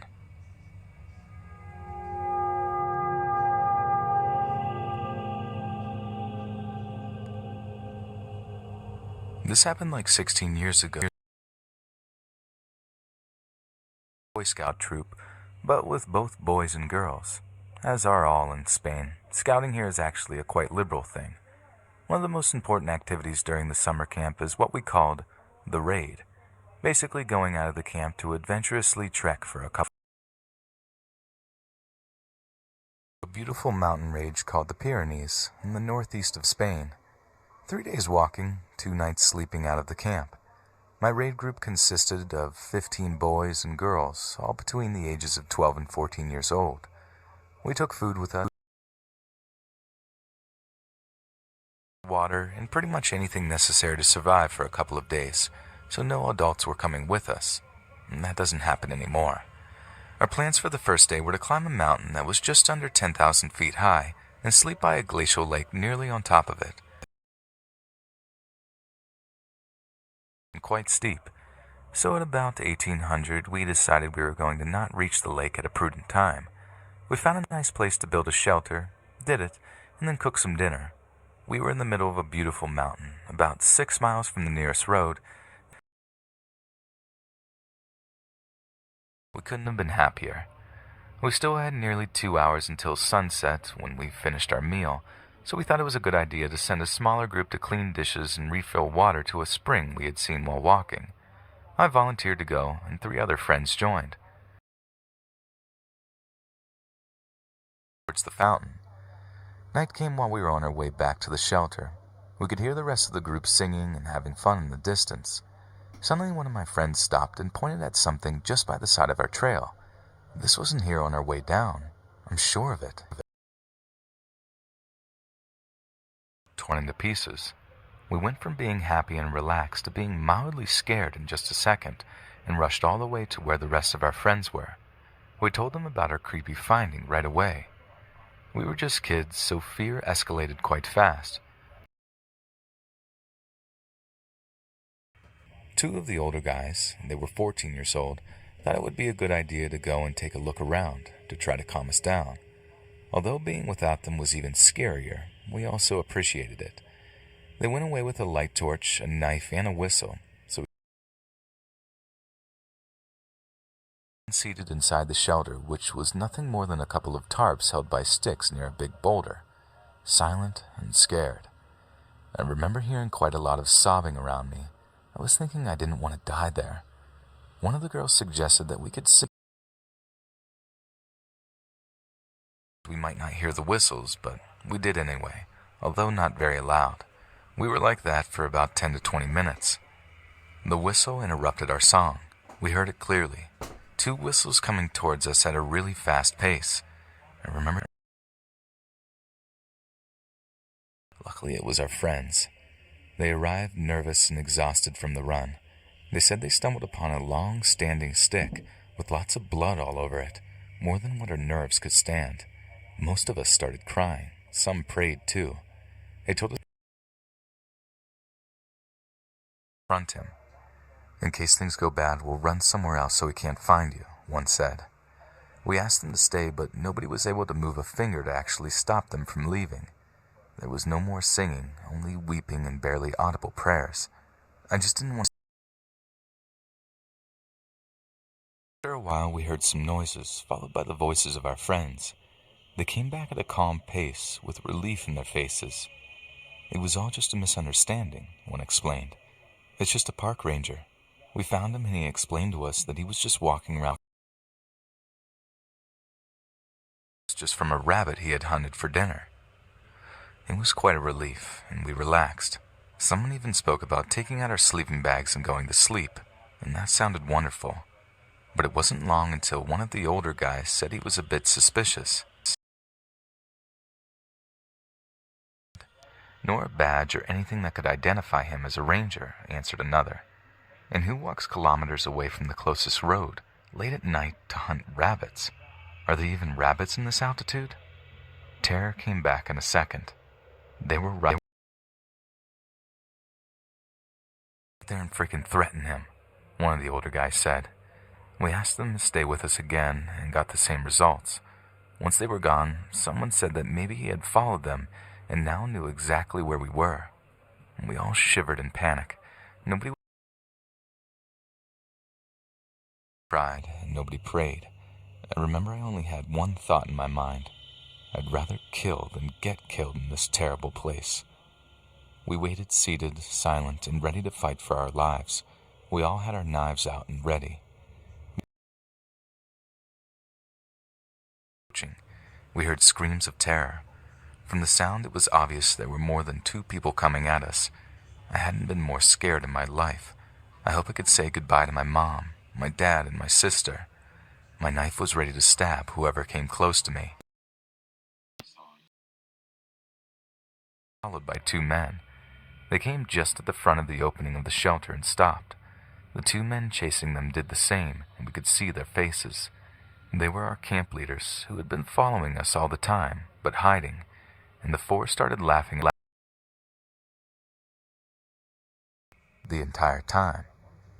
Everyone started crying, and some even had trouble to grasp proper breaths due to anxiety for quite a while. We were all not amused. And only after a couple minutes, the funny four realized what they had done. Being willing to kill with it. We obviously relaxed a lot, but our fears became anger. It had been a joke way out of proportion or the most basic of common sense. They spent quite a while saying how sorry they were, but we didn't care. We wanted to sleep on our own, so we reluctantly accepted that they all came to sleep with us. It took them months to regain our trust again. It was the worst night of my life, no doubts. I've never had nightmares about it, but I remember it like it was yesterday. Two guys had been there to kill us. We were children, sure, but armed and ready to defend ourselves if need be. I'm a journalist, so I can't help but think of some headlines. 2 murderers stabbed to death in the mountains by 13 children. Has definitely changed for the better.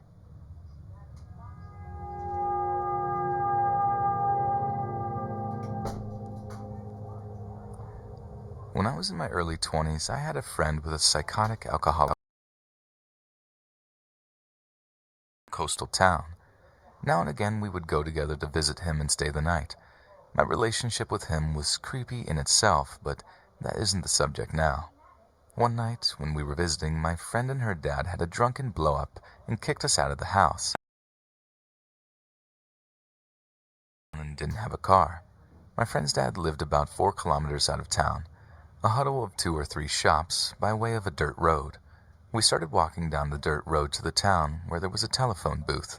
This was in the days before it was commonplace to have a mobile phone. Away and see if they would come get us.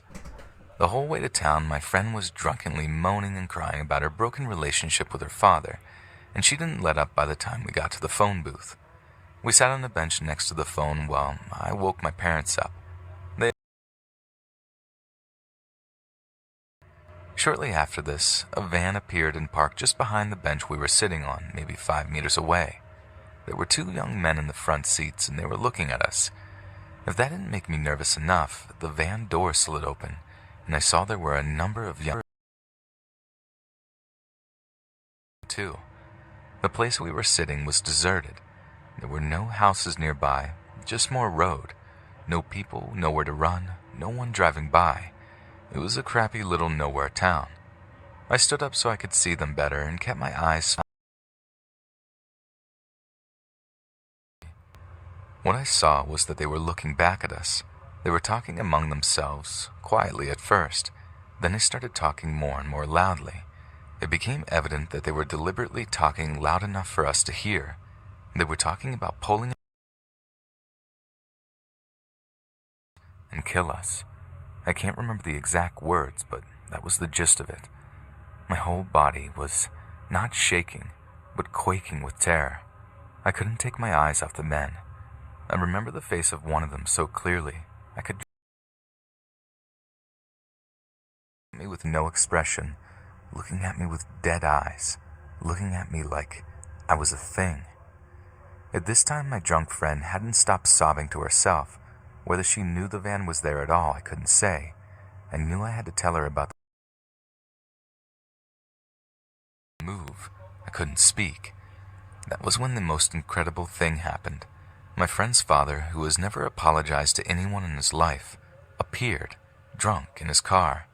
It's hard to describe how unlikely it was for him to do this. He could hold a mule. He and my friend had an emotional reunion. The whole time my eyes were fixed on the van. The men had stopped talking and were just watching us. "Let's go," I said.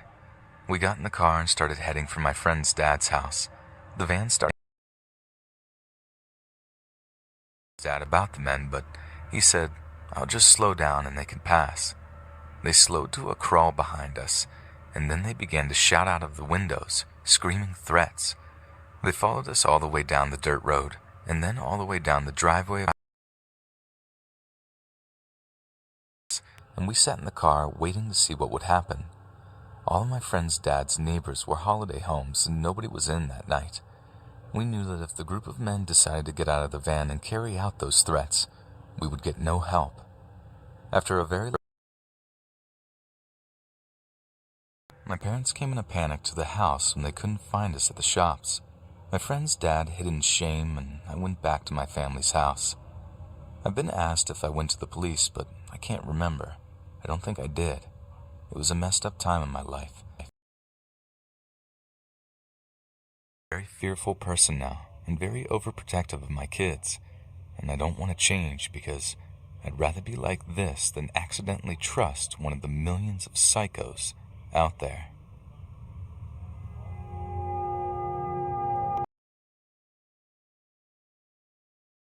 After hearing all of the horror stories, I wanted to check the deep web out myself.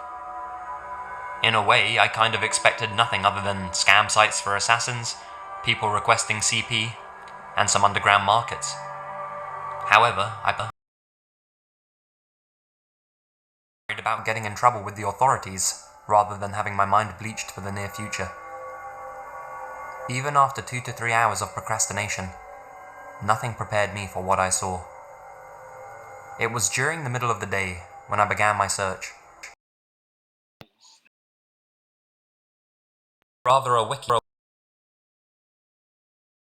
different than the links you may know of. Just numbers and a .onion at the end. Of course, unless previously defined.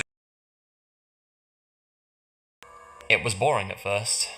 A lot of dead sites, more than expected eBay-style markets for weapons, military grade mind you, various services, and of course a lot of drugs. I came across a chat room where I saw a darker side of people I never thought was possible. Threatening others, requesting CP. It was truly disgusting. Think of the people who walk down dark streets of a bad neighborhood, but with anything they desired at their fingertips. 2 hours later,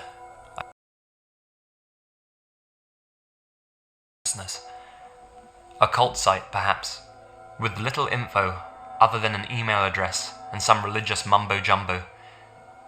However, there was a video embedded in the site's homepage. Like a naive child, I clicked. The video was shot on a crappy video camera. Perhaps it was shot in the early to mid-2000s. It was a man with a mask and a knife. As quickly as that scene showed up, another presented itself.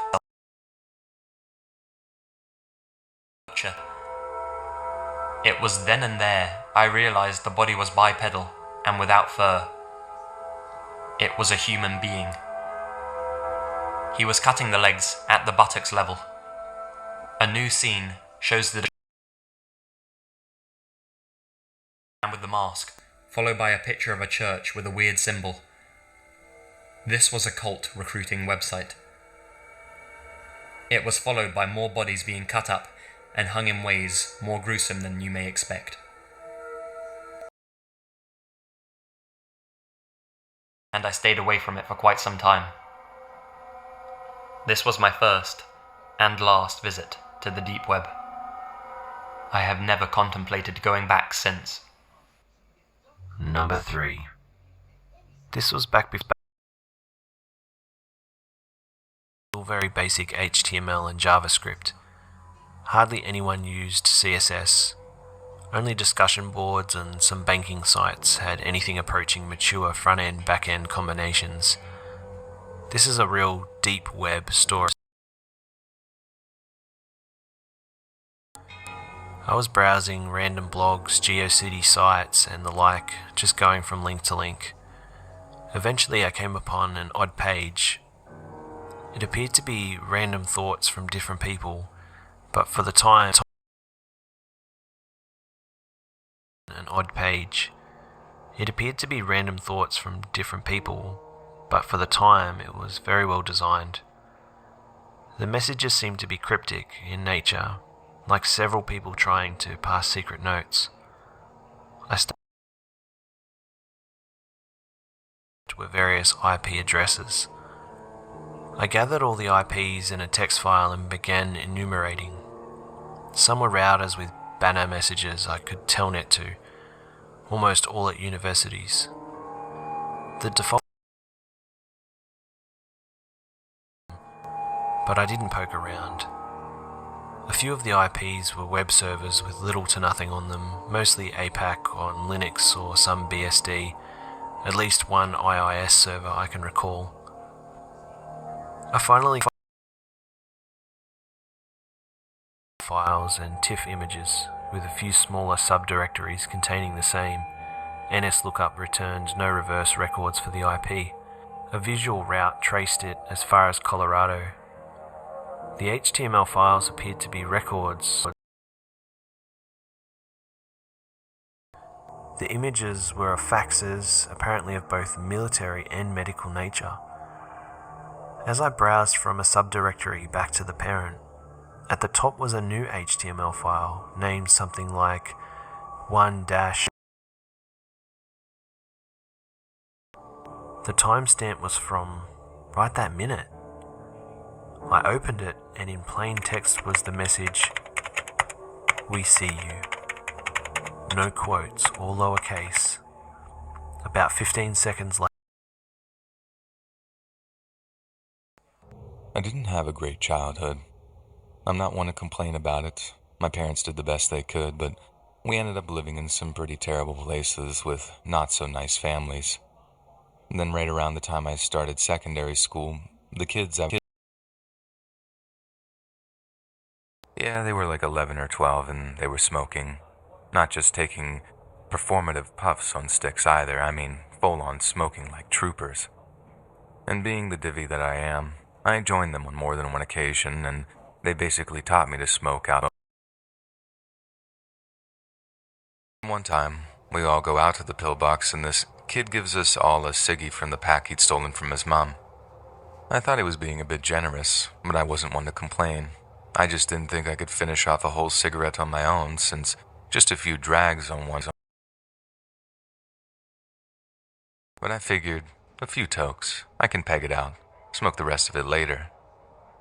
The next thing that had me kind of suspicious was how weirdly loose the cigarette seemed, almost like it had been tampered with somehow. Now, I know, huge. But honestly, at like 11 years old, I couldn't even imagine what it might have been tampered with. I was really naive. I didn't know what hash or Mary were. I didn't know about anything other than ciggies and beers. So I'm looking at this ciggy and then... Have you done anything to this ciggy? He says no. I say okay, then light up and start puffing. Immediately I start coughing, but my friend reassures me that it's just the last one in the pack. I'll never forget. Loose, scrabby ciggy in the pack like it was tradition or something. So I tried a few more puffs, but started coughing again. So I gave up on trying to smoke it, tossed it away, then asked for some of my friends. I know something was definitely going on. And just when I was trying to work out what he might have done to it, I started feeling very, very funny indeed. Everything started to tingle. My eyes felt all puffy and my vision started to Ferris wheel, with each eye going in the opposite. This wouldn't come out and my tongue felt like it was swelling up in my mouth, and suddenly I just got so thirsty I could barely think about anything else. Then no matter how many deep breaths I took, I just couldn't seem to get enough air, and suddenly I found myself lying in the grass. What was going on, and when I started begging my friends to help me, they looked terrified and just ran away like I was dying or something. I can't stress this enough. I really did think I was about to die, even when my dad rushed onto the scene to take me back home. All they said is, Pete's feeling sick, and Pete fell down. Just a vague idea of what was actually going on. So, my dad's scared, and I'm so terrified I'm just in tears. When he picks me up, goes to run off, and stops. Seriously for a moment, and I almost started to get aggressive with him because I remember I was so frustrated that we stopped moving. It was a weird experience because I felt like I was in some strange euphoric dream state, and I really felt like if we stopped, I was going to. And it was at that moment that he rushed me to the hospital, and it was the subsequent time that I spent in the ER that my parents found out and later revealed to me that the kid had actually dipped the cigarette in some sort of formaldehyde embalming fluid, and which, for those that don't know, in some instances can make someone act with schizophrenic-like side effects. My parents said the doctor said I was really lucky that I didn't continue to smoke, as it may have had even more serious side effects. My time at the hospital and after the time I got out. My dad told me it freaked my mom out so much that all she wanted to know was how a kid my age had gotten his hands on that stuff, and I was forced to tell them about my friend, in which case the police visited a younger uncle that lived with him using that stuff prior. I don't know what became of that kid and his family, as I'm not sure if my parents had continued to press charges or how everything with them actually transpired, but the whole thing had just been. And although I'm not entirely sure if it was out of malice or some spirit of experimentation, that little prank amounted to one of the scariest memories of my entire childhood.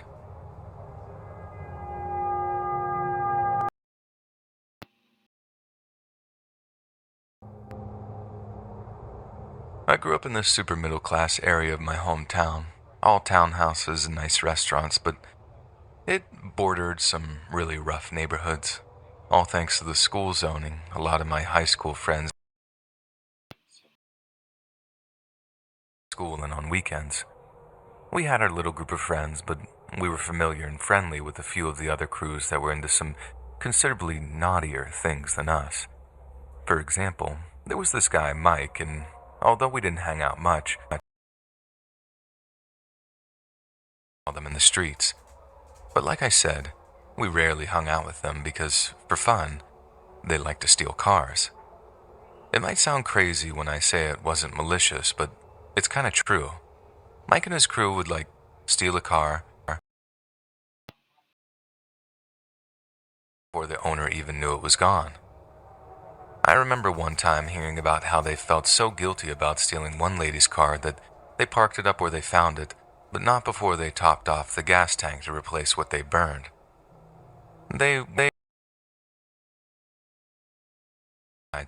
We were just dumb teenagers at the time, so we thought that it was just cool to do.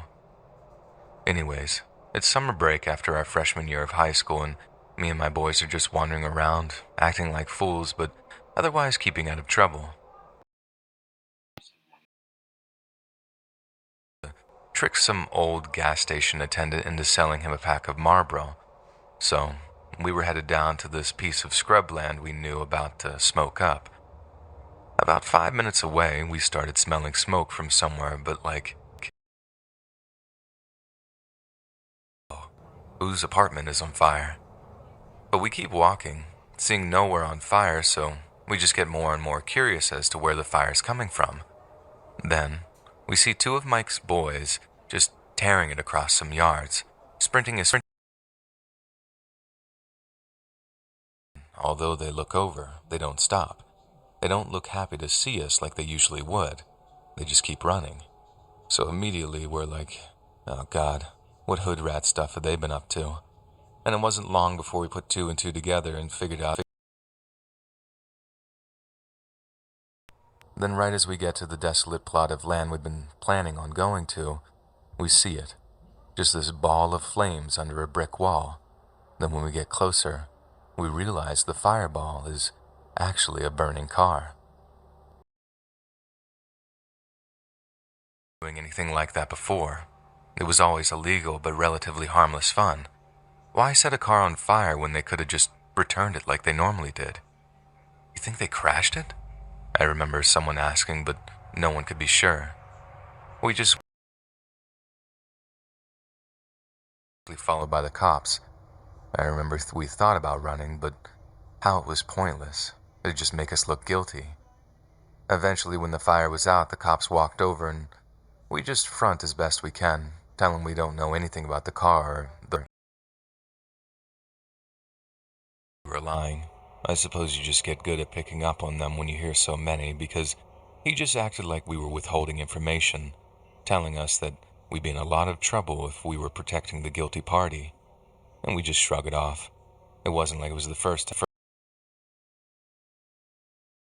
Mike and his crew. But then out of nowhere, The other cop comes over to see how it's going, and his partner's like, "These kids know something all right. They're just tight-lipped." Then when the other guy responded, our response to the other cop said, "Well, as long as they can sleep at night, because whoever's kid is burnt to a crisp in that thing isn't going to be sleeping for quite a while." I remember the sinking feeling I felt in that moment leave my face. One of Mike's boys had been in that car when it caught fire. The other two just ran when they found that they couldn't pull him out. Then get this. We came to find out that the kid who burned to death in the car was Mike himself. The car had basically pancaked when he'd apparently deliberately crashed it into a wall. What he did that for, I don't know. Maybe he was high or something, but either way, his legs got trapped. The car caught fire, and he burned to death. Up that they just ran. And Jesus, thinking about it later, I realized that if he was conscious when they were trying to free him, and he started burning before he passed out from the smoke, those guys would have heard him screaming as he burned. After, Mike's boys turned themselves in after a while, and I think they were so messed up that they just couldn't live with themselves. Ended up getting suspended sentences when they spilled their guts about how Mike was driving and how he was acting crazy. I don't know. I guess I'm just trying to say how Mike didn't deserve to die like that. And if I had to label one memory from my childhood as being the worst or most traumatic, it was watching that car burn, not knowing one of our friends was burning in it.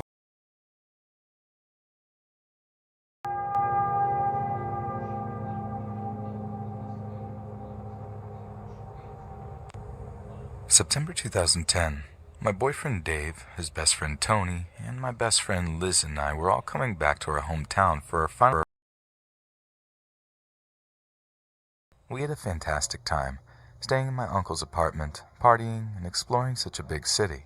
It was great. We stopped at a bed and breakfast that night about half of the way home, and were planning to get home at about 6 p.m. We all woke up early, obviously driven too close to our car and broke the right wing mirror off. Seeing as this was my dad's birthday present to me, and I had it barely 2 months, I was absolutely fuming. We asked the landlady where we could possibly find spares, or driven past a makeshift scrapyard or something a while back. She wasn't sure if it was still there, but she drew us a rough map, and we got back on the road. I wasn't very sure if she was right about her directions, because the closer we got to the area she circled it in, the more desolate it had gone from stone to dirt. Around us there weren't any farms anymore, just long, weedy grass and patches of forest. It had basically become a moor. We were about to head off because of the wild animals, and I just have to get over being a paranoid driver.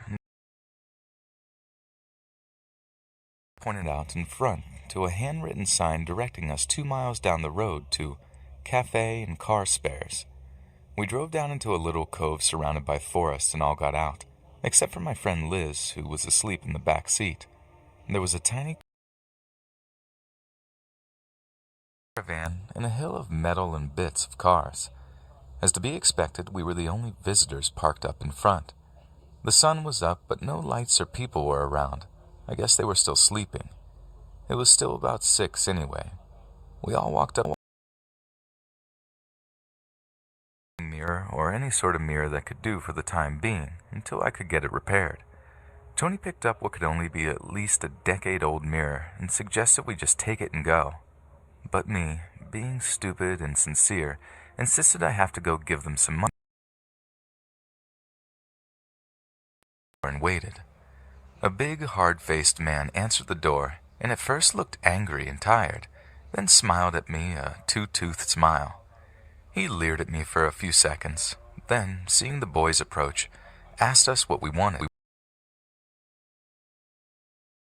He said nothing, just to get to know us, to which I thought fair enough. 2 more men then left the patio door on the other side.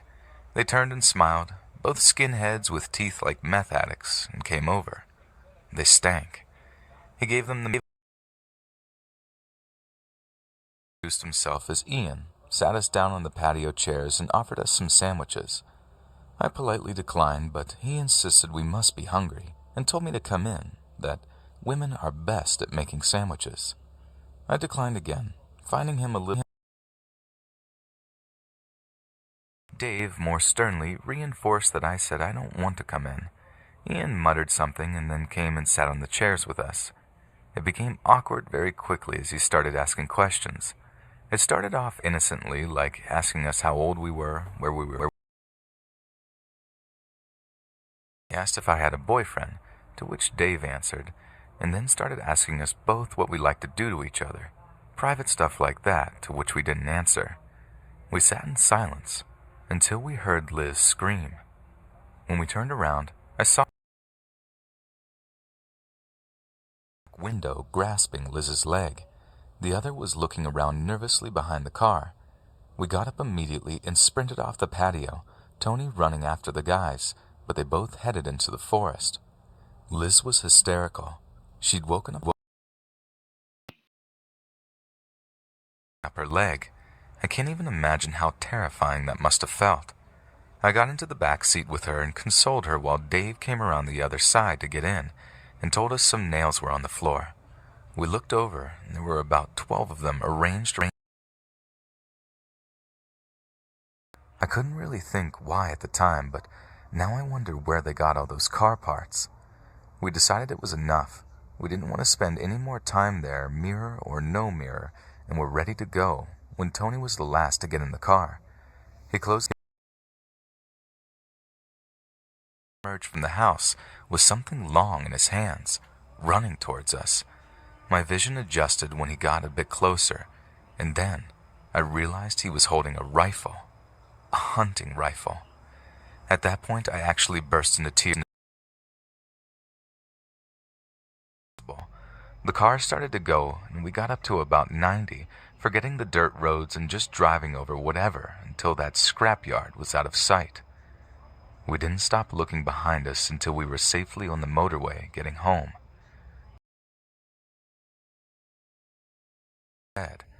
I'm still terrified I'll meet them again.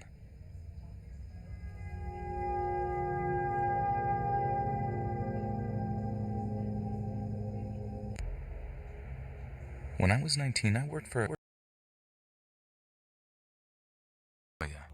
Basically what you did was tell them when you were available, and they'd send you to a remote farm for a few weeks where you would do whatever they needed done. It was hard work and long hours, but good pay and good fun if you got in with a nice group of workers. When this roughly the same landmass as the state of Maryland, USA, about 9 hours from Sydney City, and the property itself was about 40 minutes from the nearest town. In short, it was in the middle of nowhere. I was working at the farm clearing bushland with Jeremy, who owned the farm and supervised us while helping out with the work. He was pretty laid back and was generally really good to us. This summer in particular was very hot, and the work was hard. So one day when the temperature hit about 38 degrees Celsius, or 100 degrees Fahrenheit, he said he knew of a water hole on the farm about a 25-minute drive north. I was keen for a swim, but the other guys just wanted to relax for the afternoon. So him and I hopped in one of the work trucks and started heading across the property. It was mostly wide, empty expanses with much of a talker, so we drove more or less in silence. After about 20 minutes, however, he suddenly perked up and jabbed me in the ribs. "Do you see that over there, beneath the 2 dead trees?" I should mention here that if you're not familiar with inland areas, and mostly flat and bland, meaning any bright colors stick out like a sore thumb. So you can imagine our surprise when we could see a large blue angular structure far off in the distance. We steered in its direction, and as we got closer, we realized it was a huge... Jeremy was perplexed, and I asked him if he knew what it was, but he obviously didn't.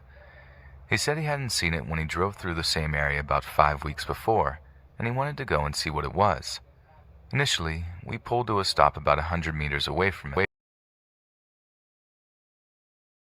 The whole thing wasn't right. It's hard to explain, but if you can imagine seeing such a foreign object in the middle of a huge barren expanse, it had to be something weird. Jeremy, however, wanted to investigate, which I understood, given it was his property. As we got closer, things got even more bizarre. There was a big diesel generator behind it thumping away, and a CCTV camera on each side, all motion activated so they buzzed from side to side, following us as we moved around. I tried to... The security, someone obviously doesn't want us here. Let's just go. He brushed me off, however, reminded me it was his farm, and whoever had put this here was trespassing, so he wanted to go inside. Despite all the surveillance, there were bolt cutters in his toolbox, and after a bit of a struggle, we broke the lock and went inside. The first thing I noticed was the rush of cold air as we got in. The place was air-conditioned, which I must admit was quite pleasant on such a hot day. It was some sort of IT setup. There were flashing LEDs all around the place, and the sort of hum you hear when a hard drive is working hard. When we finally switched on the lights, we could see a sophisticated, albeit somewhat cluttered, office setup. There were hard lining the walls, sometimes piled 2 or 3 high, and plastic storage boxes scattered around the far wall, and several desks with computer monitors arranged in the middle, complete with rolling office chairs. At this stage, I felt like I was in one of those. We wandered to the middle and sat down at the desk to see if the computers could give us any idea of what was going on here. My heart was racing, and I just wanted to bolt. We had been seen by CCTV, so if anyone was monitoring, they already knew. I had to get to the bottom of this, so I put on a brave face and started looking through the computer. This went on for a while, but in short, neither of us had a very high grasp of technology outside of Facebook and Microsoft Word. And the best I can describe it from my lay... It was like how the old Napster or LimeWire download screens look like, just constantly picking up and receiving data, then recording it on several windows. I gave up on the computers and walked cautiously over to the far end of the container to the big pile of storage boxes, as there was nowhere to hide really, but I was still incredibly on edge. I decided, against my better judgment, to see what was inside all these boxes. My brief sift through this box still makes me feel sick to my stomach. It didn't take me long. These and photos, all of explicit and hardcore child X-rated material. One thing that still gets to me is that it was all neatly ordered into folders and small boxes. These people were organized. I immediately recoiled. Together, I said something to the effect of, "Mate, get out. Dude, child, what? Just get out of here, dude." I dragged him out, composed myself, and managed to explain what I saw. We jumped back into the truck and sped back. We hadn't bought the satellite phone, so we had to get back to the landline to call the police. Once we called them, they still had to make it all the way to the farm from the nearest police station, which was in a town about a half hour from the town closest to the farm. Talking frantically about what we'd seen until the cops arrived almost an hour later. They arrived with 2 four-wheel drives, and we jumped in and led them back. This is where it gets worse. By the time we got back, the container door was open, and there was in the cars, and they did very little. The fire department took an hour to get there, which, by that stage, most of the damage was already done. An arson report by the federal police found almost no evidence of the computer equipment described, and only traces of paper. Whoever ran it knew we were there and had time to come and remove most of it and get away. There were various ways to get off the property, and the landmass was huge, and there was no real way to tail them, since the police hadn't taken us all too seriously in the aerial surveillance was also impossible by that time we had pieced it all together. I took a keen interest in following it up, but with no real evidence of who might be responsible, the investigation went cold. I've kept in contact with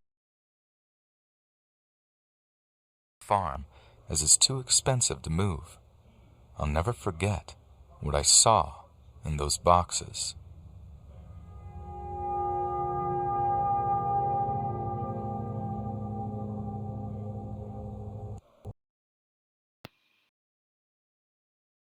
When this story took place, it was sometime in late 2011. During my freshman year of high school, I had one really close friend. Her name was Samantha. Samantha told me one Friday before the weekend that it would be really cool if we bandwagoned on the Snapchat trend. The sooner the better, because Snapchat was almost non-existent at our school. And when I got home that day, I got a friend request. The profile picture was of Samantha. This was on. Without hesitating, I accepted it. I figured she just got to it sooner. After I finished my homework the same day, I got a message from that account. 2 messages, in fact. They said, "Come to my house tomorrow, we can have a party." Happy as I never went to her house before. We had just met earlier that year. And besides that, I wasn't often invited to parties. The address she gave me was to a house nearby, so I decided to walk over the next day. When I asked times to make sure I was led to the right destination, because this place was very messy and the windows were covered in those thank you bags you get at markets. Something didn't seem right. It was very modest for Samantha's family, yet we attended. The address was correct, so I knocked on the door, although I was a bit hesitant. It opened very quickly, and a man greeted me, almost like he was expecting me. He was about 6'3" with blonde hair. He really didn't look anything like. I asked if they were related. He simply said, "Yes." It was in a very plain and odd voice. Then I asked him about the bags on the windows, and he said it was because construction workers were still renovating the house. Me inside, moving aside so I could go through the doorway. I entered the small house. Sitting near a frayed couch was a large terrier, which he said they just bought a few days before I arrived. He told me to sit down while he.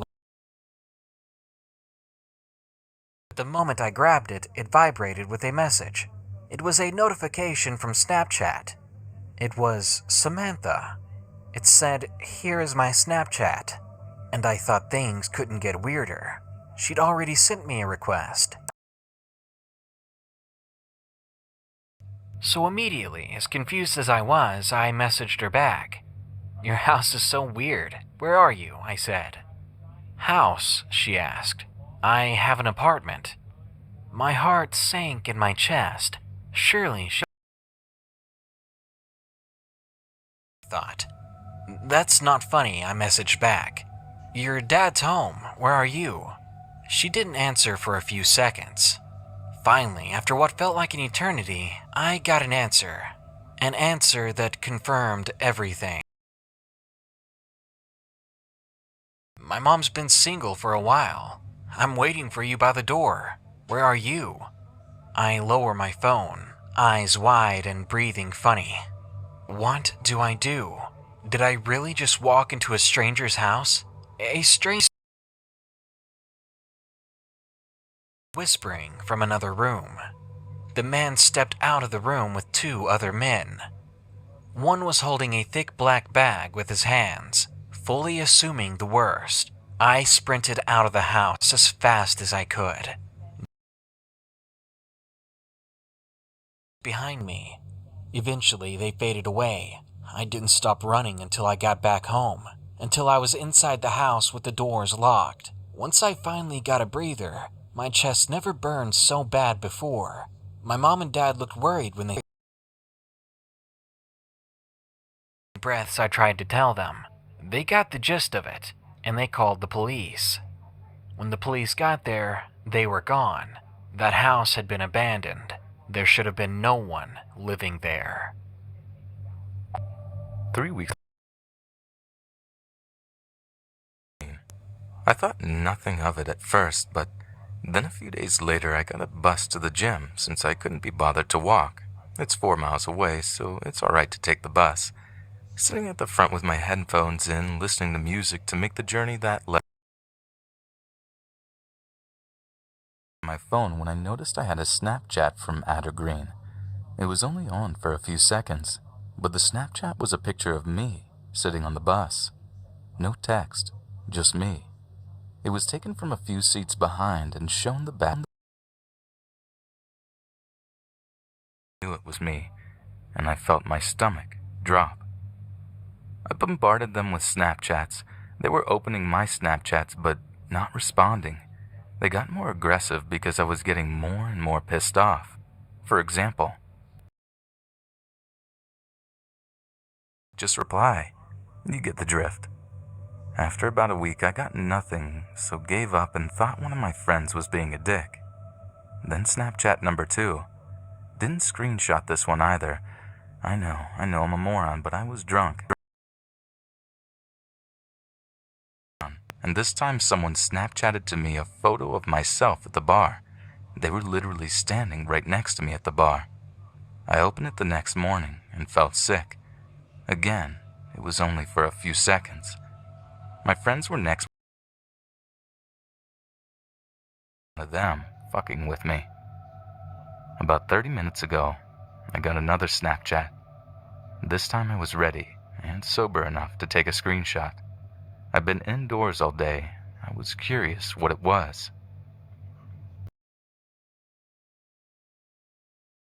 And my name. I received this as I was lying next to my window on my bed watching Game of Thrones. I feel sick. Their Snapchat stories are equally as fucked up. Update number 1. I sent and they screenshotted it and ignored me. Update number 2. Got another brick wall Snapchat, only on for literally a second though. Update number 3. Fuck. Lying in bed watching Game of Thrones. I'm fucking done. Update number 4. Today I got a Snapchat of that brick wall again. Update number 5. Just got a Snapchat video of weird as fuck noises in a Don't think I can post Snapchat videos though. Update number 6. It's been quiet for a few days. Sent Addergreen Snapchats, but they're unopened. Who is this shithead? And what?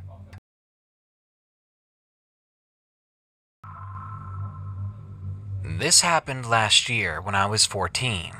There's this dating app for teenagers. I used it as more of a joke. It was connected to Snapchat, so whenever you matched with someone, you would add them to Snapchat. As I said, at first I was using it as a joke, but then I matched with this really good-looking guy, and I thought, well, would it hurt to try?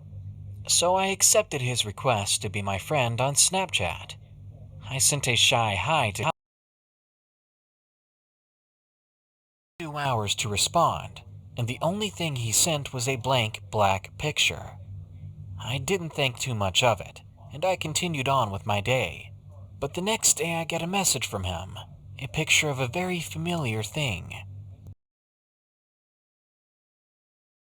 But I figured he probably went to the same school, and we had just never met. Then my phone began to vibrate like crazy during a class. To give a little perspective, we have glass doors and windows. They look out into the corridors during class. Pictures sent to me from the same guy. They were pictures of me sitting at my desk in the classroom. The pictures kept coming. They seemed to have been taken from outside that window next to the door. When I looked over, I saw he had a phone in his hand, and he was pointing at me. Whoever it was wearing a black hoodie. The hood covered half of his face, and the other half was pale, and he had a sharp jawline. I could see thin lips curved into a grin at him too, and her face turned red, and she began to shake. We were the only ones who saw them, because as fast as we tried to say something, the figure was gone. My friend stood up from her chair and went to the door to open it. We had to tell them what we saw. My teacher went out herself to look for whoever this was, and then she even told the office. They let out a message over the speakers, telling everyone to look out for this man. Ever since then, I have all the time before. It still creeps me out, though it may have been a joke and it must have been someone who knew me from before, but it was still horrifying. It had made me a lot more paranoid about strangers on the internet. When I was 14, my high school thought it would be a good idea to take a bunch of us New York City kids into the Catskills for a day. The idea was to introduce us to nature, since some of us had spent our entire lives living in the concrete jungle that is New York City. Farms on the TV or in movies, and now that I'm older, I realize how potentially damaging that is. I honestly feel like human beings are supposed to be in contact with nature, that it makes us happier, healthier, and gives us a sense of place. So one super early morning, we load onto our school bus for the drive out into the Catskills. This is in like November too, so it was still dark when I got up, and the sun had barely risen when the driver got us on the road. I was excited. The idea of getting to wander around the woods was such a cool concept to me at the time. In the end, it actually turned out to be pretty boring and really tiring. We walked for hours and hours with our teacher telling us about different kinds of trees, animals, and weather systems. Get to see any of those animals aside from the odd squirrel that was squirreling away nuts. It turns out some of them don't hibernate at all, unlike a lot of woodland creatures. Like I said, it was all much more boring than I first thought.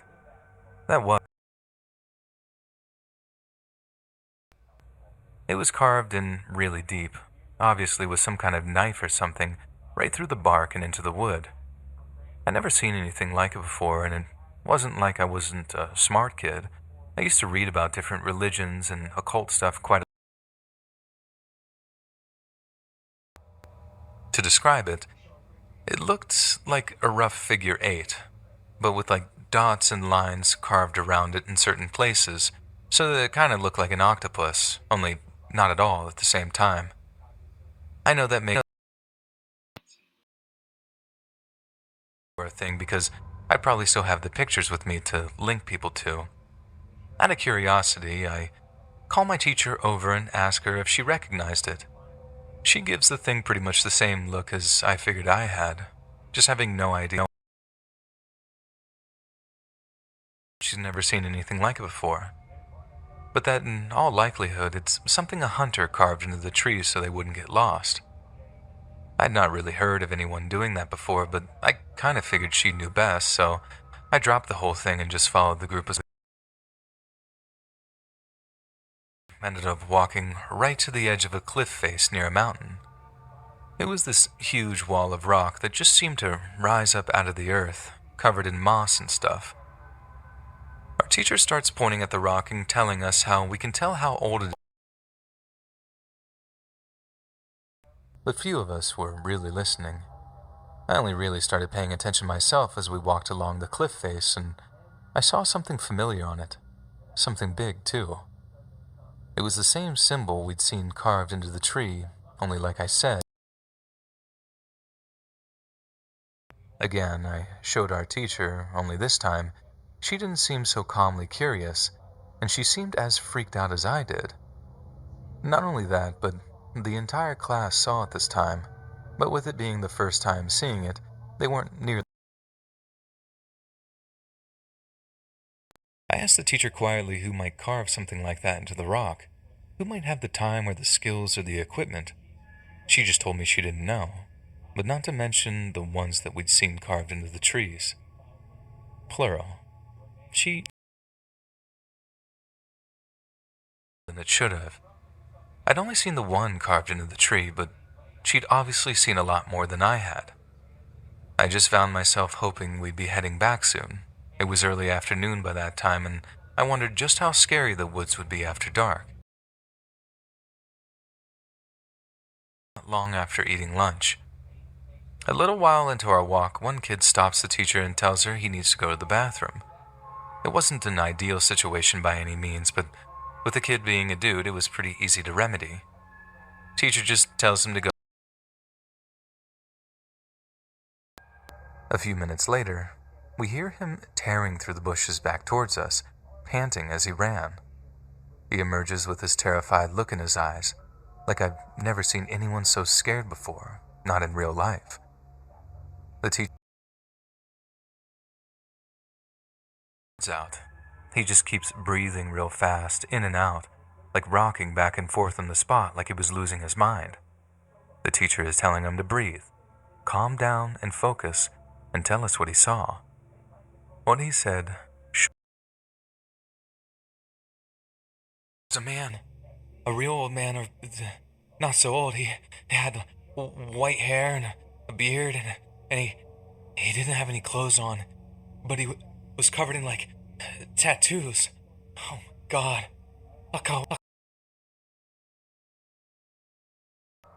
The teacher had to quiet the kid before a full-blown panic attack took over the group, and we hurried back to the bus without stopping to look at anything at all. Nothing else happened on the walk back to the bus, but thank God. But I remember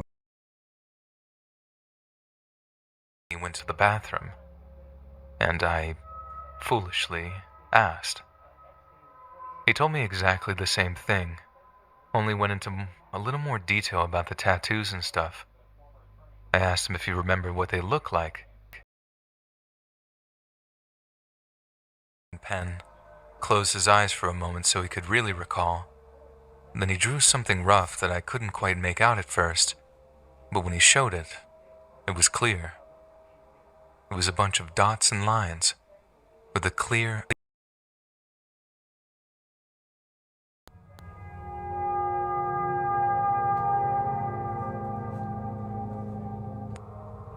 For a good few years, I was a teacher at Lansdowne Middle School in Victoria, British Columbia. I loved my job. Teaching wasn't something... wasn't a career I'd talked about with high school guidance counselors. I kind of fell into it by accident. Long story short, I couldn't get into the college I wanted to, so I had to basically choose between that and nursing, so I chose the one with less blood and guts involved. Up to a place called Camp Barnard at Otter Point, just west of Souk. It's a scout camp built on land gifted by Senator George Henry Barnard, who was a prominent advocate of hunting and outdoor activities in general. There are a lot of fun things. A field and nature trail, a swimming pool, a lake for canoeing and paddleboarding, even an archery range and disc golf course.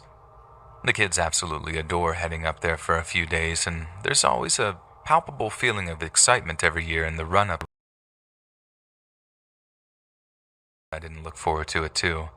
That kind of stuff really brings out the big kid in me, you know? It was the last week of the school year when we piled onto a bus and drove over to the camp to begin our few days of fun. The weather is normally pretty peachy during that time. Strong winds blowing through the camp. This was very disappointing, as it meant that some of the activities would be totally out of the question. You can't play disc golf when the winds can effectively blow your disc right off the entire course, and neither can you paddleboard when you're... That only really left a handful of activities open to the kids, one of which was archery, the other was orienteering. I'll be honest, I was excited to try archery again. I'd tried it the year before the first time, and the whole thing's so cool. I had my reservations about the wind, but they were purely minor concerns about it affecting the kids' accuracy. It'd really suck if a few of the more talented archers were unable to nail a bullseye or two thanks to the winds. I doubted the wind would have any serious effect on them. But it wasn't the wind I had to worry about. You see, we had this one kid with us who was a real klutz. They sucked at sports, always seemed to be that kid who ended up in the nurse's office from falling. And this was our clumsy kid. So the kid, who I won't name to protect their future reputations, steps up to the firing line with their bow and arrow in hand. Fires off a couple of terrible shots, but I'm quick to offer encouragement. Stance. Had to stand just right so that the arrow flies straight and true towards its target. But when the kid tries to imitate the instructor, he takes up the goofiest pose I think I'd ever seen. Body turned sideways, legs spread, squatted down as if to try to lower their center of gravity, as if that was going to help in the slightest. Then, just before they're about to shoot off another arrow, this huge, and I mean huge gust of wind starts tearing its way through the camp, and backwards and shooting his arrow way off target. The instructor kept his cool, managed to keep the kids from freaking out, but immediately shot me a look as if to say, time to call it a day. Next came the orienteering. At least, that's what I thought anyway. Sure, the maps were flapping away in our hands as we tried to navigate our way around the course, but it was still pretty fun despite the weather. Fun, right up until I heard a crashing sound coming from. Looked around in confusion, their eyes full of fear as they wondered aloud what the sound was. I told them I wasn't sure, and we'd have to wait to check it out once the course had been completed. But that was a lie. I knew. It was the sound of a tree falling in the woods.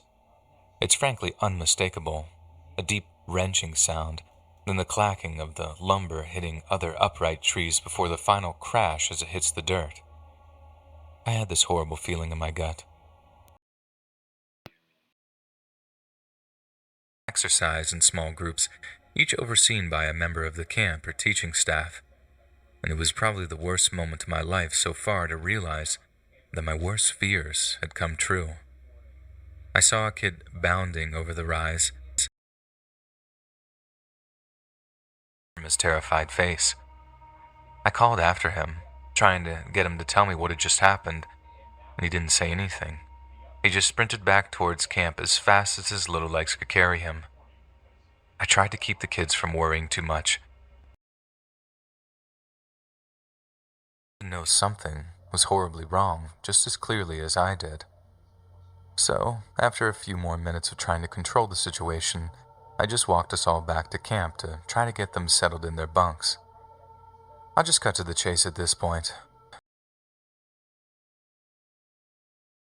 I won't name to protect their family.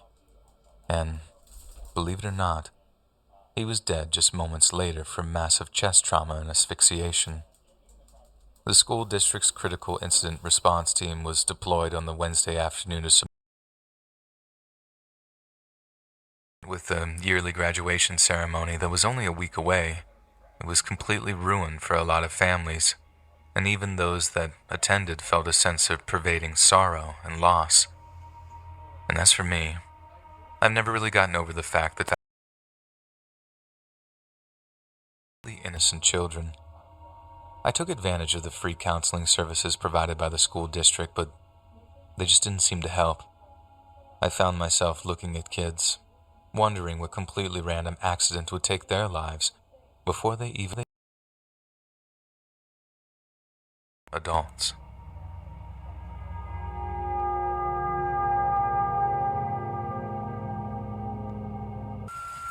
This happened when I was in the 5th grade. I was in a science class, and one day we all took a field trip to a science museum. I really wasn't much of a science fan, but I will admit that I always liked going to the museum because it was pretty fun.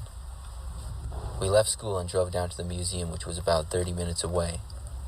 Once we got there, we did the usual stuff. We were able to kind of split of my friends in the class from one spot to another. Eventually, it was time to get lunch, and then we would leave shortly after that. Our teacher went around letting everyone know we would be leaving in 10 minutes and to meet back at the entrance. I had seen everything I was thinking. That way I could play some games on my phone until we were going to leave. I left the building into the back parking lot where our bus had dropped us off. I got out there and saw a couple of buses. I started to walk over and saw the bus driver wave me over to him.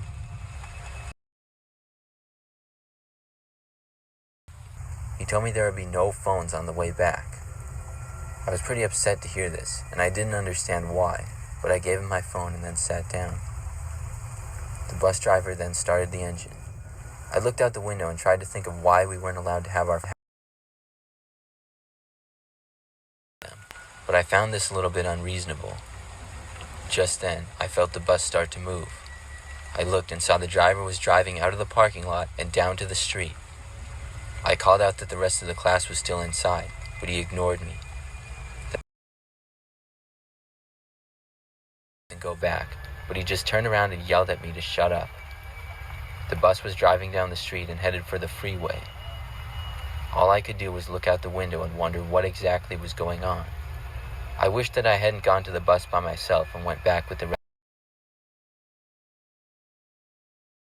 And we started going at a fairly high speed. The longer we drove, the more scared that I got. Now I knew the real reason he had taken my phone from me. We continued down the freeway for I would say about 5 minutes. Suddenly, I heard the light. The bus started to move to the side of the road, and I saw a police car go with it. That was one of the greatest feelings in my life.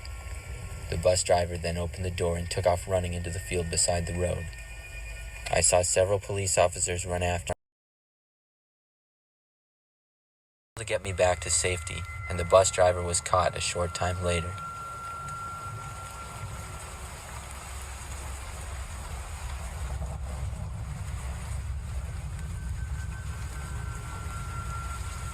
Back when I was... My school was really small, and basically the entire place went. It took us over an hour to get there, but when we were there, it was a day-long event, which was nice for us because we didn't actually have to do any schoolwork. I think I was like 8 years old, and I was one of the of animals. Then we got food. After that, we started looking more at plants and things like that. I was more into the animals, so my friend Matt and I went back over to them. We first got back to the exhibit of sea lions, and when we got there,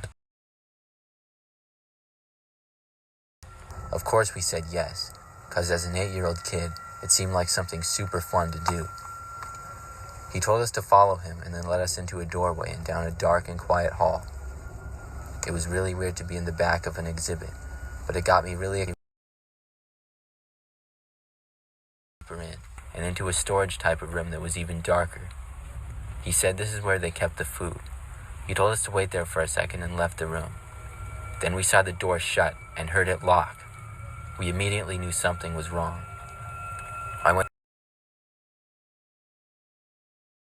It was a really strong and thick door, and neither of us would be able to break it. We banged on it, but I don't know how anyone else outside would be able to hear. After a while of that with no response, we decided to examine the room. It was probably just about 15 feet by 10 feet, and had basically just junk laying around. It just seemed to be another storage closet. We waited and waited, but of course, the guy never came back, and nobody else did either. Cell phones we could take out to call anyone or anything like that. We just waited in the dark room for what felt like forever.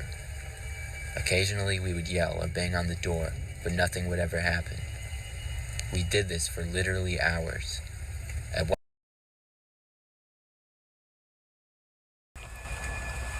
Eventually, we got back up and went back to banging on the door and yelling. At last, finally, we could barely hear someone from the other side. We both yelled as loud as we possibly could. The door tried to open, but was still... We got really disappointed and thought that was it, until a few minutes later we saw the door open. There was another zoo worker, and she asked us how we had gotten in there. We told her the story, and she seemed really surprised. By that time, we saw that the sun was almost... By that time, we saw that the sun had almost set when we got back into the zoo. Apparently, everyone had been looking for us for over 2 hours. We were able to get back home later that day, but the guy that worked there and locked us in had left, and nobody could find him. Something like that. They said he had been acting really strange lately. I really don't know why he locked us in there, but we were very lucky to get out because that closet wasn't really used by the zoo anymore.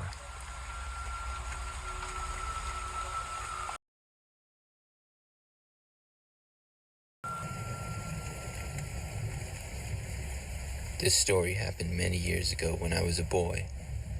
I was probably about 9 or 10, and I remember for class we went on a field trip to one of the state parks. It was just a field trip where we were going. We went on these trips about 4 times a year, and it was always pretty fun.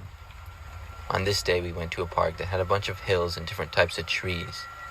We were going to walk on a path all around it. There was about 20 of us in the class, and after we all got to the path, I was with my best friend Daryl, and we were talking during the walk. At one point, we saw a cool-looking mushroom a little bit off the path, so we stayed back to look at it. The rest of the class was going uphill, and before we knew it, but we heard a noise coming from behind a tree off the path. I expected to see an animal, but when we looked, there was a boy there around our age. He had a red shirt and jeans, and he was hiding behind the tree. He wasn't in our class. We thought maybe he was with another school field trip over here or something like that. Daryl asked him if he was on a field trip, and the boy stepped out from the tree and said, "No, Daryl." Daryl was really surprised that the kid knew his name, and he asked him how he knew. A little strange, this whole thing, and we said we should all go back with our groups. The boy then went back behind the tree. He was definitely sketchy, but we told him he should come with us because we figured he wasn't supposed to be off the path by himself out here.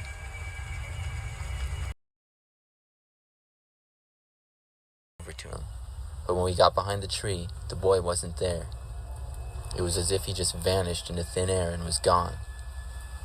Daryl and I looked around for a bit, but then we knew we had to get back to our group, so we ran back. We told the kid, but I never heard anything about it after that. Daryl and I still talk about it sometimes to this day. This happened a while ago. I have since been diagnosed with PTSD because of recurring nightmares. For some background, at the time I was only 9 years old. I am a female from Georgia. My mother met my stepfather at a church we recently started attending with her best friend. When this happened, for the most part, it was a somewhat run-down building with an outdated interior and an old basement. The pastor was an ex-drug addict turned man of God, who was honestly one of the nicest people I've ever met. It was a cold. We left the church and headed towards my mom's old Pontiac Vibe. It was the kind of car that didn't have electric locks or windows. Each door had to be locked and unlocked on its own. We sat in the parking lot talking for some time. He and my mom wanted to maximize their time together. They were discussing upcoming holiday plans when I noticed a figure wearing a green coat moving between the cars parked nearby. I didn't think anything of it at the time, as it could have been our Dad got into the passenger seat, and we were about to take off, when his door was suddenly pulled open. There was a man in a green hoodie that none of us recognized. He had dark skin, bloodshot eyes, and a shaved head. He to my stepdad's abdomen. "Give me your wallet," he demanded. Mind you, my stepfather is a Hispanic man. He speaks English well now, but he wasn't fluent back then, and he had a thick accent, so he simply responded. My mom began freaking out. I was so scared that I kept trying to get out of the car. I started crying because my mom told me to stay put. Then the man began screaming, "I said give me your wallet!" But my stepdad stood firm. "No. Tell him I said to give me his wallet." Thinking that he couldn't understand him, my mother tried to get my stepdad to comply, but he refused. I'm looking frantically through our fogged-up windows, trying to find someone to get their attention. But the man stepdad with his gun, causing him to lean forward. He then pointed the gun at me, a 9-year-old girl in a pink and black dress who was talking about Christmas dinner just 5 minutes before. "Somebody..." I lost it. I got out of my seat and exited the car. That's when I saw 2 other hooded men across the parking lot. They were walking towards the car, also carrying guns. I started screaming and immediately got back in the car. Still screaming at my stepdad. "Are you listening to me, man? I'm going to shoot her right between the fucking eyes!" My mom then offered him all the cash she had on her. She handed him $75 from her wallet. With his gun, the mugger then slammed his arm against the car door to close it, but in the process the gun went off. The bullet went into the well of my mom's car. The 3 men ran off into the night. We sat there. 30 minutes, we calmed ourselves down and left. We immediately went to the police station and filed a report. They said it was most likely gang activity, and it would be very difficult to track down the perpetrators. The men could... There was no justice. I was only a child when this happened. It's been 13 years, and I still wake up screaming and sweating from the nightmares. I'm just glad that my mom had her grocery money on her that day.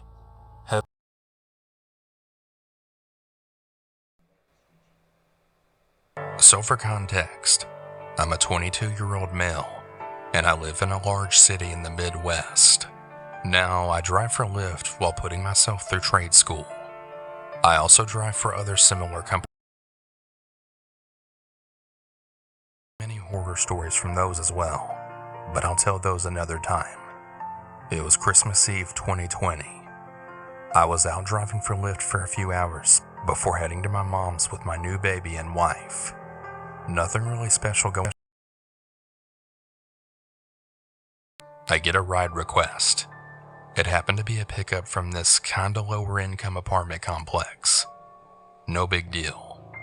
I arrive, find my passenger, and he has all of his belongings with him, like several boxes of stuff.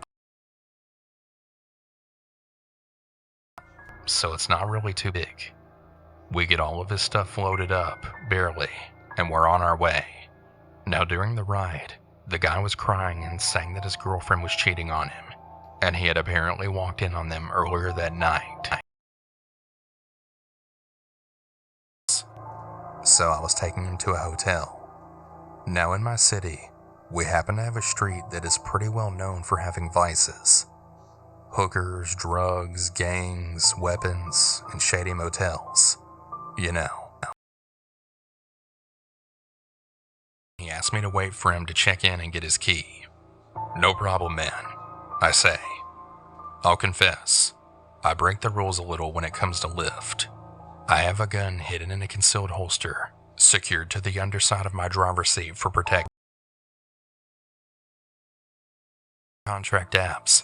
I've had knives and guns pulled on me, as well as having people trying to fight me, rob me, and all kinds of other things. But like I said, stories for another time.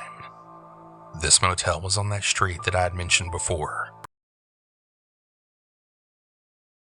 Dude on the far corner of the complex that still had a needle in his arm passed right out against the building. And I'm a pretty big fan of true crime and horror narration, so I'm on edge. He gets his key. The whole motel is ground level, so to help the guy before, he had a lot of stuff, so I started to help him unload his stuff.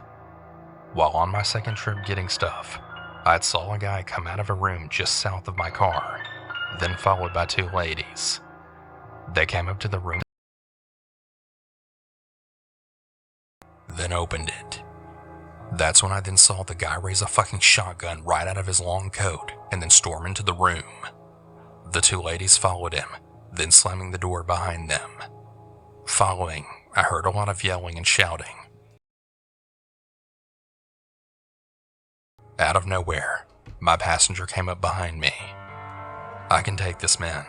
Go ahead and take off. Have a Merry Christmas." And he gave me a cash tip. I didn't even notice that he took the boxes out of my hands or slid a $5. I knew what may have been going down in that room. I had to leave, or at least go to where I could get my gun. I know that the guy and the ladies both saw me, and I know that they knew I saw the gun. I just had to get the fuck out of there. You know how it goes. Car, and then sped away as quickly as possible. I got a block or so away, and then called the cops. I gave them every detail I could. After I got off the phone with the police, I signed out a lift.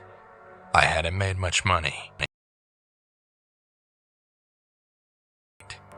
The cops investigated. They never found the gunmen or the women. They never answered the door that I saw them come out of. And the occupants of the room they went into said nothing happened, and that I was full of shit. Well, I definitely wasn't.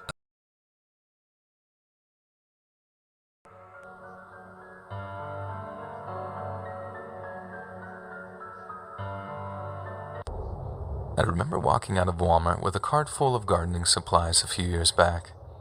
My mom had sprained her wrist and needed stuff. I need to go grab some stuff for her. I'm loading the stuff into the trunk of my car when I happened to notice someone walking past me out of the corner of my eye. Kinda took me off by surprise, so I turned around out of instinct and ended up making eye contact with this shaved head, totally normal looking guy who looked like he'd been out for a run or something. I didn't want to seem all confrontational or whatever, so I smiled and said, "Hey," and just carried on loading all the stuff into my trunk. Next thing I hear is someone say, and it's the same guy, smiling back at me, having asked me that question. I'm like, "Was what me?" And the guy responds like, "You know." I sort of chuckle, thinking it was an honest mistake on the guy's part. I tell him I don't know what he's talking about, then just carry on loading the stuff into my trunk. That's when I hear him walking towards me from his footsteps, so I turn around, hoping things aren't about to get confrontational. But those hopes were totally dashed when I saw the... And as I'm getting ready for the unfortunate event of having to fight a total stranger for no reason, the guy starts screaming at me. "Don't pretend you don't know. You got me transferred. It's because of you I got transferred." He said a bunch of other stuff that... Trust me when I say it was language that would have made a stevedore blush. I remember one of the scariest things being how he was still sort of smiling as he started shouting about being transferred. And then as he carried on screaming at me, he went to murder me, and he actually started spitting as he was screaming due to how out of control he was getting. I'm telling him to calm down, that there's been some kind of mistake. And that's all without even asking what he meant by got me transferred. Makes it like I'm trying to gaslight him or whatever, and it just makes him angrier. I don't even know how he managed to conceal it on him, but he pulled out this extendable baton from somewhere and whips it open right in front of me before running around my car and screaming for other people in the parking lot to call 911. That was the other scary thing. How most people just stood and watched with their mouths open instead of either calling someone or actually getting involved to help. Then the other they went from actual words to just this wild psychobabble. Just stuff that barely made sense and only had an actual understandable word every 3 or 4 screams. He was completely manic, and it really didn't hit me at the time, but I later found he was way faster than me too, so if it wasn't for me being able to duck and dodge around parked cars, he would have caught up with me in seconds. And then because I didn't have anything to defend myself with, just bags of compost and seeds and whatnot, there's not a thing I've been able to do about it too. Eventually, some hero of a security guard from a movie theater of all places, he actually ran over and tried tackling the guy chasing me, but this psycho kid swung at him a few times with his baton and he had his back turned, which obviously wasn't easy because the kid was in this, Super Saiyan manic state. Every time he got close, the kid just clocked him, turned, and started swinging. But then, that gave me a window to put some my life in that way. Anyway, the cops showed up after what seemed like way too long, but when they tried tasing the guy, it just had absolutely no effect on him. That was the other thing that scared me. I've actually seen the wire things hit him. He just seized up and hit the floor like a statue. But this guy, it just had zero effect on him. Maybe it was a broken taser or whatever, but it was still pretty terrifying to see. The cops wouldn't go suffering from paranoid schizophrenia, and I went from hating the kid to actually feeling really sorry for him incredibly fast. They'd been getting calls about him for the past 2 days, but he kept on running from the scenes of the calls and getting away before they only ill will towards him, and I hope he got the help that he needed. But I'm not kidding when I say he legit could have killed me that day. Easily the scariest thing that's ever happened to me at Walmart.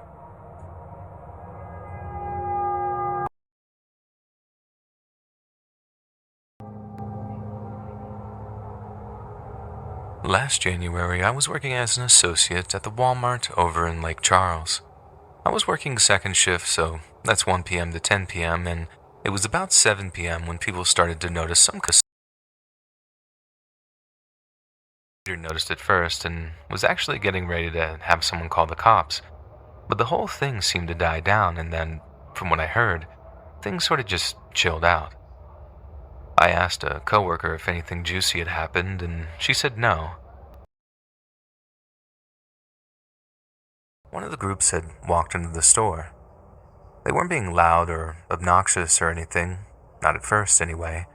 They were just walking up and down the aisles talking among themselves, and one of the girls seemed to be making a video of them just hanging out. Man, I need my taser back. But I just put that down to them talking smack after almost getting into a fight or something. And the other thing I know is that loss prevention was watching them after one of them seemed to take something out of the kitchen utensils section until they tried to make an exit for the store. This is actually super relevant to what happened later on too, so keep it in mind. Anyways, I went back to what I was doing, and then the next thing I know, there's all kinds of screaming coming from near the front section. That's when I see a group of girls in the doorway, shouting at the group that was inside. They were all saying all this stuff like, "Where y'all at? Come out." They knew the other group had walked inside the Walmart and were obviously trying to find them. The greeter was trying to stop making a scene or he was going to call the cops, but neither group was paying him any mind. Then, one of the girls in the doorway group starts saying something threatening, and the other is all like, "I'm about to come out as soon as my sister gets here." Inside the store and marches straight over to this girl with dyed blonde hair. I'm like, ah, snap. This is about to go off right here. And honestly, just like that, the two girls start throwing hands at one another in that typical girl fight way. With blonde hair, she reaches for something in her pants, and although I didn't see it clearly, she swings at the other girl's chest, and it looks a lot like she just punched her. But then as soon as the hit connected, the blonde girl, back, then looked down at her chest. I didn't see the blood, not right away, I just heard the screams. What I did see was the girl who had been hit stagger a few steps, then just collapse on the floor. I saw the blood on the floor. The EMTs were called, the girl was taken away in an ambulance, and we were all basically tasked with comforting the girl's friends as they were absolutely all shooken up that they just watched their girl get stabbed. Then, cops could do their thing. I was told I could finish early so I could go home and try and get the whole thing out of my head. But then, a half hour after I walked through the front door of my parents' place, I get an Instagram DM from one of the younger people. "You were working second shift tonight, right?" And I respond, "Yeah, some messed up stuff happened." Then the next thing they send me is this long link that had Facebook in there somewhere. I figured it'd just be a sharing of a new link. It opens up one of those Facebook Live videos, and instantly I knew what I was watching. I knew what I was watching because, 1, I recognized one of the girls from the stabbing at work, and 2, they're saying things like, "That was too much," and then shrugging it off as if though it was her fault for coming at them and her friend was just defending herself. And then it got way worse. They were literally bragging how they killed someone, and they knew they killed someone too. I mean, I just thought the girl would be taken in the heart because she aimed to stab her in the heart. We didn't find out until the next day that the girl who got stabbed had died on the way to the hospital. The most effed up thing, though, none of those girls looked older than my. Some of them barely looked like they'd gone through puberty yet. I mean, these were literally kids, literally effing children, and they just killed somebody and were proud of it. I think maybe it was just that they were trying to hide how scared they were, or trying to establish that. But my God, seeing that kind of savagery coming out of a kid made my heart break for humanity a little. Those girls had ruined their lives with one little fight, and even worse, they'd literally ended another girl's, taken her away from her, all because of one stupid fight.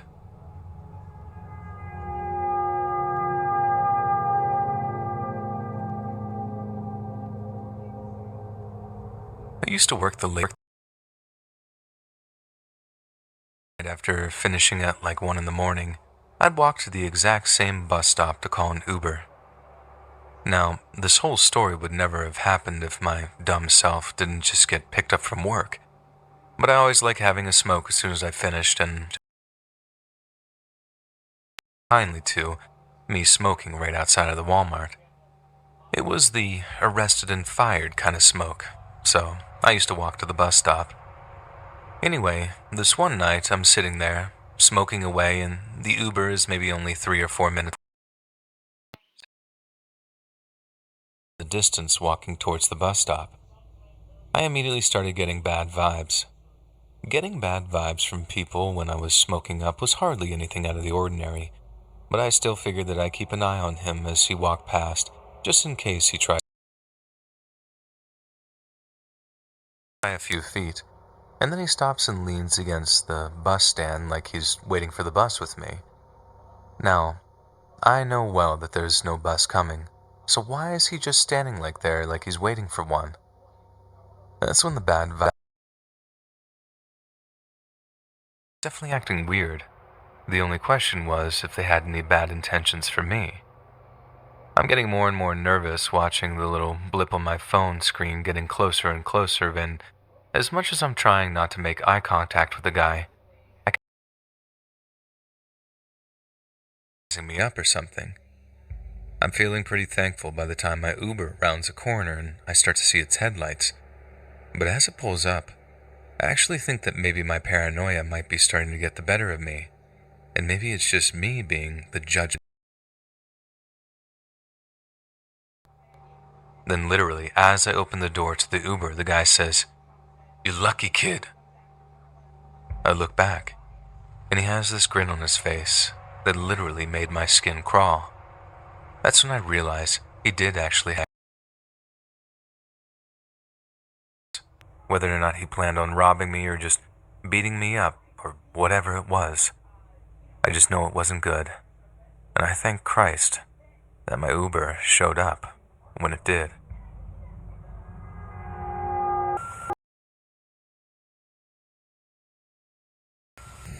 I used to shop at Walmarts quite frequently. They really sold everything I needed and were all over the place, so it was always my first store to go to. At one point, I had to go out of town for a work conference. It lasted about a week. After it was over, I was driving back. I was on the way home about halfway, and it got pretty late at night.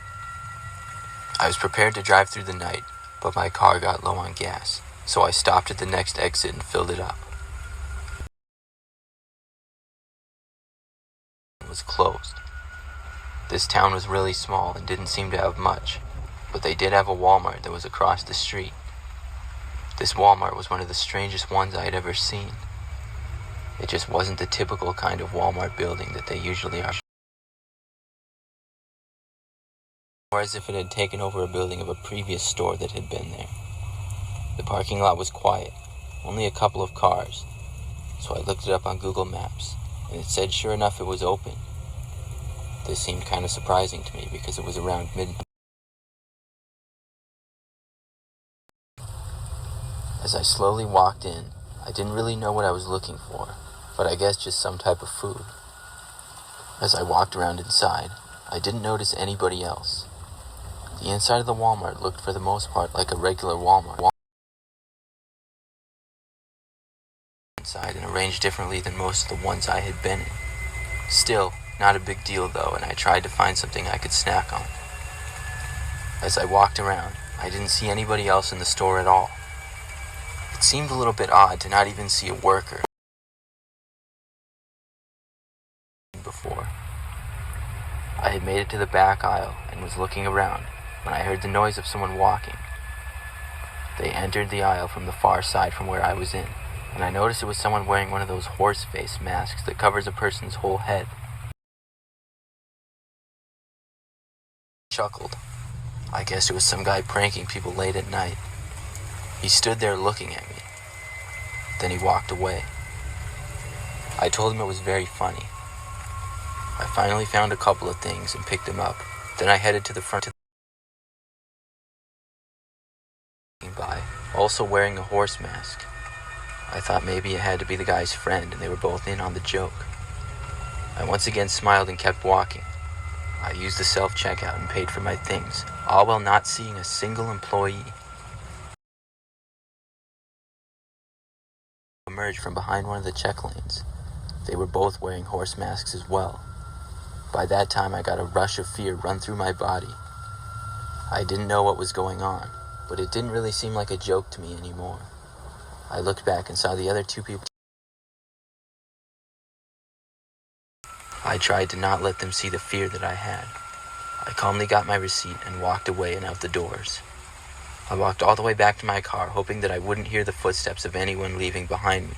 and to my surprise, I didn't. But when I got to my car, I tried to ignore it as best as I could, and got to my car, unlocked it, and quickly got inside. As I did, I glanced over to the car parked next to mine. At first, it looked like it was empty, but then I saw a horse mask pop up in the driver's seat. I slammed my foot on the gas and left that city back to the freeway and on my way home. I got home the next day and still wonder what was going on there.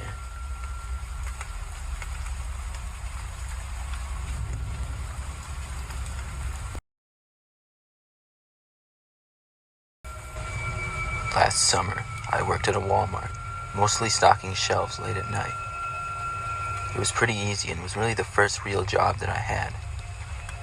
One night, I happened to be working at around 11 o'clock p.m. because we closed at midnight. I was in an aisle where we sold pet supplies at the very back end of the store, just stocking a shelf. I heard somebody walking close by and then saw a man enter the aisle and start to approach me.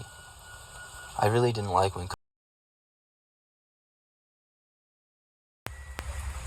he came closer to me, and when he did, I noticed that some of his clothes were ripped, and he seemed a little bit off. He said to me that he had a question for me. Then he began to ask something, but never really got to the question. He stopped himself. His face changed to an angry look. I had no idea what to do, but I figured this man had to be on some sort of drugs. He slowly walked behind the aisle we were in. I just shook my head and went back to work, but I could tell that the man was just standing there, barely boxes and placed them on the shelves. I noticed out of the corner of my eye the man stick his head around the corner for a second and then go back. He still had a very angry look on his face. I did my best to ignore him and figured that he would walk away soon enough. I knew he was still there. Then out of nowhere, several items came flying off the shelf near me as if they had been pushed from the other side. Now this annoyed me. I said in a firm voice to the man that he should just get whatever he came here to get and leave. And then he called for me to come around the corner to the other side. I ignored it and started to pick up the items that fell. He called out a couple of more times for me to come out, but I just ignored him once again. About a minute later, like 4 or 5 men were suddenly in the aisle. I decided to walk over and look, and saw several police officers start to take the man away.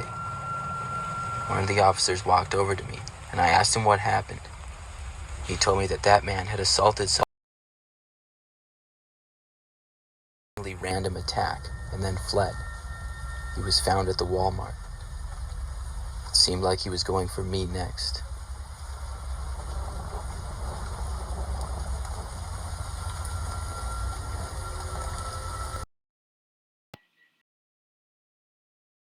Job a few years ago that was pretty tough.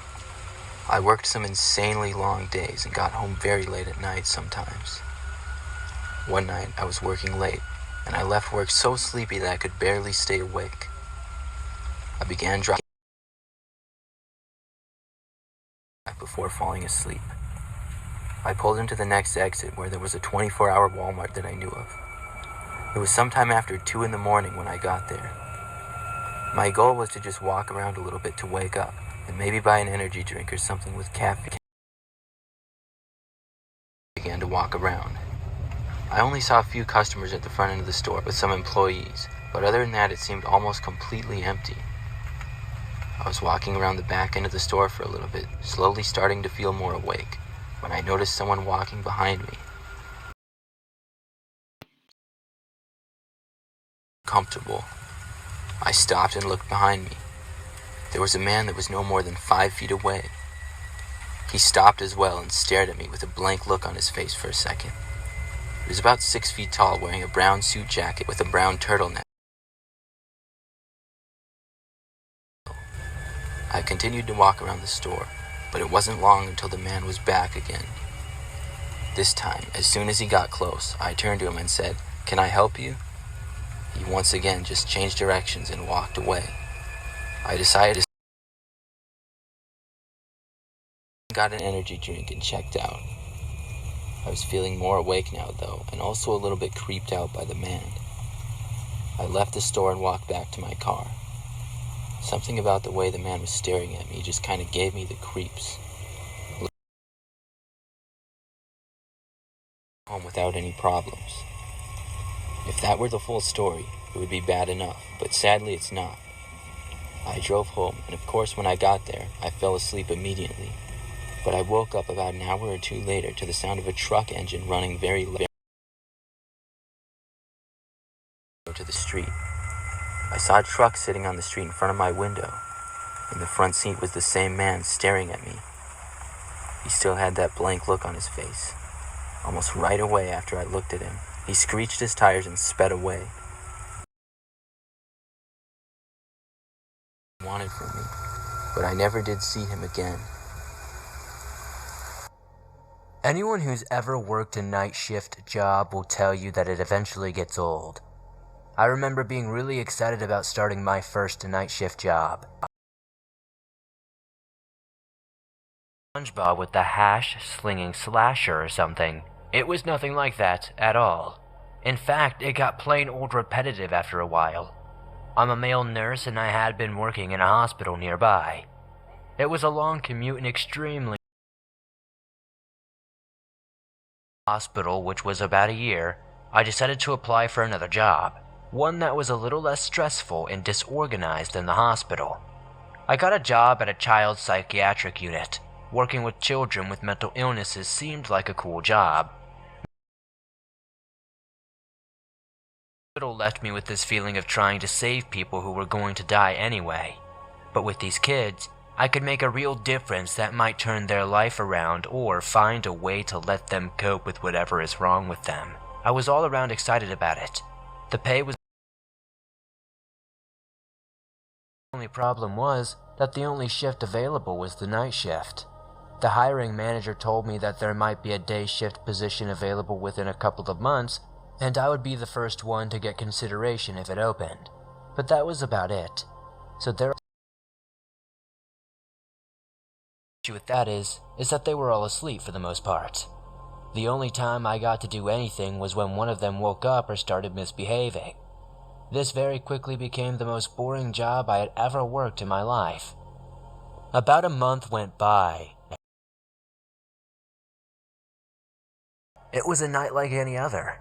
I was sitting at my desk charting some stuff I had done with other kids earlier that night. I had heard a noise that I did not quite recognize at first. It sounded like some of the kids were wrestling or something, but on the bed. I go in there and see mentally handicapped kids doing, you know. Call me cynical, but that's where my mind went immediately. But when I got in there, I saw something that I don't think I can ever unsee. I turned the light on to see one of the older who was doing the smothering had no previous incidents of violent behavior.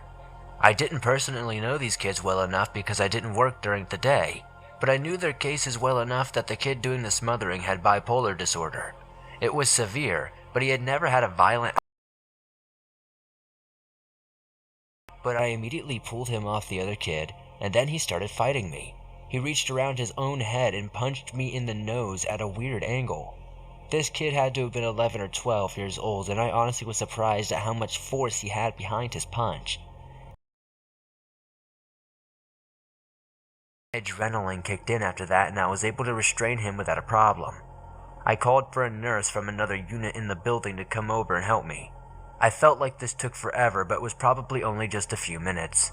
The entire time I was waiting, though, I couldn't... The nurse got over, we gave him some medication that would knock him out and sedate him, and put him to sleep. I asked the other nurse, Carla, what I was supposed to do. She was there for a few years before me, and I assumed she would have a good answer. We just did everything you can do, kid. I was a little shocked. I argued with her a little, but that was that. I tried talking to the kid that was being smothered, but he didn't really have a whole lot to say about it. He said that he didn't really know the other kid that well, but they never had any negative incidents up until this night. I'll never forget how I almost watched that kid die. If I had just been there a few minutes later, he could have been dead right now. It wasn't long after that experience that I started looking for another job. I got one a few weeks later, and I did my best to explain the situation to my case manager. That's not my problem anymore. One day like any other, I was sitting in my room doing whatever when I got a notification from Instagram that I got a new follower. It seemed to be one of those random 053, and there were 5 pictures on the profile, all of different typical suburban houses. The profile had 2 followers, was following 3 people including me, and none of the pictures had any likes. Comment bother blocking or removing the account from my followers, as I had my profile set to public anyway at the time. A couple nights later, I got a notification that the random Ty13053 account liked my most recent picture. Just being curious again. This time there was a new picture on the profile, and I instantly recognized it as a picture of my house. I DM'd the profile asking who it was, saying it was very funny. Of course, it had to be one of my friends messing with me. And didn't reply. I followed up with, "This is harassment and a threat," and that I would have the police follow up on this. I ran to my parents' room to wake them up, as it was past 12 at that point. I showed them the picture of our house, and said someone was messing and said the same thing I thought, that it was someone from my school messing with me. My dad and I both went outside regardless to have a look around the property and on the street. It was a ghost town out there though, as it should be past 12 o'clock. I wasn't actually going to pursue it with the police at that exact moment. It was obvious to me, at least in the moment, that someone who knew me was pranking me.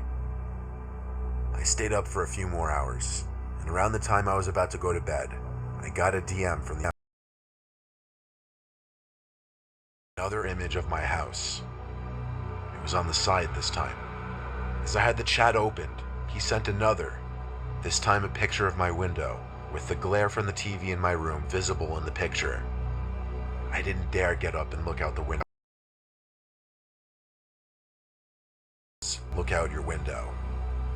I turned off the TV to allow total darkness in the room. I didn't want to be seen by whoever was at my window. I quietly crawled off my bed onto the floor in the dark. As I was crawling on the carpet towards the I don't want to say knocking, because these bangs on the glass sounded loud enough to shatter it. Inevitably, I turned, and of course, saw a person at the window. Facial features, though, impossible to make out. I got up and ran out of my dad out of the bed and led him to my room. He heard the end of the bangs on my window, but by the time we got to my room, the guy at the window was gone. The banging was all my dad needed to believe me and take this seriously, though. We called the cops that second and talked to the person was contacting me through Instagram. They could track the person after putting a legal request into Instagram. So that same night, we followed the cop car to the nearest precinct, where we went through this long process. They took the account name and my details of the story. It was this kid named Luke who went to my high school. As much as I want to give the last name, that could lead to issues. Luke was a very, very weird kid that didn't talk to many people. He was just a very mean, unpleasant, and scary. Some would even fear he'd do something crazy that would harm students or staff. I don't know why he targeted me. I never even spoke to the kid. But this really proved how dangerous he was. He hit my window so hard we found small cracks on it. Charge, an attempted breaking and entering charge, and I think a couple others. This happened back in the summer of 2018. At that time, I used to work out with my two friends, Jared and Spencer. Morning together and work out. Sometimes we would hang out afterwards or get food. I remember that Jared kept saying he really liked Costco's pizza and he wanted us to try it. Personally, I didn't think it would be all that great, and I didn't even have a Costco membership. After the gym, Jared convinced us to go.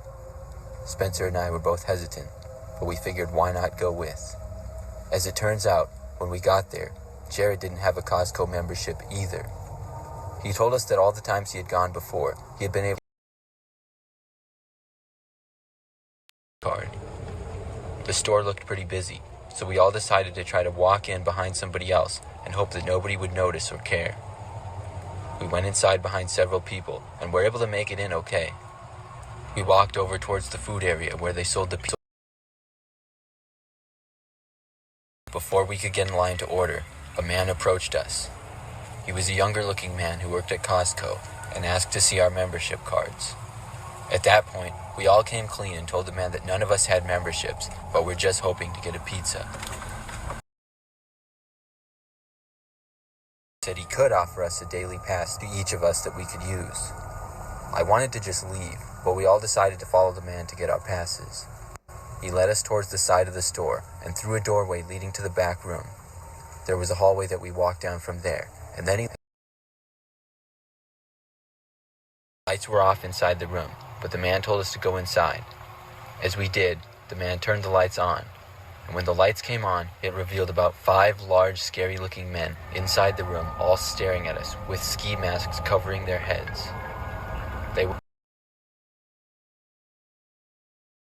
We all turned to the door, but the original man stood there with his arms out as if he was going to block us.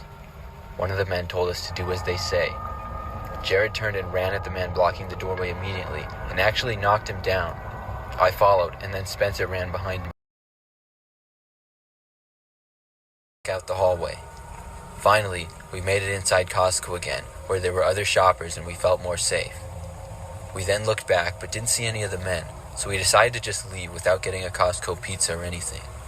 It was just so weird what had happened, and I have anything like that either.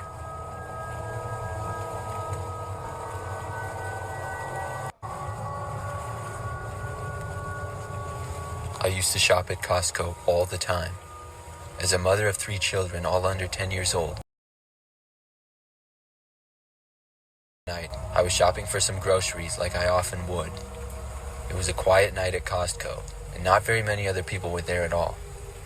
As I was passing through one of the aisles, I came across some crates. I noticed that behind some of the crates, I could just barely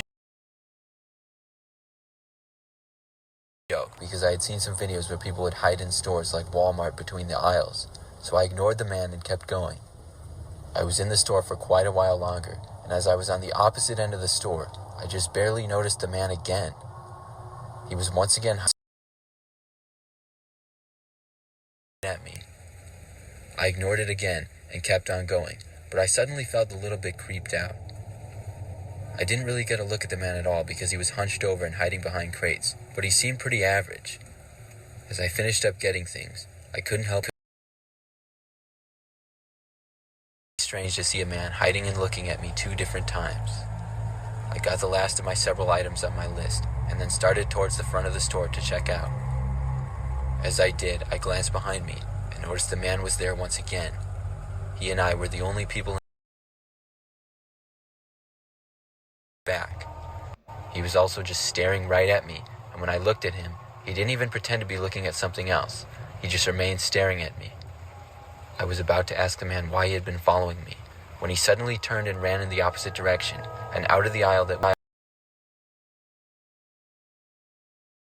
alone, that I began to walk quickly to the checkout to leave Costco. It took me maybe 30 seconds to get to the check lanes, but as soon as I got there, I heard a commotion and some noise coming from about 30 feet away near one of the aisles. I saw the man who had been following me literally I watched as the man then got up after wrestling with the other man and ran away once again. He got out of sight, and there wasn't many people in the store at all, but I heard somebody in the distance yell to call the police. I got out my phone, and and then ran outside, leaving my cart full of groceries to arrive, and I waited outside as they got the man out of the store. The man was basically crazy and tried to attack 2 people before attempting to run away. If I hadn't turned around and caught the man following me, who knows if he would have attacked me as well.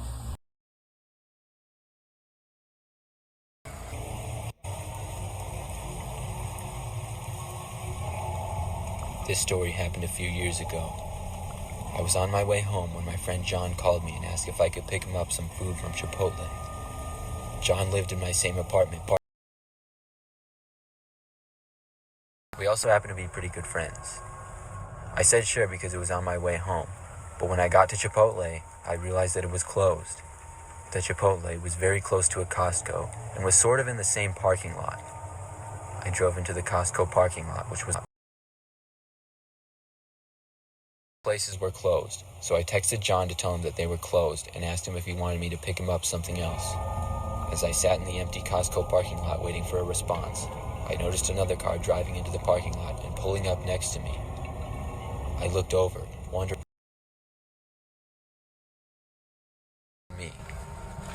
I didn't recognize the car, and it didn't look like a police car or anything like that. When I looked over, the windows were tinted so I couldn't see inside. Then another car pulled in shortly after, followed by several more.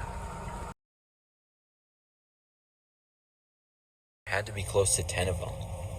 At this point, I was feeling really confused and even slightly concerned. All the cars remained running, and finally, I saw a door open up. I noticed a man get out. He had on a cap and sunglasses. Then I noticed another man get out of his car and aggressively walk towards my driver's side. The man at the passenger's window knocked on my door, and I slightly rolled down the window just a crack. As soon as it was open, the man reached his hand in as far as he could, and then tried to push the window and clicked to roll it back up. That's when the man quickly reached his hand out of the window and banged it on it really hard. I had enough at this point and put my car into reverse and started to back away. When this happened, the men raced back to their cars towards the parking lot. All within about 10 seconds, all of the men had returned to their cars, and all of the cars drove off out of the parking lot in all different directions, leaving me alone. Just like that, they were all gone, and I was just sitting there in the middle of the Costco park and decided just to drive home. Luckily, I wasn't followed or anything like that, but I don't understand who those people were or what they wanted from me.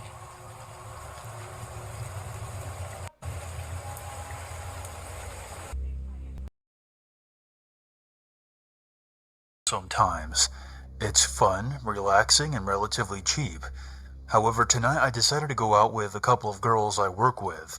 I don't have a vagina myself, but since we all closed up together, we thought we would go grab something to eat. So while we're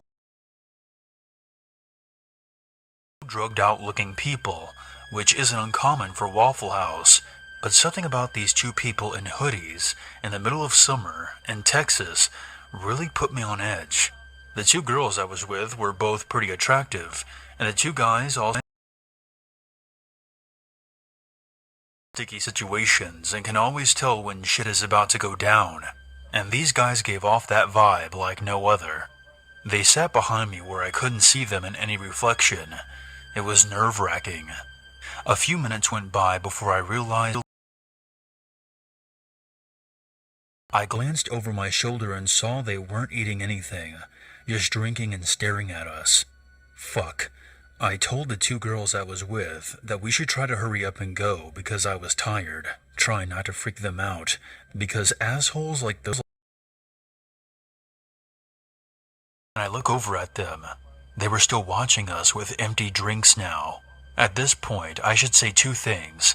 I have an injured knee right now from practice that causes me to limp a little, and I train in Muay Thai boxing and compete internationally with, but the limp definitely gives off the impression that I would be easy to overpower. So as we were paying, I noticed one of the guys point at me and make a stabbing motion, and the other guy smiled and they both stood up and walked toward passes at me, which were very visual. I told her to stop as these guys got closer, and I saw one lick his lips as the other held one hand in his pocket. I told the hostess to keep the change and hurried the girls out. We got to the parking lot, and I told one girl to go to her car and gave the other the keys to my car and told them to hurry up and get in, since I couldn't run with my limp, and that I would explain later. The guys came out as I was getting in my and heard him yell something I couldn't make out over the sound of us noping the fuck out of there. I texted the girl who I wasn't taking home and explained the situation and why I was acting weird. I hate to think about what could have happened if I had not. It almost went down because of, I'm assuming, crackheads at Waffle House. This story is from a female's perspective. To preface, I was about 25 years old when this happened. And we left their house late, around 2 a.m. Now, I've never been much of a drinker. I was addicted to opiates at the time, but that's neither here nor there. So I did the driving. On our way back, we decided to call in some omelets from the out in the super early morning. We arrived at the Waffle House and I went inside to pick up our orders. As I was paying for the order, a young man to my left began pacing and mumbling angrily, muttering something I couldn't understand. Are either drunk or truck drivers at that time of day. When I collected the food and turned to leave, I noticed a young woman outside of the diner. She too was angrily pacing back and forth, grimacing and cursing. The young man to get to my car. The young man had gotten into another car, and the young woman sat in the passenger seat. Whatever, I thought. Tweakers. The car with the two tweakers screeched to a halt behind my car, pinning us to the parking spot. Cautiously on my driver's side window and yelling at me. I rolled up the window and backed my car up a few inches. He continued to scream at me through the window, then leapt back into his car with his girlfriend. They peeled backwards and exited the parking lot. Anything else, and we re-entered the highway. Just then, we heard the same car roar up behind us. The man was driving like an absolute maniac to dodge other cars, traffic lights, and stop signs, until he got sick. Bumper. I weaved in and out of the sparse traffic as safely as I could in an attempt to throw them off our route. Each time, he managed to pull up behind us again. He clicked his brights on and off and leaned on his horn.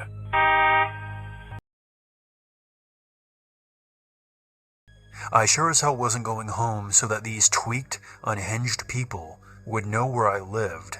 I swear it was almost like I could still hear him screaming, even over the blaring car horn.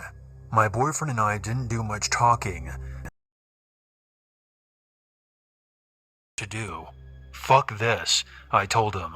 We're going to the police station. I doubled back, the car still bearing down on us. When I pulled into the police station, they followed. I locked my car doors. I picked up my cell phone to get out of my car. The man practically ran out of his car up to my window, again, banging and yelling. At this point, I had gone way beyond concerned and scared to absolutely pissed. We want our goddamn money. Search me for your girlfriend's fucking wallet. The man then went silent. I'm on the phone with the cops right now. If you don't have it, I guess you don't have it. He then sprinted back to his car with his sour-faced girlfriend and burnt around for a while, talking to the cops on duty. When we finally left at about 3:30 a.m., I still made several loops through our town before eventually heading home, arriving after 4 a.m. Legally, nothing came of the incident. To get a license plate number. We gave the cops descriptions of their physical appearances and vehicle, but they seemed far more interested in making sure I wasn't drunk. Thanks, fellas. I'm fairly certain that the maniac couple was pulling a strong arm that I'd mysteriously and magically stolen the girl's wallet, even though they were pacing and muttering as soon as I'd entered the diner, and even before I paid for the takeout, and that methamphetamine psychosis was responsible for the bizarre severity of their behavior. Omelets were cold and rubbery by the time I got home. So a few years ago, I used to work at the Waffle House in a college town, so weird people aren't really that unusual. To start off, I used to work third shift at the Waffle House. Sometimes, when a person's car would break down, the police would drop them off at one of these two places. They weren't supposed to, so they would drop them off within walking distance, but not actually outside. Working with a cook and another waitress. We'll call them Mark and Cassie. Around 11 p.m., this old guy wanders into the lobby with a little bag. First off, we usually don't get older people after around 8 or so at the latest. Second off with telling us about how his car broke down on the highway, and the police dropped him off in the parking lot next door. I felt bad for him because it's the middle of the night, and he's not from around here, and he has no money. So I pour him some coffee free of charge.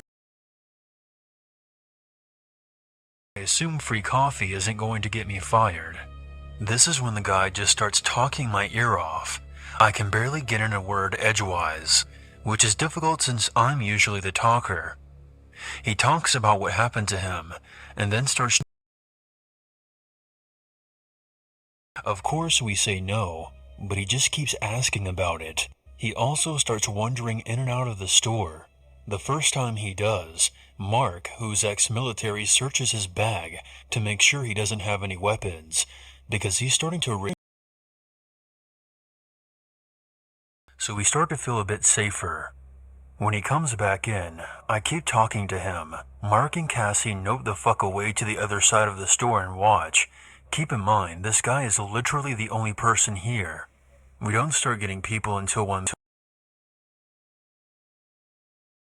to talk about a lot of weird things. I tell him I'm interested in studying prisons, and he tells me the best way to do so is to get arrested. He then starts talking about how he used to be in prison, but he never says why. He starts to make us really decides to murder us. We'll have something because I'm good at drawing things I can see. There's a low little wall where we usually write out customer receipts, so I can draw him without him noticing. Not that that matters since he's looking straight ahead while he talks. The bars let out at 1, so anyone who drives gets there shortly after, while those who walk get there about 30 minutes later. And this guy keeps talking no matter where I am. He doesn't raise his voice or anything. He just keeps talking at the same level. At this point, I'm starting to think this guy is schizophrenic. I'm a psych major, so I mean actual schizophrenia, and not just crazy. And at this point, wanting to get away, but I really can't because I'm afraid he might do something. He's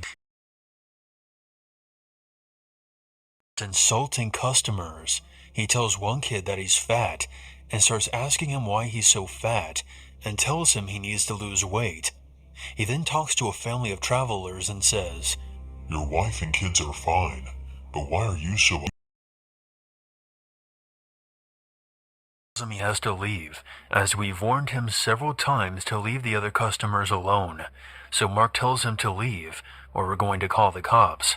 The guy starts yelling at us, and glares at me, and asks why he should leave, but he finally half an hour later, and we have to kick him out again for harassing customers. He doesn't come back that night, so we decide he must have found a way home or contacted someone. so I finish around 7 a.m. and walk home. I live above. Along the way, I see the old guy. I dart behind a building and take the long way home. I don't think much of it because it's a small town and there's not a lot of places to go. I have to work again the next day, so I go an adult as usual. So about an hour before work, Waffle House calls me, and my coworker Kevin tells me the same old guy has been coming around several times during the day, every couple of hours looking for me. I'm a 23-year-old friend Jason and tell him why I need a ride, and he brings me in. I ask what's been going on, and apparently this guy has been in at least 10 times asking to talk to me. He never says why, so I'm on edge, waiting because I have no old guy pissed off because I didn't defend him when he was kicked out. Is he asking because I told him my name? Or is it something else? Surprisingly, for the first few hours of my shift, we didn't see him, but he eventually comes in and ignores me again. I've also brought pepper spray. Before long though, we kick him out again for harassing customers. This is all very confusing for me. He's been asking for me all day and then ignores me when he comes in. But after we kick him out, he does. My friend asked me if I need a ride home. I tell him no. This guy has left and hasn't come back, so I'm good. Well, that's what I thought, until I saw him walking towards me after work. He yells out for me and starts coming at me as another exit. I sneak out the other way before this guy can find me, and thanking every god I can think of that I know the small town better than him. I still have no idea what he wants, but I'm not taking any chances. I sneak happened and asked for the next few days off. They agree and later tell me the old guy kept coming in for the next few days, and they finally called the police and they took him away. We've lived in our neighborhood for nearly street is a Filipino family. They're pretty nice, and whenever we see each other, we always have small talk, and we know each other by name. We moved in right before I gave birth to my oldest, so they always ask for the baby, and each other's homes before. This summer, they had an older family member, maybe 55 to 60 years old, come to visit. We noticed him right away because he would always go for long walks and lingered a lot.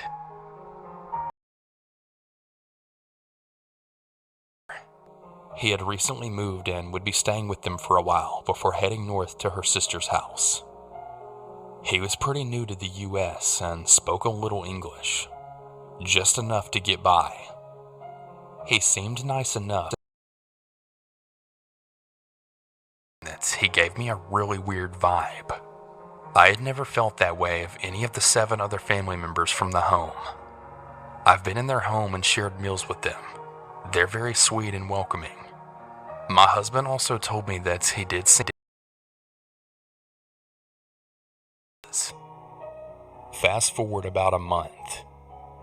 My mother-in-law and my mother came to visit at the very same time. They're in the driveway with our son. I run inside because I'm pregnant and I suffer from severe morning sickness, and they're having a frustrating conversation with this man. He was trying to get one of them to drive him to the store, and he would use a food stamp / EBD card to buy their groceries and wanted them to give him cash. They both told him that they weren't interested, but went outside. I called out to my husband to come out, and when he saw us, he walked away very quickly. Both of our mothers told us what had happened and how forceful that he was being with them. The next few days that I see him walking, we always wave and take it as a sign to come over and try to have a conversation. I began to let him know that what he did with our mothers is very illegal, and to be so forceful was really unnecessary. He said that he understood, but he would linger. To his car seat, and I was rushing to get him to school. It would always take me about 10 minutes to get him to get the hint that I couldn't talk, and he would slowly walk away and just linger in our driveway. It eventually got to the point where I would watch the outside. I really just hated the awkward conversation. He would always seem to round the corner just as I finished driving my son in the car and I was getting in. I would wave and then jump in quickly and drive off.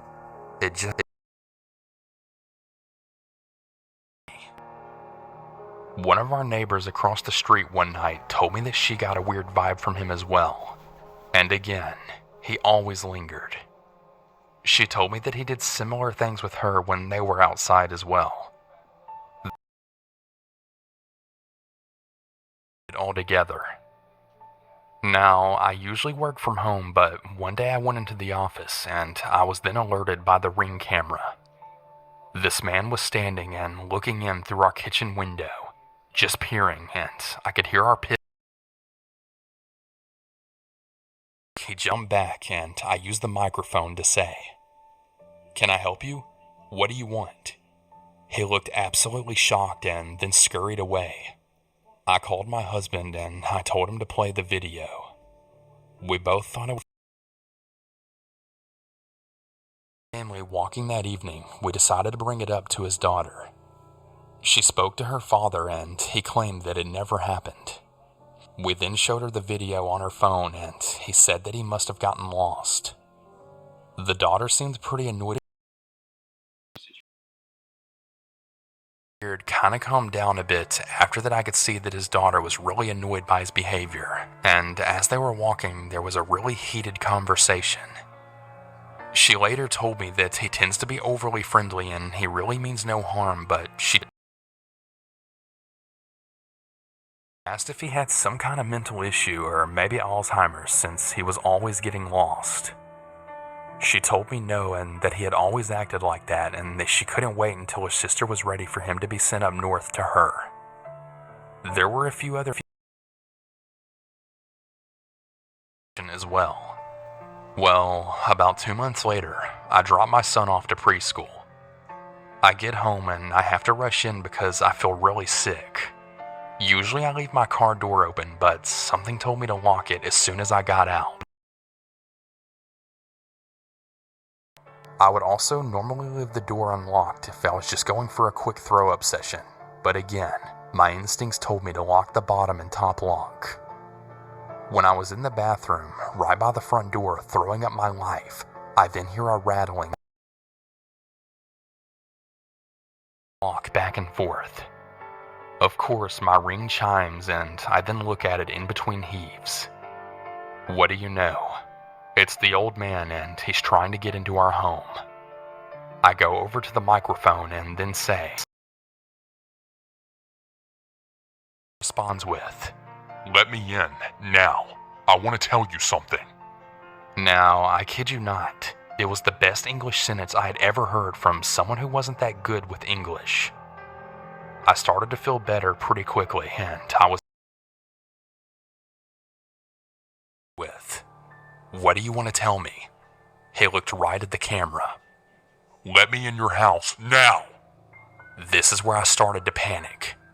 He knew he was at the wrong house, but still, he was continuing to try and break in. "I don't feel comfortable with you here, and I'm not letting you in my house."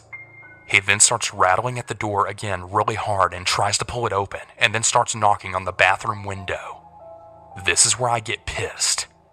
"Get the hell off my damn property right now. Get the hell out of here right now. I'm calling the cops." He then steps back, gives the camera the middle finger, and scurries off. He disappears and I run upstairs and see that he's simply walking back to his house.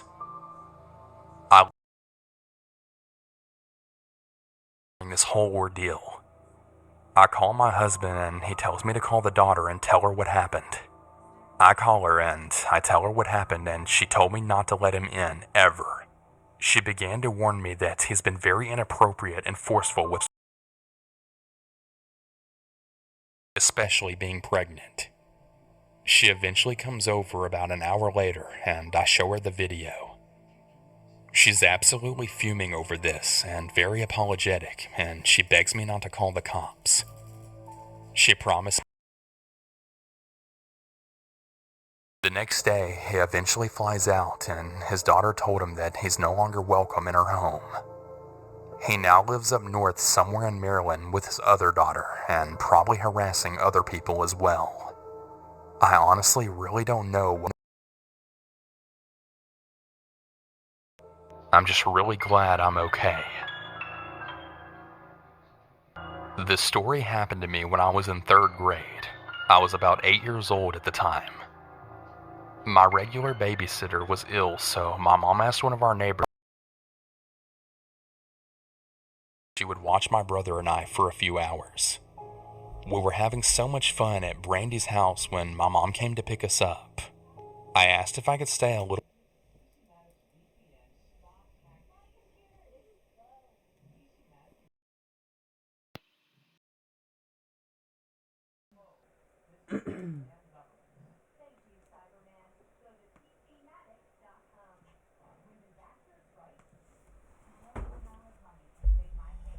Yo, chat.